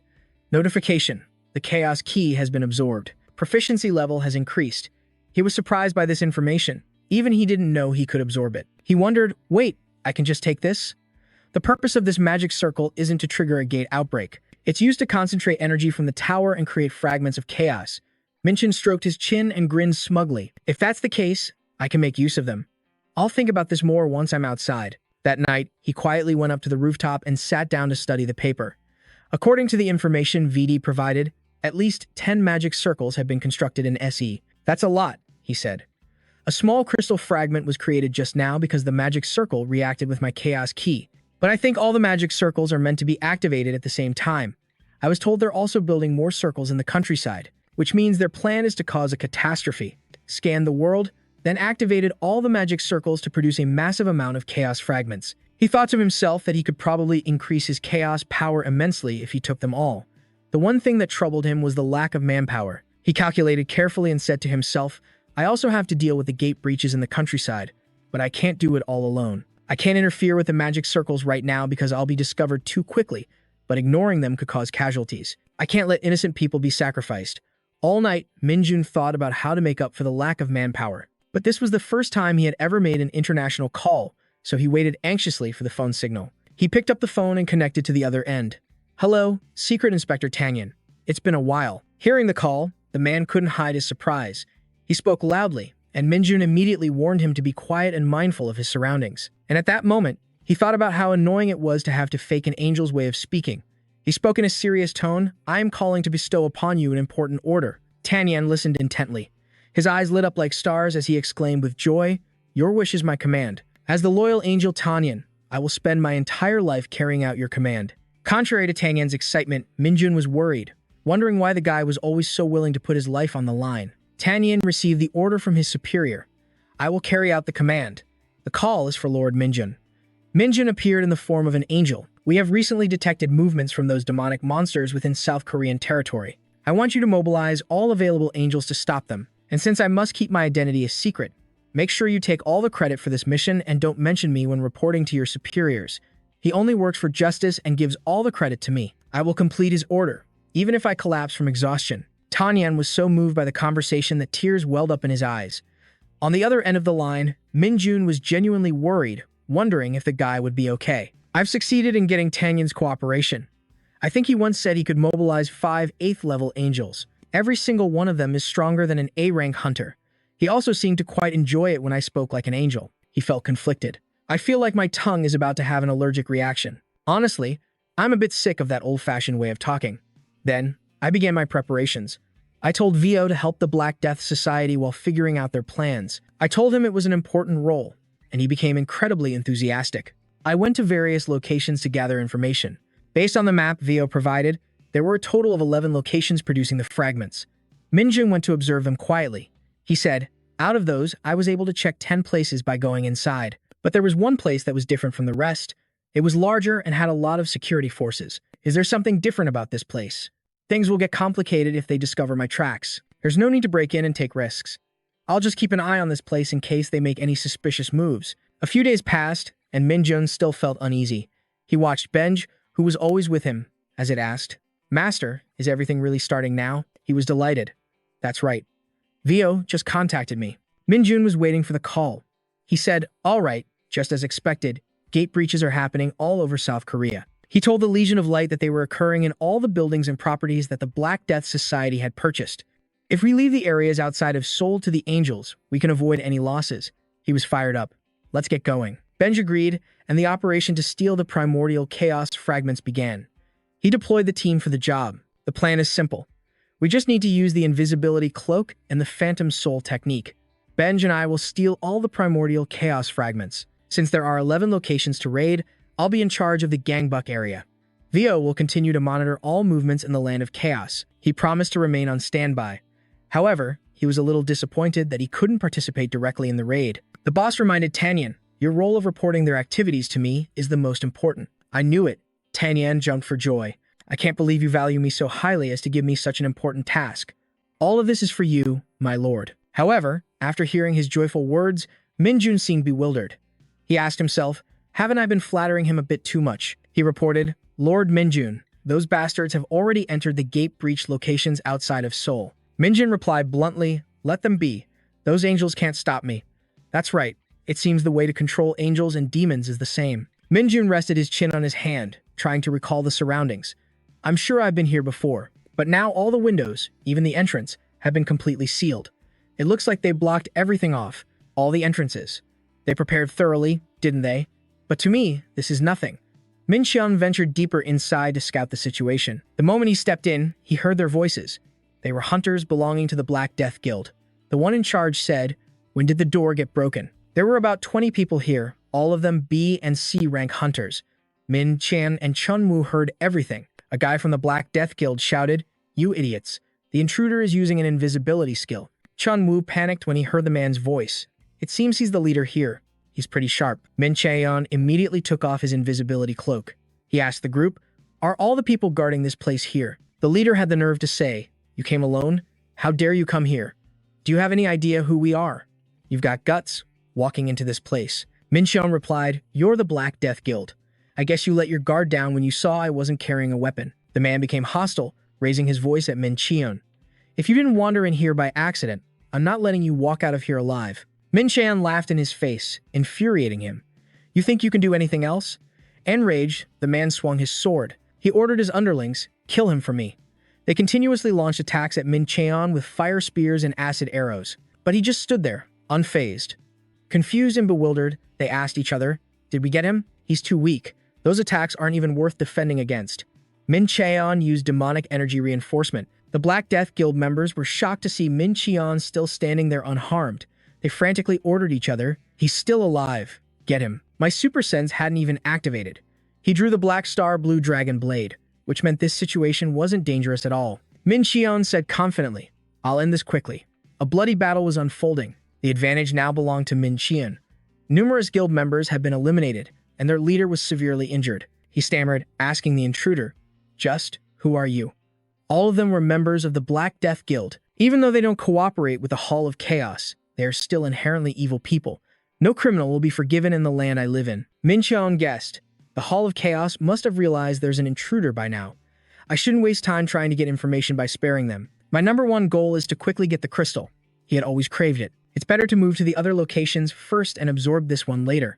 The crystal will feel lonely if I only absorb it by itself. The status window showed the item had been stored in his infinite space. Suddenly, he noticed a crack appearing in the building. The magic circle is automatically activating its self-destruct sequence. Can it be used permanently? He declared with confidence.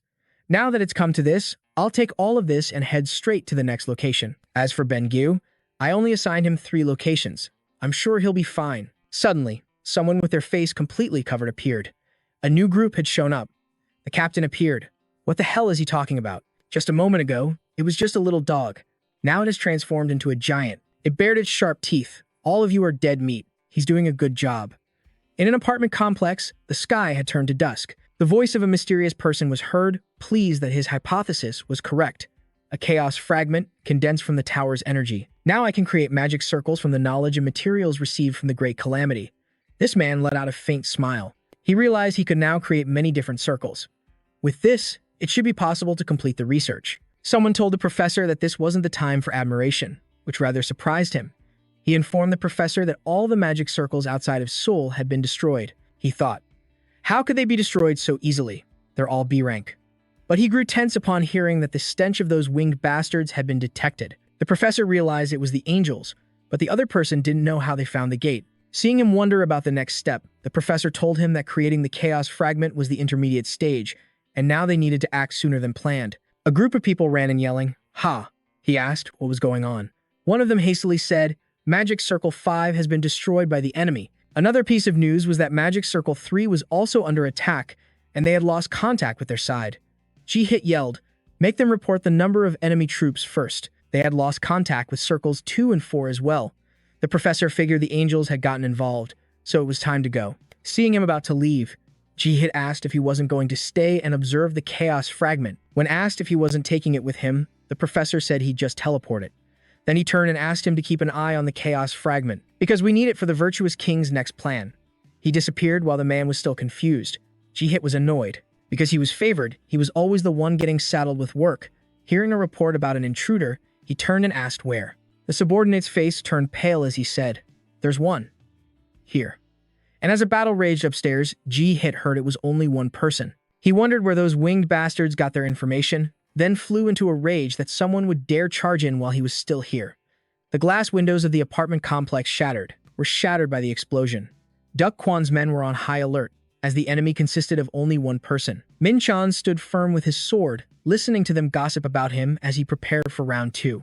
He found it quite thrilling. Even though he tried to deal with them quickly, word of his attack must have spread far and wide. Even though their numbers have increased, they're only B rank. They can't do anything to me. Min Chan was feeling cocky, even comparing them to a horde of orcs trying to take down a dragon. Suddenly, he caught a strange scent. He then realized it was sulfur, the distinct smell of the dark magic used by demons. He guessed there was a demon here, which meant this was their main base. He'd come to the right place and found their— Min Chan taunted Ji-Hit. "I smelled the stench of a wicked demon, so I came to check it out." His plan was to seize control of this place to prevent the magic circle from stealing any more information. Holding some kind of pill, he cursed at Min Chan, calling him a chicken wing. He declared he would use all his strength to fight, then popped it in his mouth and ordered everyone else to eat one too. For a moment, Min Chan couldn't process what he'd just eaten. But seeing the murderous aura enveloping the entire group, he knew it was a dark potion. He smirked when he saw their dark magic stats rising. Even these low-level hunters could use it. The system analyzed their attributes and stats, and he found it quite interesting that the dark potion allowed a demon lord of chaos to control them. Ji-Hit spoke up, wanting to know what Min Chan thought of these demon humans. He hadn't expected him to be an angel. Min Chan hoped he'd keep believing that, then scoffed at their bland taste. A mob of demon humans charged at him, but he remained perfectly calm. Observing them channeling dark magic into their weapons, he guessed they were about A-rank hunters. It was just like when Min Chan used duplicate hacking Atlas Greed. With the analysis complete, he unleashed his great chieftain skill. The men flinched when they saw his holy power, a direct counter to their dark magic. One by one, he struck them down in agony. He combined Black Star Toxin, Beast Horn, Spear, and Moon Tribe Spear arts. The system announced that Min Chan had gained a percentage of health. Although he broke through their encirclement, he felt a little sad because these demon humans were monsters, not people. After that, he finished them all off. He then combined 4 more sword techniques. He knew they were only A-rank hunters. The outcome was already decided. He could see they weren't coordinating their attacks. This demonification thing was still pretty new. Min Chan couldn't believe they thought they could take him down with just this. Ji-Hit watched from the side, ordering his subordinates to counterattack when he saw that Min Chan hadn't taken a single hit. Hearing someone yell, "You damn chicken wing bastard," he knew his opponent was coming. His hands, and then his entire body, became covered in ice spears. A giant ice version of Ji-Hit was complete. Looking at him, Min Chan knew the real battle had begun. While his opponent was manically screaming about killing him, he was already analyzing Ji-Hit Fitaro of the Ice Tribe. He provoked him, saying he'd been waiting for a while. He already knew about the ice bodies of ice-controlling demons and wanted to see just how strong this one was. Ji-Hit unleashed White Wind's Storm Strike, sending a barrage of ice arrows. Min Chan just smirked and cast Hellfire Extraction. Ji-Hit saw this and called him a fool, claiming the ice was even harder than Mirin. Min Chan grew a little concerned about this guy's unusual power. A few more guys came to support Ji-Hit, ready to die for him. Min Chan had already figured it out and was planning to use duplicate hacking Atlas Gun again. He added Magnetic Pull and Imperial Thunder Annihilation Fist, easily blowing them away. Min Chan even hinted at 2 words, Dao Kick. Ji-Hit was stunned by what he witnessed. He thought, this guy is a monster. He seems even stronger than an angel. He started cracking his knuckles. Min Chan was surprised his opponent hadn't realized how weak he was yet. He needed to finish this quickly before any witnesses showed up. Humiliated like that, Ji-Hit was truly enraged. Suddenly, Min Chan sensed dark magic. He turned to see that the enemies he'd already defeated were getting back up. According to the system, he knew these puppets were the result of dark magic activating a skill called Ice Fusion. He heard J-Hit mutter that he hadn't wanted to use this here. He realized J-Hit had gotten stronger. Thanks to the Ice Fusion effect, the power of the entire demon swarm had merged into one. J-Hit was willing to use this method if it was necessary for the Emperor's plan. He wanted Min-chan to take a good look, as this was the power he gained from Ice Fusion. Now he was absorbing his own teammates to get stronger, causing the building to collapse. Min-chan wasn't about to let him get his way. He knew that a power exceeding its user's limits could only be used once. He launched violent, piercing close strike directly at his opponent's ice body. Knowing that Min-chan's hand couldn't reach his real body inside, he laughed out loud. But Min-chan wasn't fazed at all. He wanted to show him the results soon enough. Before J-Hit could even understand what was happening, his ice armor shattered. His body parts started cracking, causing him to let out a massive scream of agony. Then, his original human body was revealed. A moment later, all that was left were shattered ice fragments and the pained groans of the man lying crushed on the ground, covered in blood. He asked what Min-chan had done to him, but Min-chan just sent him on his way with one final, fatal blow. The system added a percentage to his health. Min-chan then explained the reason for his opponent's defeat. He had focused on quantity, not quality. All he did was make himself giant to wreak havoc on his surroundings. The move that finished him was violent, piercing close strike. Now it was time for Min-chan to collect the origin fragment. He was surprised by a sudden phone call. Before he could even collect his thoughts, the person on the other end was panicking. The man said that the resistance from the defense rooms had increased and they couldn't break through. Hearing this, Min-chan told him to recount the details. Following his instructions, Tani had mobilized all his subordinates. In South Korea, at a location outside of Seoul, they had successfully prevented a gate from collapsing, but he was somewhere else entirely. He knew this was the demon's secret meeting spot because he was following Min-chan's instructions. The humans had already detected an intruder. As they told each other to eliminate him immediately, he clenched his fists, wanting to wipe them all out for colluding with a demon's servant. These people had to atone for their sins with their lives. However, one person in the group remained completely calm when the attack from the others had no effect on Taniel. That's because he wore the armor of faith, and he was ready to make them taste the iron rod of justice. Someone used a dark hand, a massive hand that squeezed him so tightly he couldn't do anything. He heard the other guy call his intrusion rude. Taniel wondered who it was, only to be admonished for daring to barge into his home. He then realized this was a demon. He called upon his omnipotent power and glory to protect himself and escape the hand's grip. Having barely escaped the demon, the cunning creature, he noted that he was quite strong. Although he wanted to call the guy a weakling, this demon never expected an angel to appear. Here, his expression turned serious, and he hesitated on whether to report this to his boss. But he dismissed the thought because Elysium and the angels were enemies. There was no need to complicate things, so he used the art of mental separation to destroy Taniel. The two of them began to clash. Dark Soul Claw Lance. Sphere of Weakening Light Ray.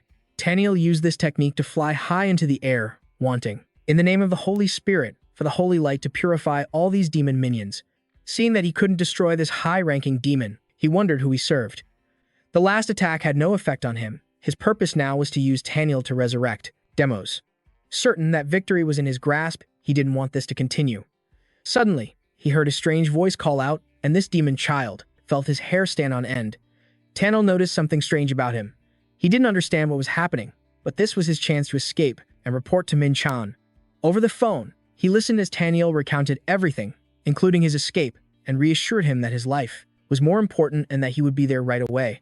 As soon as he hung up, he mentioned Verdi's name, remarking that he did better than he had thought. He had intentionally sent Taniel to Verdi's location to prove his hypothesis, which was validated when he stopped the raid and plunder. What mattered was that he managed to drive Taniel away, successfully using the art of mental separation. Min-chan saw that he had been right to teach him that skill back then. If Verdi climbed to a higher position during this great turmoil, he guessed he would learn about the dark cleansing ritual. After thinking for a moment, he figured something must have happened when they faced off. He'd ask him about it later. For now, it was time for him to collect his reward. Min-chan tossed large crystal stones into a single pile, then stood there, looking at them with a smile. He considered the matter finished. He was calculating how much more energy he could absorb, not even counting the other things in his inventory. When Ben-gu arrived, he called him over to ask about his assigned task. It reported that it had finished absorbing the energy from the crystal stones, telling its master to wait a moment. Suddenly, Ben-gu seemed a little down, which made Min-chan curious, and then he figured out something was wrong. It spat out the entire pile of crystal stones, which was not what he wanted. After asking, he found out it hadn't just hidden this much. there were a few other things as well. Seeing his master helplessly say that he'd give it a space bag next time, Ben Gu said, that would be more convenient. After receiving a playful tap, it accused him of assault. Entering the energy absorption phase, he now held 9 out of 10 primordial stones created from the land of chaos.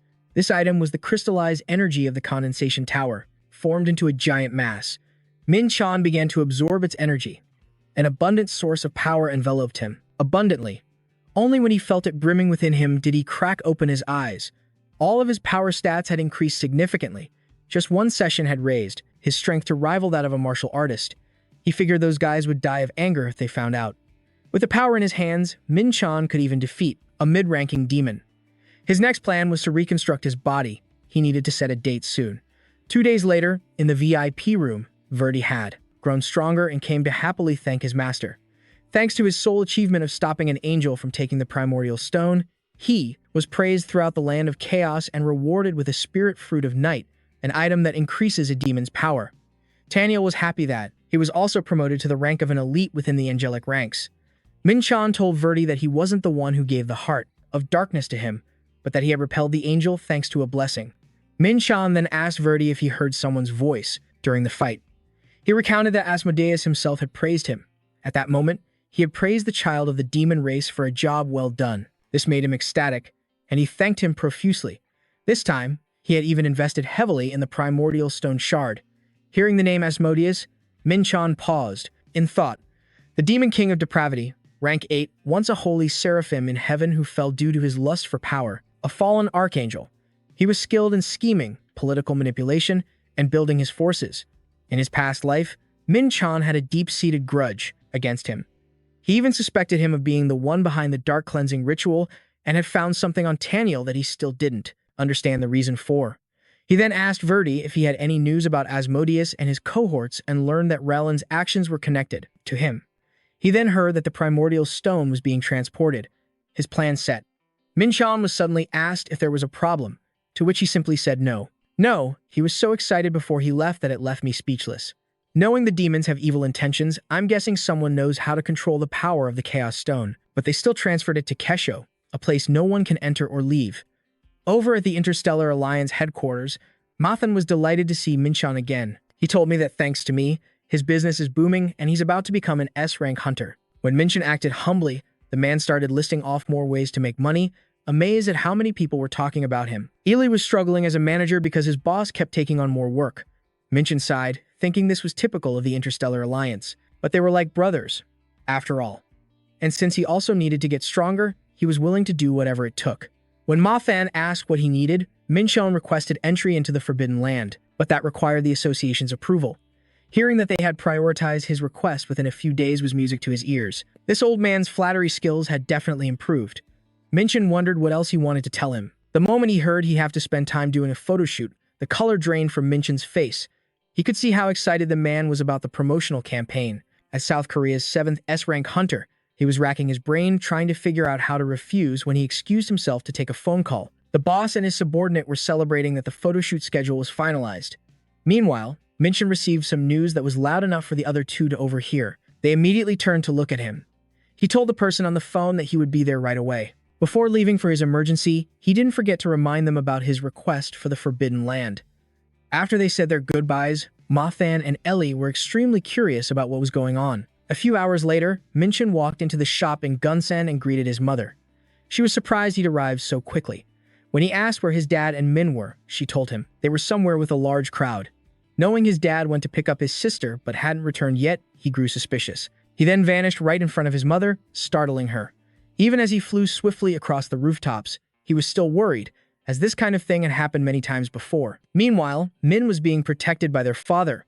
What he hadn't expected was that she had awakened her powers. Min Chan's father told the crowd that his daughter didn't want to become a hunter yet and asked them to back off. Numerous people from various guilds had come to recruit her. Min didn't know what to do with everyone targeting her. Min Chan finally arrived, shouting a warning at the crowd. He stood protectively in front of his father and sister, telling them they were being too loud. He'd heard earlier that she was going to register as a hunter, but now he saw a whole mob trying to recruit someone who hadn't even finished the test.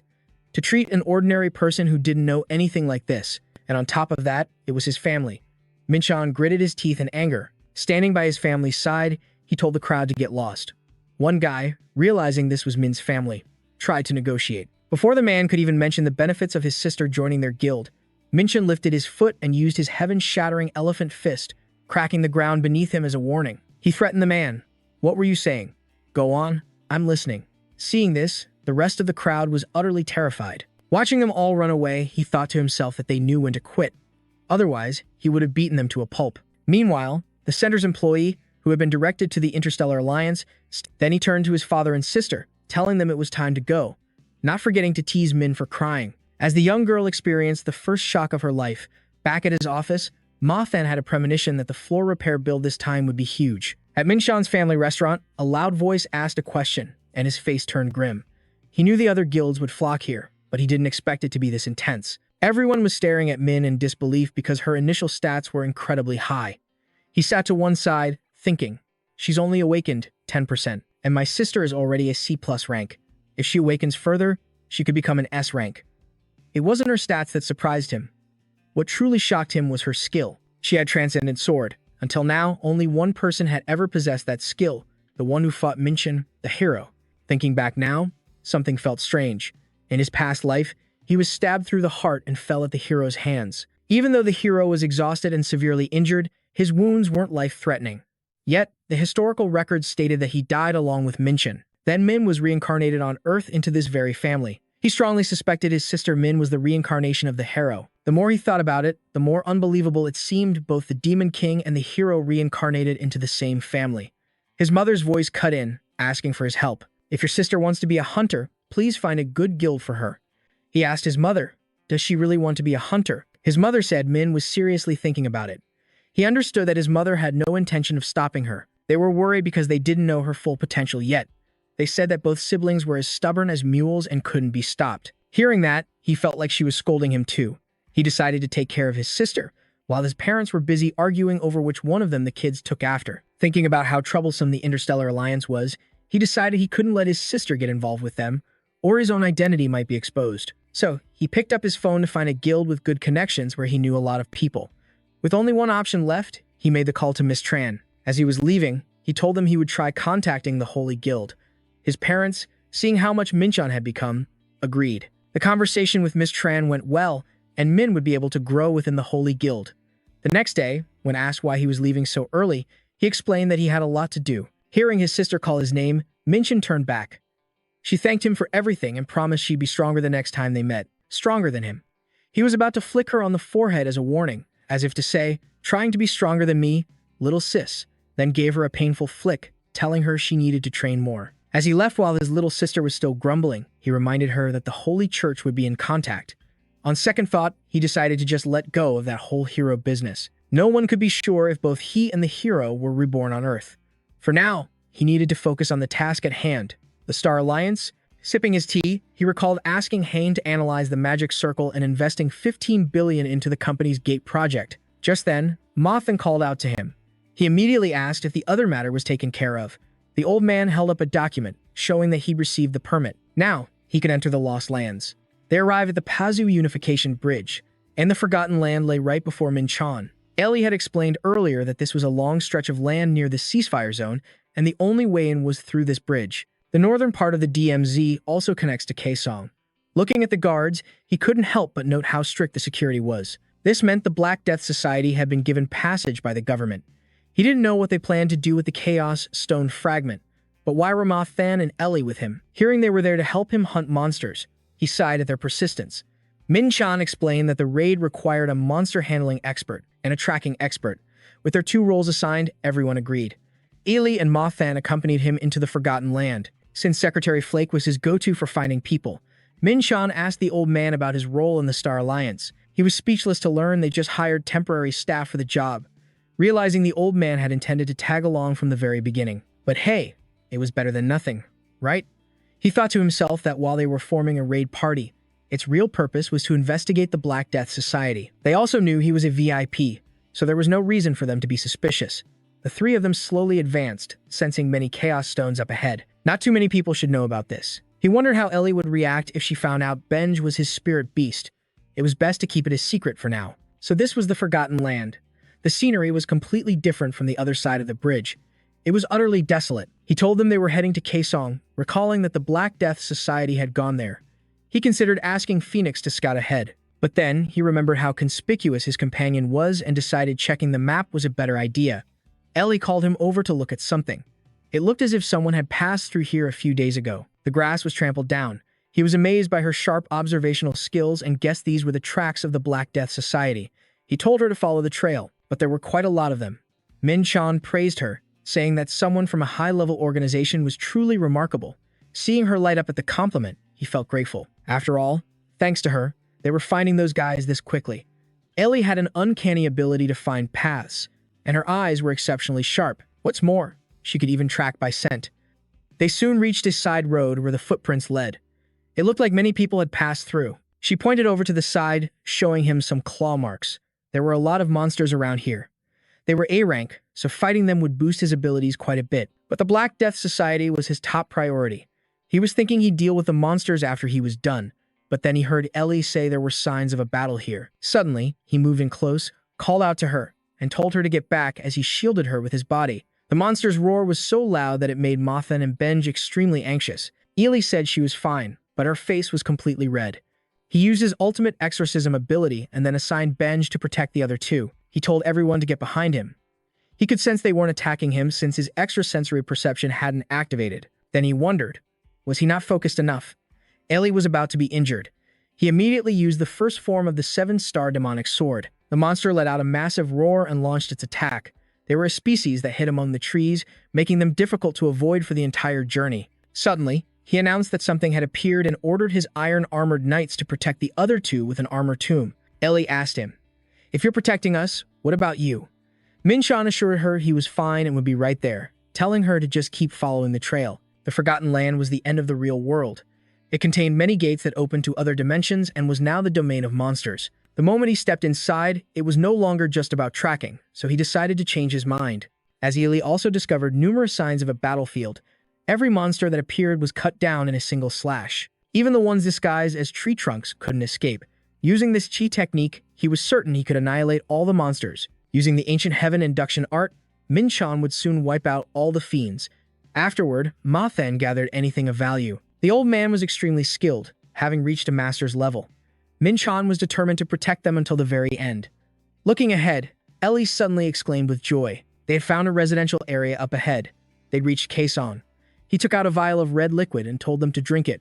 They all insisted they were fine when he offered the precious liquid, so they decided to rest for a moment before entering the area. Knowing he'd only made it this far with their help, he wanted to explain the situation to them clearly, but when Min-chan revealed he was tracking the Black Death Society, the other two froze in place. They were even more horrified to hear that the society was colluding with monsters.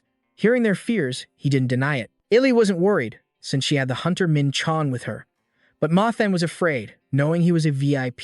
He knew the old man was scared, thinking he was just borrowing the body of a high-level spirit beast, and that if anything happened, he would simply return to his main body. But Ellie refused to let him go in alone, saying she trusted him. That trust was why he told them the truth in the first place, and it made Min-chan pause thoughtfully. Looking into her eyes, which were filled with so much emotion, he recognized it as trust and swore on his honor. He had earned someone's trust, promising to never abandon the two of them. This was something he had never experienced before. Seeing that Mothan was still worried, he assured him he could handle everything, then immediately asked Ellie to search for any signs of life. She found her outfit a bit inconvenient, so she transformed, leaving the others speechless. Speaking of special bloodlines, her new form was even more beautiful. Min-jun's group continued to move, and we entered Kaesong. It was a desolate, remote place. Somewhere beneath the ruins, many people were still barely surviving. With their gaunt figures, their eyes shone with endless hatred. They were very wary, and it was hard to get any information from them. Suddenly, Ellie became extremely excited. Over by the beach, Min-jun had a helpless look on his face. "Mothan, do you have any idea how Ellie tracks things?" He was at a loss for words too. "No, I'm not sure either." A moment later, Ellie got to work. "The path leads down there. This is the Kaesong dock. It looks like that fishing boat over there belongs to the Black Death Society." Min-jun thought to himself, "Wow, they're really flying their flag high and proud. Is anyone hiding near the port?" Ellie hesitated and said, "No one is outside the boat." Min-jun started to have his doubts. There are at least 10 people who entered the Forgotten Land, but they're all on the ship. He summoned his Legion of Light. "Anyone who tries to run, kill them or capture them alive, take care of it all for me." Surround this area. Benj, you protect Ellie and Ma Tan. After giving his orders, Min Jun immediately charged forward. Let's fight. The people on the boat had already spotted him and his allies. Enemy attack. Send the signal, now. Someone in the distance saw the red flare. Everyone, draw your bows and fire. We have to stop them. Min Jun easily dodged the arrows flying towards him. Ma Tan and Ellie seemed a little scared. His bloodlust is overwhelming them. You can tell the difference in power is huge. It was just like this when we first entered the island. He wiped out all the monsters with his bare hands. I have to admit, Min Jun can do anything. Ellie followed his every single move without blinking. It was incredible. He didn't just overpower them with strength. Every single one of his movements was meticulously calculated, both fluid and decisive. Truly an elite warrior. Now, seeing they had no chance of winning, the men from the Black Death Society began to flee. How can you win if you run away so quickly? But there's no way Min Jun would let them go. Hey, why the unsightly display? Take care of those cowards running with their tails between their legs. After the battle, Min Jun thought to himself, there's more. What are those things gathered in one place? It's surprising to find two streams of power appearing in the same location. I've never seen anyone who could do that. I must bring that person to my side, no matter the cost. Ma Tan suddenly raised a question. Hunter Min Jun, who is that person? Ellie winked and replied, who else could it be? It's Hunter Min Jun, master. Come on, he's so strong, why waste energy doubting him? Ma Tan figured he was just overthinking things. Yes, I suppose I was being foolish. Ellie didn't say anything more. I see. The members of the Black Death Society have been captured by Min Jun's group. Min Jun first searched the storage hold. He thought there would be more than 10 people, but there were fewer, and there were no signs of a fight on the ship. He only found a few disguised artifacts and some emergency supplies. It was possible this stash of items was being transported somewhere. The situation seemed to be that this boat had docked here to deliver supplies to someone. Now it was time for Min Jun's interrogation. Hey, you'll be spared if you answer my questions honestly. The guy in the back didn't seem to be afraid of being eliminated. Hilarious. The Black Death Society will never surrender. Min Jun only wanted to scare them, so he unleashed his immortal shadow fist on the target, taking his life. The only sound was the agonizing scream of the one who dared to offend him. My subordinate has completed his mission perfectly. My lord, I humbly bow before the Supreme One. Min Jun gave a sinister smile. You see? Except for your friend's soul, which has been sealed in this body, his spirit will never be reincarnated and will suffer eternal torment. He really wanted to burst out laughing. The truth is, I don't know the first thing about reincarnation. I was just bluffing to scare them. Min Jun delivered his final line. So, what's it going to be? Terrified, they all started shouting over each other. I'll talk. Ask me anything. Just spare my life. Min Jun's trick had worked perfectly. Good. This proactive attitude is very good. Tell me everything. On the verge of life and death, the members of the Black Death Society told Min Jun everything. First, their purpose for coming here. I was right. They came to deliver supplies, which included a lot of disguised artifacts and food. Whoever deals with that chaotic mess gets to receive these items, and the people who received them did so 2 days ago. What was noteworthy was that everyone only took a single portion of the supplies sent by the ship. Could it be because they were only able to handle a small part of that mess? I swiped a bunch of disguised artifacts from the ship. What good is just a small portion? The last thing I asked about was why the Black Death Society was flying its flags so openly. The answer was truly surprising. General Moon-gun of North Korea, the man who manages Gwangho province. Because the Black Death Society does business with him, they have to fly their flag to let him know they're here. Min Jun gave a short instruction. Ma Tan, when we're done here, let them go. He asked in astonishment, you're letting them go? He replied nonchalantly, yeah, I have to keep my word. But inside, Min Jun still had some unresolved questions, even with what he'd learned. We have a fair amount of information, but them getting the goods 2 days ago still leaves many questions. We're probably running out of time. I don't know if Ellie will be able to catch them. Madan suddenly remembered something. Oh, right. Should we investigate this area a bit? During the fight, they fired a signal flare, right? The flare was shot within a 10-kilometer radius, so it's likely the person being signaled is within that range. Min Shan muttered to himself, a 10-kilometer radius? This means after my enlightenment. Min Shan immediately picked up Benji. On the way, the two of them chatted a bit. Are we going to fight this time too? Of course. Don't let our efforts go to waste. Then you'd better have a tasty treat ready for me. Following Madan's advice, Min Shan sent Heo Ra to scout. The objective was to identify the source of the primal frequency emanating from the soul fragment they possessed within a 10-kilometer radius. Heo Ra's group used telepathy to report to Min Shan. We found the place with the same frequency. It's a mountain north of the city. Then he instructed everyone to wait here with Hio-Ra. As soon as he finished speaking, Min-chan immediately left. Confronting the main headquarters could lead to unforeseen consequences. It'll be hard to fight properly if we split up, so it's best to minimize our numbers. According to the report, they will appear suddenly. What is that? When did I start feeling this chill? A powerful bolt of lightning struck the mountain in front of him. Min-chan struggled to defend himself. Such immense power! The surrounding area was contaminated by dark magic. Even from such a distance, Min-chan was almost hit by the attack. Min-chan activated his enhanced senses. That last attack was definitely the magic of a specter. Those bastards from the Black Death Society dare to show their faces here. They brought demons with them. Their leader is Chizan. You're the one who loves to meddle in other people's business. Min-chan, D, has ordered us to tear you limb from limb. How pathetic. Are you afraid of death? You brought this upon yourself, so don't blame us. Min-chan observed his opponent's information. For a moment, I thought the demons had come in person, but that's not it. They are demons possessing human bodies, just like the ones I've met before. The only difference is that the rank of their possession ability is S-class, so she has reached the level of a low-class demon. Benji became extremely excited. Master, I smell something delicious in the air. He replied, all right, today's menu is demon souls. Those words immediately reached Chizan's ears. Menu, how dare you be so arrogant? You dare to look down on us? Min-chan had no patience for her. What did you say? You damn bat-winged bastard. Black Star Gauntlets, Thunderblood Iron Fist. A terrifying explosion erupted. Seeing their master get thrashed, the specters roared in anger. You arrogant fool, die. Min-chan used Black Flame and Abyssal Tentacles. Quick reflexes. Of course, challenging me means you're a long way from winning. When they saw the Holy Flame combined with the 1,000-ton flying arrow, they were astonished. This energy, is it divine power? How does he possess this power? Is that guy really human? Min-chan didn't forget to add a few sarcastic remarks. What? You're scared just because I blocked one of your attacks. Kids, these days have no guts at all. Back in my day, I would have kept going until their foreheads cracked. Hurry up and charge for me. Benji eagerly joined the battle. Right after this, I will wipe all of you out. The demons were no slouches either. Do you think we can fail in this lowly dimension? Kill them. All who dare to interfere with Dai's grand plan must pay with their lives. Min-chan realized something wasn't right. Even for demons, they're too weak. Meanwhile, Benji was hunting ferociously. You dare stand in my way? The demons use the flames of Gehenna. You shall not pass. Benji asked for permission before attacking. Master, may I devour all of their souls? Min-chan replied while using his holy flame. Of course. He was faced with a difficult puzzle. Is it because of their weakness that I'm finding this difficult? What was that strange feeling I had just before things went back to normal? Demons steal human bodies through possession. When the host dies, only the soul leaves the body and returns to the chaotic realm. But before Benji's mouth, all of that becomes meaningless. Min-chan praised him, then turned to the demons. You're getting stronger.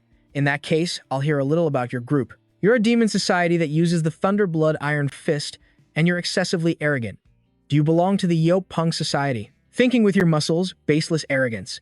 It all adds up. Don't kill all of them. Leave one or two who will talk easily for interrogation. You killed them all already. His subordinate felt a little guilty. Please take my life as punishment, master. In any case, Min-chan had leveled up, so it wasn't a problem. Well, what's done is done. Clean it up properly. Min-chan's current level was 45.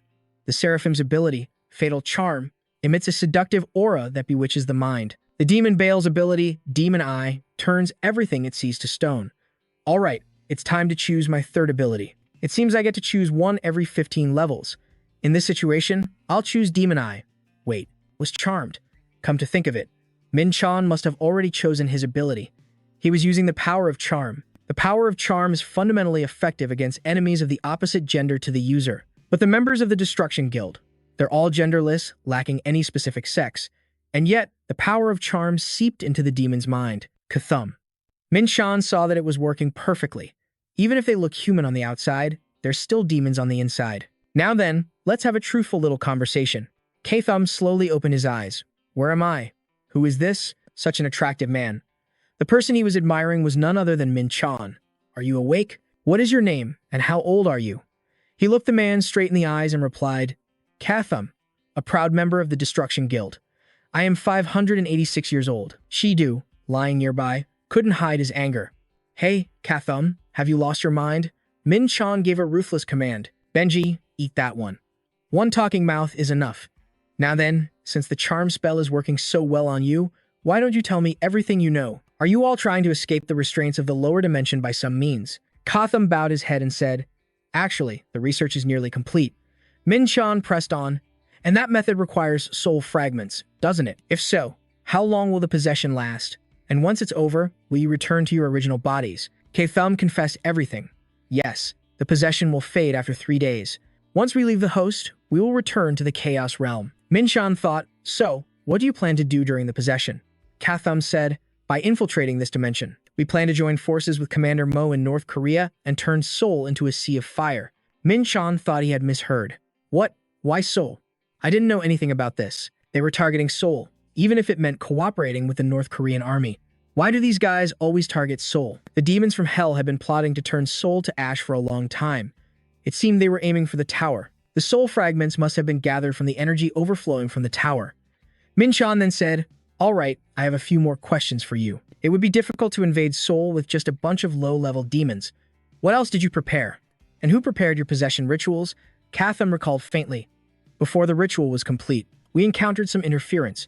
Because of that, the original target for possession was a mid-rank demon, and this ritual was created by a human known as the Doctor. I don't know anything more than that. Min-chan didn't think it was an actual human. Is that so? Benji licked its lips as it stared at Kotham. Enjoy your meal. Min-chan was still lost in thought. When a high-ranking entity descends to a lower dimension, they face countless restrictions due to dimensional suppression. Evading that suppression is an age-old challenge throughout the universe, and humanity had found the solution to that puzzle. About 30 minutes ago, discovered by a human. Just who is this doctor? Just then, Ellie came running over. Hunter Min-chan, are you hurt? You don't seem worried at all. A perfectly normal mountain suddenly collapsed and chaos erupted. Min-chan waved his hand dismissively. Ah, I'm fine. Before this, Min-chan had gone up to check. The moment Benji devoured Kotham, the black pillar on the mountaintop vanished. There was nothing left, not a single trace. It was probably a one-time ritual. Suddenly, Ellie sniffed the air around him. By the way, Hunter Min-chan, are you wearing cologne? He didn't understand. Why the sudden question about cologne? Ellie turned away shyly. Or, maybe I'm mistaken. I just smell something really pleasant. That's when it dawned on Min-chan. Ah, so the effect of charm is working on her, too. The power of charm is a passive ability that's always active unless suppressed. Perhaps it was time to learn to control it. Mathan also approached. You're not hurt, are you? Hunter Min-chan, he replied. You're not as worried as Ellie, are you? Never mind that. There's something I want to discuss. After that, Min-chan explained everything, summarizing the events that had just occurred. Sharing information was absolutely essential to proactively handle future events. Mathan said, so they were hatching a plot like this in the Chaos Realm. This seems to be something we can't take lightly. If you hadn't protected the Black Crystal earlier, dozens of mid-rank demons would have been summoned. Min-chan knew he was right. It might sound like a small problem, but in reality, securing a victory against 3 or more mid-rank demons was extremely difficult. If they joined forces with the North Korean army and launched a surprise attack, Seoul would undoubtedly suffer catastrophic damage. Min-chan said, it's a good thing we ran into those bastards. By the areas marked on this map. These are the locations where they set up their magic circles. Min-chan kept a little secret to himself. They were also the places where the tower's energy flowed through. If the Star Alliance buys up all those locations first, we can predict their actions, before the underworld can make another move. Min-chan then turned and asked if it was possible to conceal who was making the purchases on behalf of the Star Alliance. Mathan chuckled. Of course. We'll use a fake name for the purchases. There was, however, one thing Min-chan needed to be aware of. I almost forgot. Oh, right, one more thing. Find someone called the Doctor. He must have connections to the underworld, because Min-jun is always cautious. We may not know his name or gender, but this is better than doing nothing. Earlier, we visited the ship of those scumbags from the underworld, where we managed to secure a large amount of magic catalysts they had left behind. After that, we entrusted the reconnaissance to Hyo-ga and the escort to the Immortal Warrior. Then we left and returned smoothly without any problems. I stretched. We're finally back. Should we report to the association now? Min-jun instructed, take care of the prisoners from the underworld. Also, please report back to the association for me. Well, I'm heading home first. Min-jun returned after a busy day. To be honest, we were lucky on this expedition to the Forgotten Land. Without Illy and Mathan, we wouldn't have even found the location of the ritual. Then I would have had to face those mid-level demons all by myself. There's no guarantee I'll be this lucky again. I shouldn't rely on luck. In the end, the only thing I can rely on is my own strength. Min-jun warned in advance, Benj. From now on, you are not to touch me, no matter what. He was a bit confused, focusing only on protecting his master. Is that what you mean, my lord? Min Jun plopped down. Yes. Make sure no one comes near. He closed his eyes. I went from being an ordinary person to a master in 5 months. It's definitely a great achievement, but I can't deny that I've been resting on my laurels a bit lately. Activate mana concentration. Mana amplification rate at 1000%. I have to train more rigorously. Power that can crush them, no matter what tricks they use. I need that absolute power I once had. Suddenly, Benja's eyes lit up outside. Master, Min Jun remained focused. With my current foundation, it's worth a try. A method to compensate for my physical shortcomings. The first gate to surpassing human limits. Limit break. Awakening. This is the process of reconstructing the body, transforming it into a form capable of unleashing extraordinary power. Chaotic energy permeated every cell, from the bones and blood vessels to every internal structure. It enabled them to contain an immeasurable power, being torn apart and then instantly reborn. Thus, the body was destroyed and completely regenerated, while simultaneously cleansing all the impurities accumulated over the past 23 years. The circle of light expanded. The space created inside my Simulac Chrome watch was limitless. It could release infinite energy. However, Min Jun's current body was too weak to bear that power. That's why I must take another step on the path of awakening. This is the beginning of the transformation into a being beyond mortal limits. A few hours later, Min Jun was done. I have finally reached the perfect state of ultimate magic. His body felt as light as a feather. The previous imbalance between his internal energy and physical body had been somewhat harmonized. Benja asked from the side, Master, are you all right? You told me not to touch you, so I could only stand and watch. I was actually panicking. I thought you were going to burst into flames. It felt like you were about to become fire itself. Master, the smell is terrible. Min Jun looked at him, annoyed. Hey, how bad could it be? He also covered his own nose. Good heavens. It's toxic gas. All the dark impurities accumulated over 2 decades. The dead cells destroyed during the regeneration process had all gathered here. Min Jun ordered Hyoga, clean this place up. They even wore special outfits. As per your instructions, the training ground has been cleaned. Min Jun didn't think they'd actually use magic to clean. Good. Then, back to training. Min Jun opened the status window. Now, let's see how significant the changes are. In terms of stats, it was like jumping dozens of levels in an instant. At this level, I'm qualified to learn the ultimate techniques that were once beyond my reach, starting with the Imperial Sword Style. Imperial Sword Style can only be learned when the Azure Sky Sword skill reaches level 6. Currently, my skill is still at level 4. However, the entire essence of the Imperial Sword Style is already engraved in my soul. Now, to recreate it from memory. Every movement, every perfect flow of energy. Hyoga's group was astonished.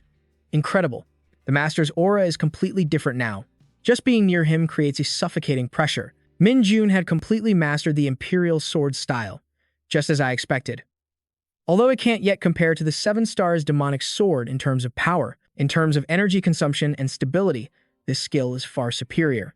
Is it like a skill from the Righteous Faction? Inheritance. I never thought the prerequisite for a specific skill could be carried over like an inheritance mechanic. Even though Azure Sky's sword was reduced from level 5 to level 4, this is still a miracle. With this foundation, I can continue to learn many other high-level ultimate techniques. Acquire Spirit, Jade Body of the 5 Elements Unity. Acquire Fire Wheel of the Mystic Demon Melody. Min Jun landed lightly on the ground. Acquire Heavenly Demon Emperor's Hand. No one could believe what they were seeing. This aura was nothing to scoff at, a pressure so intense it was warping the very space around him. Just how much stronger will Master get? Min Chun stared at his own palm. Was it because the Heavenly Demon Emperor's hand was completely different from the 5 Elements Unity? It seemed the Heavenly Demon Emperor's hand wasn't something that could be inherited through ordinary means. The Heavenly Demon, a godlike master worshipped by the entire demonic sect. To think I'd learn the Heavenly Demon's ultimate technique right here, of all places. He recalled the legends, how the Heavenly Demon had transcended the limits of a mere mortal to rule over the entire Dark Continent, becoming a god and reaching the Supreme Realm. On the Dark Continent, there have been others who reached that Supreme Realm. They achieved enlightenment and then they left this world. They stepped into another reality. The inhabitants there still describe that place as a paradise. But even with the existence of the Celestial Realm Diem, there's never been a dimension called the Upper Realm. So where did all those enlightened beings, including the Heavenly Demon, actually go? I can't seem to find an answer, no matter how much I think about it. In any case, after that awakening, I shattered every limit I ever knew. Unleashing ultimate techniques and channeling my internal energy is now as easy as breathing. At this level, I think I could even take on Benji. The creature broke out in a cold sweat. Master, why are you looking at me so strangely? Min Chan just shook his head. It's nothing. You're pretty sharp, aren't you? Anyway, I've got to take this call. He picked up. Huh? Joan, what's going on? Are you trying to give me another mission like that spatial gate incident? He pressed the phone to his ear. Yes, this is Min Chan. The person on the other end suddenly yelled. We have a huge situation. It's about Hunter Min Chan's sister. He shot back, my sister. What happened to her? A few minutes earlier, at a branch of the Sacred Guild, a man pushed up his glasses. This can't possibly be real. Ji-yoon added. She achieved a perfect score in every single subject of the Hunter training course. This is a first in our guild's history, isn't it? Min Trong's aptitude is the highest we've ever seen among new recruits. It really was the right decision to accept his request. The man was clearly impressed. Both siblings are geniuses. Their abilities are just off the charts. Jian thought to herself, unable to say the words out loud. At first, when Hunter Min Chan said he wanted to recommend his sister, I thought he was joking. But just as I'd expect from someone he vouched for, her abilities are the real deal. She let out a small laugh. Even if they lost him, they absolutely could not let Min Trong get away. She's a diamond in the rough for the guild. The man gave an order, provide her with any training she requires. When is the Hunter qualification test? Ji-yoon explained, she just needs to pass this practical exercise and the exam will be complete. A voice suddenly came over the loudspeaker, announcing that this training session would be a practical combat test. Min Trong heard every word loud and clear. All I have to do is defeat it, and I'm done. Ah, the announcer repeated. That's right. There is only one condition for victory. A blood shadow lizard materialized. Its roar was terrifying. Even though it was only an illusion, it was a C-rank monster. A normal person would have been paralyzed with fear. The announcer continued, we will conduct our evaluation based on your fight with the lizard monster. The man's eyes widened in shock. What is that stance? She had passed every previous test perfectly. And now, she was about to use her most powerful skill. Min Trong raised her sword. Divine Sword of 10 Destructions. The blade came crashing down directly on the lizard's head. The destructive power was absolutely immense, sending the monster flying straight into the wall and blasting a huge hole right through it. Min Trong couldn't believe her eyes. Did I do that? As if to make amends, Min Chan took the initiative and went to the Sacred Guild. I am sincerely sorry for what happened. I'll take full responsibility for all the damages. But June didn't blame him. It's okay. Think of it as a minor training accident. Min Chan had expected to be chewed out for damaging the guild's facility. In any case, he said, we can't keep troubling you, especially when we're already so indebted to you. She seems incredibly dedicated. Min Chan thought. Oh no, Jian replied, incidents like that are an inherent risk in our training process. Min Trong seemed to be in low spirits. Hey bro, I'm just gonna use the restroom. She looked extremely tense. When it was just the two of them, Jian finally said, excuse me, Hunter Min Chan, there's something I'd like to ask of you. I'd like to bring trainee Min Trong to our main guild for continued training. You should know, our headquarters is built to withstand blows from A-rank hunters, and yet she still managed to pierce right through the wall. Please, make sure you convey my offer clearly to your sister. In truth, Min Chan had already planned on suggesting more training. Her reaction had far exceeded his expectations. Later, Min Trong arrived at her brother's home. Is this really your house? Min Chan sighed. Your big brother makes good money, you know. Min Trong wasn't listening to him anymore. You live in a huge house like this all by yourself. Or could it be? Min Chan quickly cut her off. You're letting your imagination run wild again. All right, that's enough. Show me what you learned at the Sacred Guild. I need to see just how much you've improved. Min Trong suddenly got excited. Brother, you're going to regret ever suggesting this, you'll see. After all, the instructors told me I have a special talent.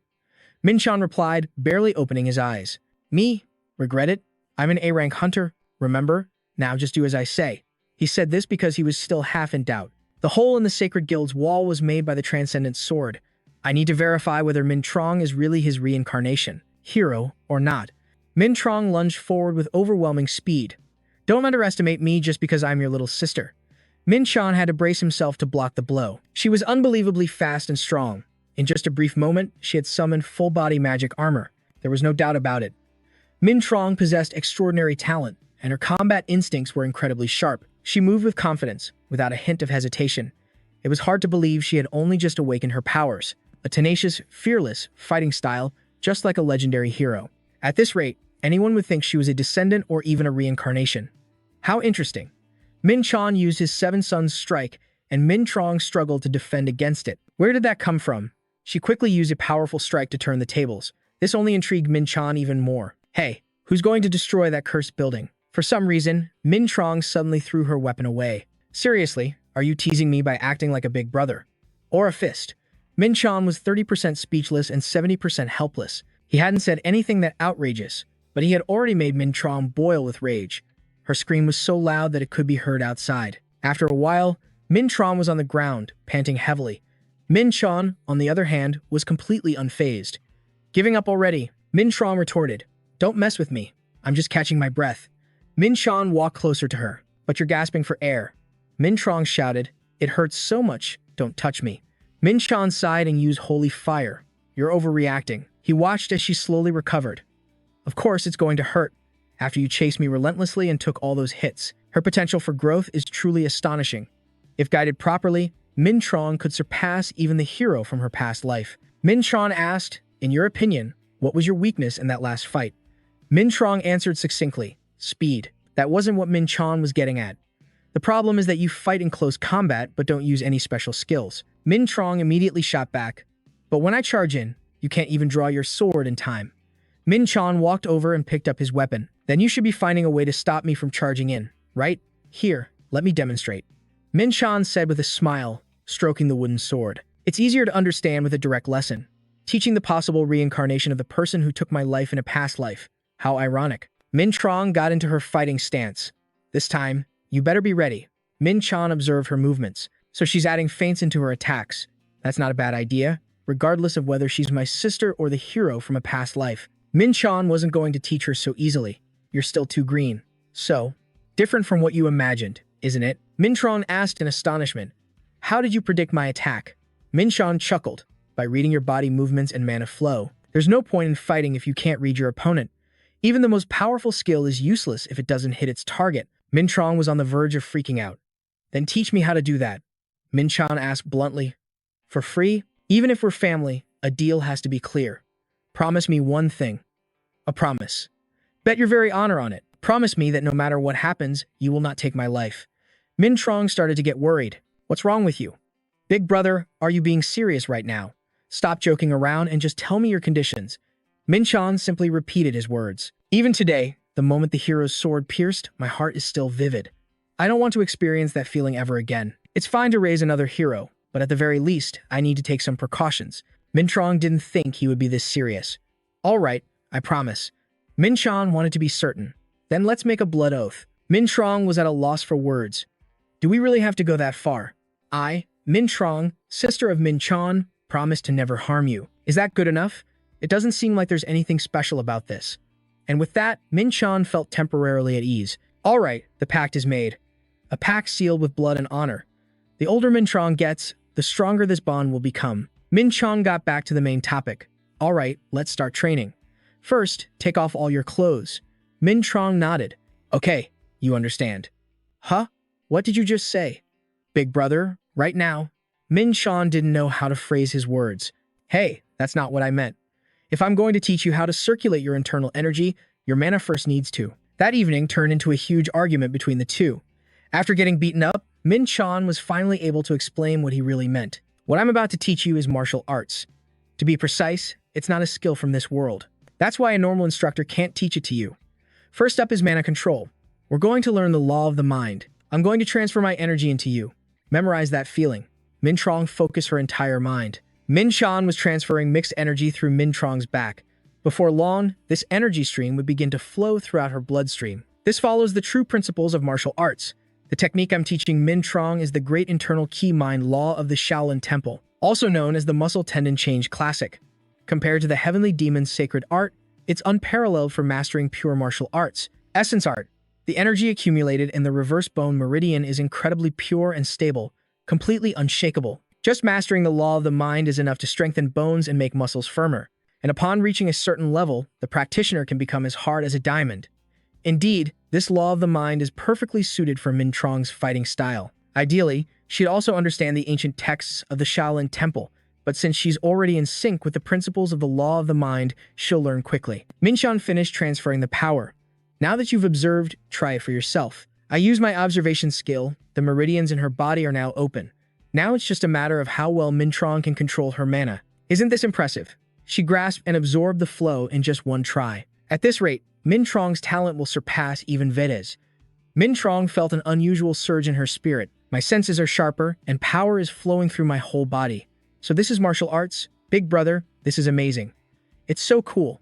Let's do it again. Minchan smirked. That's the reverse bone meridian for you. She's already hooked after just the first few steps. Min Trong was truly full of passion, feeling like something big was about to happen. A few hours later, Min Trong was sprawled out on the floor. Minchan knew this would happen. What were you expecting? Min Trong shook her head. I don't get why I can't even touch a single hair on your head. Minchan was tired of such pointless words. I'm not so easy that a martial arts rookie could land a hit on me. In truth, he was just lying to himself. But honestly, I'm really surprised. Even though she's learning martial arts, the most important things are still the reverse bone meridian and the law of the mind. It doesn't enhance weapon techniques. It only improves physical strength and energy control. Besides, I'm at least 5 levels ahead of her in terms of body movement, mana control, and other aspects. Even so, for just a moment, she matched my movements. Of course, I wouldn't let myself get hit, but to think she grasped such subtleties after just a few matches. Even if she is my sister, in terms of combat, her talent is truly astonishing. Minchan gave an order, Benj, get her some refreshments. Min Trong already felt better. Oh my, I didn't know you were raising such a cute kid. Benj was visibly delighted. And cheer up, champ. Minchan didn't think that kid Benj would be so popular with the girls. If you're done warming up, get up. I'm busy. Min Trong and Benj said in unison. Rest a little longer.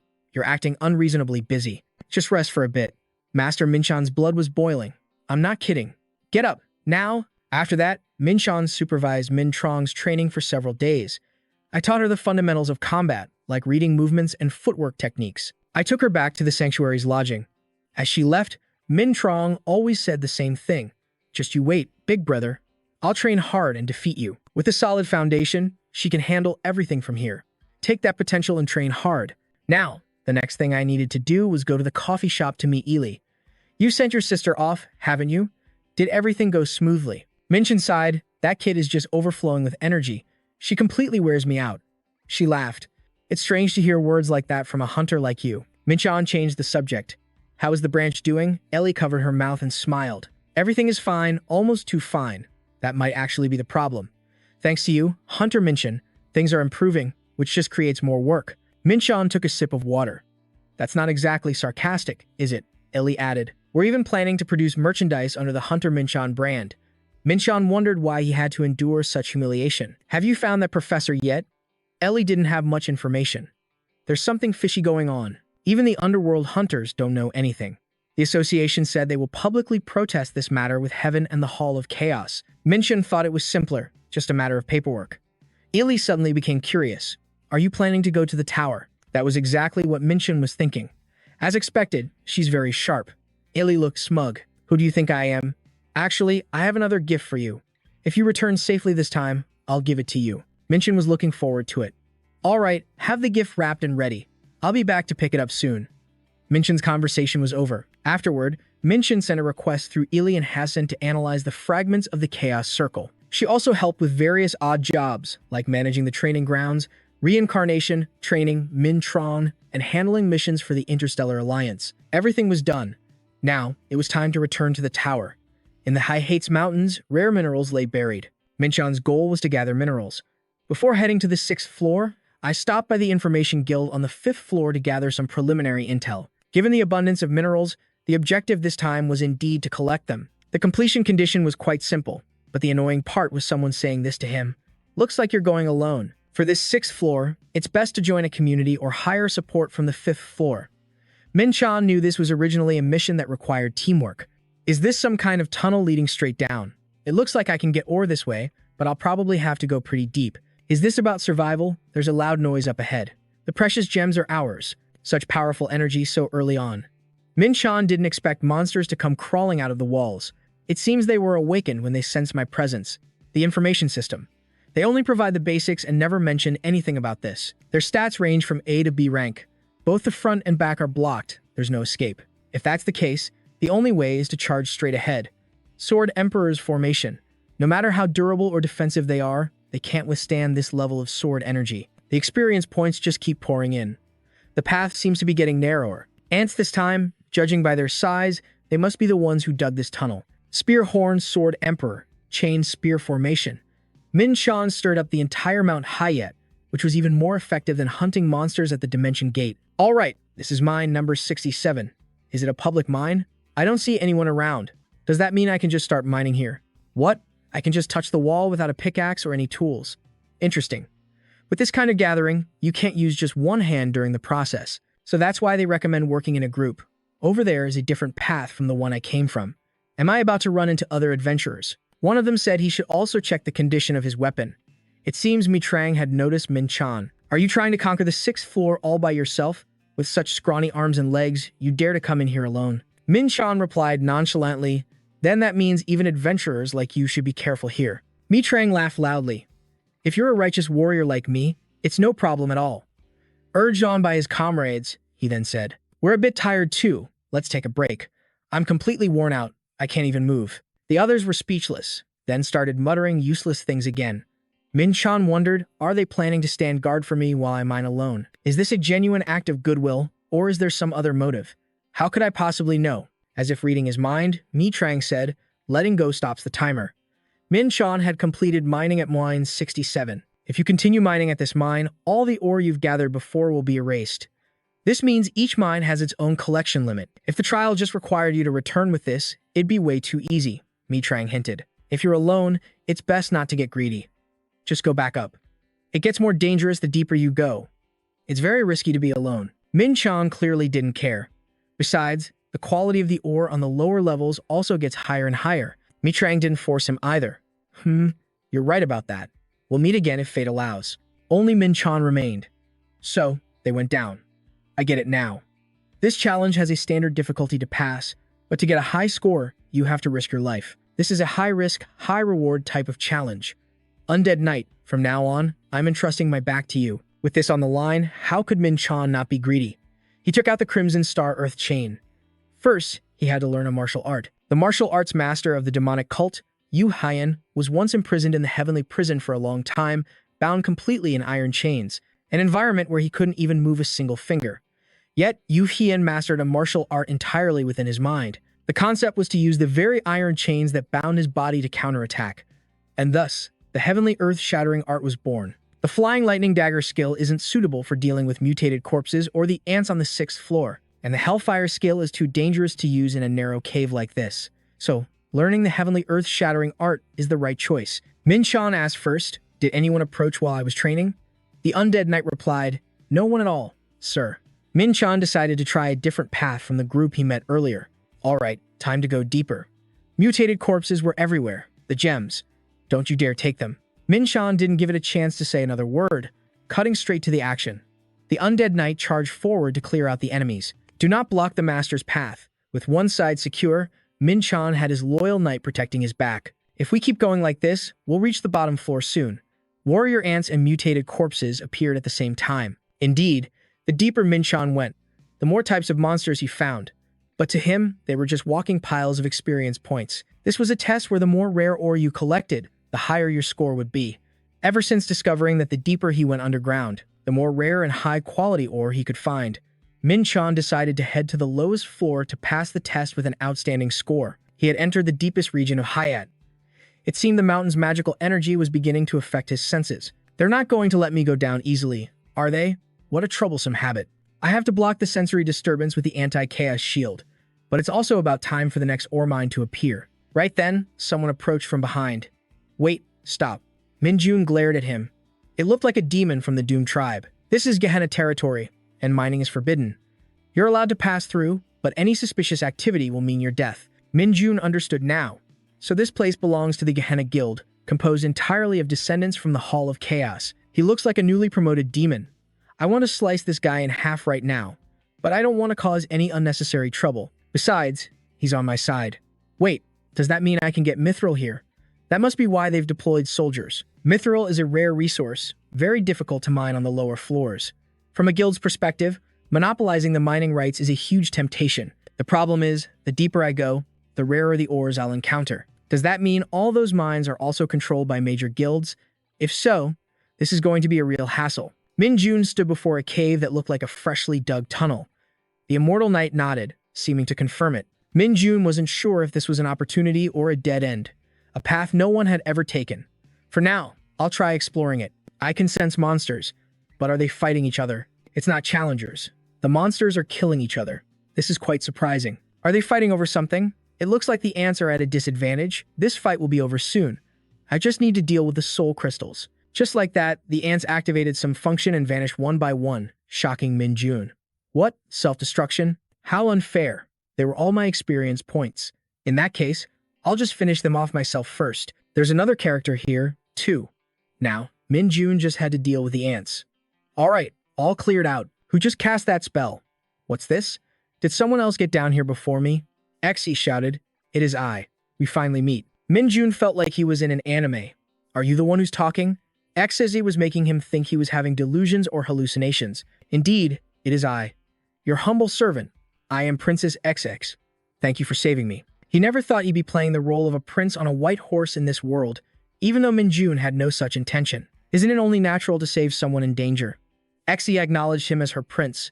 It's only because I sense a gentle, captivating fragrance from you. Min-jun should have kept a straight face. Could she also be affected by my charm ability, also known as allure? Xe looked like she was in paradise. Your humble servant has a favor to ask of you, my prince.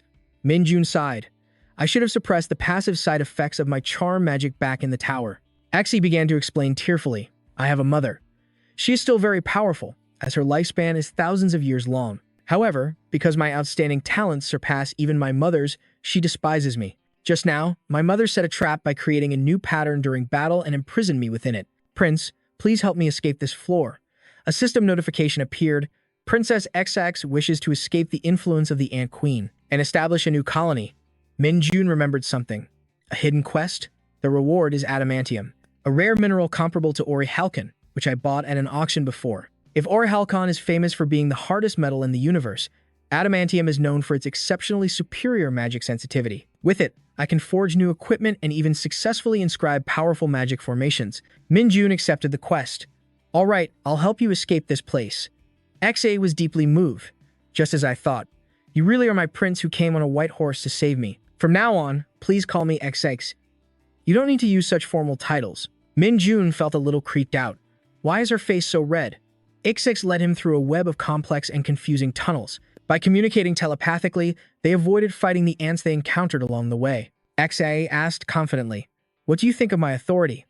Min-jun just said it was impressive, but honestly, she looked more cute than authoritative. Along the way, Min-jun cleared out the soul crystals. XX was overly excited. As expected, my prince is truly wonderful. Min-jun was starting to get a headache. Everything's fine, but I wish she'd stop with the prince talk. They ventured deep into the mountain. The toll of using his energy to mitigate the blindness effect was getting higher and higher. Min-jun turned and asked, Are you uncomfortable? XX looked bewildered. I don't quite understand what you just said. Min-jun felt it was unfair. It seemed the ants were completely unaffected by the sensory deprivation effect. For other people, just getting this far would have been a huge achievement. He wanted to know more. Have many challengers made it here before? Xe said. There are a few in my memories.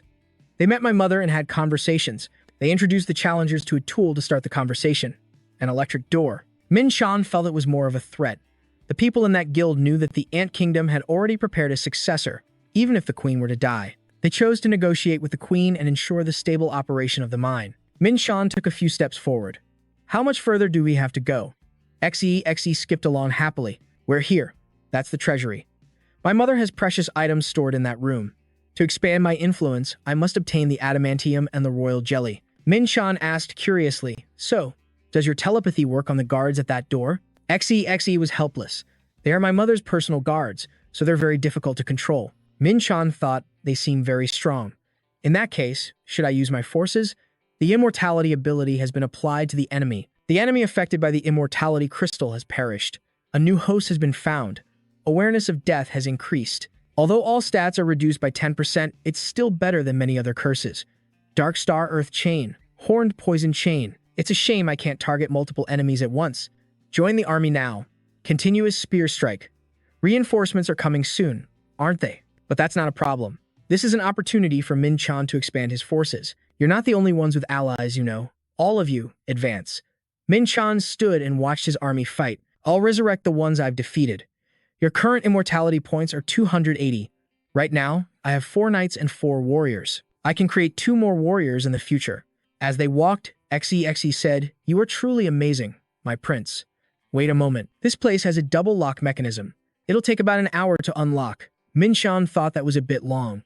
An hour? All of you, block the entrance for me. The immortal knights responded in unison. Yes, master. An hour later, XE finished unlocking the door. It's opening.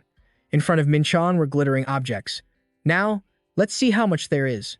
XE's face was filled with excitement. I found it. Everything here was glittering gold, including the one thing XE needed most. The royal jelly, too. I'll take it all. Minshan walked around. Besides the adamantium, there are many other treasures here, you know? To be sure, he asked. Thanks. Can I take this one too? XE was preoccupied with something. That's right. As the rightful heir, I also have the right to inherit my mother's bloodline. Minshan's eyes glinted cunningly. Well, in that case, I should maximize the expansion of my infinite space as much as possible. I'll take everything I can. The more money, the better. Long live the Ant Queen. Minshan had plundered everything he could carry. Have you gathered everything you need? Then the last thing to do is get out of here. A guard appeared on the other side. Whoever dares to disturb Her Majesty's peace shall forfeit their lives. Minshan was not at all afraid of the Ant Guard. This monster not only has slightly higher stats than an immortal knight, but it can also use aura, XE said through her tears. Even Mother's own guard. Why is that monster here? The Royal Guard is composed of elite warriors my mother created after observing the challengers. Please protect me. Minshan watched its every move. There was no doubt about it. So that's why it uses aura and fights like a human. It seems stronger than I expected. But it's nothing to me. The Ant Guard said. A power that can defeat my aura.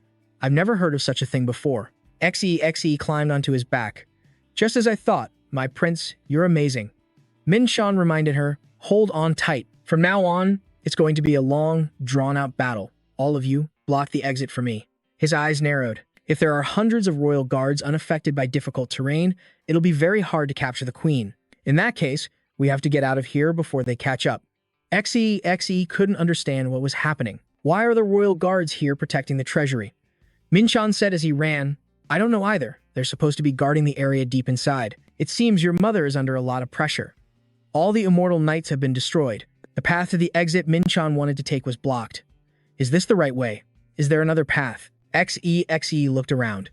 We have to take a little detour, but we're almost there. Minshan touched the stone wall. Don't worry. In my world, we have a saying. The path I walk is the right path. He blew up the dead end in front of them. XE exclaimed with delight. That's amazing. You really are the prince on a white horse who came to save me. We're almost there, almost at the top. If you reach a higher position later, you can still help me. A princess, huh? Minshan felt lucky that they had made it without being recaptured. He activated his heightened senses. The light of a fire flickered from the opposite side. 3 cloaked figures were standing there. Is this challenger on a hidden quest? He seems very skilled. Wait, he's still alive. Minshan felt like those guys were talking as if they already knew he had received a hidden quest. That's a rather rough greeting. I can't believe a troublemaker showed up here. Is he sneering? He must have received some kind of quest, too. Don't overthink it. You don't mind if I take a look at what kind of quest that is, do you? Minshan looked at his sub-quest, thinking the ant species and the challengers were enemies. He never expected the queen to give a quest to a challenger. Did she assign a quest to capture XE, or is she angry that the treasury was robbed? The ant princess said, Prince, leave Zigzag behind and go. That's the only way you can survive. These clothes. They're members of the Mobius Guild, the ones who deal with my mother. Minshan didn't care. So what if they're from Mobius? They're just new members anyway. XE didn't think it was that simple. The prince is a challenger. The Mobius Guild is one of the 7 great guilds. They have the support of the archmages. Minshan saw her expression. Is she worried about me? How interesting. Archmages. Huh. That reminds me of the explanation she gave on the 5th floor. One of the 7 archmages. They seek to explore the very limits of magic to achieve transcendence. Whatever. Minshan put XE down. Do you really think I'm the kind of person who would run away like that? Besides, these guys aren't archmages. He thought to himself, we can't just keep running from insects like them. One of them spoke up. Are you challenging us? We've already set up a barrier. No one can get in, and we're completely cut off from the outside world. Young man, you should cherish your life. Minshan stepped forward. In other words, you can't send a signal for help either. They saw him as an incarnation of the demonic realm. Is he some kind of powerhouse in the martial world? Doesn't he even realize his own life is on the line? Minshan used the Dark Star Unicorn Horn, increasing his combat power by 20%. You're all too complacent. Activating total suppression. All opponent attributes are reduced by 20%. How dare you? I'll show you my true power. They summoned an ice skeleton and a wind bird. Min-chan activated his light armor because all his immortal swordsmen had been destroyed. Appear. Can you take care of these insects for me? Hyoga accepted the task of eliminating those in the way, while Min-chan had to handle something else. Could it be because he can use holy spiritual energy, the complete opposite of magic? Hyoga fought just as fiercely. I'll be able to summon the wind bird again soon. As for the ice skeleton, that might take a bit more time. I should rest a bit to recover my energy. Activating Super Sense. Life Force. Min-chan charged forward. Get back. He used his ultimate form to block the Ant Queen. The powerful Life Force activated his Super Senses. This was a creature far stronger than the one he met underground. The Ant Queen looked furious. To refuse your own destiny. How insolent. Xe called out, Mother. Min-chan asked in surprise. What? Did you just say mother? Xe looked at her, slightly panicked. Yes. Her appearance might be different, but that aura, it's definitely my mother's. Mother is using that terrifying power against the royal guard again. It's unbelievable. The Ant Queen spoke reproachfully. Just as I thought, you planted strange ideas in the princess's head, leading my child down a path of corruption. I will end my own daughter's life myself. Min-chan smirked. This is truly an unexpected burden. I have my own quest to complete on this side, which is why I'm saying this. Xe was silent for a moment, then spoke up. Prince, please leave this to me. Min-chan couldn't understand. Hey, I'm not kidding. She's really strong. Xe was prepared. I know. But I still have an ace up my sleeve. Xe unleashed her power and began to grow. The muscles all over her body gradually expanded. She was now a worthy opponent for the Ant Queen. Xe said, I will handle my mother. Prince, you finish off those challengers. The Ant Queen glared at her. You have a lot of nerve to stand against me. Today, I will shatter that stubbornness of yours. Now Min-chan could be sure. Xe's abilities were not just empty words. Although she was somewhat inferior, she was strong enough to face the queen. Min-chan didn't just stand there either. Hang in there a little longer. I'll be back soon. Some time passed. Min-chan fought through the battle. There's no more time to play around. I have to finish off these mages quickly, and then go face the queen. Is that mist? This isn't normal mist. It carries a graft degeneration effect. What is this? What are they scheming? Anvis said grimly. I heard you were just a challenger from the 6th floor, but your strength far exceeds our predictions. In this situation, we'll have to use that power. The person next to him asked worriedly, Anvis, isn't that too dangerous? Anvis had no choice but to risk it. No, at this rate, we're all going to die. With the barrier system deployed, we can't even escape. We have to end this fight here, no matter the cost. Min-chan shielded his eyes with his hand. A power similar to divine energy. From out there, the system has detected interference from outside the tower. Without administrator intervention, the divine power will automatically be dispelled in 10 minutes. The newly appeared knight spoke. It seems you are the reason for my summons. My name is Thor, the god of thunder. I call upon divine advent. Min-chan figured it must be related to Thor's bloodline. It was truly an overwhelming power. He definitely has power befitting a god. His spiritual energy is on another level. Chan activated Moon God's sword and Black Star Pillar. After all, you're just a fragment, an imitation of a god. Hearing this, Thor grew enraged. I'll make you understand the difference in our power. With that, he struck straight down, but Min-chan blocked it with his spiritual barrier. Is this really lightning infused with divine power? The pressure is immense. I can't block this with physical strength alone. Thor laughed smugly. Oh, how interesting. To think you could withstand my divine lightning. Quite impressive. For a mere mortal, Min-chan simply didn't bother to explain. Since I descended through a cloning skill, the power I can use is just a fraction of my true form. But even that small fraction far surpasses my current level. At this rate, I won't even last 10 minutes, let alone survive. In that case, Min-chan activated Rainbow Miracle, a blessing that heals all wounds and dispels any curses. Thor scoffed, divine punishment. How dare a lowly creature like you try to borrow my own power? How ridiculous. To think a power exists that dares to oppose me. Min-chan summoned a multitude of spears. It was the formation of the Forsaken Soul. Thor remained arrogant, still not understanding the situation. Such parlor tricks won't work on me. Was all that preparation just for this? But he was sorely mistaken. What in the world was happening? So what if Min-chan held the legacy of Gander? I have the perfect technique for you. Now then, witness the recreation of a legend. The Twilight of the Gods. A war sparked by those of the same bloodline to overthrow the tyrannical deities. Ragnarok. The tale of that battle resounded even in the human realm. According to the myth, Thor, poisoned by Gander's venom, fell after taking only 10 steps. Min-chan's taunting voice echoed in his ears. Ah, but you won't actually fall. You were saved only by the intervention of other gods. But I'm curious. How does it feel to face the flame of your own demise once more? Thor seemed unable to accept it. Don't make me laugh. Do you really think I'd fall to a pathetic mortal like you? Min-chan smirked. Well, what an arrogant response from a god on high. And yet, it seems your power is waning as the venom seeps into your body, O Supreme One. Thor was completely disoriented. This is impossible. Min-chan didn't give him a chance to say another word. Well, at least he tried. His followers began to panic. Thor was defeated. A god has fallen to a challenger from the lowest class. Pay with your life for daring to defy him. No, we have to get out of here. I can't use a teleportation stone. This place is sealed by a barrier. Min-chan received 53% experience. Even though I only defeated a clone instead of the real god, I still got a ton of experience. Plus, I got a bonus. This is a huge jackpot.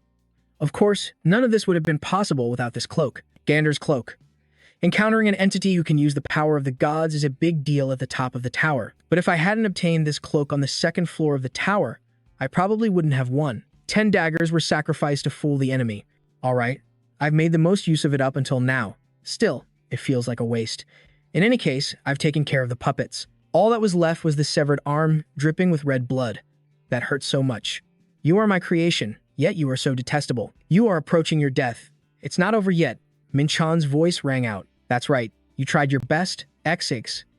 It seems X6 recognized the voice. Min-chan realized the enemy was a powered-up ant queen. What's wrong? Am I not the one you were expecting? He decided to wipe them out in one go. Emperor's Sword style and Thunderblade of Chaos.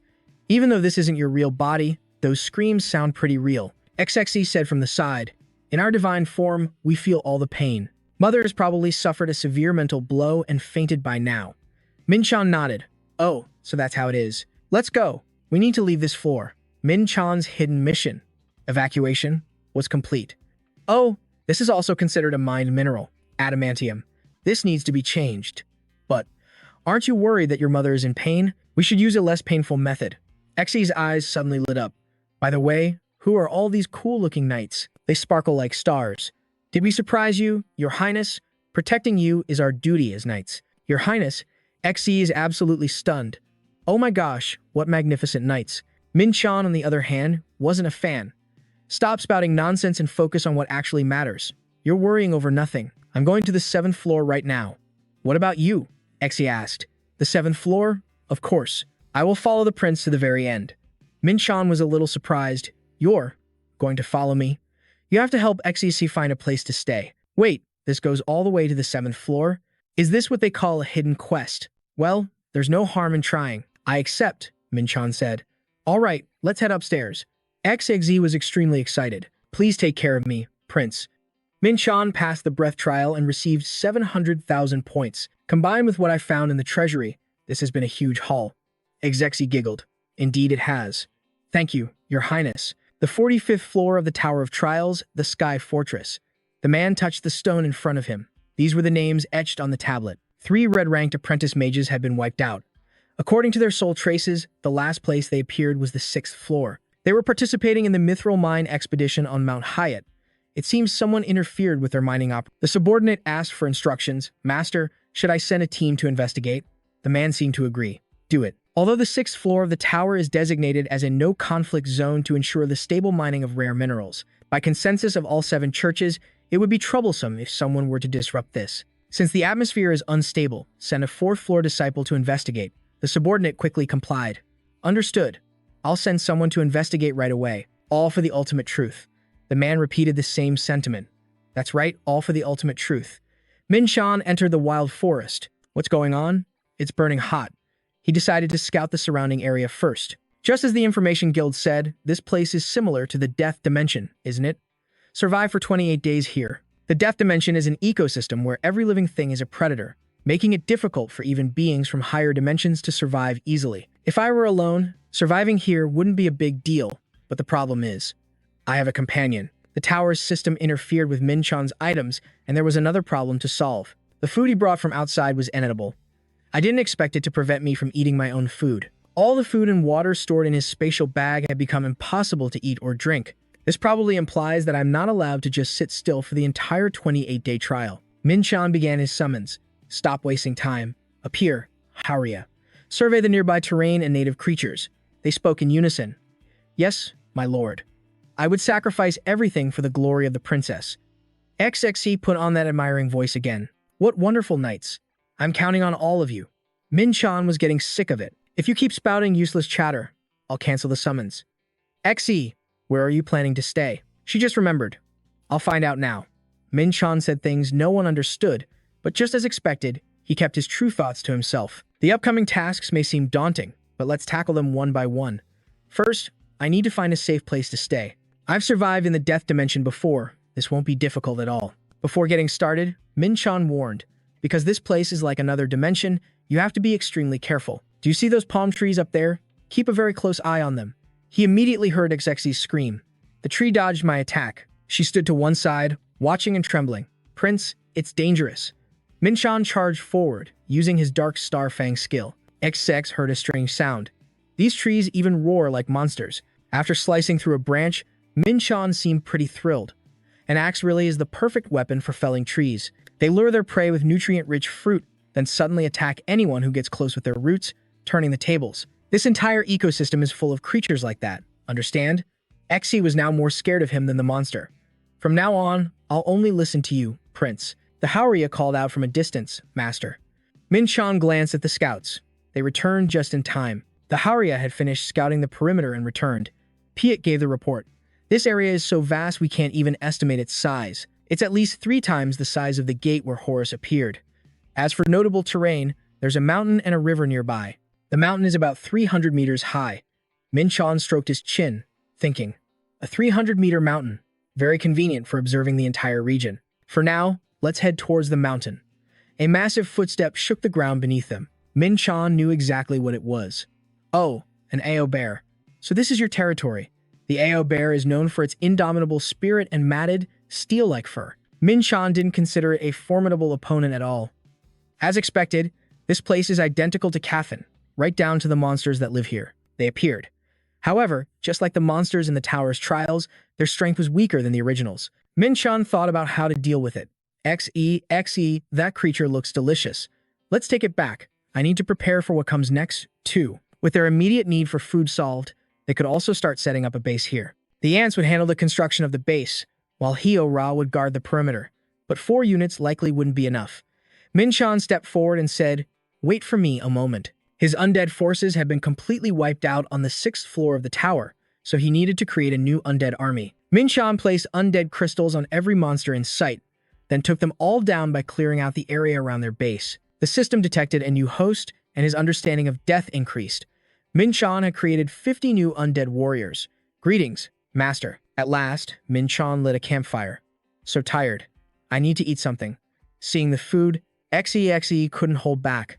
I've been looking forward to this meal. Min-chan plopped down on the ground, sighing as he realized he hadn't had a single decent meal since meeting XE. Thanks to the rainbow's blessing, his fatigue lessened a bit, but his appetite remained as strong as ever. Now that the new warriors were handling patrol duty, he could finally breathe a sigh of relief.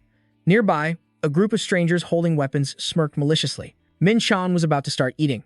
All right, time to dig in. But then, an undead warrior took a heavy blow and was destroyed, much to his annoyance. Damn it, what a nuisance. I'll just eat first. I wonder if these guys will show up on the 7th floor too. Looks like they aren't challengers. I thought I wouldn't run into anyone in such a vast area. Do you people have a specific reason for coming up this mountain? He stared at them. It was a group of 4 challengers from various different races. 2 of them spoke up. Don't you know, supplies are scarce? They must be newbies. Whatever. I never spare my opponents anyway. Min-chan didn't show much expression. Judging by their attitude, a conflict seemed unavoidable. He used Sky Demon King's steps and overwhelming authority. If your attitude had been better, things wouldn't have come to this. In any case, I want to hear more about these so-called supplies. Perhaps we should have a physical conversation first. A while later, Min-chan had just finished dealing with the matter. I'm back. The plan has changed. We can't delay any longer. XE asked curiously, what happened? The more Min-chan thought about it, the more his head hurt. I heard this area is going to sink in a few days. He recalled that a few minutes ago, he had taken down 3 of the 4 attackers, leaving 1 female challenger. Should I try to charm the information out of her? Min-chan lifted the woman's chin. tell me about those supplies. She spoke, trembling. The supplies are chests containing items necessary for survival. There's a side quest to collect those chests, so everyone fights over them. We came here because a signal showed that a supply chest had dropped. Min Chan relayed this to XEXE. He had also learned a few other things. The areas outside the center of the 7th floor were said to sink and rise again in a specific cycle. XEXE urged him on. Then we have to hurry to the center. However, Min Chan wasn't too concerned. No need to rush, we still have time. Let's eat before we go. As they say, you can't even climb Mount Gungang on an empty stomach. XEXE didn't object. It's absolutely delicious. Min Chan also ate until he was stuffed. AU bear meat truly was a unique specialty of Catan. High above, Pienet was looking around. Is that it? Sir, something is falling from the sky. Min Chan ordered. Oh, go check it out quickly. This is the supply chest you were talking about, right? And Min Chan's quest was fervent collector's desire. Just as he heard, the side quest was definitely related to this. The trial on the 7th floor wasn't just about survival. It was also designed to make the challengers compete against each other. Doing a side quest like this once in a while is pretty nice. Min Chan continued on his way. I have everything I need. Time to move on. Everywhere we go, there will be people eyeing the supply crate, unaware that their own lives are in danger. Huh. All Min Chan needed was a wave of his hand. You're the ones who don't know how to value your own lives. That group was already lying scattered on the ground. To be this strong. And he's just a challenger from a lower world? On the path leading to the central area, Min Chan carefully collected every supply crate he found along the way. Throughout his journey, every challenger he met rushed into fight without any negotiation. Someone from a lower world like Earth dares to attack us. And occasionally, some would kneel and beg for their lives afterward. Stop. We'll retreat.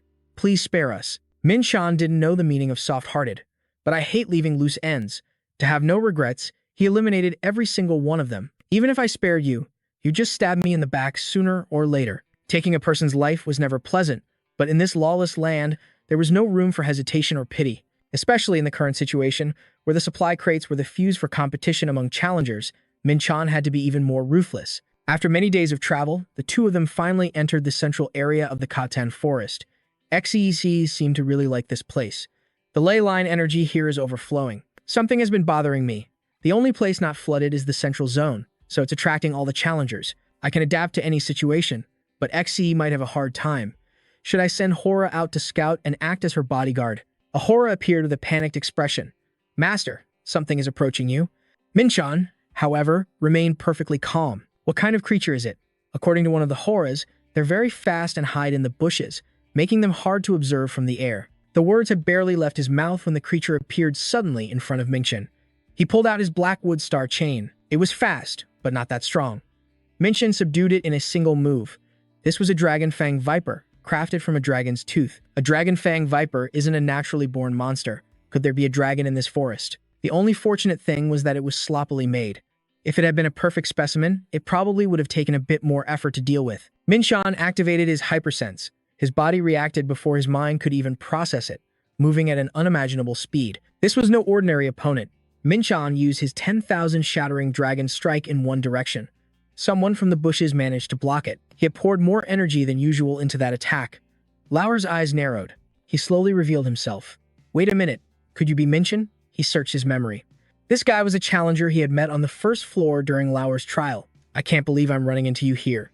Minchen was still surprised, never thinking he'd cross paths with him in this place. He could see through others, but even his eye of truth couldn't discern this man's abilities, which meant his strength was at least on par with his own. Even though I've undergone some major transformations, I'm still a long way from my goal. Lauer asked curiously, how much stronger have you gotten since then?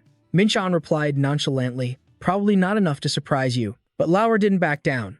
I'm not just making small talk. Of all the challengers I've ever faced, no one has reached your level in such a short amount of time. Minchen asked back, how many opponents have you faced? Lauer didn't hide anything. Not even the brightest stars of the 7 great communities have reached this level. Seeing you progress like this makes me even more certain my judgment back then was right. Minchen then brought up Pado. By the way, was that Dragon Legion your handiwork too? Lauer nodded. Yes. I practiced my crafting to pass the time while I was completing the trial. It's a long story. How about we go back to my place and talk more? Minchen was a little surprised. To your place? Thanks, but I'll have to decline. I've just entered the central zone, and I still have a lot to do. Minchen was thinking further ahead. He hadn't secured a stable safe zone yet. If he teamed up with Lauer now, there would surely be many benefits. but sooner or later, he'd become a burden. The relationship of equals that he and Lauer had established with the badge could crumble. Taking his help could make him seem incompetent and useless. Lauer didn't try to persuade him. Your decision is probably because of that, too. Minshan was immediately puzzled. Huh? What do you mean? The 7th floor's trial. You mean something related to the central zone. If that's the case, I can't just ignore it. Minshan was brought to Dragon's Tier, Lauer's residence on the 7th floor. This is where I've been staying during the trial. XA, who was beside him, remarked. The flow of mana here is so powerful. Minshan passed the thought to Lauer. Can you feel it? But Lauer's attention was on XX. Did you bring that creature up from the 6th floor? You're raising something quite interesting. Minshan was getting impatient. Anyway, can we get back to what we were talking about before? Lauer had to agree. All right. Do you remember when I mentioned I was caught up in some trouble? The truth is, a challenger is planning to take over the central zone. Minshan hadn't expected it to be that place, the central zone, but most ordinary people wouldn't dare invade your territory. Lauer didn't deny it. That's right. They can't just storm into my territory. But tomorrow, their trial will end, and they will ascend to the next floor. They've been waiting until they could ascend, avoiding any direct conflict until now. As they were moving, Lauer knew someone was watching him. His eyes were sharp. Based on the engravings on their equipment, they seemed to come from a community called Gemini Cloud. I'm not sure of the details, but one thing is certain. The moment I leave, they will immediately invade this area, and that's why I think meeting you is a stroke of luck. Once I'm gone, this place will fall apart on its own. I'm leaving it to you. Minshan pointed at Pato. Consider it an apology for suddenly attacking you, Lauer added, which made the creature embarrassed. Also, I don't need these supply crates, so you can have them. I owe you one. Minshan chuckled to himself. This Lauer guy is a really good person, huh? In that case, I won't hold back. Up in a tree, Daze activated his celestial eye. What's this? Has someone just entered the Song Kim brothers' territory? Minshan's current plan was decided. He would spar with Lauer for the remaining time, a sparring match with an opponent that even his eye of truth couldn't see through. Even though it was practice, Lauer was completely serious, wanting Minshan to experience real combat. In reality, you don't get many chances to test your current limits. Minshan unleashed his overwhelming might, but Lauder managed to block it without moving much. And then, Minshan was suppressed by the dragon's aura. His own overwhelming might immediately pushed back against Lauder's pressure. This is the first time I've used this move. 7-star Divine Sword. Lauder started to get excited. How interesting. 3 breaths, Starlight Sword, Dragonification. Compared to them, XE was just a harmless creature. Oh, this is terrifying. Minshan was utterly defeated. I'm done for. Even after unleashing all of his ultimate techniques, including the dreadful might of hell, he still lost. But thanks to the fight, he now knew what areas he needed to improve. Lauder offered him a hand. Are you okay? I'm truly impressed by your skills. Minshan blurted out, do I look okay? This put Lauder in an awkward position. My apologies. Your strength is truly phenomenal. Minshan said, more humble than usual.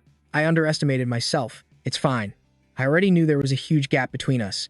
Lauder then reminded him, but didn't you fight against Foe and Hogak on the 1st floor to improve this much since then? I'm truly impressed. Minshan wasn't sure if he should feel proud of that. Being a dragon's friend isn't just about strength. Lauder replied with a different line of thought. How can you truly know someone's strength just because they've opened their heart to you? Minshan rubbed his head, saying nothing. Did he really open his heart that easily, just by gifting a heartstone? Still, it's not an unpleasant feeling. Minshan then changed the subject. That reminds me, do you know how strong the Gemini Cloud team is? Based on the information I have, I only know of 3 of them. I don't have data on their entire roster. One of them possesses an ability that allows him to command an entire Earthen army by himself. They also always keep a few spare patoi at their base. Including the one I just gave you, you'll have 10 in total. Feel free to use them as you see fit. I also left you some magic scrolls I've collected. They will be a great help to you in battle. Anyway, this is as far as I go. It's time for me to leave. I hope we meet again someday. Watching Lauder depart, Minshan felt a new sense of resolve. Next time, I'll be so strong you won't know what hit you. Just you wait. Meanwhile, XXZ had been hiding somewhere the entire time. Is that terrifying guy gone? He was so scary. Minshan patted its head. All right, from now on, focus on building our base here. Dig some tunnels and build the base underground. Just then, a noise caught Minshan's attention. Just as he predicted, the moment Lauder left, trouble started brewing. He told XX, don't you dare leave my side. I need to get ready to welcome our guests. This man, a member of Gemini Cloud named Dai, declared, I alone am enough. Someone had asked for his plan. Now that the dragoness, is gone, Should we split our forces into 3 groups to advance? Dai replied without much enthusiasm. Those guys are slow anyway. While Dian was in his personal space, Di had already returned to base. What? Is Dian already in battle? Split the forces into left, right, and center flanks. Attack from all 3 directions with our full military might and crush them. Now that the dragon has disappeared, it's just a bunch of humans from Earth. They must have had that troublesome dragon with them last time. According to the plan, we're not supposed to engage until the encirclement is complete, but when Daeyut activated his heavenly eye, he was horrified. This can't be. Min Shan gave a disdainful smile. That's a fun little ability you've got there. Daeyut had never been so scared in his life. He could see right through my heavenly eye. Min Shan used the first stance of the 7-star divine sword, Twilight Sword. If Daeyut hadn't dropped to the ground, he would have been done for. Daeyut used his firepower to create bindings. Those soldiers can be revived at any time. I have to restrain this low-worlder now. From a distance, Min Shan used his earth-shaking stomp. This is fun. Show me what else you've got. I've never met an opponent this interesting in my entire life. Daeyut was completely stunned. What? He shattered my restraints with a single stomp of his foot. I can't win this. I have to run. Later, Daeyut recounted what had happened. Surrounding Dian were magic traps, a dragon plague, and countless enemies of unknown origin, all lying in wait. It looks like he won't let up easily, and escaping won't be simple. In the sector I was in charge of, I ran into that human we've seen before. That guy is on a whole other level. He took on our entire force alone, saw right through my heavenly eye, and was completely unaffected by my fire attacks. At this rate, it's only a matter of time before we're completely wiped out, Captain. The captain he was addressing was Rigo. How interesting. Just like those low-worlders. We will bury our enemies right here. Min Shan unleashed his purgatory of flames, spreading it everywhere.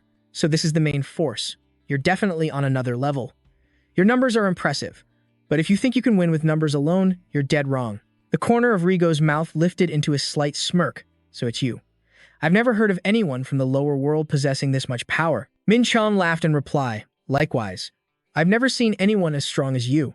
She was the primordial sovereign, the last descendant of an ancient empire. She was the legitimate heir, wielding the power of the ancient empire passed down from her predecessors. Although the empire had fallen, she inherited its remaining legacy and built her own kingdom, laying the foundation for a new dynasty. One day, as she was using her power to protect her kingdom, the tower sent Rigo an invitation. This is a chance to become even stronger. For the supremacy of the kingdom, Rigo entered the tower. There she met the leader of the Gemini Cloud team. Your Majesty, let's make a deal. Just facing them was enough for her to know how strong they were. I'm Ren.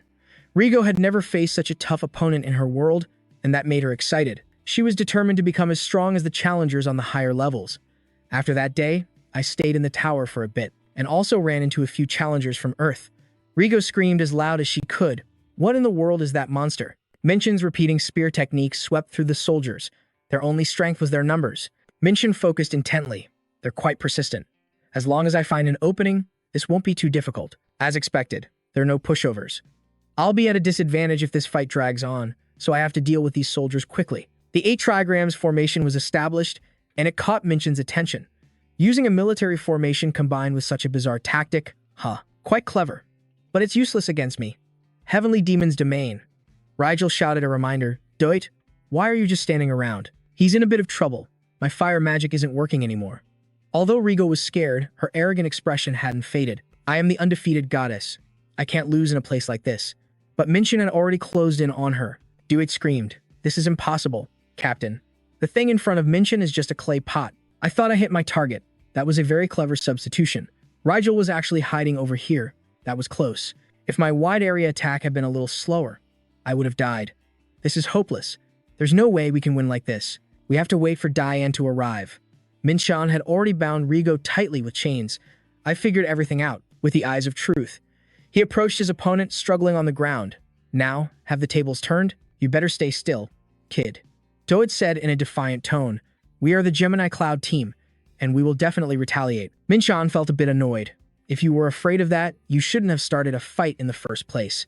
How bold of you. Great hand technique. You were once my adversary. He blocked Dian's attack in a flash. What is this energy? Dian strained with difficulty. You blocked my attack? Minchin recognized who his opponent was. Is this guy from the Tuma tribe? Why is a demon from the Tuma tribe here? A moment later, Minchin had captured all 3 members of Gemini Cloud. The power hierarchy has been established. Your fates are now in my hands. Now, can we talk? I have something to ask. Rigo's attitude changed. I will answer what I know. Minshan wasn't interrogating her. What I'm curious about isn't her, but the person standing next to her. Why are you, a demon from the Tuma tribe, not allied with Gehenna? Diane said anxiously, you're from a lower dimensional dynasty, so you don't know much about demons. Listen closely. Human from Earth, my Tuma tribe lost its ruler on your planet and also lost its position in Niflheim. Minshan's expression changed abruptly. What did you just say? Diane recounted the events. We lost our king, Demon King Demote, and we're exiled to the outskirts. Even the tower doesn't welcome those from Gehenna like us. They even call us bad luck. This is truly a stain on the history of the Tuma tribe. The only ones who helped us were the leaders of the Gemini Cloud team. Minshan asked immediately, who was the leader that helped the Tuma tribe? DM mentioned the name. The leader of the Gemini Cloud is Ren. A memory surfaced for Minshan. Ren? Ah, I think I've heard that name before. I know that name. He's someone connected to my past life. It must have been a brief relationship from hundreds of years ago. That little brat is helping the Tuma tribe, so this is how fate works. Minshan held onto his last bit of humanity. All right, I'll spare you. They quickly bowed their heads. Really, thank you. We will remember this favor. Minshan sighed. I was originally going to take your lives, but your leader has a connection to me, and if he was someone who showed kindness even after I was gone, then that changes everything. Dian suddenly spoke up. In exchange, I have one condition. I have already spared you, and you're demanding conditions? Minshan squeezed his hand lightly. Then I have no choice. The Tuma tribe has always been warlike, haven't they? He glared at them with killing intent. They say old habits die hard. So if you slip up, someone is going to die, right? I suppose it's all right for a former king to show a little mercy, right? Dian put on a brave face. A fighter does not fear life or death. And so, Minshan faced off against a young member of the Tuma tribe, and I crushed him with all my strength. Minshan stood before a prone Dian. Now, go back to where you came from. If you dare to face me again, I will show no mercy. Rigel looked much more timid than before. Before you go, since I have received this kindness, I will fulfill any request you have. Regarding your wish, Minshan asked, anything at all? Minshan hastily pondered the offer. So, this queen is more capable than I thought, huh? Is there anything worth wishing for now? Exi stood directing them. You have to dig deeper to find the wishing stone. It's in the deepest part. You all can do it. The construction for a budding ant kingdom was underway. Minshan had managed to fulfill the ant princess's wish. Thank you. This is quite important to me. Rigo had never felt so slighted. In the end, even though Minshan had promised him anything, all he wanted was this trivial chore. What an insult to my pride. The construction of the new home for the ant kingdom was complete. The clay soldiers were not only skilled in combat, but also in construction, just like ancient Roman soldiers. They finished building Exi's new nest in just a few days. Exi jumped around and said repeatedly, it's all thanks to you, Prince. Finally, there is one thing I must ask of you. Prince, would you be able to transfer your energy to me? Minshan acted quickly. Of course. It's no big deal. We're about to part ways anyway. Exi was slowly savoring it. I have truly absorbed your energy, Prince. This is a magical artifact that will allow you to summon my ant guards at any time. I will bestow it upon you. Prince Minshan happily took it in his hand. A farewell gift? I'll use it well. Exi said farewell in tears. I will rebuild my new kingdom here and grow stronger and stronger to help you. Prince Minshan wasn't nearly as emotional.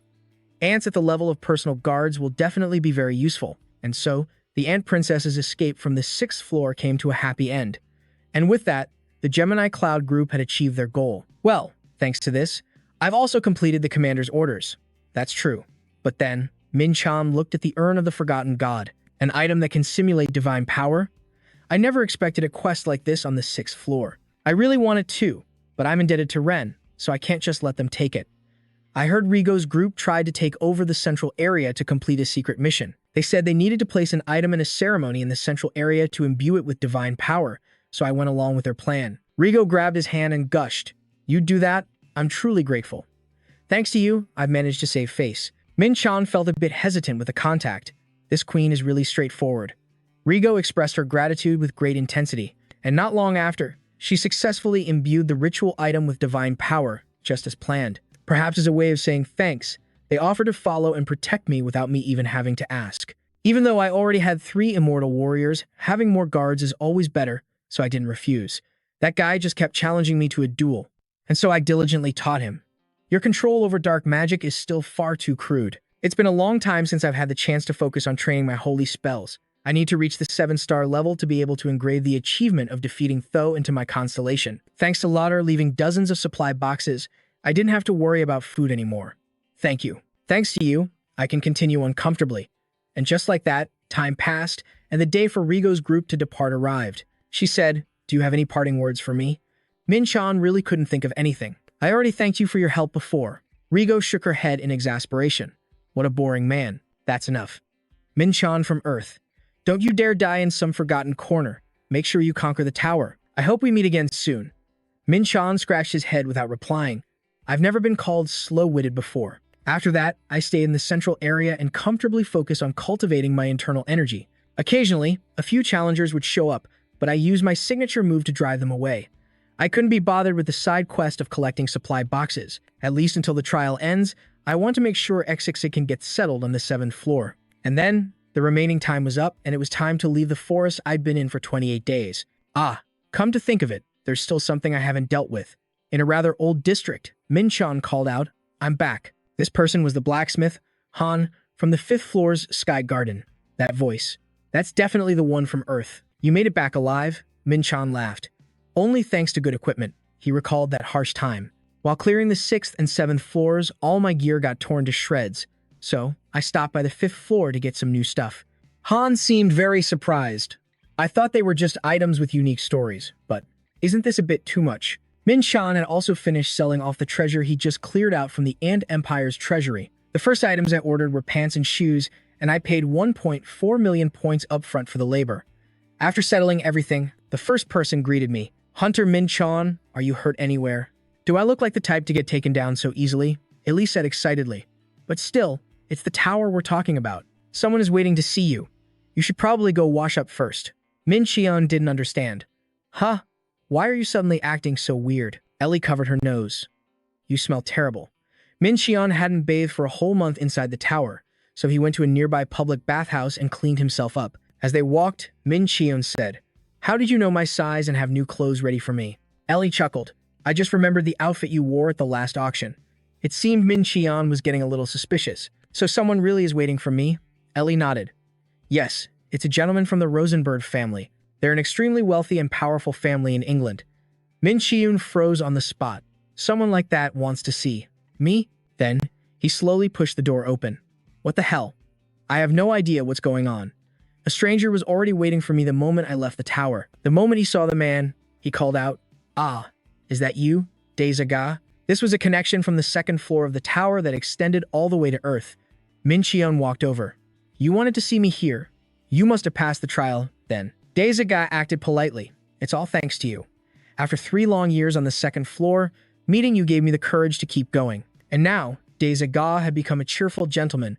If it weren't for that, I wouldn't have been able to meet you here. Min-chan smiled and said, Congratulations on returning to Earth. Min-chan chatted with Deizaga for a while about how he had been living and what he planned to do next. Perhaps it was a change in his mindset after the time they spent together on the 2nd floor. Now, he had a resolute appearance, completely different from his previously gentle demeanor. Deizaga said he would retire from the tower and focus on his family's business. Deizaga shared a lot of important information with him before he left. All right then, see you again. Take care. Min-chan saw him off. You too. Driven by curiosity, Ellie couldn't help but ask. You know him? Min-chan explained. Oh, Deizaga is someone I met in the tower. Was there something else Ellie hadn't mentioned? By the way, your S-rank evaluation, Hunter Min-chan, will be held at the association. If you pass, you'll be the 7th hunter in the country to reach that rank. Min-chan thought this would cause another uproar, but as long as I use it well, it should be fine, right? Go-Seon sat staring blankly in one direction, his hands resting gently on his lap. His personal assistant entered and announced, Director, it's time. This man was Go-Seon, the director of the Hunter Association. Is Hunter Min-chan ready? The assistant was extremely surprised. Yes, he's on his way to the evaluation room right now. He thought to himself, unable to say it out loud. What a terrifying presence. As expected, an S-rank hunter is on a different level. Go-Seon rose to his feet. That's right, it's been 5 years since the last S-rank evaluation. Currently, there are only a total of 6 registered S-rank hunters. They were once comrades who fought together against the enemy during the Great Cataclysm with the noble goal of saving humanity. The ideals of that era have now faded, and now, I'm the only one left at the association. It's truly a shame. Go-Seon called out coldly, Let's go. The assistant timidly replied, "Yes, sir. Allow me to lead the way." Go Seon was looking forward to meeting his opponent. I wonder what kind of opponent this junior will be. Cameras and photographers were everywhere. Hunter Min Cheon, can you share your thoughts on participating in the S rank evaluation? Min Cheon thought, I'm really famous now. How does everyone know about this? Ellie was the one who had done it herself. It was definitely worth leaking the news. Min Cheon was quite shocked. Huh? Why didn't you tell me? Ellie replied, I did tell you. You've been training non-stop for the past few days, so you might have missed it. Did I overstep? Min Cheon avoided her gaze. No, you did great. He decided to look at it in a more positive light. Considering our upcoming plans, it's better to have the attention focused on us. The two stood facing each other amidst thousands of eyes. The senior introduced himself first. So, this is the hunter taking the S rank evaluation. It's a pleasure to meet you. I am Go Seon. Min Cheon couldn't tell if he was genuinely pleased or just pretending. Hunter Go Seon, the third S-rank hunter and the hero of the Paju defense campaign. Go Seon, an S-rank hunter who single-handedly stopped the monster invasion during the Paju defense campaign, saving countless lives. After that, he became a living legend and received a commendation from the president. Unexpectedly, Min Cheon's sparring opponent was ranked second among all the S-rank hunters in the country. I can't wait to exchange blows with him. My opponent is a legendary S-rank hunter, an alpha generation who has been active since the early days of the Great Cataclysm. Just how strong is he? The S-rank evaluation match will now begin. Min Cheon launched a continuous barrage of attacks. I've already used the Heavenly Demon's oppression, but he doesn't seem to be pushed back at all. Go Seon maintained his stern expression. For a weakened doppelganger, this is incredible. From the outside, everyone watching was stunned. It's unbelievable, right? That's Min Cheon, isn't it? I heard he awakened less than a year ago. It's truly hard to believe. Normally, a match against an S-rank hunter is just about teaching the newcomer, but now, they were locked in a battle of equals. Bo Song smirked provocatively. Interesting, Junior. He had his own thoughts about Min Cheon. At first glance, it seemed like an even match, but in reality, I'm slowly being overwhelmed in this battle of wills. I've heard about Min Cheon's accomplishments, from single-handedly stopping a gate breach right after his awakening, to his victory in the mutated gate. I heard that both the director of WCH and the director of DOM personally vouched for him. Those achievements are truly extraordinary. Bo Song loosened his shoulders. I never thought I'd face an opponent like this. Min Cheon was getting more and more fired up. Thanks to you, I'm getting excited too. He observed his opponent from head to toe. As expected, an S-rank hunter is on a completely different level. In terms of pure strength, he's only slightly superior to a high-ranking warrior from the tower. But it's his accumulated experience that allows him to face me in this life-or-death battle of wills. Min Cheon was finally starting to fight seriously. How long has it been since I've had a fight like this? Storm Spear, Flurry Technique. Bo Song blocked it with his bare hands without a second thought. A gash appeared on his face, and cuts formed elsewhere on his body. Min Cheon relaxed his grip on his sword. It was clear his opponent had almost reached his limit. He pressed his sword against his opponent's neck. I think this has been a worthwhile spar, don't you? Min Cheon wasn't very satisfied. What a shame. If Bo Song had been just a little stronger, we could have pushed each other to our limits. It seemed Bo Song had acknowledged his opponent's strength. That's right. A representative announced, with this, we officially conclude the S-rank evaluation spar. If Min Cheon had gotten any more worked up, I'm afraid this match would have ended in tragedy. Thank you for giving it your all. You did great back there. Then he turned to leave, deciding to end it there. It was both a sign of respect for his senior and the only way to respond to a battle that defied common sense. Bo Song called out, Hunter Min Cheon. He turned back instinctively. Yes, suddenly, Bo Song bowed his head. Thank you. Min Cheon didn't understand why this courteous man was suddenly acting this way. Oh, no, senior, this is too embarrassing. Bo Song didn't raise his head. No, thanks to you, I was able to witness a new horizon today, and so, the S-rank evaluation ended quickly, with Min Cheon's face turning pale from the awkward situation. About 30 minutes later, at the association's conference room, the S-rank appointment ceremony for Hunter Min Cheon was held, and Bo Song presented him with the title, congratulating him on becoming the nation's 7th S-rank hunter. It's surprising. You're so calm, even after just becoming an S-rank. Min Cheon replied with a smile. It's because I've been mentally prepared for this for a long time. Bo Song asked a question the other man didn't want to answer. So, what are Hunter Min Cheon's future goals and plans? Min Cheon was losing patience. World peace, Bo Song chuckled. You certainly have some noble intentions. This was probably the first time Min Cheon had stood before cameras like this. The media and the association directors were all listening to my voice. Everything has been in preparation for this moment. Bo Song changed the question. Have you planned any activities for world peace yet? In truth, world peace was just an excuse to solidify Min Chan's true objective. Yes, of course. Earlier, he'd had a conversation with that man, Dara, that thing you just mentioned. Can I use it? Dara said seriously, if that is your request, I will do everything in my power to help you. A machine developed by the Dara clan to separate magic from the G of Farmer Gates. Relying on that, we will launch a decisive blow against the Neum who are holed up in the Lost Land. The words Min Chan spoke were filled with absolute certainty. We will reclaim the Lost Land, and that will be the first step towards world peace. During the S-rank hunter appointment ceremony, in the name of world peace, Min Chan declared his goal as an S-rank hunter something many believe to be impossible. I will restore the Lost Land. But in reality, world peace was just a pretext for his true goal. As an S-rank, he would sow chaos among the Neum forces. The Galactic Federation's Zhou San Mahan branch was always impressed by everything. You truly live up to your name, Hunter Min Chan. So, you're going to restore the Lost Land? Min Chan said, ever since the expedition team made the request, I've been determined to resolve this matter. Ma then nodded eagerly. Of course. A merchant can never pass up a golden opportunity. Min Chan suddenly felt worried. Is this really an opportunity? If Min Chan were to organize an expedition to the Lost Land, it would require a massive amount of funding and supplies. No matter how well the expedition prepares, maintaining a balance will be imperative. Min Chan had to ask carefully, Branch Manager, aren't you overhyping this opportunity? An expedition to the Lost Land has costs that far outweigh the meager profits. Mothan said, of course, I understand. But take a look at this. Several major corporations have already agreed to support us.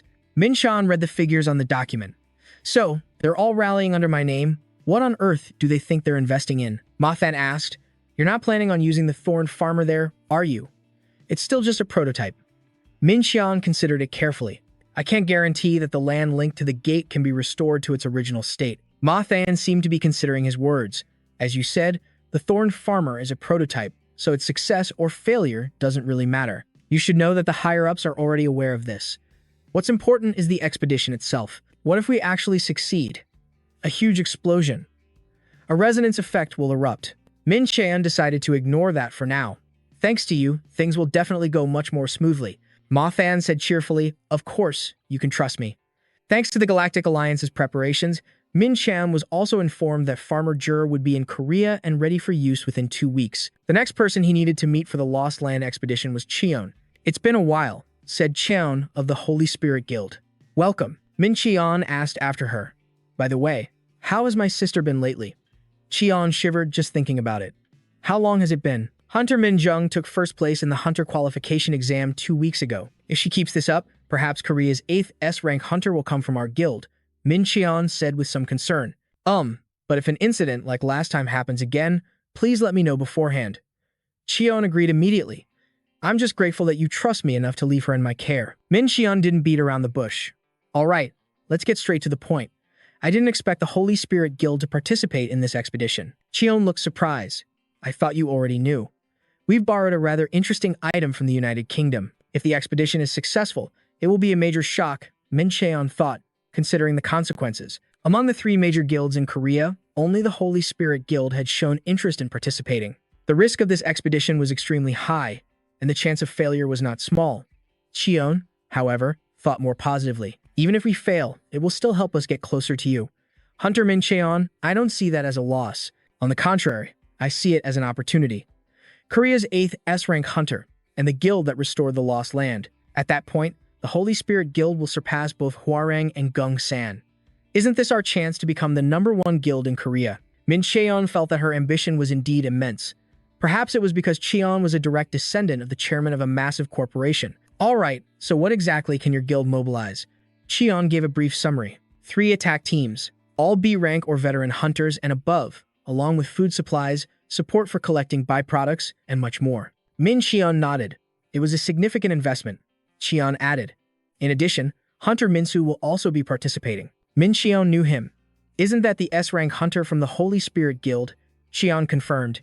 Yes, he's also interested in the expedition. Min Cheon chuckled to himself. Even with an S-rank hunter participating, she's not joking about becoming #1 in Korea, is she? I don't know whether to be happy or sad. At this point, it feels like a huge debt. The two of them continued to talk for a long time. Considering all the effort Hunter Min Cheon has invested in us, it's not a debt at all. A subordinate relayed a message. Please contact Branch Manager Mathan for further details. Guildmaster, I brought the person you called for. Xian glanced toward the door and said, please show her in. It was a person he knew well, none other than Min Jung. Oh, what's up? What are you doing here? Appa. That afternoon, Min Jung had been extremely excited. Appa, did you really become an S rank? Min Qian smiled and said, that's right. Here's my hunter's license and my black card. Min Jung's eyes lit up. If you have this card, you can get VIP treatment at any department store, right? Min Xian didn't think that was very important, of course. So you should admire me even more. The two of them walked and talked, catching up after not seeing each other for a while. Appa, you're the best. Yeah, I know. Appa will buy you a present. What? Is that to celebrate you becoming an S rank? Let's just say it is. The gift from Min Jung turned out to be a custom-made weapon, even with the Holy Spirit Guild's support. When it came to the best equipment, it had to be custom-made by Mathan, the master blacksmith. Min Qian had also ordered 10 consumable knives from the Rain Tower. The total cost is 15 billion. It was no small sum. But what's this? I was just going to swipe my card, but there's 43.8 billion in here. It turned out that while he had been busy, his money had accumulated quite a bit. So Min Qian was ready to pay in cash right away. After looking at Ellie, Min Jung asked, Appa, what are you going to spend your money on? Min Qian hadn't even thought about it yet. Maybe some resort construction investments? Min Jung had a suggestion. If you've earned that much money, you should buy something for mom and dad. Let's go to the department store. Min Qian let her drag him away. Oh, you're right. Good point. The two went to the department store, with Min Qian being pulled along by Min Jung's hand. He bought them a gift, a fire-resistant watch and a ring with restorative properties for his parents. Min Jung finally asked about it. And what about a gift for your friend? Min Qian didn't quite understand. A friend? Are you talking about my college friend? Min Jung specified who she meant. No, I meant the lady from the Galactic Federation we saw earlier. Min Qian recalled. Oh, you mean Ellie? Min Jung prompted. That's right. Since you're here, shouldn't you buy something for your friend? Suddenly, Min Qian realized she was right. Over the years, she must have helped him a lot. He said, yeah, I hadn't thought about that. After buying a gift for Ellie, the two of them finished their shopping. Min Qian stayed home after taking Min Jung out for dinner. That evening, Min Qian was meditating with deep concentration. It's been a while since I've focused on my mind. I have to really concentrate tonight. Unlike other martial artists, I comprehend martial arts by utilizing memories and karma from my past life. Through my recent battles, my skills have taken another leap forward. In other words, I'm ready to enter the next realm of the celestial art. The enlightenment was already achieved in a past life. All that's left is to guide that power with my will and expand my spiritual world even further. A limitless universe containing countless stars. Until now, it was just a microcosm. But now, I will break the mold and help it be reborn as a true universe. I did it. I've reached the 7th realm. Unless the situation is truly dire, my energy will never run out.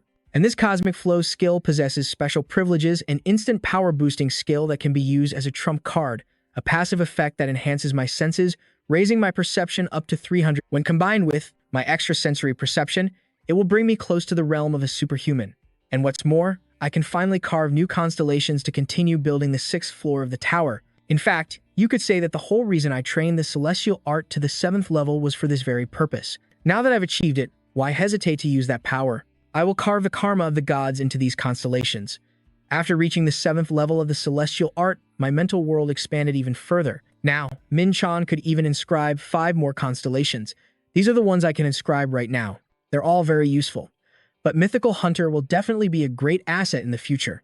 It can affect the use of magical power. This will be very useful when dealing with demons. It could also be effective against those in the Black Gang whose minds have been corrupted. Unfortunately, the Dark Curse of the Death Scythe, which was originally created for chaotic energy, is useless. The Undying Legion trait has reacted with the Death Scythe constellation. The host's comprehension of the Death Scythe has increased, a power that corresponds with the constellation. Is it because this power is tied to the comprehension of the concept of death and the creation of immortality? Anyway, if powers and constellations can be connected like this, it means new effects can be created. In the future, I should consider the possibility of linking powers when choosing which constellations to inscribe. Alright, my body is brimming with vitality. Now that my chaos level has exceeded 30,000 An, I don't have to worry about getting exhausted when using my martial arts. But what does that blue grade mean? Anyway, that's something I've never heard of on Earth. I guess I'll have to find the answer inside the tower. The Howargias are dissatisfied with something. How ridiculous. That's a tactic that exploits the opponent's weakness. We are knights. We can't fight so dishonorably. Commander, Do you intend to tarnish the honor of the Howardia this way? Please, protect our honor. Finette is probably the most serious one. Thinking about how I used to be makes me feel ashamed in front of the master. Since ancient times, our master has often taught that people should be taught through punishment. Come with me, and we'll settle this physically. Then came the screams of Irene and James. Commander, you don't have to. Minchan couldn't interfere. Finette was being truly ruthless. Benj casually commented, the master is like that too. Minchan clenched his fist. Am I? Benj knew he had slipped up. No, I don't think so. The master is the best. The new Howardias are in their initial stages and lack combat experience. Though they may not be strong now, they'll soon catch up under Finette's guidance. Minchan sensed something. Is someone coming? Benj had also caught a scent. This scent. Master, your #1 subordinate has arrived. It was none other than V. Are you well, Your Majesty? I trust you have been well. Commander Benj replied, it's been a bit boring at home, but I'm doing okay. Minchan was left feeling like an outsider. Since when did these two get so close? V brought out many items. I knew you would be bored, so I prepared these as a gift. I prepared them ever since you liked the picture of the game I posted. Benj jumped up in excitement. As expected of my #1 subordinate, Minchan was just seeing this now. You use social media too? Benj even showed him the photos he had taken. I've been using the tablet that Noonan brought last time. Look, Minchan wanted to punch him right then and there. Is this what you're doing instead of house-sitting like I told you to? You still dare to ask, yet you think I have no gift for you? VD chuckled. Of course, I've also prepared something for your majesty. These are car keys, the dream of every man, a sports car. It's parked over there. Minchan thought to himself that he needed to get a driver's license soon. It's a gift, so I will accept it. Then what did you come here for? VD looked quite anxious. I wish to ask for a favor. Your Majesty, please help the Ma Guild join the expedition force. I believe this expedition is an opportunity. My superiors haven't given me any new orders. They just repeat the same thing over and over. In fact, you could call it neglect. So I started to wonder just what I was doing with the guild I'm leading in Korea. And then I realized, the reason for the guild's growth is to dedicate my strength to your majesty. With Miam's support, we will develop our power to its absolute limit. We will use this as a stepping stone to conquer the earth. The more Minchan listened, the more his head ached. Just a few days ago, I was talking about world peace. Doesn't this guy watch the news? No, this could actually be a good thing. VD has revealed his intention to conquer the earth. In this situation, I just have to use Miam's power for my own benefit. All right, I will speak to the Intercelestial Association. VD grew more spirited. I will bring bodyguards worthy of standing by your side, your majesty. Minchan asked further. By the way, has there been any new movement from Niam? VD shook his head. No, even the Hakbang in Korea has been quiet. Minchan then instructed, keep an eye on Hakbang's movements in the future. Minchan told himself that he had to be careful with the guy from Hakbang known as the Doctor. The technique of concentrating the tower's energy to form chaos, fragments, and then using them to summon demons is something unheard of in other dimensions. If I find him first, I'll prevent myself from being attacked. I must prepare thoroughly. Everything from the North Korean monarchs to the clashes with Niam's forces. Each of us has prepared for this according to our roles. And 2 weeks have passed. And what is this? 10 medium-sized guilds and 30 small guilds. Why are so many people participating?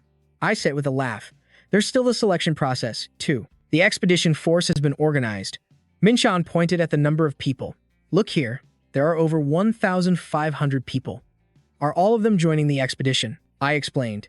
They are just the direct combatants. Besides them, we also have 500 people in the logistics team. Minchan couldn't hide his concern. At this scale, this is no different from going to war. I remained perfectly calm. Well, it is a war, isn't it? You'll have to fight everything from the North Korean monarchs to the Niam forces. I have to admit, you're really good at your job. By the way, is it all right to include the Ma Guild? I was a little surprised. The Ma Guild? Among the participating guilds, the Holy Spirit Guild has been the most active. VD once cried and begged, Your Majesty, I'm still being denied from joining the battle. Please, speak to the Intercelestial Association. That's why Minchan felt conflicted. I wonder if there's some other reason. Because they told me they couldn't participate unless I went myself. I was unhappy to bring it up. Have you forgotten the attack at Jugate?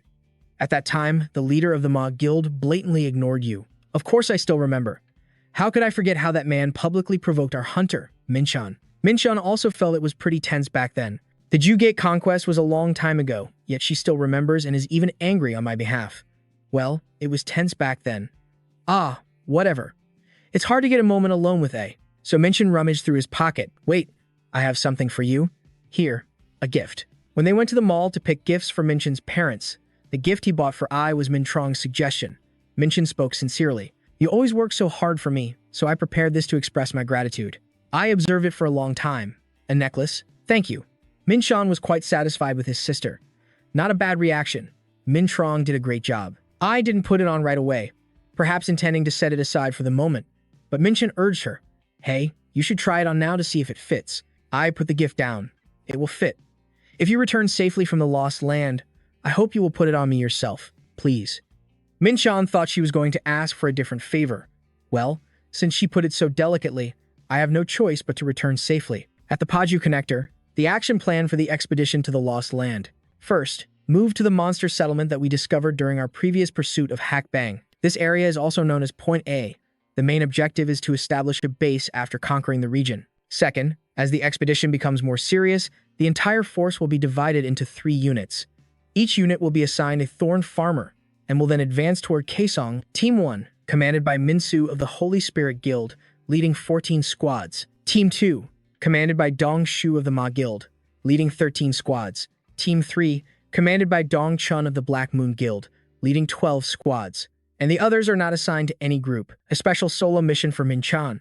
Ma Fan was inwardly pleased. This was the expedition to the Lost Lands. I never thought I'd come to this place again. Minchan asked curiously, why did you come along? As he explained, Ma Fan seemed very proud. After you came up with a plan like this, I knew I had to help. Besides, you're the one coordinating between the guilds, aren't you? I have one request. I hope you can display your overwhelming power in the very first battle. See that? It looks like the mid-tier guilds are dissatisfied with the expedition's formation. There are also quite a few people who are skeptical about the role of this special mission. Only after he pointed it out did Min Chan notice. Yeah, it is suspicious, seeing as I'm the only one on this special assignment. With dozens of guilds gathered together, it's inevitable that conflicts will arise. It seems he's reassuring them himself. Min Chan praised him. You're clever. Ma Fan burst out laughing. You're the only one who noticed, aren't you? The next place Min Chan arrived at was a snow-covered forest. I've walked this path before. It's the same as last time. Suddenly, Dong Chun stopped. Wait, Black Moon, no. I mean all frontline hunters. Prepare for battle. A group of forest goblins has been spotted up ahead. About 100 of them. Min Chan said something confusing. There's no need to overdo it. Everyone can take a break. Summon. Light force equipment. The immortals were armed. Min Chan gave his entire force a single command. Wipe them out. The whole group charged forward to attack the enemy. All Min Chan needed to do now was use this opportunity to show them his overwhelming might. Dong Chun couldn't help but be surprised. My god. I saw Hunter Min Chan's S-rank evaluation with my own 2 eyes. The way he relentlessly pressured Hunter Bo Sung, I really thought his skills were incredible. But at the time, I figured that alone wouldn't be enough for him to stand out in a massive expedition like this. Is this really the power of a single person? How could I have dared to doubt the special task force without knowing his true strength? I completely misjudged him. This was the commander of the Holy Spirit Guild, Min Shu. Amazing. No, that one word isn't enough to describe it. Every single one of his summons possesses power far beyond that of an A-rank hunter, and with a mere wave of his hand, Min Chan can summon dozens of them. Even though he's known as a summoner-type hunter, he himself is just as overwhelmingly powerful. Min Chan himself is a monster. Min Shu spoke up. I was wondering why our guild masters were so excited. It's because a person this monstrous still existed. Everywhere, the faces of the goblins were stained with blood. Just 5 minutes into the fight, 100 forest goblins had been annihilated. As they returned to the vanguard, all the hunters looked at Min Chan with a mixture of awe and astonishment. Min Shu called out from a distance, Hunter Min Chan, there's something I'd like to say. Would you be willing to have a sparring match with me sometime? Judging by the intense look in his eyes, he truly couldn't contain his competitive spirit after seeing Min Chan fight. But only after the expedition is over, Min Shu added, prioritizing the mission. Of course. Right now, we must focus on the expedition. Min Chan nodded, satisfied. So he knows how to keep business and personal matters separate. Just like that, the effort to establish dominance was a success. I'm glad the planner is happy with the outcome. From now on, my divine warriors will act as a scouting party, so we can move forward without engaging in any large-scale battles. We've made a lot of progress, a deep gash, on a tree trunk. A way for creatures to mark their territory. Min Chan's voice took on a battle-hungry tone. It seems we've finally arrived, an A-class monster. The territory of the Swings. We've made it. The vanguards were the Holy Spirit Guild and the Demon Guild. From a position with a clear view of the monster's lair, they began preparations for an all-out battle. The The Holy Spirit Guild set up the magic cannons they had previously acquired during the Su's raid. Set up the flame cannons over there. Our opponent is a striking, so make sure to aim for its legs and take it down. In addition, many multicolored crystals were buried along the front line. The crystals emitted a special energy that wasn't magical, but formulaic. Min-chan believed they were products from Hakken, sold to the Holy Spirit Guild. Over on VD's side, he declared, "At last, our first battle begins. Let's use this chance to make the Demon Guild's name known to the world. Increase allies' potential by 20%. Those under the influence of this dark art will be less likely to fall into a berserk state." Min-chan observed their every move. "I see. So that's enhancement-type dark magic. It's a sub-ability from the Demon King Salen, so I'm not surprised. So that explains the rumor that joining the Demon Guild makes you a better fighter." Dong-chun approached and reported, "Hunter Min-chan, we are ready." Min-chan nodded. "Let's go." He looked upon everyone, satisfied. "All right then. The power of Korea's 3 major guilds. Shall we see what they're really made of?"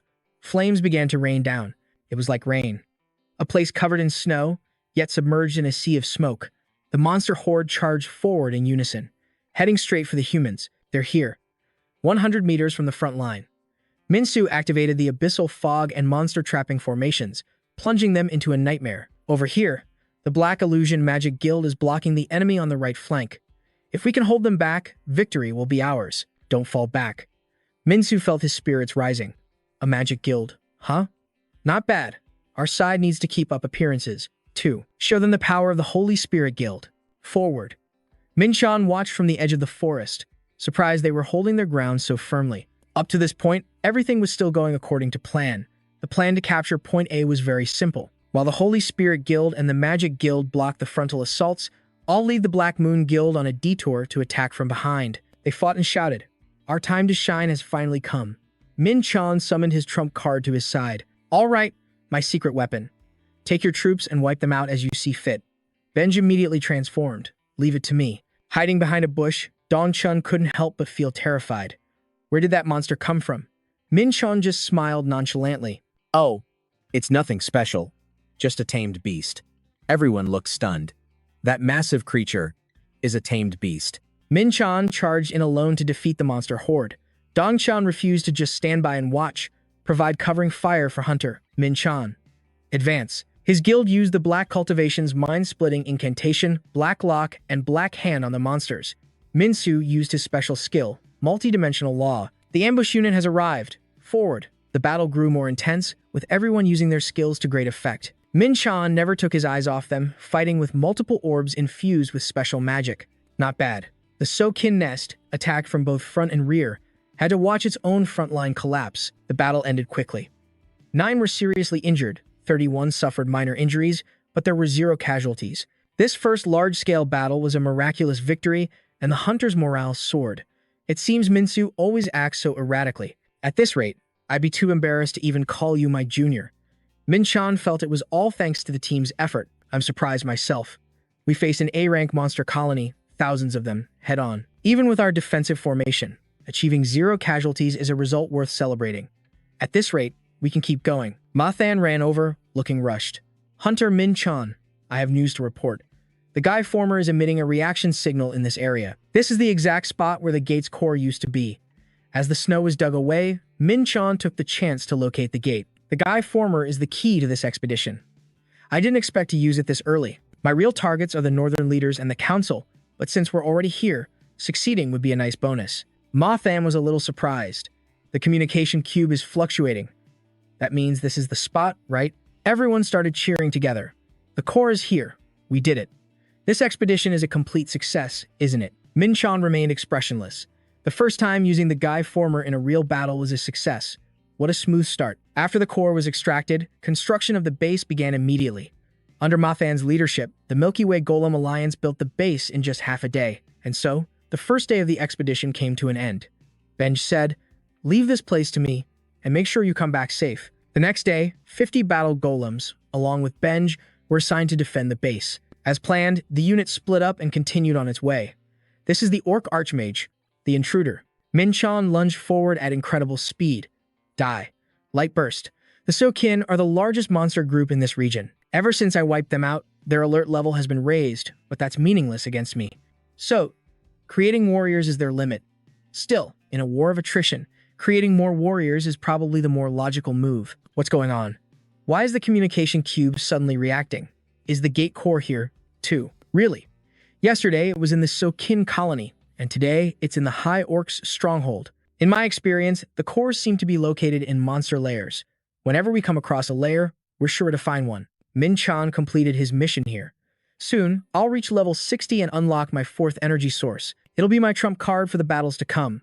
Looks like the 2nd unit has already engaged a pack of monsters. The Habia Magic Guild must be having a tough time with them. If they drag this out, there will be casualties. They should be grateful. I'm here. Now, let's see if there's a core in the Harpy's nest. This is the Harpy's nest. One of the half-human, half-beast creatures has caught a scent. I smell something strange. In an instant, Min-chan swept through the area. Shockwave blast. First strike. Certain victory. More harpies began to gather. Who is the intruder? Min-chan had no time to answer them. Heavenly demons reign. A message came from the other team. Sir, the harpies are engaging the hunters. You need to hurry. Min-chan, he chuckled. So they've abandoned the hooray reinforcements. Their response was quick. A retreat, huh? Let them come. They'll just be walking to their deaths. The ambush forces from the 2nd Division joined in, causing their numbers to swell. The harpies, realizing their true strength, immediately launched a long-range attack. In my past life, I was part of the Soaring Tribe. To fight flying enemies, one had to use the skywalking technique. But now, I've mastered the Sacred Celestial Incantation at the 7-star level. Using the skywalking technique is far too easy now. Those who tried to flee were struck down by my lightning sword technique. Any harpy that charged at me was cut down. Just as I predicted, there's one here too. Just as I thought, the gate cores are buried in monster layers. Since the core is what spawns the monsters, it makes sense. So, should we check other places? After that, I traveled through more monster territories, rescuing expedition hunters who were in dire straits. Gaining experience and saving people was a perfect opportunity to both grow stronger and increase the expeditionary force's cohesion. We continued to target monster layers, using the G-former to search for cores. The guilds also began to share knowledge and equipment with each other. Even the Holy Spirit Guild actively cooperated, providing advanced gear at preferential prices. Everyone gathered to discuss, and it seemed that establishing and commanding the Special Assault Strike Force was indeed the right choice. I received a lot of support from the leaders of the expeditionary forces. Min-chan was quite pleased with this attitude. They certainly know how to recognize talent. 2 weeks passed just like that. Wherever Min-chan found goblins, he wiped them all out. Is this place cleared too? Good. I finally reached level 60. It's time to claim my new power. The power I can receive is just as I expected. There's only one. The power of the evil eye from the demon gods Baal, Dios, Sin, and Dian. They're all demon gods I defeated in my past life, so I get all the benefits when leveling up. The more I think about it, the more questions I have about this system. The final power. In my past life, I only killed 4 demon lords. Or did I take the life of another demon lord and just don't remember? Could it be the power of my past self, the War King Demos? The power I already possess is immense, and now I'm gaining the power of Demos, who reached the pinnacle of the multiverse? No, that can't be it. Anyway, but even if it is, one day I will surpass my past self anyway. In any case, since I have a new power, I might as well use it. Activate Evil Eye. Min-chan defeated the lurking goblin in the blink of an eye. Just as I thought, it's useful. I've reached level 60 and obtained a new power. The Orc Lair has been cleared. All nearby monster forces have been defeated. Everything is going perfectly according to plan. Elsewhere, Mongo seemed to be in deep thought. Comrade Medic, I don't know how you feel, but I am not satisfied with the current situation. The medic sighed as if not wanting to respond. What is troubling you, sir? General Mongo clenched the cigarette in his hand. Let me be frank. Didn't we just assemble an army and declare that we would turn South Korea into a sea of fire? And now we're here in this mess. The medic bit his lip. Damn it, the original plan was to mass-produce chaos fragments and launch an attack on Seoul. The idea was to summon local forces and divert international attention. But somehow, the information was leaked. Those bastards from the DIU intervened and stole almost all the chaos fragments. It's only thanks to Demon VD from the DIU that we managed to keep a few fragments. We continued the campaign to seize the remaining ones. But because of a sudden attack, that also failed. The only information we discovered was that the attacker was a hunter named Min-chan, who controls Ben as a subordinate. That idiot Ji-hyu kept acting all tough, but in the end, he was crushed by the DIU.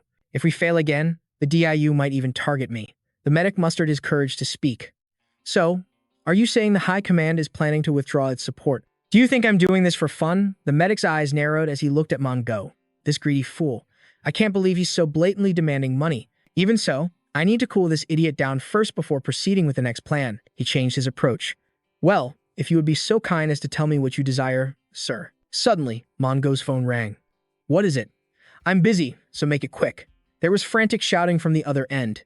There's an intruder. Sir, they're near the old Kaesong Special Zone. The pillars of South Korea are approaching. It had been 2 weeks since the expedition began. Minchan's group had cleared out all the monster nests around Point A and gathered all their forces to advance straight into Kaesong. The initial goal of the expedition was just to clear the area around Kaesong. However, with a miraculous string of victories without a single casualty, the success in extracting cores with the G-former, destroying 64 gate cores and byproducts from slain monsters valued at around 500 billion. These extraordinary achievements boosted the morale of the expeditionary force members to an all-time high. Minsu firmed his resolve. I agree. That was the opinion of the expedition's leader. We've come this far, let's just push into Kaesong. It wasn't hard for Min-chun to get everyone's agreement. I trust the leader. No, I should call him the expedition commander. Min-chun was so tired of him. Maybe we should make a pact to never mention the word king again. Only Dong-chun didn't rush to celebrate. Commander, we need to halt our advance for a moment. 2 kilometers ahead, an army from the north is advancing, but there's something very strange about their condition. Min-chun enhanced his vision. Their numbers were quite large. Why are those monsters with them? He thought for a moment before making a decision. Engaging with the northern warlords isn't part of our plan. Let's observe their reaction first and then decide. Bong Wu started shouting all over the place. You South Korean brats, what are you doing crawling all the way up here? I'll keep it short. Get back to South Korea, now. Min-chun wasn't the type to be easily ordered around. You say you'll keep it short, but your tongue is pretty long, isn't it? You think this land belongs to you? Bong Wu's tone then became threatening. The ruler of Gwanga province is the supreme leader Mun-gun. You, South Korean scum, better scram before you get hurt, since you don't have permission to be here. Min-chun had come here fully intending to teach them a lesson. So what if we don't want to leave? Bong Wu was slowly losing his patience. This son of a bitch. Comrades, bring that guy over here. I'll show you South Korean brats the true power of our supreme leader. Everyone shuddered when they saw it was an S-rank monster. But why would a monster like that be outside the gate?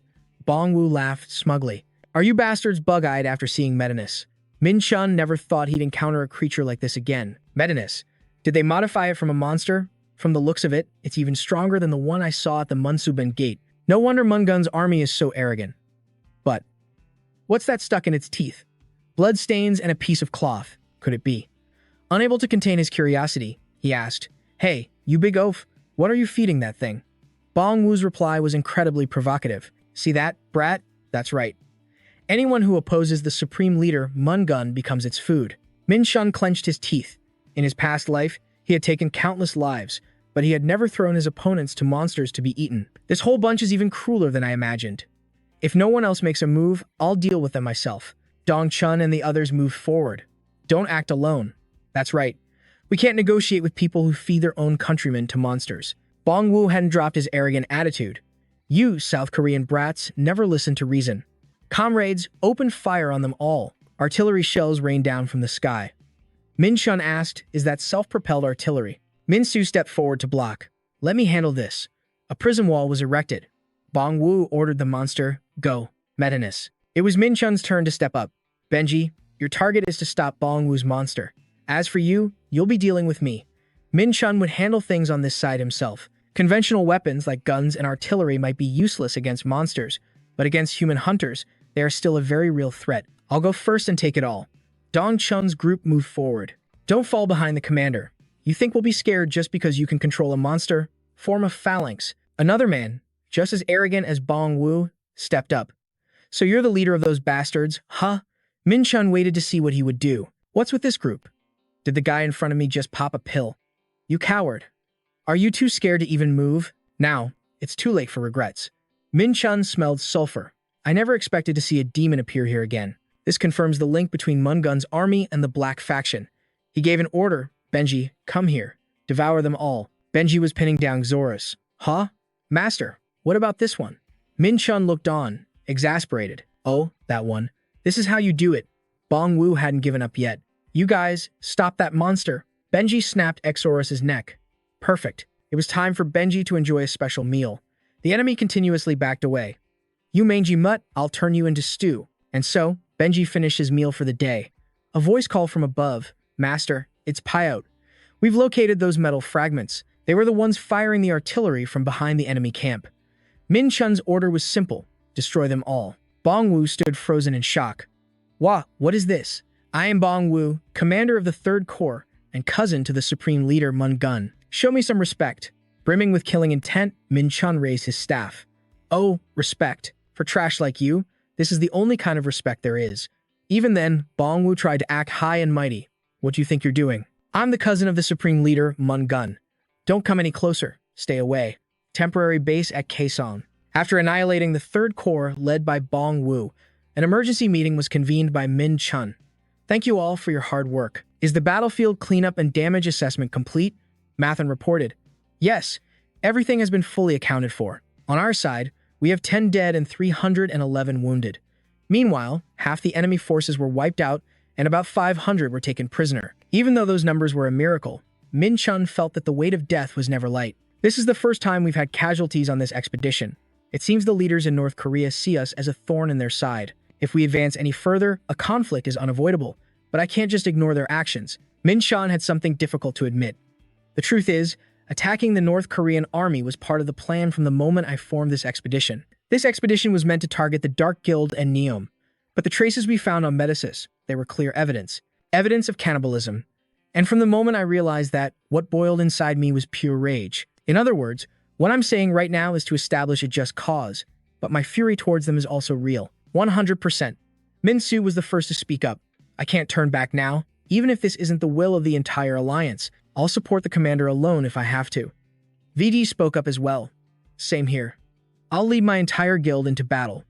Dong Chun, on the other hand, didn't seem too confident.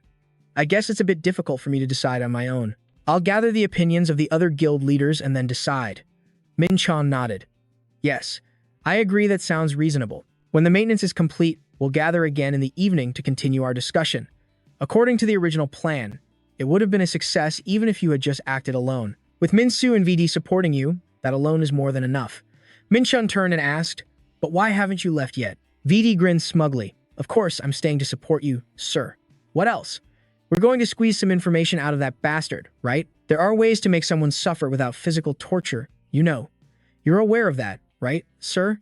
Min Chun looked on, exasperated. Ah, that's right. You really are a psychopath. I almost forgot. Indeed, make sure he experiences plenty of pain. Bong Wu was tied up like a prisoner of war, and everyone knows what happened next. Upon hearing the news, Manhwa was furious. The 3rd Corps has been completely wiped out. That damn bastard. Even Metasis and the special forces were defeated. We should have at least withdrawn those forces safely.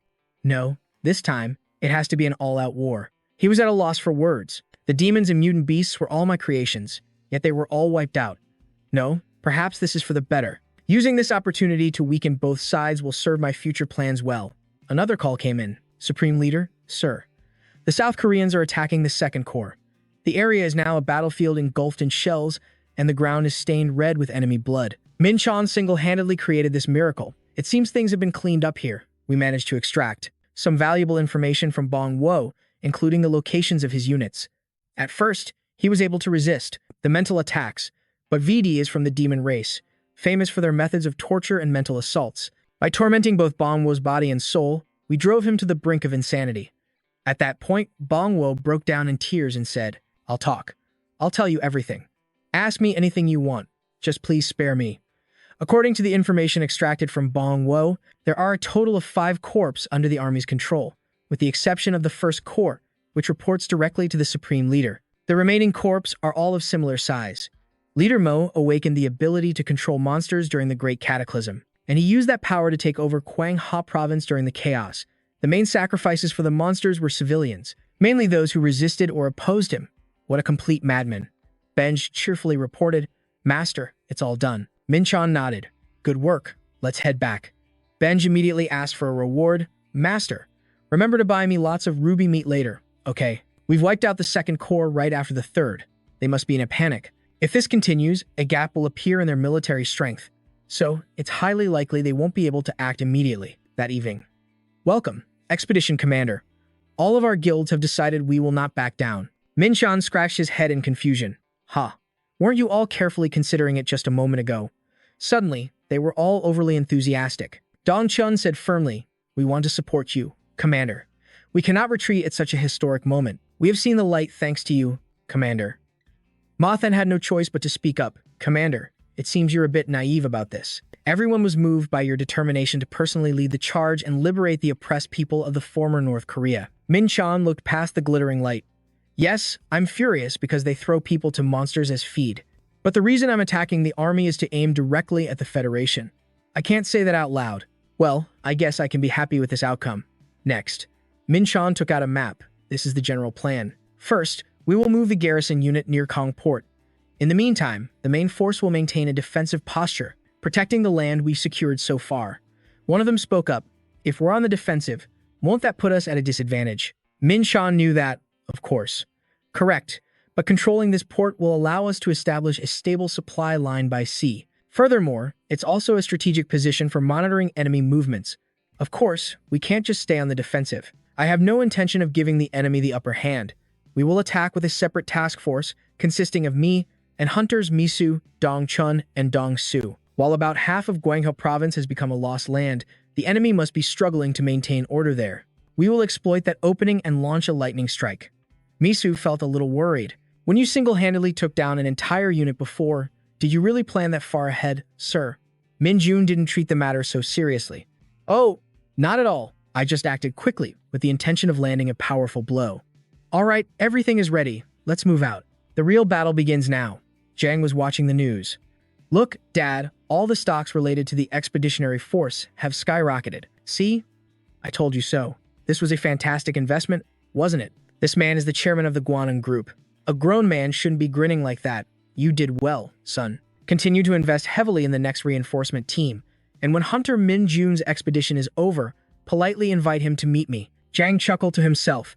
His father was always as cold as ice, yet he had just acknowledged that his investment was a good one. Yoon-hee was alone in her small room. "Truly, our VIP is the center of attention wherever he goes, and because of that, I'm stuck here handling everything by myself. Anyway, I'm so relieved to know he's safe. I pray they both return to Korea safely." Rosenberg, the British royal family, has placed their complete trust in that man, because the Geoformer that we lent to South Korea has been proven effective. Nations all over the world have started sending in requests. So, isn't it worth investing in? I believe that Hunter Min Jun will use the Geoformer correctly, and thanks to his achievements, its value has soared. This man is Jay's older brother, Jazit. It seems everyone now acknowledges that my younger brother's opinion was correct. We must not miss the opportunity that Jay has created. The time has come for us to act for the honor and the people of our country. Moo hadn't stopped screaming since that moment. "Impossible. We located them, deployed the elite team, and then they just vanished? I'd only believe it if they were ghosts. The intel must have been leaked. It's been a month and we still haven't found a single clue, so hurry up and think of a solution." The medic frowned. "Even if you complain to me like this." His heart was filled with turmoil. Over the past month, more than half of Moon Woo's army had been wiped out. "I want to get out of here. I still haven't achieved anything. I've already failed twice. If I fail one more time, that devil won't forgive me." Considering the current situation, the medic let out a cunning smirk. "General, I've thought of a way to overcome this crisis." Moon Woo's attitude changed 180 degrees. "Really? Tell me the plan, quickly." The medic's suggestion was something truly terrible. "Are you willing to accept the power of the devil?" Back with Min Jun. "Director, what brings you here?" Bo Seung had just arrived, not wanting to show his weakness to the younger generation. "I hesitated, but I got up and came here." Min Jun scratched his head awkwardly. "Even so, Director, I didn't think you'd come all the way out here like this." Bo Seung wasn't one for formalities. "Don't feel pressured, Junior." Min Jun returned the handshake. "Then, can we just talk normally, Senior?" Veteran agents from the association and hunters selected from various guilds. A total force of 2,000 people gathered to form the second wave. Bo Seung personally led the second wave, guiding the team into the former territory of North Korea. With a proactive attitude, he led the support for the expedition team. He presented the noble goal of rescuing the abandoned people of former North Korea, as if it were his own unwavering mission. The association, the National Assembly, and the government quickly gave official recognition to the second wave. Bo Seung was afraid the other man might forget this. "Junior, I have a favor to ask of you. When we get back, let's have a proper duel." Minju nodded. "All right, let's fight when we get back to Seoul. I also have a favor to ask of you. I want you to be the commander of the expeditionary force." Bo Song thought he'd misheard. Commander? I'm already the commander of the second wave. It seemed he had misunderstood Minjun's intention. I mean the commander of the entire expeditionary force. Starting today, Senior Bo Seong will take on the role of commander of the expedition. All unit captains who have been operating independently will now regroup with the main force. Over the past month, the separate units had rarely gotten any rest. They had crossed Gwanghwa province, facing both military forces and fighting off consecutive monster waves. They had endured twice the hardship. The continuous force marches had caused the unit commanders to gradually fall behind. Minjun gave one final instruction. Team leader Matan of the Galactic Alliance will support you. Senior. Minjun could finally relax a little. In my past life, I had to fight for days on end without any sleep. People really do like to exaggerate. I guess I'm just not cut out to be a commander. I still prefer to act alone. Benj, did you come out by yourself? That's a bit lonely. Minjun forgot that he still had Benj by his side. All right, my apologies. My secret weapon. First, let's move to Haeju, the central city of the Magoon military forces. Benj understood but asked, why are we acting alone? Minjun explained as he flew, it will take the expedition team a considerable amount of time to reach Haeju, because we need to rescue the people living in North Korean territory. This is also a wasteland, so there are a lot of monsters. The military must have been protecting their homes until now. But we wrecked that plan, and now we're helping the people. That's going to take some time. But something strange. This village is near Haeju, so it should have been a safe place. Yet there's no trace of any life here. People were definitely living here not long ago, and there are no signs of monsters, only human footprints. Benj quickly took a sniff. These footprints lead straight to Haeju. Minjun found it strange. Everyone already moved there, but why? Could they have been forced to do something? Suddenly, he realized something, just as Benj was rambling on. Could it be that people were sacrificed for something? Minjun had already picked him up. Hold on tight, we're going to Haeju right now. Minjun had to speed up. That's right. Why didn't I think of this sooner? The dark organization behind them, the one directly connected to Neum, forcing the residents to become sacrifices to summon a demon? It's entirely possible. Even with resident sacrifices, summoning a true demon would still be very difficult. But to use people as food for monsters just to turn them into sacrifices, the more I think about it, the angrier I get. Minjun surveyed the landscape. We're here. That's Haeju, a dark sanctuary. That's a type of high-level magic circle that only a demon king can create. They're definitely targeting something inside. Benj took a deep breath. I can smell sulfur. Minjun knew this place better than anyone. A dark sanctuary obstructs the natural flow of mana, so even stealth spells are nullified.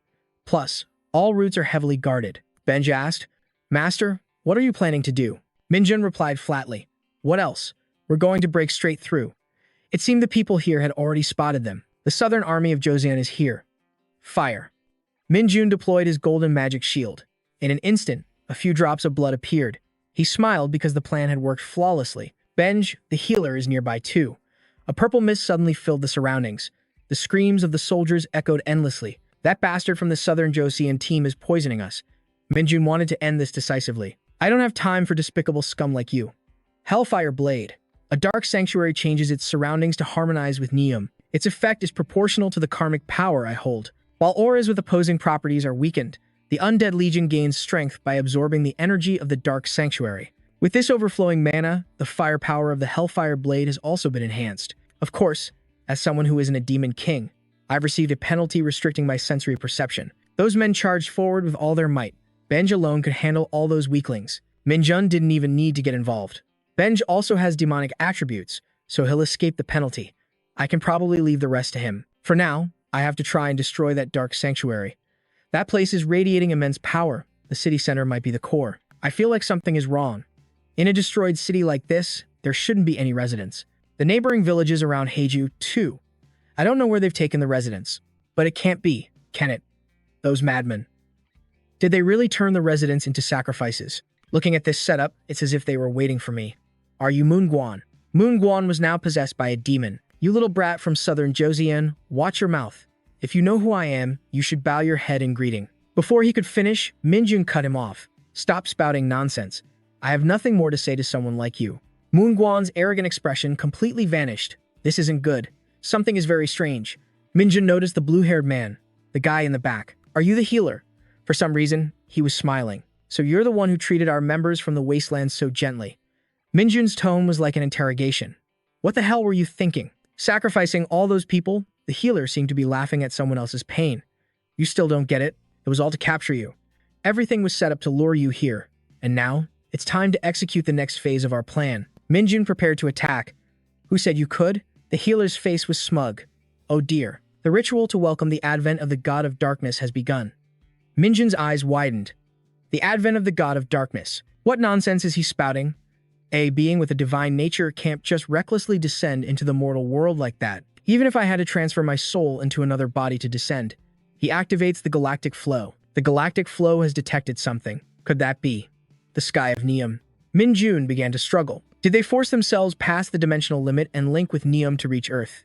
If they're capable of such a thing, a being overflowing with evil appears. So, you have been chosen as my vessel. It has been a long time since I last visited the mortal realm.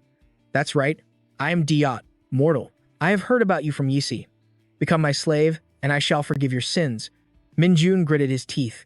Ridiculous. I didn't expect a level 3 demon lord to descend here. At that level, he's equivalent to the clone I sent to Earth. Yisi, standing below, spoke up.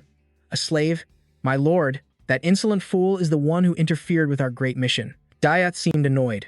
Yisi, did I give you permission to speak? Now, what was it you were saying? Do you intend to accept my offer? Minjun remembered that time when his enemy was Diat, a supreme god on par with the thunder god he had met in the tower. But there is a way. Diat pointed his hand downward. Mortal, did you refuse a precious gift only to receive punishment? What a fool. Minjun asked quietly, Benj, can you handle them? I'll be counting on you. Diat's eyes narrowed. Mortal, what is that creature you've summoned? Minjun observed his opponent's every move. Did he sense the aura of power within the Immortal Legion? He provoked him, defeat me, and then I'll tell you. Fortunately, thanks to his past life memories, Minjun knew the fighting style of this guy, whose power was limited here. Minjun had encountered a legendary hunter constellation god who was reacting to the presence of a deity. Diat saw it as a mere insect bite. Trying to affect my divinity? Such petty tricks. Minjun used the heavenly demon's authority and his overwhelming power. Surprised, this is just the beginning. I'll close the distance with my power and experience. What's wrong? Having trouble? Diat kept repeating that phrase. With just a petty trick, your arrogance is truly impressive. Minjun was surrounded by red pentagrams. Dodging them all was impossible. I'll deflect it with minimal force. All right, I can do this. I'll use all the knowledge and power I have. Diat used the authority, White Knight's Judgment Spear. Mortal, I shall punish your sins with this spear. Minjun's counterattack was the Black Crystal Unicorn Horn Spear. You're not the only one who can throw a spear. Minjun threw it from below, and the situation on Benj's side also became tense. The surrounding landscape was thrown into chaos. Diat had never been in a situation like this before. Just a worthless mortal, yet you know how to make things interesting, don't you? Truly impressive. Minjun grew even more excited as his opponent spoke. Is that so? A normal spear couldn't withstand his attack, but the Black Crystal has infinite durability. No matter what, it won't break or be destroyed. Taking advantage of that, Minjun could use it like this. A shackle that brings forth a hellfire capable of incinerating stamina. Diat amplified his demonic energy even more. Using my power as fuel to enhance your energy is a rather interesting trick, but it's nothing to me. Minjun smirked. This is Yusa's heavenly defensive barrier, overlaying holy power on dark demonic energy by using the White Knight authority. That's how it's used, just as expected of a fallen angel. But if the output doesn't exceed the hellfire by 10 times, it will be consumed instead. Once that energy latches onto the body, it's impossible to shake off. Minjun activated the power of his demonic eye. Diat was furious. To think a mere mortal would humiliate me like this. He froze space and then teleported behind Minjun. Diat then split into multiple clones. The power you're using is undoubtedly the power of sin. That is not a power a mortal from a lower realm like you should possess. Minjun activated his extrasensory illusion vision. That's just your point of view. Diat continuously used a disintegration and venom strike distortion field, forcing Minjun to use his Atlas gravity gauntlets. Diat was using everything he had. Your audacity to challenge me is truly insolent. Minjun furiously used the heavenly flame. Diat could no longer maintain his composure. That power belonged to my late older brother. How does a mortal like you possess it? Minjun sensed his opponent's mind was now in turmoil. Let's see if you can figure out why. At a time like this, Minjun knew he had to push him back quickly. The two of them lunged at each other, fighting non-stop, impossible to observe in this space. A small skirmish usually doesn't last more than 5 minutes.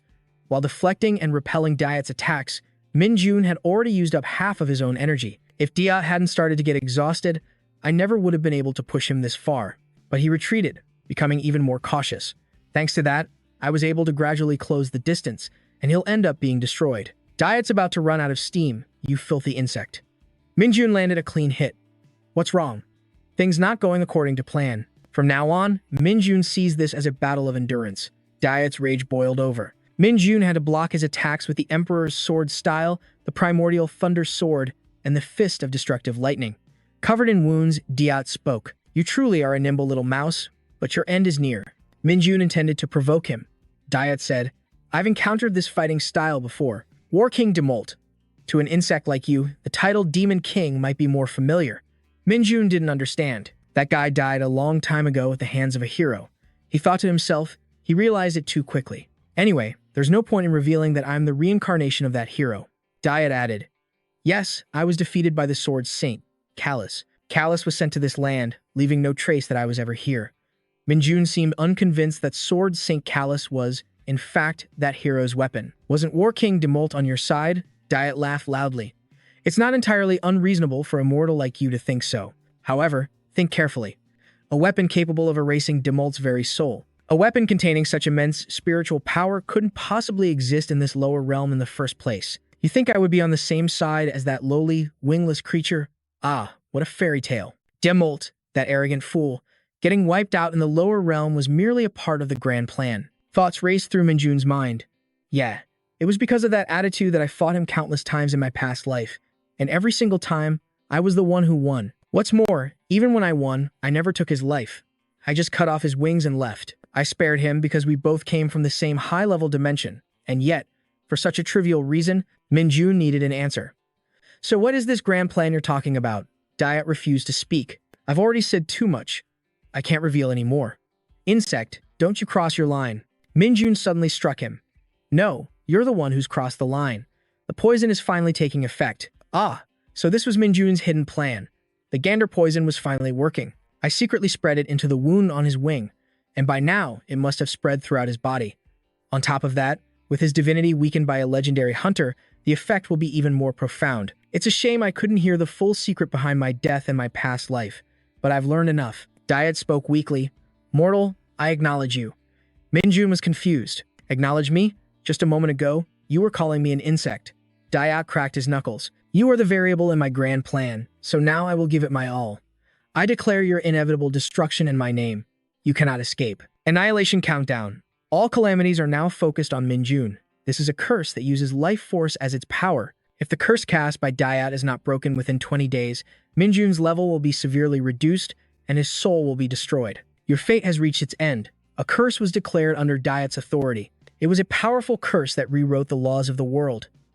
Minjun was now bound to absolute death. Diet gloated. Are you finally scared, mortal? Minjun appeared calmer than ever. Why should I be? But Diet was a little agitated. You must have felt the premonition of death, but denying it won't change anything. That's right. If this continued, Minjun would die. But why do I feel so calm? Diet's eyes widened. That? Could it be? Minjun held a small orb in his hand. There's no way an elixir like this would just be lying around in a lower realm. It's a reward I received a few months ago while climbing the tower. The legendary medicine, the elixir, is said to be able to heal any wound and break any curse. It was also the only way for a mortal from a lower dimension to counter the annihilation countdown. Diet was getting anxious. There's no way swallowing the thing will free you from my curse. After Minjun drank it all, the elixir detected the curse carved into his soul. The power of life was now fighting against absolute death. Annihilation countdown has been neutralized. Diet couldn't believe his eyes. No, impossible. The death that bound his soul and heart was gone. On top of that, the enemy was afflicted by the gander poison, and after using that declaration, he had completely exhausted his energy. Minjun stabbed his sword straight through him. Now, go back to your homeland. A legendary battle had taken place in the old, abandoned lands. Do you have any idea how worried I was? Besides, the brutal battle in Haju has finally come to an end. Minchon gained a massive amount of experience points, Ganner's legendary poison hunter constellation, and even the memories of his past life. If I didn't have one of those, I never would have won. Benz ran over. Master, did you really defeat that unbelievable warrior? Just looking at him gave me goosebumps. But Master, you were truly incredible. Minchon reminded him. If you were restored to your original state, you could do the same. By the way, there's someone we can't let get away. Benz lowered his head and replied, I know. I knew you'd say that, Master, so I've already captured him. Minchon sighed. All right, when we get home, I'll treat you to a premium rare steak. System divine power detected from a defeated enemy. The legendary hunter constellation has partially stolen the divinity of Daibak. Minchan's soul has acquired divinity, shattering its spiritual frame and ascending to a new level. Benz looked at his new state. Master, have you perhaps become a god in this dimension? Minchan shook his head. No, this has nothing to do with becoming a god or anything like that. He figured that divinity was essentially created long ago through the worship of many living beings. What I received is strange. It's best to think of this as a special reward for defeating an enemy. But I can also take on an apostle. Apostles are trusted subordinates who spread the name of the gods they serve. They increase that deity's divinity. The rate of divine growth often depends on the apostle. Therefore, choosing an apostle is a crucial task for those with divinity. Since I'm taking divinity as a legendary hunter, it's not that important to me, but I can still take on an apostle anyway. Maybe empowering a useful subordinate isn't such a bad idea. That's right. In that case, there's a perfect person for the position. After returning, Bo Song and Minsu both asked, "What do you mean?" "What do you mean Mun's faction collapsed and a demon king descended?" Right after Minchan went to handle things himself, he returned to the basement. He explained the situation in Haju as briefly as possible. The expedition force had ceased all activities and began preparing to head straight for Haven. Regarding the Demon King's descent, the association would probably have to investigate it directly. Just as expected of the Master, even though it was just a physical body, you defeated none other than the Master of Dimensions. Minchan cut him off. "That's enough. I have a gift for you." Hearing this, he quickly knelt down. "A gift from you, Master?" I, Vade, humbly and honorably accept it. Minchan confirmed the target to become his apostle. I initially planned to make Benz my apostle, but in the long run, Vedi is the most suitable choice. The target's soul has accepted the divinity, temporarily consuming 200 divinity. Minchan withdrew his hand. The target's stats had nearly doubled, and a few of his skills had reached S and A+ rank. The effect is more impressive than I thought. He gauged the other's reaction. "So, do you like it?" Vedi felt this power within himself. "What is happening? I am overjoyed to become the first apostle of Master Minchan. But it seems you've been lying to me, haven't you?" Minchan suddenly realized it must be because becoming an apostle helped him realize he's actually human. Minchan said nonchalantly, "Vade, I have never once lied to you." He waved his hand dismissively. "Oh, come on. Didn't you claim to be Lord Ebzit before?" Minchan reminded him clearly. "Think carefully, Vede. I never claimed to be Ebzit. You said that yourself." Vede felt a bit embarrassed. How could that be? With Mun's death, the army lost its commander and collapsed instantly. The remaining scattered remnants were defeated by the expedition team, and so, the liberation battle for Haju province ended sooner than Minchan had expected. 3 months later, he returned to Xun. The expedition had attracted attention from the start, as securing the area around Quang Ha province was an outstanding achievement. The news that another demon king had been stopped became a global phenomenon. Neum had openly violated the armistice agreement. The term Demon King, already etched into people's minds from Demote's descent, once again shook the entire world. With this unfortunate incident occurring in South Korea, the very land where the armistice between Diam and Neum was arranged, the international community and even the parallel universes were in a constant uproar. Daibak Toa had retreated to the center of Neum. Despite being in an altered form, his soul was so damaged that even his divinity was stolen. The expedition team continued to fight relentlessly in Quang Ha province. Even though Manhwa's faction had disappeared, Quang Ha province was still teeming with monsters. The expedition team decided to stay there to further investigate the remaining gate cores and undertake the task of rebuilding the fallen civilization. Since I no longer had a reason to stay in Quang Ha province, I decided to return with Ma Fan. Bo Song tried to stop me. "Are you really okay with this? Are you really going to let defeating Dai Dot be considered the expedition team's achievement?" Min Chan chuckled. "Being too prominent causes trouble for me, too. I plan on climbing the tower again, so I'll leave the rest to you, Senior." After defeating D. Min Chan's level had shot up to 89. At this rate, I'll reach level 100 and obtain the ultimate power. And now that Min Chan had even received divinity, he needed to become stronger to wield power that matched his rising stats. Then, Min Chan heard some news. "Huh? What do you mean? The person in charge has been replaced?" Mathen said, "Well, there hasn't been an official transfer order yet, but the Zhongshan branch leader will be replaced sooner or later." Min Chan couldn't remain calm. "No, that's too sudden. The Galactic Federation's Zhongshan branch is located right next to the tower. It attracts the attention of both the Neum and the Diem, and without a doubt, it's the most important branch on Earth. For that reason, the position of the Zhongshan branch director was much more coveted than any other branch. This was clearly a demotion. Min Chan stood silently for a moment, wondering why this was happening. Could this personnel change be related to the expedition team? Mathen smiled faintly. "It seems so." Hunter Min Chan. Is something wrong? You look a bit tense. Tell your superiors this. If they're demoting the Zhongshan branch director, they might as well cut ties with me. Ma Than's face froze. Huh? Wait a minute. Hunter Min-chan. I think there's been a huge misunderstanding here. You heard every single word. A misunderstanding or what? Does it make sense to demote someone for that reason? Ma Than quickly explained. No, I wasn't demoted.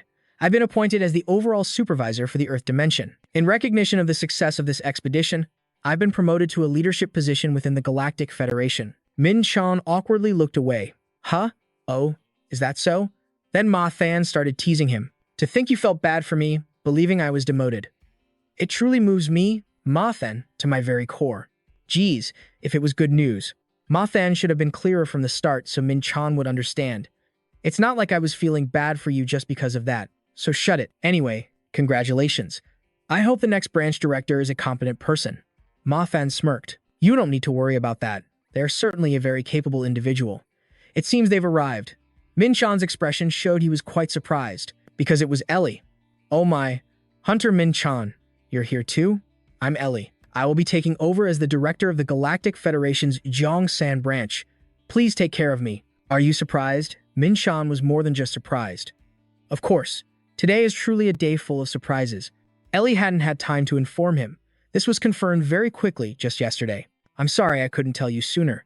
Min-chan guessed that there really was no one as capable as Ellie. You're smiling quite a bit for someone who's apologizing. If Ellie became the branch director, that would be good for Min-chan. I didn't know you would be here today. Talk about the right person at the right time. Min-chan suddenly brought up the matter. Oh, that's right. I have to fulfill my promise to you, too. Give me your hand. Ellie hesitantly held out her hand. Oh my, you still remembered? Min-chan slowly put it on for her. Of course. Did you think I'd forget? I said I'd give you this bracelet when I returned safely from the expedition. What do you think? Do you like it? Ellie wasn't just satisfied, she was extremely satisfied. Of course, how could I say I don't? It's a gift from you. Min-chan observed her expression. I'm glad I finally gave it to her, and that she's happy with it. It had been a long time since Ellie received a gift like this. Going around the department store with Min-chan was worth it after all. I have something for you too, you know. Min-chan looked at the small box on the table. Is this a gift to celebrate your promotion to branch director? Huh? A ring? I can feel an overflowing life force. This doesn't seem like an ordinary item, does it? What's this paper that comes with it? An S-rank certification or something? Ellie said something utterly shocking. That's a marriage certificate. A vow to be together for a decade. I'm just kidding. This is a special twilight form that I had my family arrange. Min-chan quietly used his eye of truth. If you keep joking like that, you might give me a heart attack. How could she prepare something so impressive? Wait, what's this? A certificate from the Kanai Guild. Within the entire Kanai Guild, only families of noble rank or higher possess this. This pledge is the same. This is definitely a secret technique from the Kanai Guild. These are items of unimaginable value. I thought she was just an ordinary member of the Kanai Guild, but that's clearly not the case. Min-chan folded the paper, a certificate from the Kanai Guild and a scroll containing a secret technique. I never expected to receive something like this. Ellie was happy that he liked it. As expected, you have a discerning eye. Min-chan asked about the gift. But don't you think what I just gave you is a bit plain for its value? Ellie doesn't care much about the value. It's okay. It's the thought that counts. It feels like Min-chan has learned more about Ellie. All right, then I'll make good use of it. While they were on a walk, Ellie asked, Are you planning to continue climbing the tower? Min-chan nodded. That's the plan. Oh, by the way, there's something I need to ask of you. I'm planning to buy shares in the guild with my own assets. I'll register my name as a co-CEO, so I'd like you to handle the paperwork. Ellie's face fell. Co-CEO? With that person? Don't tell me you forgot about the contract you signed with us. Min-chan waved his hand. Of course not. I'm just lending my name. Ellie avoided his gaze and said, If this is just a private investment, it should be fine. But all official activities must go through us. Min-chan gave a wry smile. Of course. It's just my name. Really. Normally, Min-chan wouldn't want to do something as troublesome as being a CEO. He would create his own position. But the current situation is a little different. VD appeared, as flashy as ever. My beautiful lady, it's been a long time since we last met in Jew. Ellie pouted reservedly. Your cheesy lines haven't changed one bit, have they? Min-chan scolded him lightly. Hey, who taught you to communicate in such an outdated way? Ellie doesn't like you. You know that, right? Do I really need to send you a telepathic message for you to get it? VD sighed. Why should I care about the feelings of some lowly girl from Kana? Behind him, Min-chan was radiating killing intent. She's not just some girl from Kana, she's a branch manager. Next time, make sure you treat her with respect. He broke the bland atmosphere. All right, you two should get to know each other. Min-chan kept observing his orange-haired friend, the reason he had made a deal with the Galactic Alliance. The plan to become a freelance mercenary had made it easy to lend his name to the guild. This would make it easier for VD to use his name. Although I've taken VD in as an apostle to spread my name, the reality is that modern Earth won't easily welcome the culture of worshipping new gods, and creating a religious cult centered around myself isn't exactly a great idea either. So I decided to build my reputation through guilds and companies. With a title like Min-chan, the rising S-rank hunter, has invested in this company, it should be quite effective. There's another reason. Min-chan looked through the glass window. The press reporters had already arrived. Ellie found it perfectly normal. That's understandable. Considering the achievements you've made, the association proposed holding a press conference. Min-chan muttered to himself. A press conference? Huh? Right now? I'm the center of attention. Being famous is great, but if I leave the spotlight, the attention will also fade. However, by becoming the co-CEO of the guild, I can pass that spotlight over to VD. He knows best how to build up my name. This way, I'll have free time to climb the tower. After that, Min-chan made his decision. A press conference sounds good. It's better to get everything over with at once. Even if I only say one word, won't the Galactic Alliance also benefit? Nien received a call. Wait a moment, I have to take this call. Is this Mr. Min-chan? I'm doing well. I've heard a lot about your recent achievements.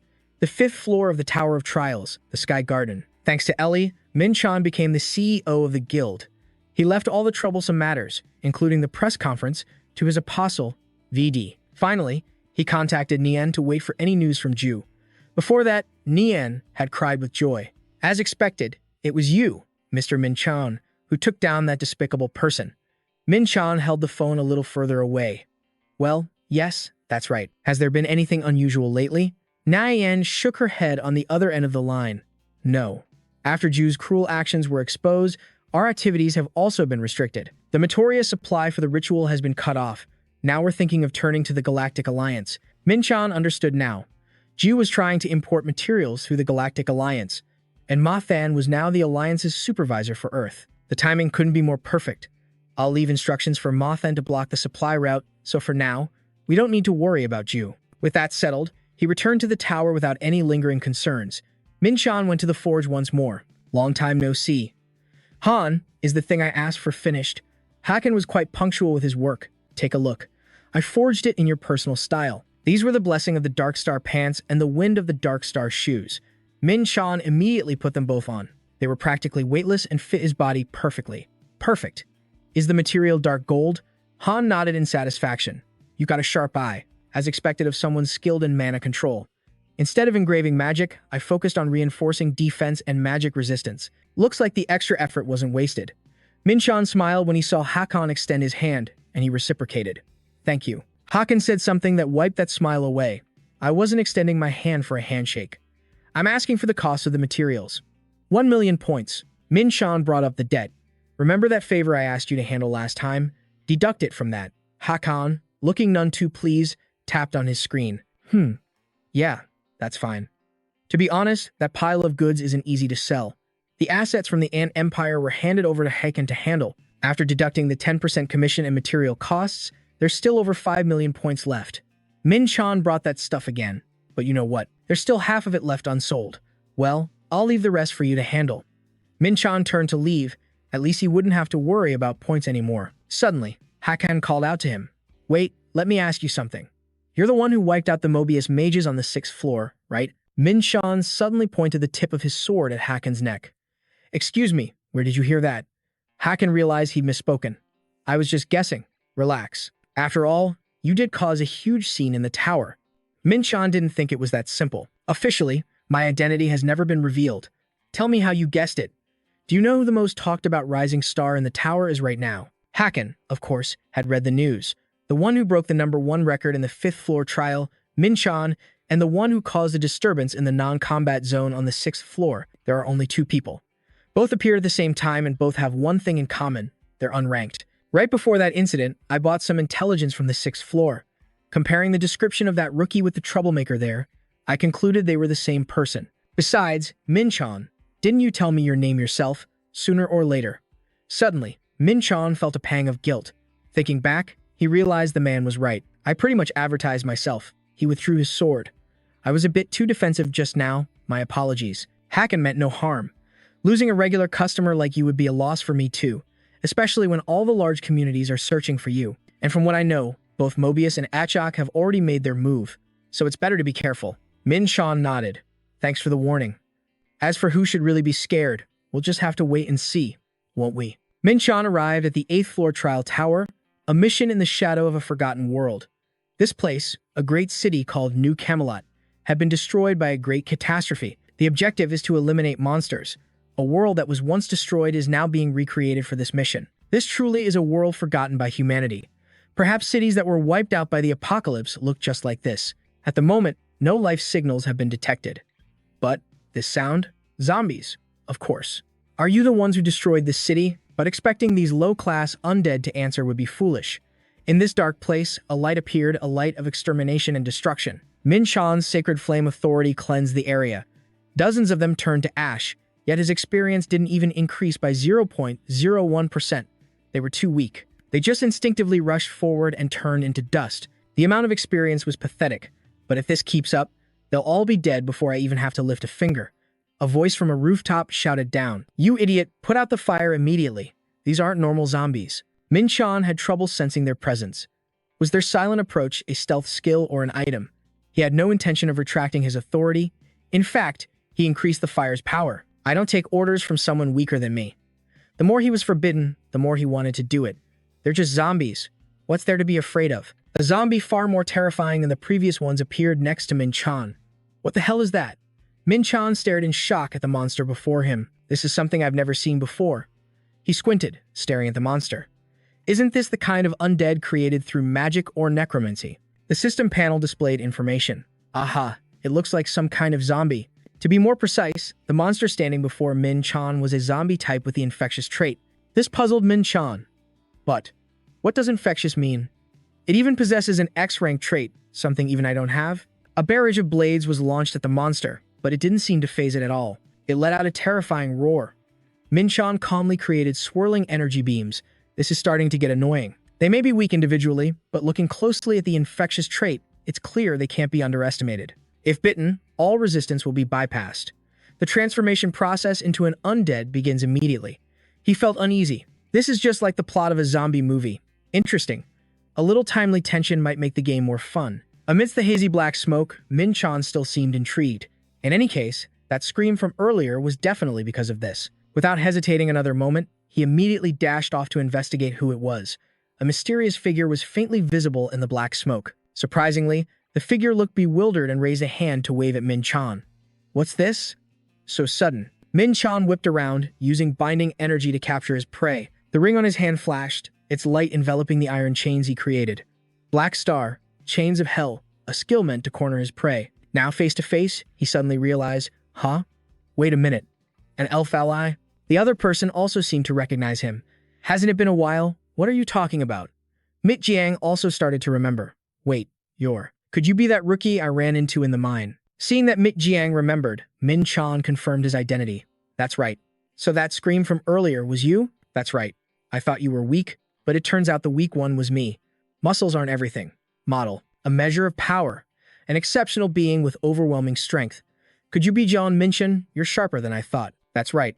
I'm Jian Minchen. I am Jiang, a warrior of the Ven tribe. Minchen noticed that your group seemed to be missing someone. I remember you used to have 5 members. Jiang explained. One of us is somewhere else. He's not well, so he's resting. Look at your reaction. He's been infected, hasn't he? Jiang admitted it. Yes, you're right. We need the antidote, but right now, it's beyond our reach. For now, we can only use infection suppressants to slow down the process. You all are very loyal. Most others would have abandoned him long ago, Jiang said sadly. The Ven tribe never abandons a comrade. They simply value strength, but absolute loyalty is indeed a characteristic of the Ven race that I know. He even warned me about the danger just now. I wonder how far their kindness goes. Minchen smiled to himself and then gave Jiang some good news.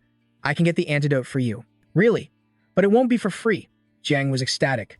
This is my comrade's life. Just tell me what you need. Minchen thought that he still owed the man for what happened on floor G.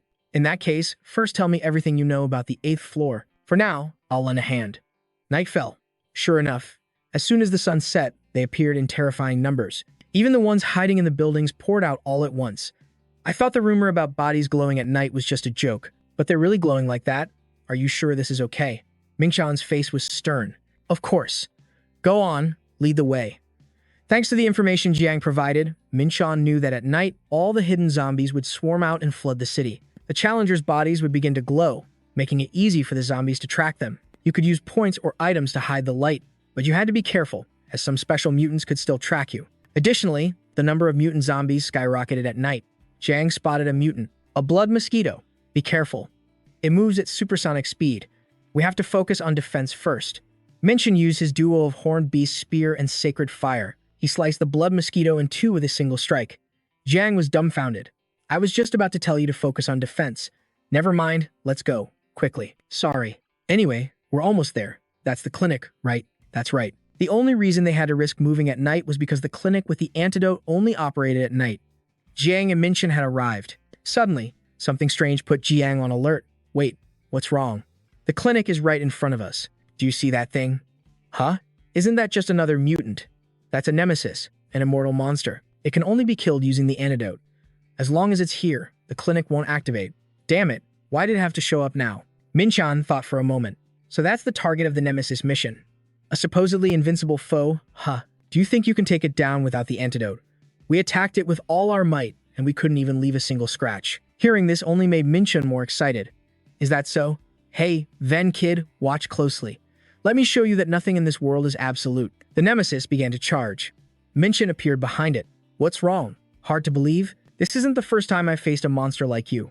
The nemesis possesses the mystic species trait, a title forcibly granted by the tower. This trait allows it to nullify over 90% of normal attacks. But that defense is completely meaningless before my divinity and the legend bestowed by the hunter's miracle. There's also an SS rank trait, super regeneration.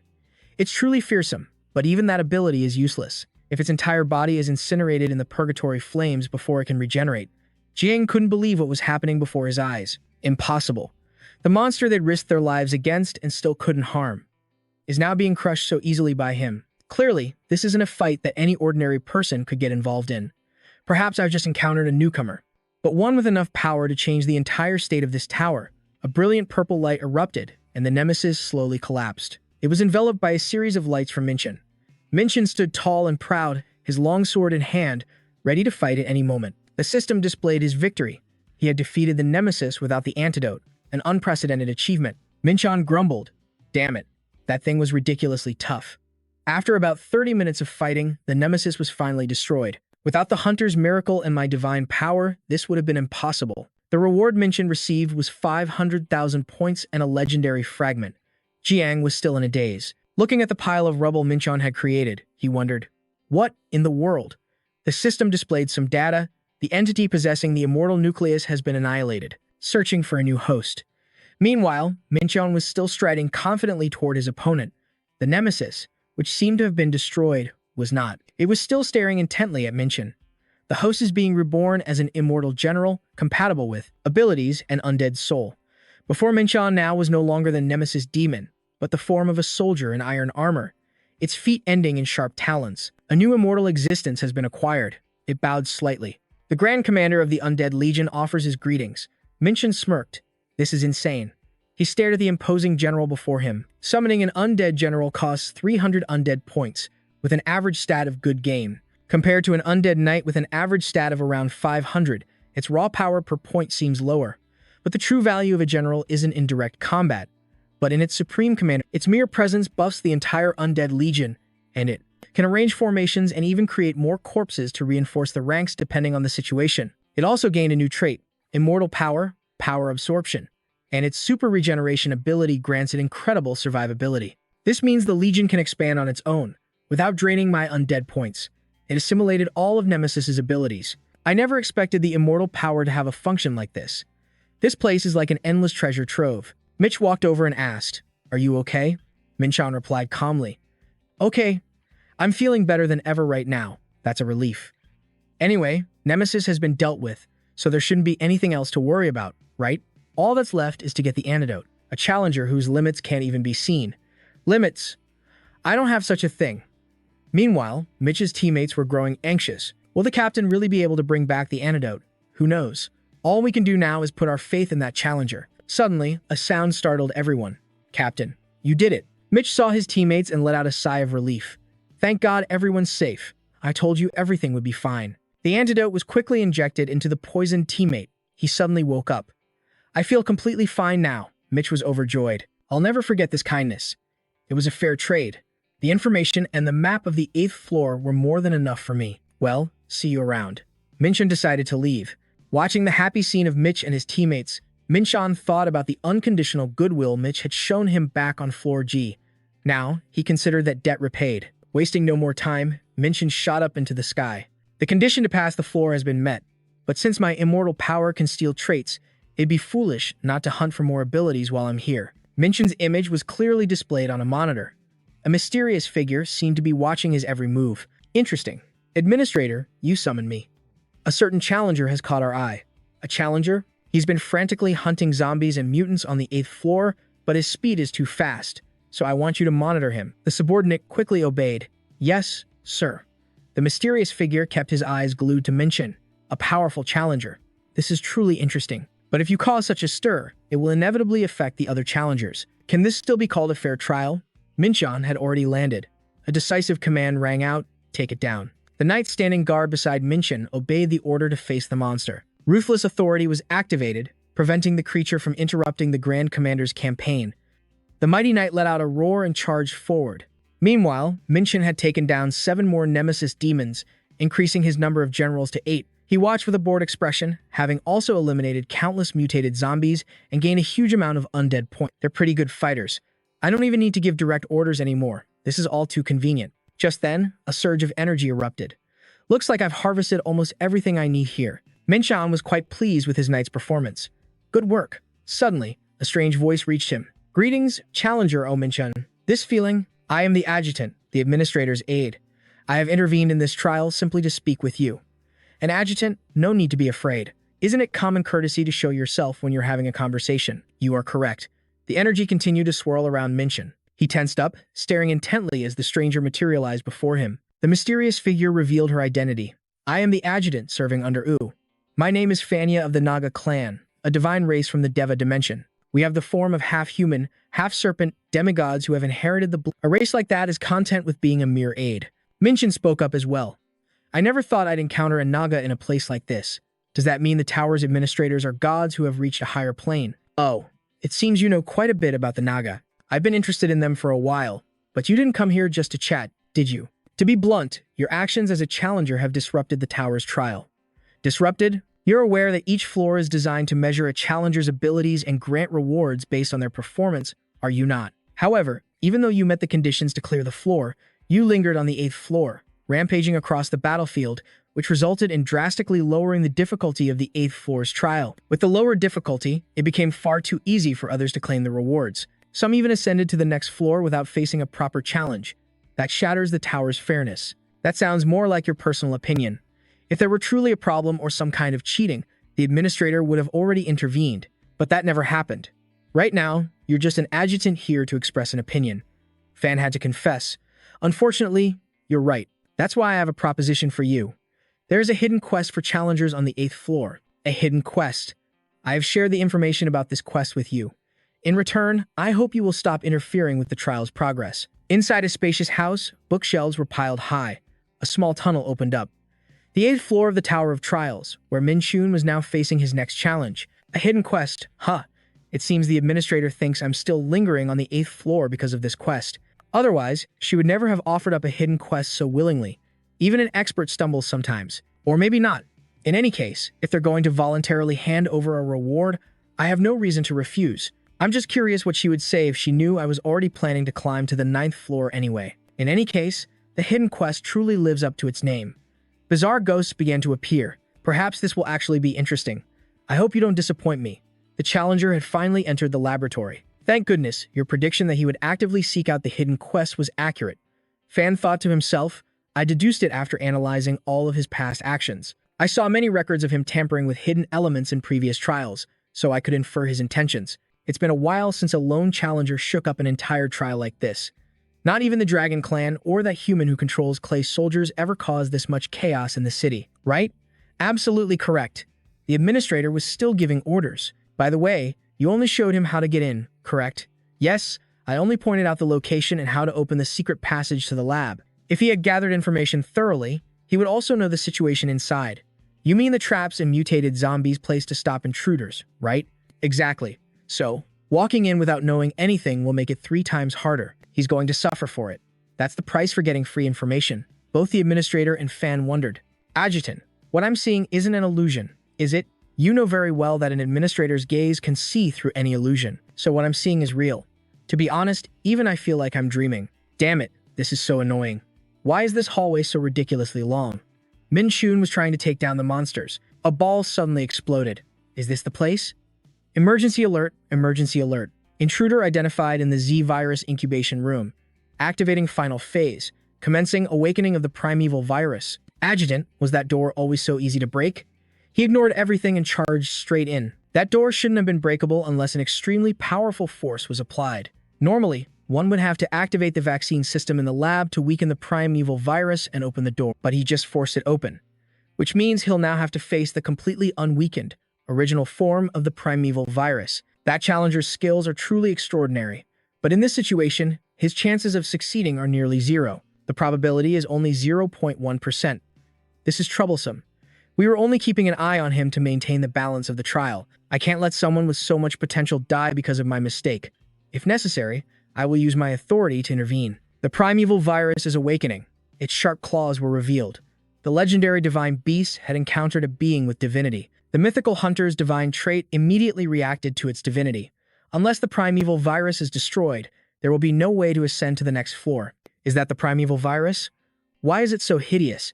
And it even has 9 cores. Its long, sturdy legs stood firm and imposing. Heavenly demon domain. An overwhelming power. Min Chun grinned smugly. All right, let's see. Powerful energy shot out from its sharp spikes. Min Chun rushed forward, using Hellfire Blaze. His eyes glowed crimson. The spikes shot straight at his opponent. A deep purple energy now blazed from Min Chun's hand. Min Chun scoffed. You need an antidote to be treated? Perfect. I happen to specialize in physical therapy. I've already taken down all the mutants and nemesis without needing any antidote. Let's see how long you can last in this experiment. Fan, who was observing, was astonished. Is that the primeval virus? Why does it look so terrifying? Then, suddenly, Orodio pulled something out of his pocket. That challenger's abilities are impressive, but this time, it's going to be tough. The sheer number of antidotes needed to overcome this made Fan exclaim in shock. Orodio, why are you suddenly using the master key? He replied calmly. Didn't I say I thought adding this quest was impossible? So what?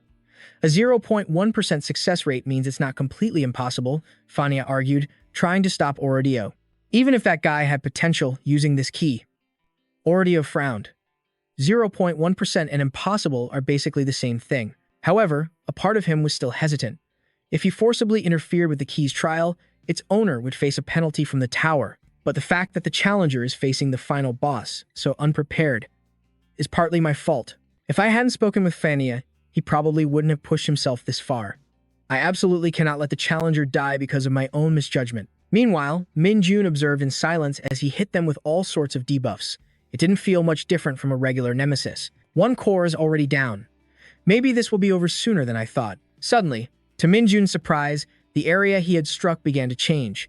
The monster's blood gushed out like water, and then a nimble human foot sprouted from the wound. Looking at its new form, Min Chun couldn't help but scoff. So this is the hidden quest, huh? Destroying the core spreads toxic gas, and it summons mutants on top of that. They really pulled out all the stops for this one, but immediately after, he found it difficult to breathe. Limiting the combat area, so this was their real goal. Toxic gas in a confined space, plus a horde of mutants. Min Chun then snapped his fingers. Looks like I have no choice. In a flash, Min Chun summoned his Undead Legion and the Undead General to the battle. He gave them their orders. Your next mission is to annihilate all the mutants. The Undead General replied sharply. Understood. Min Chun already had a plan in mind. Unlike the Nemesis, the mutated zombies didn't possess the divinity attribute. The Undead Legion could handle them just fine. As for the toxic gas, he took one deep breath, then held it and activated his arcane metal body. He calculated to himself, the Z-virus is an X-class attribute.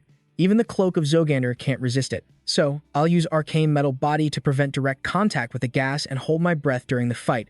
Immediately, Min Chun gripped his sword, circled behind the monster, and charged. His expression darkened, his ice-cold gaze locked onto it. Do you really think a little toxic gas is enough to stop me? We'll see about that. With a single slash, Min Jun instantly lopped off the monster's head. The undead knights bravely smashed through the zombies, one by one. The monsters groaned, but they still charged forward mindlessly, unaware of their own weakness. Enraged, Min Jun held out his hand and yelled, "Silence." He unleashed a combination of his Silverlight Moonring blade and Lightning fusion, slashing into them. That's the 8th core. The zombies and the nemesis monsters shrieked in agony. Min Jun covered his face in discomfort. The more cores he destroyed, the more toxic gas filled the air. If I were standing still, I could probably hold my breath forever. But with this much gas, plus the constant movement, my stamina is draining rapidly. Min Jun cautiously backed away, controlling his breath as he pondered. Even if I get infected, as long as I find an antidote within 24 hours, I should be fine. Should I just take a breath and get it over with? I don't know what this stuff is, but my intuition is screaming at me that getting infected here will not end well. With that thought, Min Jun tightened his grip on his sword. In any case, there's only one core left. Reckless or not, he charged forward without hesitation, slashing at the nemesis. Min Jun's face was set with the determination to end this now. With that final blow, all the cores had been destroyed. The nemesis let out a blood-curdling scream. Instantly, the perfect nemesis activated ultimate infection acceleration. The spread rate of all viruses within range instantly increased 500-fold. At that very moment, brimming with power, Min Jun unleashed divine light radiance. The move was instantly effective. The brilliant light caused the nemesis to shrink back in fear. Seizing the opportunity, Min Jun gave a powerful command to his undead knights. This is the end. Stop that thing. The powerful legion roared in unison. Understood. Min Jun activated Rainbow's blessing. The user's vitality recovered rapidly. He gritted his teeth, thinking, an infection rate 500 times faster. If I got infected, I'd completely turn into a zombie within 10 minutes. Good thing I didn't inhale any of that gas, since there's no antidote for it. Min Jun's eyes blazed with determination.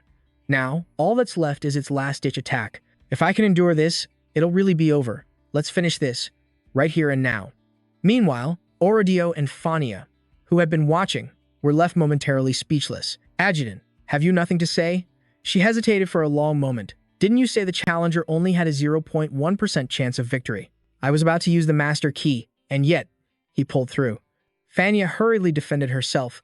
Well, statistically speaking, that was correct. To defeat that thing, one needs at least 9 antidotes, or an average of 15 if you're going in solo. Hearing this, Orodio stroked his chin thoughtfully. Yes, that sounds reasonable enough. Fania looked at him with a hint of suspicion. But if he had a way to stop the gas from spreading, why would he wait until the very end to use it? You mean that final move, she said, glancing at the screen, and continued her explanation. Whatever that move was, it must have consumed a tremendous amount of mana. Just looking at the magical energy radiating from it, you can tell it's not something he can use continuously. It seems unlikely he saved that move specifically because he knew about the ultimate infection acceleration. Should we call it luck or superhuman intuition? That challenger possesses something far beyond luck, something that's hard to quantify. Now I understand why Layla rated him as a rising star. Fian, filled with astonishment, said, Les, do you mean the floor's administrator? Yes, I hear she's paying special attention to that guy. Well, as someone closest to the tower's system, her judgment is indeed extraordinary. You could say that. To be honest, I used to look down on him for being an irregular, but I was wrong. That challenger is truly... Wait, what is that? Why did it appear here? Fian was confused, only to see Min Chan decimating the horde of monsters, a strange book in his hand. Min Chan was surprised. Is this the reward? Total Solar Eclipse Library. Volume 2. Transcendent Quality. Maximum Durability 500. Just moments before, upon defeating the monsters, Min Chan had accomplished something no one had ever done. His name and achievements will be engraved in the history of the tower. Min Chan cracked his shoulders lightly. That was harder than I thought. He had now reached level 90, his strength and agility increasing by 2 to 3 points. Suddenly, something began to glow in front of Min Chan. Anyway, it's just a little more until I hit 100. The achievement reward slowly materialized. He was a little surprised. What's this? A reward? Total Solar Eclipse Library. Volume 2. Transcendent Quality, Maximum Durability 500. The book divides primordial power into 3 parts along with the Solar Library and the Lunar Library. Collecting all 3 books will grant the user the Chaos Technique. Min Chan flipped through the book, deep in thought. A foundational technique to control the energy of chaos. What the heck? I can't read this at all. It looks like writing I've seen somewhere before. He started to feel a sense of familiarity. Ah, I remember now. It's from the monolith pillars in the dungeon's trial grounds. This book might be related to those monoliths. Min-chan resolved inwardly. Anyway, if I collect the full set, I'll get a technique to use chaotic energy, and at the same time, my understanding of my divine domain will increase dramatically. This could be the key to surpassing my previous life. There's no way I'm letting anyone else get this book. The system continued to announce. The target marked by the Immortal's decision has died. A new host has been found. At that moment, Min-chan was snapped out of his thoughts about the book. Ah, that's right. That thing is still around. The new host possesses power unlike any previous death. Authorization for recognition granted. Understanding of death has increased significantly. Immortality points have increased to 3,000 points. Min-chan didn't seem very surprised. Oh, I predicted this, but the origin virus is truly special. Based on the target's abilities and soul karma, it has been resurrected as the Undying King. Min-chan was a little dazed. Oh, the Undying King? But then, he froze when he saw the notification. Insufficient understanding. The Undying King has been demoted to General. Min-chan looked at the Undying Knight and ordered, "All right, let's advance to the next floor." The Undying Knight replied shamefully, "My apologies." Meanwhile, Fian calmly asked, "What's in that book that made you freeze like that?" "It's a book containing the secrets of the tower. That's all I can say." She didn't say another word. "I understand. What we know about the Black Sun is still very limited. The Watchers of the Tower's soul are still searching for it throughout the tower. Of course, the Solar Library and the Lunar Library are already extremely rare, but the Total Solar Eclipse Library is much harder to obtain, a trial worthy of obtaining such a treasure." Fian, understanding the implication, quickly said, "I'll keep what I saw today a secret. It seems the time for you to inherit that position is not far off." Fian, not wanting to get ahead of herself, reminded him, "Don't jinx it." On the other side, Min-chan was looking at the system with some hesitation. When the 8th floor was cleared, the darkness of the Forgotten World moved to the 9th floor. It seems I need to prepare a few things before entering. The 9th floor's quest is called Proxy War, borrowing the image of a legendary era to reconstruct, the war of the ancient gods in the universe. Choose a faction on the continent of Vit, and elevate your faction's divine race to its most glorious renown. The faction's influence must reach 35% or more. Min-chan was a little stunned. "So I have to join one of those 5 factions and fight for them. It really is a proxy war in the name of the gods." Then he gave a meaningful smile and pressed the screen. "This sounds interesting. Even if I fight to the death, the penalty is only 7 days, so there's no risk of losing my real life." On the screen was the Tuathan faction. Min-chan considered for a moment, then boldly made his decision. "I'll choose this faction." He was immediately teleported into the mission. Current influence, 5%. Ranked 5th among the factions. Current accumulated contribution rate, 200%. I have to raise the faction's influence to 35% or more to complete the mission. Min-chan looked around. "So I've been placed in the Tuathan faction. It looks like a medieval city." A wolf suddenly landed right in front of him. "You're the new challenger, aren't you?" Min-chan asked with curiosity. "And who are you?" The wolf slowly introduced itself. "My name is Silver, your guide. I will explain everything about Aaron, the capital of our faction. Follow me." Min-chan was dumbfounded for a moment. He and Silver began their conversation. "I don't see anyone. Are there any citizens in the city? This is model, a challenge zone, with no real residents. There's no need for civilians in a war zone, but you can still use services like shops, blacksmiths, barracks, and teleportation gates." Silver walked slowly. "This is the last place I will guide you." A magnificent, sacred temple appeared, the place where the gods resided. Min-chan asked curiously, "Can I go into the temple?" He answered bluntly, "Not yet. Earn contribution points through war, and then the gods will bestow upon you the rewards and blessings you deserve." Min-chan was a little contemptuous. "Blessings from these gods? I was a demon king in my past life." Silver looked at him coldly. "There is one thing I want to ask you. The Tartarus faction is truly weak, so why did you choose our side?" To his surprise, Min-chan appeared very calm. "Is that really what you want to ask?" His answer made Silver's eyes widen. If everything were too easy, it wouldn't be any fun. Silver felt a surge of excitement. It seemed another strange challenger was here. Just then, a strange mark suddenly appeared on Min-chan's hand. Vidget faction map registered. Touch the tattoo on your right hand to view it. At the same time, Silver began to disappear, ending the city tour and leaving Min-chan with a look of admiration. "You're an interesting one. I hope we meet again." Min-chan didn't seem to pay him much mind. "Hope we meet again? The way you're brushing yourself off, you got bugs on you or something?" He looked at the display screen. "Oh, this map feature is really convenient. It shows me exactly where to go. Attack incoming." Challenger on defense. Defense 2. On that battlefield, a massive explosion rang out as the Olympus warriors roared with fighting spirit, advanced into the fortress. The third-level Tartarus fortress named Junak faced off against hundreds of enemy Olympus faction members. Min Shan was transported onto the walls of Junak. Influence, 31%. He seemed indifferent. Moving to Junak, suddenly, he looked at the scene before him, slightly stunned. Seeing the warriors of the Olympus faction standing there, Min Shan couldn't help but be taken aback. They're storming right into our home turf. All of a sudden, a clear voice rang out, catching his attention. Advance! That voice shouted. Bury the evil enemy alive. Min Shan followed the sound only to be a little disappointed. What? You two are in this faction too?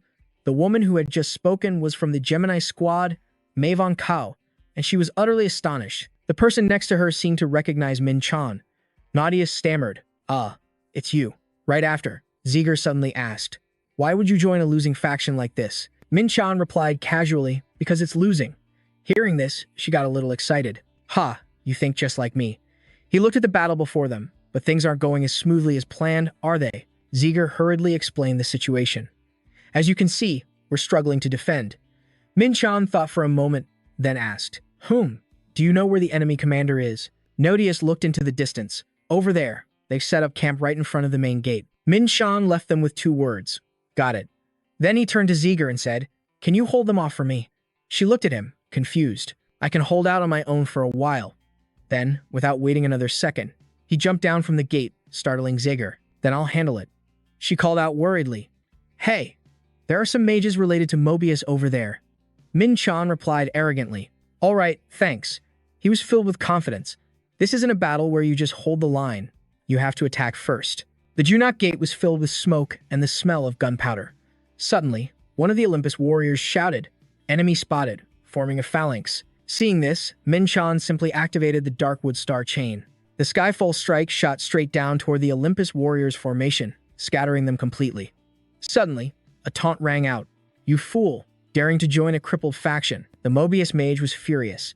Against such a mighty force, what can you possibly do to resist? In response, Min Shan instantly summoned the Rising Dead. The Olympus warriors who had just fallen were now resurrected, crying out, the Master has returned.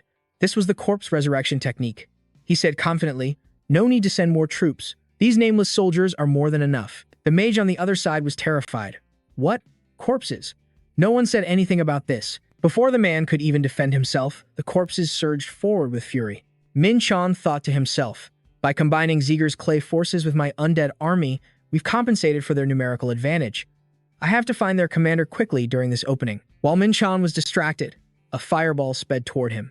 The unexpected flames struck Min Shan and erupted even more intensely. The mages asked urgently, is he done for? He's just an unranked player, yet he's controlling so many troops and is still holding on. Still, after a direct hit like that, there's no way he's unharmed. Those men were so focused on the flames that they failed to notice Min Shan rushing forward and striking one of them in a vital spot. The other man panicked. What? It turned out Min Shan had used a protective aura, nullifying the attack. Realizing his comrade was dead, the mage fled in terror. A single mistake on the battlefield means death. What? Surviving that attack is impossible. Retreat. Everyone, retreat now. But before he had the chance, Min Shan instantly eliminated the 7th General of Olympus. Olympus infantry within a 1-kilometer radius had their stats and morale reduced by 20%. The remaining mages began to panic. He wiped out that entire army all by himself. Since when did the Tuatha De Danann have a challenger like this? Min Shan stared at them with sharp eyes. Anyone who came here today would not be leaving alive. The incredibly bloody battle ended quickly after I showed up, but the fortress had already suffered heavy losses. Min Shan and Jer spoke with each other. We fought here 3 times already? Yes, this is the 3rd siege. The fortress is now hanging by a thread. Are you doubting my abilities? Seeing Jer's angry, puffed-up cheeks, Min Shan quickly defended himself. Not at all. It's only because we have someone as stable as you that we've lasted this long. Jer was still a little peeved. Ahem. Min Shan was lost in thought for a moment, but holding out for 3 battles here is very impressive. However, this brings up a problem. He was then seen calling out, hey, kid. Nodius also seemed annoyed. My name is Nodius, remember it. But Min Shan didn't seem to care at all. I'm just asking why our side's general is struggling so much. He gave him an indifferent look. You really don't know anything, do you? Nodius explained seriously that it's because the other factions are receiving outside help.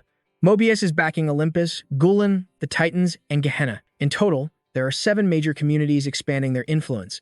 But the Tuatha De Danann have no support whatsoever. No support from a community that's collapsing so quickly. Minshan was still a bit curious. No help at all? Are there many cases like this? Nodius, looking knowledgeable, said, "Of course not. If that were the case, all the challengers would have given up by now. Just bad luck." Minshan still felt that something was fishy. This can't be just simple bad luck. He asked further, "What if a faction reaches 35% influence?" Nodius explained that power gets reset. The challengers from the leading faction will advance to the next floor. The remaining factions will lose a portion of their contribution points, and the weakest faction loses all its benefits. Minshan crossed his arms, slowly realizing that, in short, it was like a shrimp being crushed in a fight between whales. He was completely bewildered. "I came here thinking I'd earn some bonus points. Who knew things would be this complicated?" Nodius suddenly put on a completely clueless expression. "By the way, how are your teammates? That guy, Tuma, how's he doing?" "Oh, Midian. He charged into the enemy camp alone 4 days ago and received a death penalty." Nodius sighed helplessly. "It'll be at least 3 more days before he can come back." Minshan was also at his wit's end with Tuma. "That's Tuma for you. I guess I didn't teach them properly in my past life." Minshan's expression turned serious. "The situation is worse than I thought." At that moment, Ziegler and Nodius were discussing something. 3 whole months left. We have to hold out until then, no matter what. The more he thought about it, the more restless he became. At this rate, Olympus is sure to win. We have to turn the tables before that happens. Just then, Minshan suddenly called out Jer's name. She stared at him, stunned for a moment. "What do you need me to do?" Minshan had a smug look on his face. "Let's join forces and do something big." In the distance, the red flag of Olympus fluttered in the wind. 7 kilometers north of Olympus's Dundalk fortress was the third-class fortress, Beof. One of the mages, looking into the distance, spotted something unusual. "What is that? Aren't those forces supposed to be heading for Dundalk?" A soldier suddenly cried out. "It's the Queen of the Danann faction." The mage was utterly horrified. The enemy found out we're having trouble defending, so why is she here? Seeing this, Minshan teased her. "Oh ho, Your Majesty, you're quite famous." Ziegler shyly scolded him. "Challenger, save those empty words for after the battle." It turns out Minshan had proposed a counterattack to change the tide of the war. Currently, Olympus is the strongest faction and holds the largest territory. That means it's also the most targeted for attacks by other factions. With such a vast area, the risk of multiple battles happening at once is very high. During such times, it's easy for them to neglect the defense of their border with the Danann. We can exploit that opening. The plan was to attack Beof. Ziegler agreed immediately. Minshan praised her, remarking on her ability to, with just a wave of her hand, summon hundreds or even thousands of soldiers. Jer blushed but still asserted proudly, "A numerical disadvantage can be overturned at any moment." The more Minshan thought about it, the more confused he became. They must have had some kind of incredible luck. With Nodius, who has the clairvoyance skill and the ability to scan several kilometers at once, battlefield intelligence becomes more important than ever. Nodius hurriedly shouted, "They're starting a counterattack from their side." Minshan was startled. "Ha!" The Olympus forces quickly activated their golems and charged forward to crush them. Nodius was stunned. "What? Everyone, those are defense golems, not statues." Minshan asked blankly, "Hey kid, don't we have some kind of shield?" Nodius retorted, annoyed. "I told you I'm not a kid. I'm Nodius. And we used to have one, but Olympus destroyed it." Minshan calmly stepped forward and instructed him. "Anyway, stay here and protect the leader." Nodius was a bit worried. "Huh? Where are you going?" Minshan's whole body began to emit an intense aura of power as he went to prove his worth. The counterattack begins. Ziegler watched the battle turn in their favor and thought to herself, "Seriously, this is ridiculous. Why didn't I think of counterattacking sooner? Back in my homeland, I was once a renowned conqueror. But this serves as a reminder that taking the initiative is always the key to victory in war." A golem charged ahead, roaring ferociously. "Drive out all the invaders." Minshan followed close behind it, gripping his sword with absolute resolve. As expected, how many resources must it have taken to construct a golem like this? Without hesitation, he swung his sword, sending it crashing to the ground. Ziegler clutched her scepter tightly, staring at Minshan, the giant she had once faced on the 7th floor. He was even stronger than before. There was something indescribable about his power. Minshan summoned the AI Hydras and commanded them in a booming voice. "Advance toward that fortress and attack." The AI responded in unison. "Yes, Your Majesty." Thoughts continued to swirl in Ziegler's mind. Does he even have a limit? Is he really just a B rank? It was unbelievable. Each golem costs 100,000 points, and activating a single hellhound costs 10,000. It's quite expensive. to say the least. But as the golem defense line was crushed, the tide of battle instantly turned in favor of the Ganon army. The swarm of AI hydras took to the skies, pinning down the Mobius mages. Meanwhile, Zeger's army of clay soldiers endlessly regenerated, clinging to the fortress walls and tearing them apart. When Minchin finally stomped on the last enemy soldier, crushing them underfoot, the counterattack was a complete success. The level 3 fortress, Bast, has been captured. Fortress durability is at 31%. 3 barracks remain as usable structures. But Zeger suddenly panicked. "Oh no, this is a problem." Minchin asked, a little surprised, "What's wrong?" She replied, "This fortress doesn't have a warp gate. With a gate, we could quickly get reinforcements from other fortresses or from headquarters. But without a gate here in Bast, reinforcements can only arrive by land. The difference between having a warp gate and not having one is immense." Zeger's head ached as she calculated the speed of troop replenishment. "We can't stay here for too long. This is a real mess." But Minchan just seemed to be looking around distractedly. Then he replied nonchalantly, "But what's the big deal?" Zeger gave him a puzzled look. "You have a plan?" Minchan just said confidently, "If there's no warp gate, we just need to capture another fortress that has one, right? Let's hurry up and take another one." Hearing this, Zeger froze on the spot. She shouted, "Are you insane?" A short while later, another heavily fortified fortress was under attack.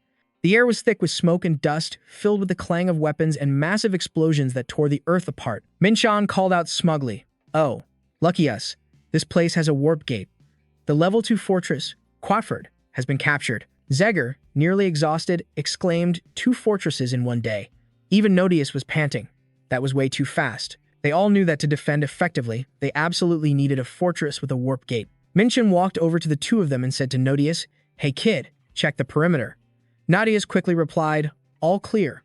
No one in sight." Our army had torn through the battlefield at lightning speed to capture Quatford. Quatford was situated on the coast, with a towering mountain range in front of it. It was perfect for preventing the enemy from crossing easily, had a warp gate, and a basic defense system. The next objective was immediately set, the level 1 fortress, Galloway. Minchan looked at the ruins ahead and said, "But I think attacking again right now would be pushing our luck." Zeger agreed with him. "More importantly, we need to regroup and secure our supply lines." Minchin suggested that in times like these, they needed to be bold and invest their points. 10,000 points have been used. Quatford Fortress's recovery speed has been increased by 300% for 12 hours. The barracks and port will be restored.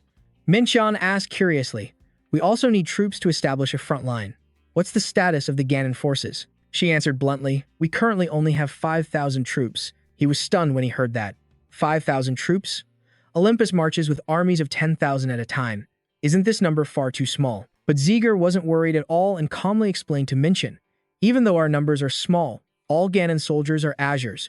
A single Azure can easily take down 10 Hydras. They are an elite force, few but powerful." He pondered for a moment. Even if they were that strong, having so few troops would make it difficult to manage a large battlefield. He turned to her. "Perhaps I should pay a visit to Aaron first," he asked while looking at Nodius.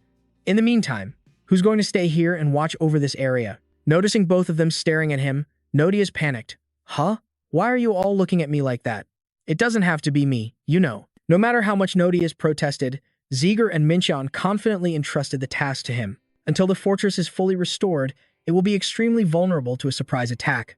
We'll leave Nodius in charge of guarding it. While they temporarily returned to Aaron, he was left to guard the area around the fortress. He grumbled dejectedly, "They really never let me catch a break? Huh." It was morning in Aaron, and the sky was beautiful. Zeger and Minchin chatted as they walked down the road. "How many contribution points have you earned?" 25,000. That's impressive. But with your achievements, it's not surprising. If you accumulate 100,000 contribution points like me, you'll be promoted to commander and have the right to enter the holy sanctuary. Suddenly, a strange crowd caught his attention. "Who are those people loitering in the fields over there?" Zeger cursed in annoyance. "Ignore them. They're all just trash." This made Minchin a little curious. Trash, harsh words. How pathetic, but he didn't seem to care. "My time is more precious than gold. I'm not wasting it on them." One of them whispered to another, Minchan looked the leader straight in the eye. "Those guys look suspicious." He immediately told his companion to go on ahead, saying, "I'll stay back and get acquainted with these guys." The leader of the group addressed the unfamiliar Minchan. "Are you the new challenger?" He replied without hesitation. "You're looking at him." The man said sarcastically, "Trying to act tough in a situation like this? A foolish move for a B rank." But Minchan wasn't intimidated by him in the slightest. "Didn't you choose this place for the same reason we did? A man beside the leader spoke up with a knowing smile. We used to think so, but not anymore. After all, this is a battle between the 7 great guilds. Another one jeered. We never stood a chance to begin with. It's better to just skip this round and wait for the next. This disappointed Min-chan a little. They were all just giving up. Suddenly, the leader spoke to him directly. B rank, you should drop out of this challenge. Olympus has over 1,000 challengers and a military force exceeding 2 million. If we face them head-on, we'll definitely lose. Min-chan looked at the man with disgust. Is this guy really their leader? If he knows the scale of Olympus's army, he must have an information network. Then, he cursed out loud. You pig. The man's eyes widened in fury. Pig? You dare call me that? But before he could do anything, Min-chan sent him flying with a single punch. The man's subordinate stared in utter disbelief. Hey, B rank, what do you think you're doing? Min-chan glared at them defiantly. What am I doing? I'm teaching you some manners. Elsewhere, the flag of Amitabha Buddha was fluttering in the wind. A man spoke in a cold voice. This is going to hurt a little, so bear with it. He then uttered a mantra, Amitabha Buddha. Beside him, a fierce-looking man was seething with frustration. In the end, all we could manage in this battle was barely pushing back Mobius. Damn it. The first man asked him, Great hero, have you heard the news? This piqued his curiosity. What news? He said slowly. There are reports that the Tuathan faction has launched a counterattack on Olympus. They say they've already reclaimed 2 fortresses. What do you think? Can we take advantage of this opportunity? And that's all for this video. That was a summary of this part of the story. If you have any thoughts, please leave them in the comments below.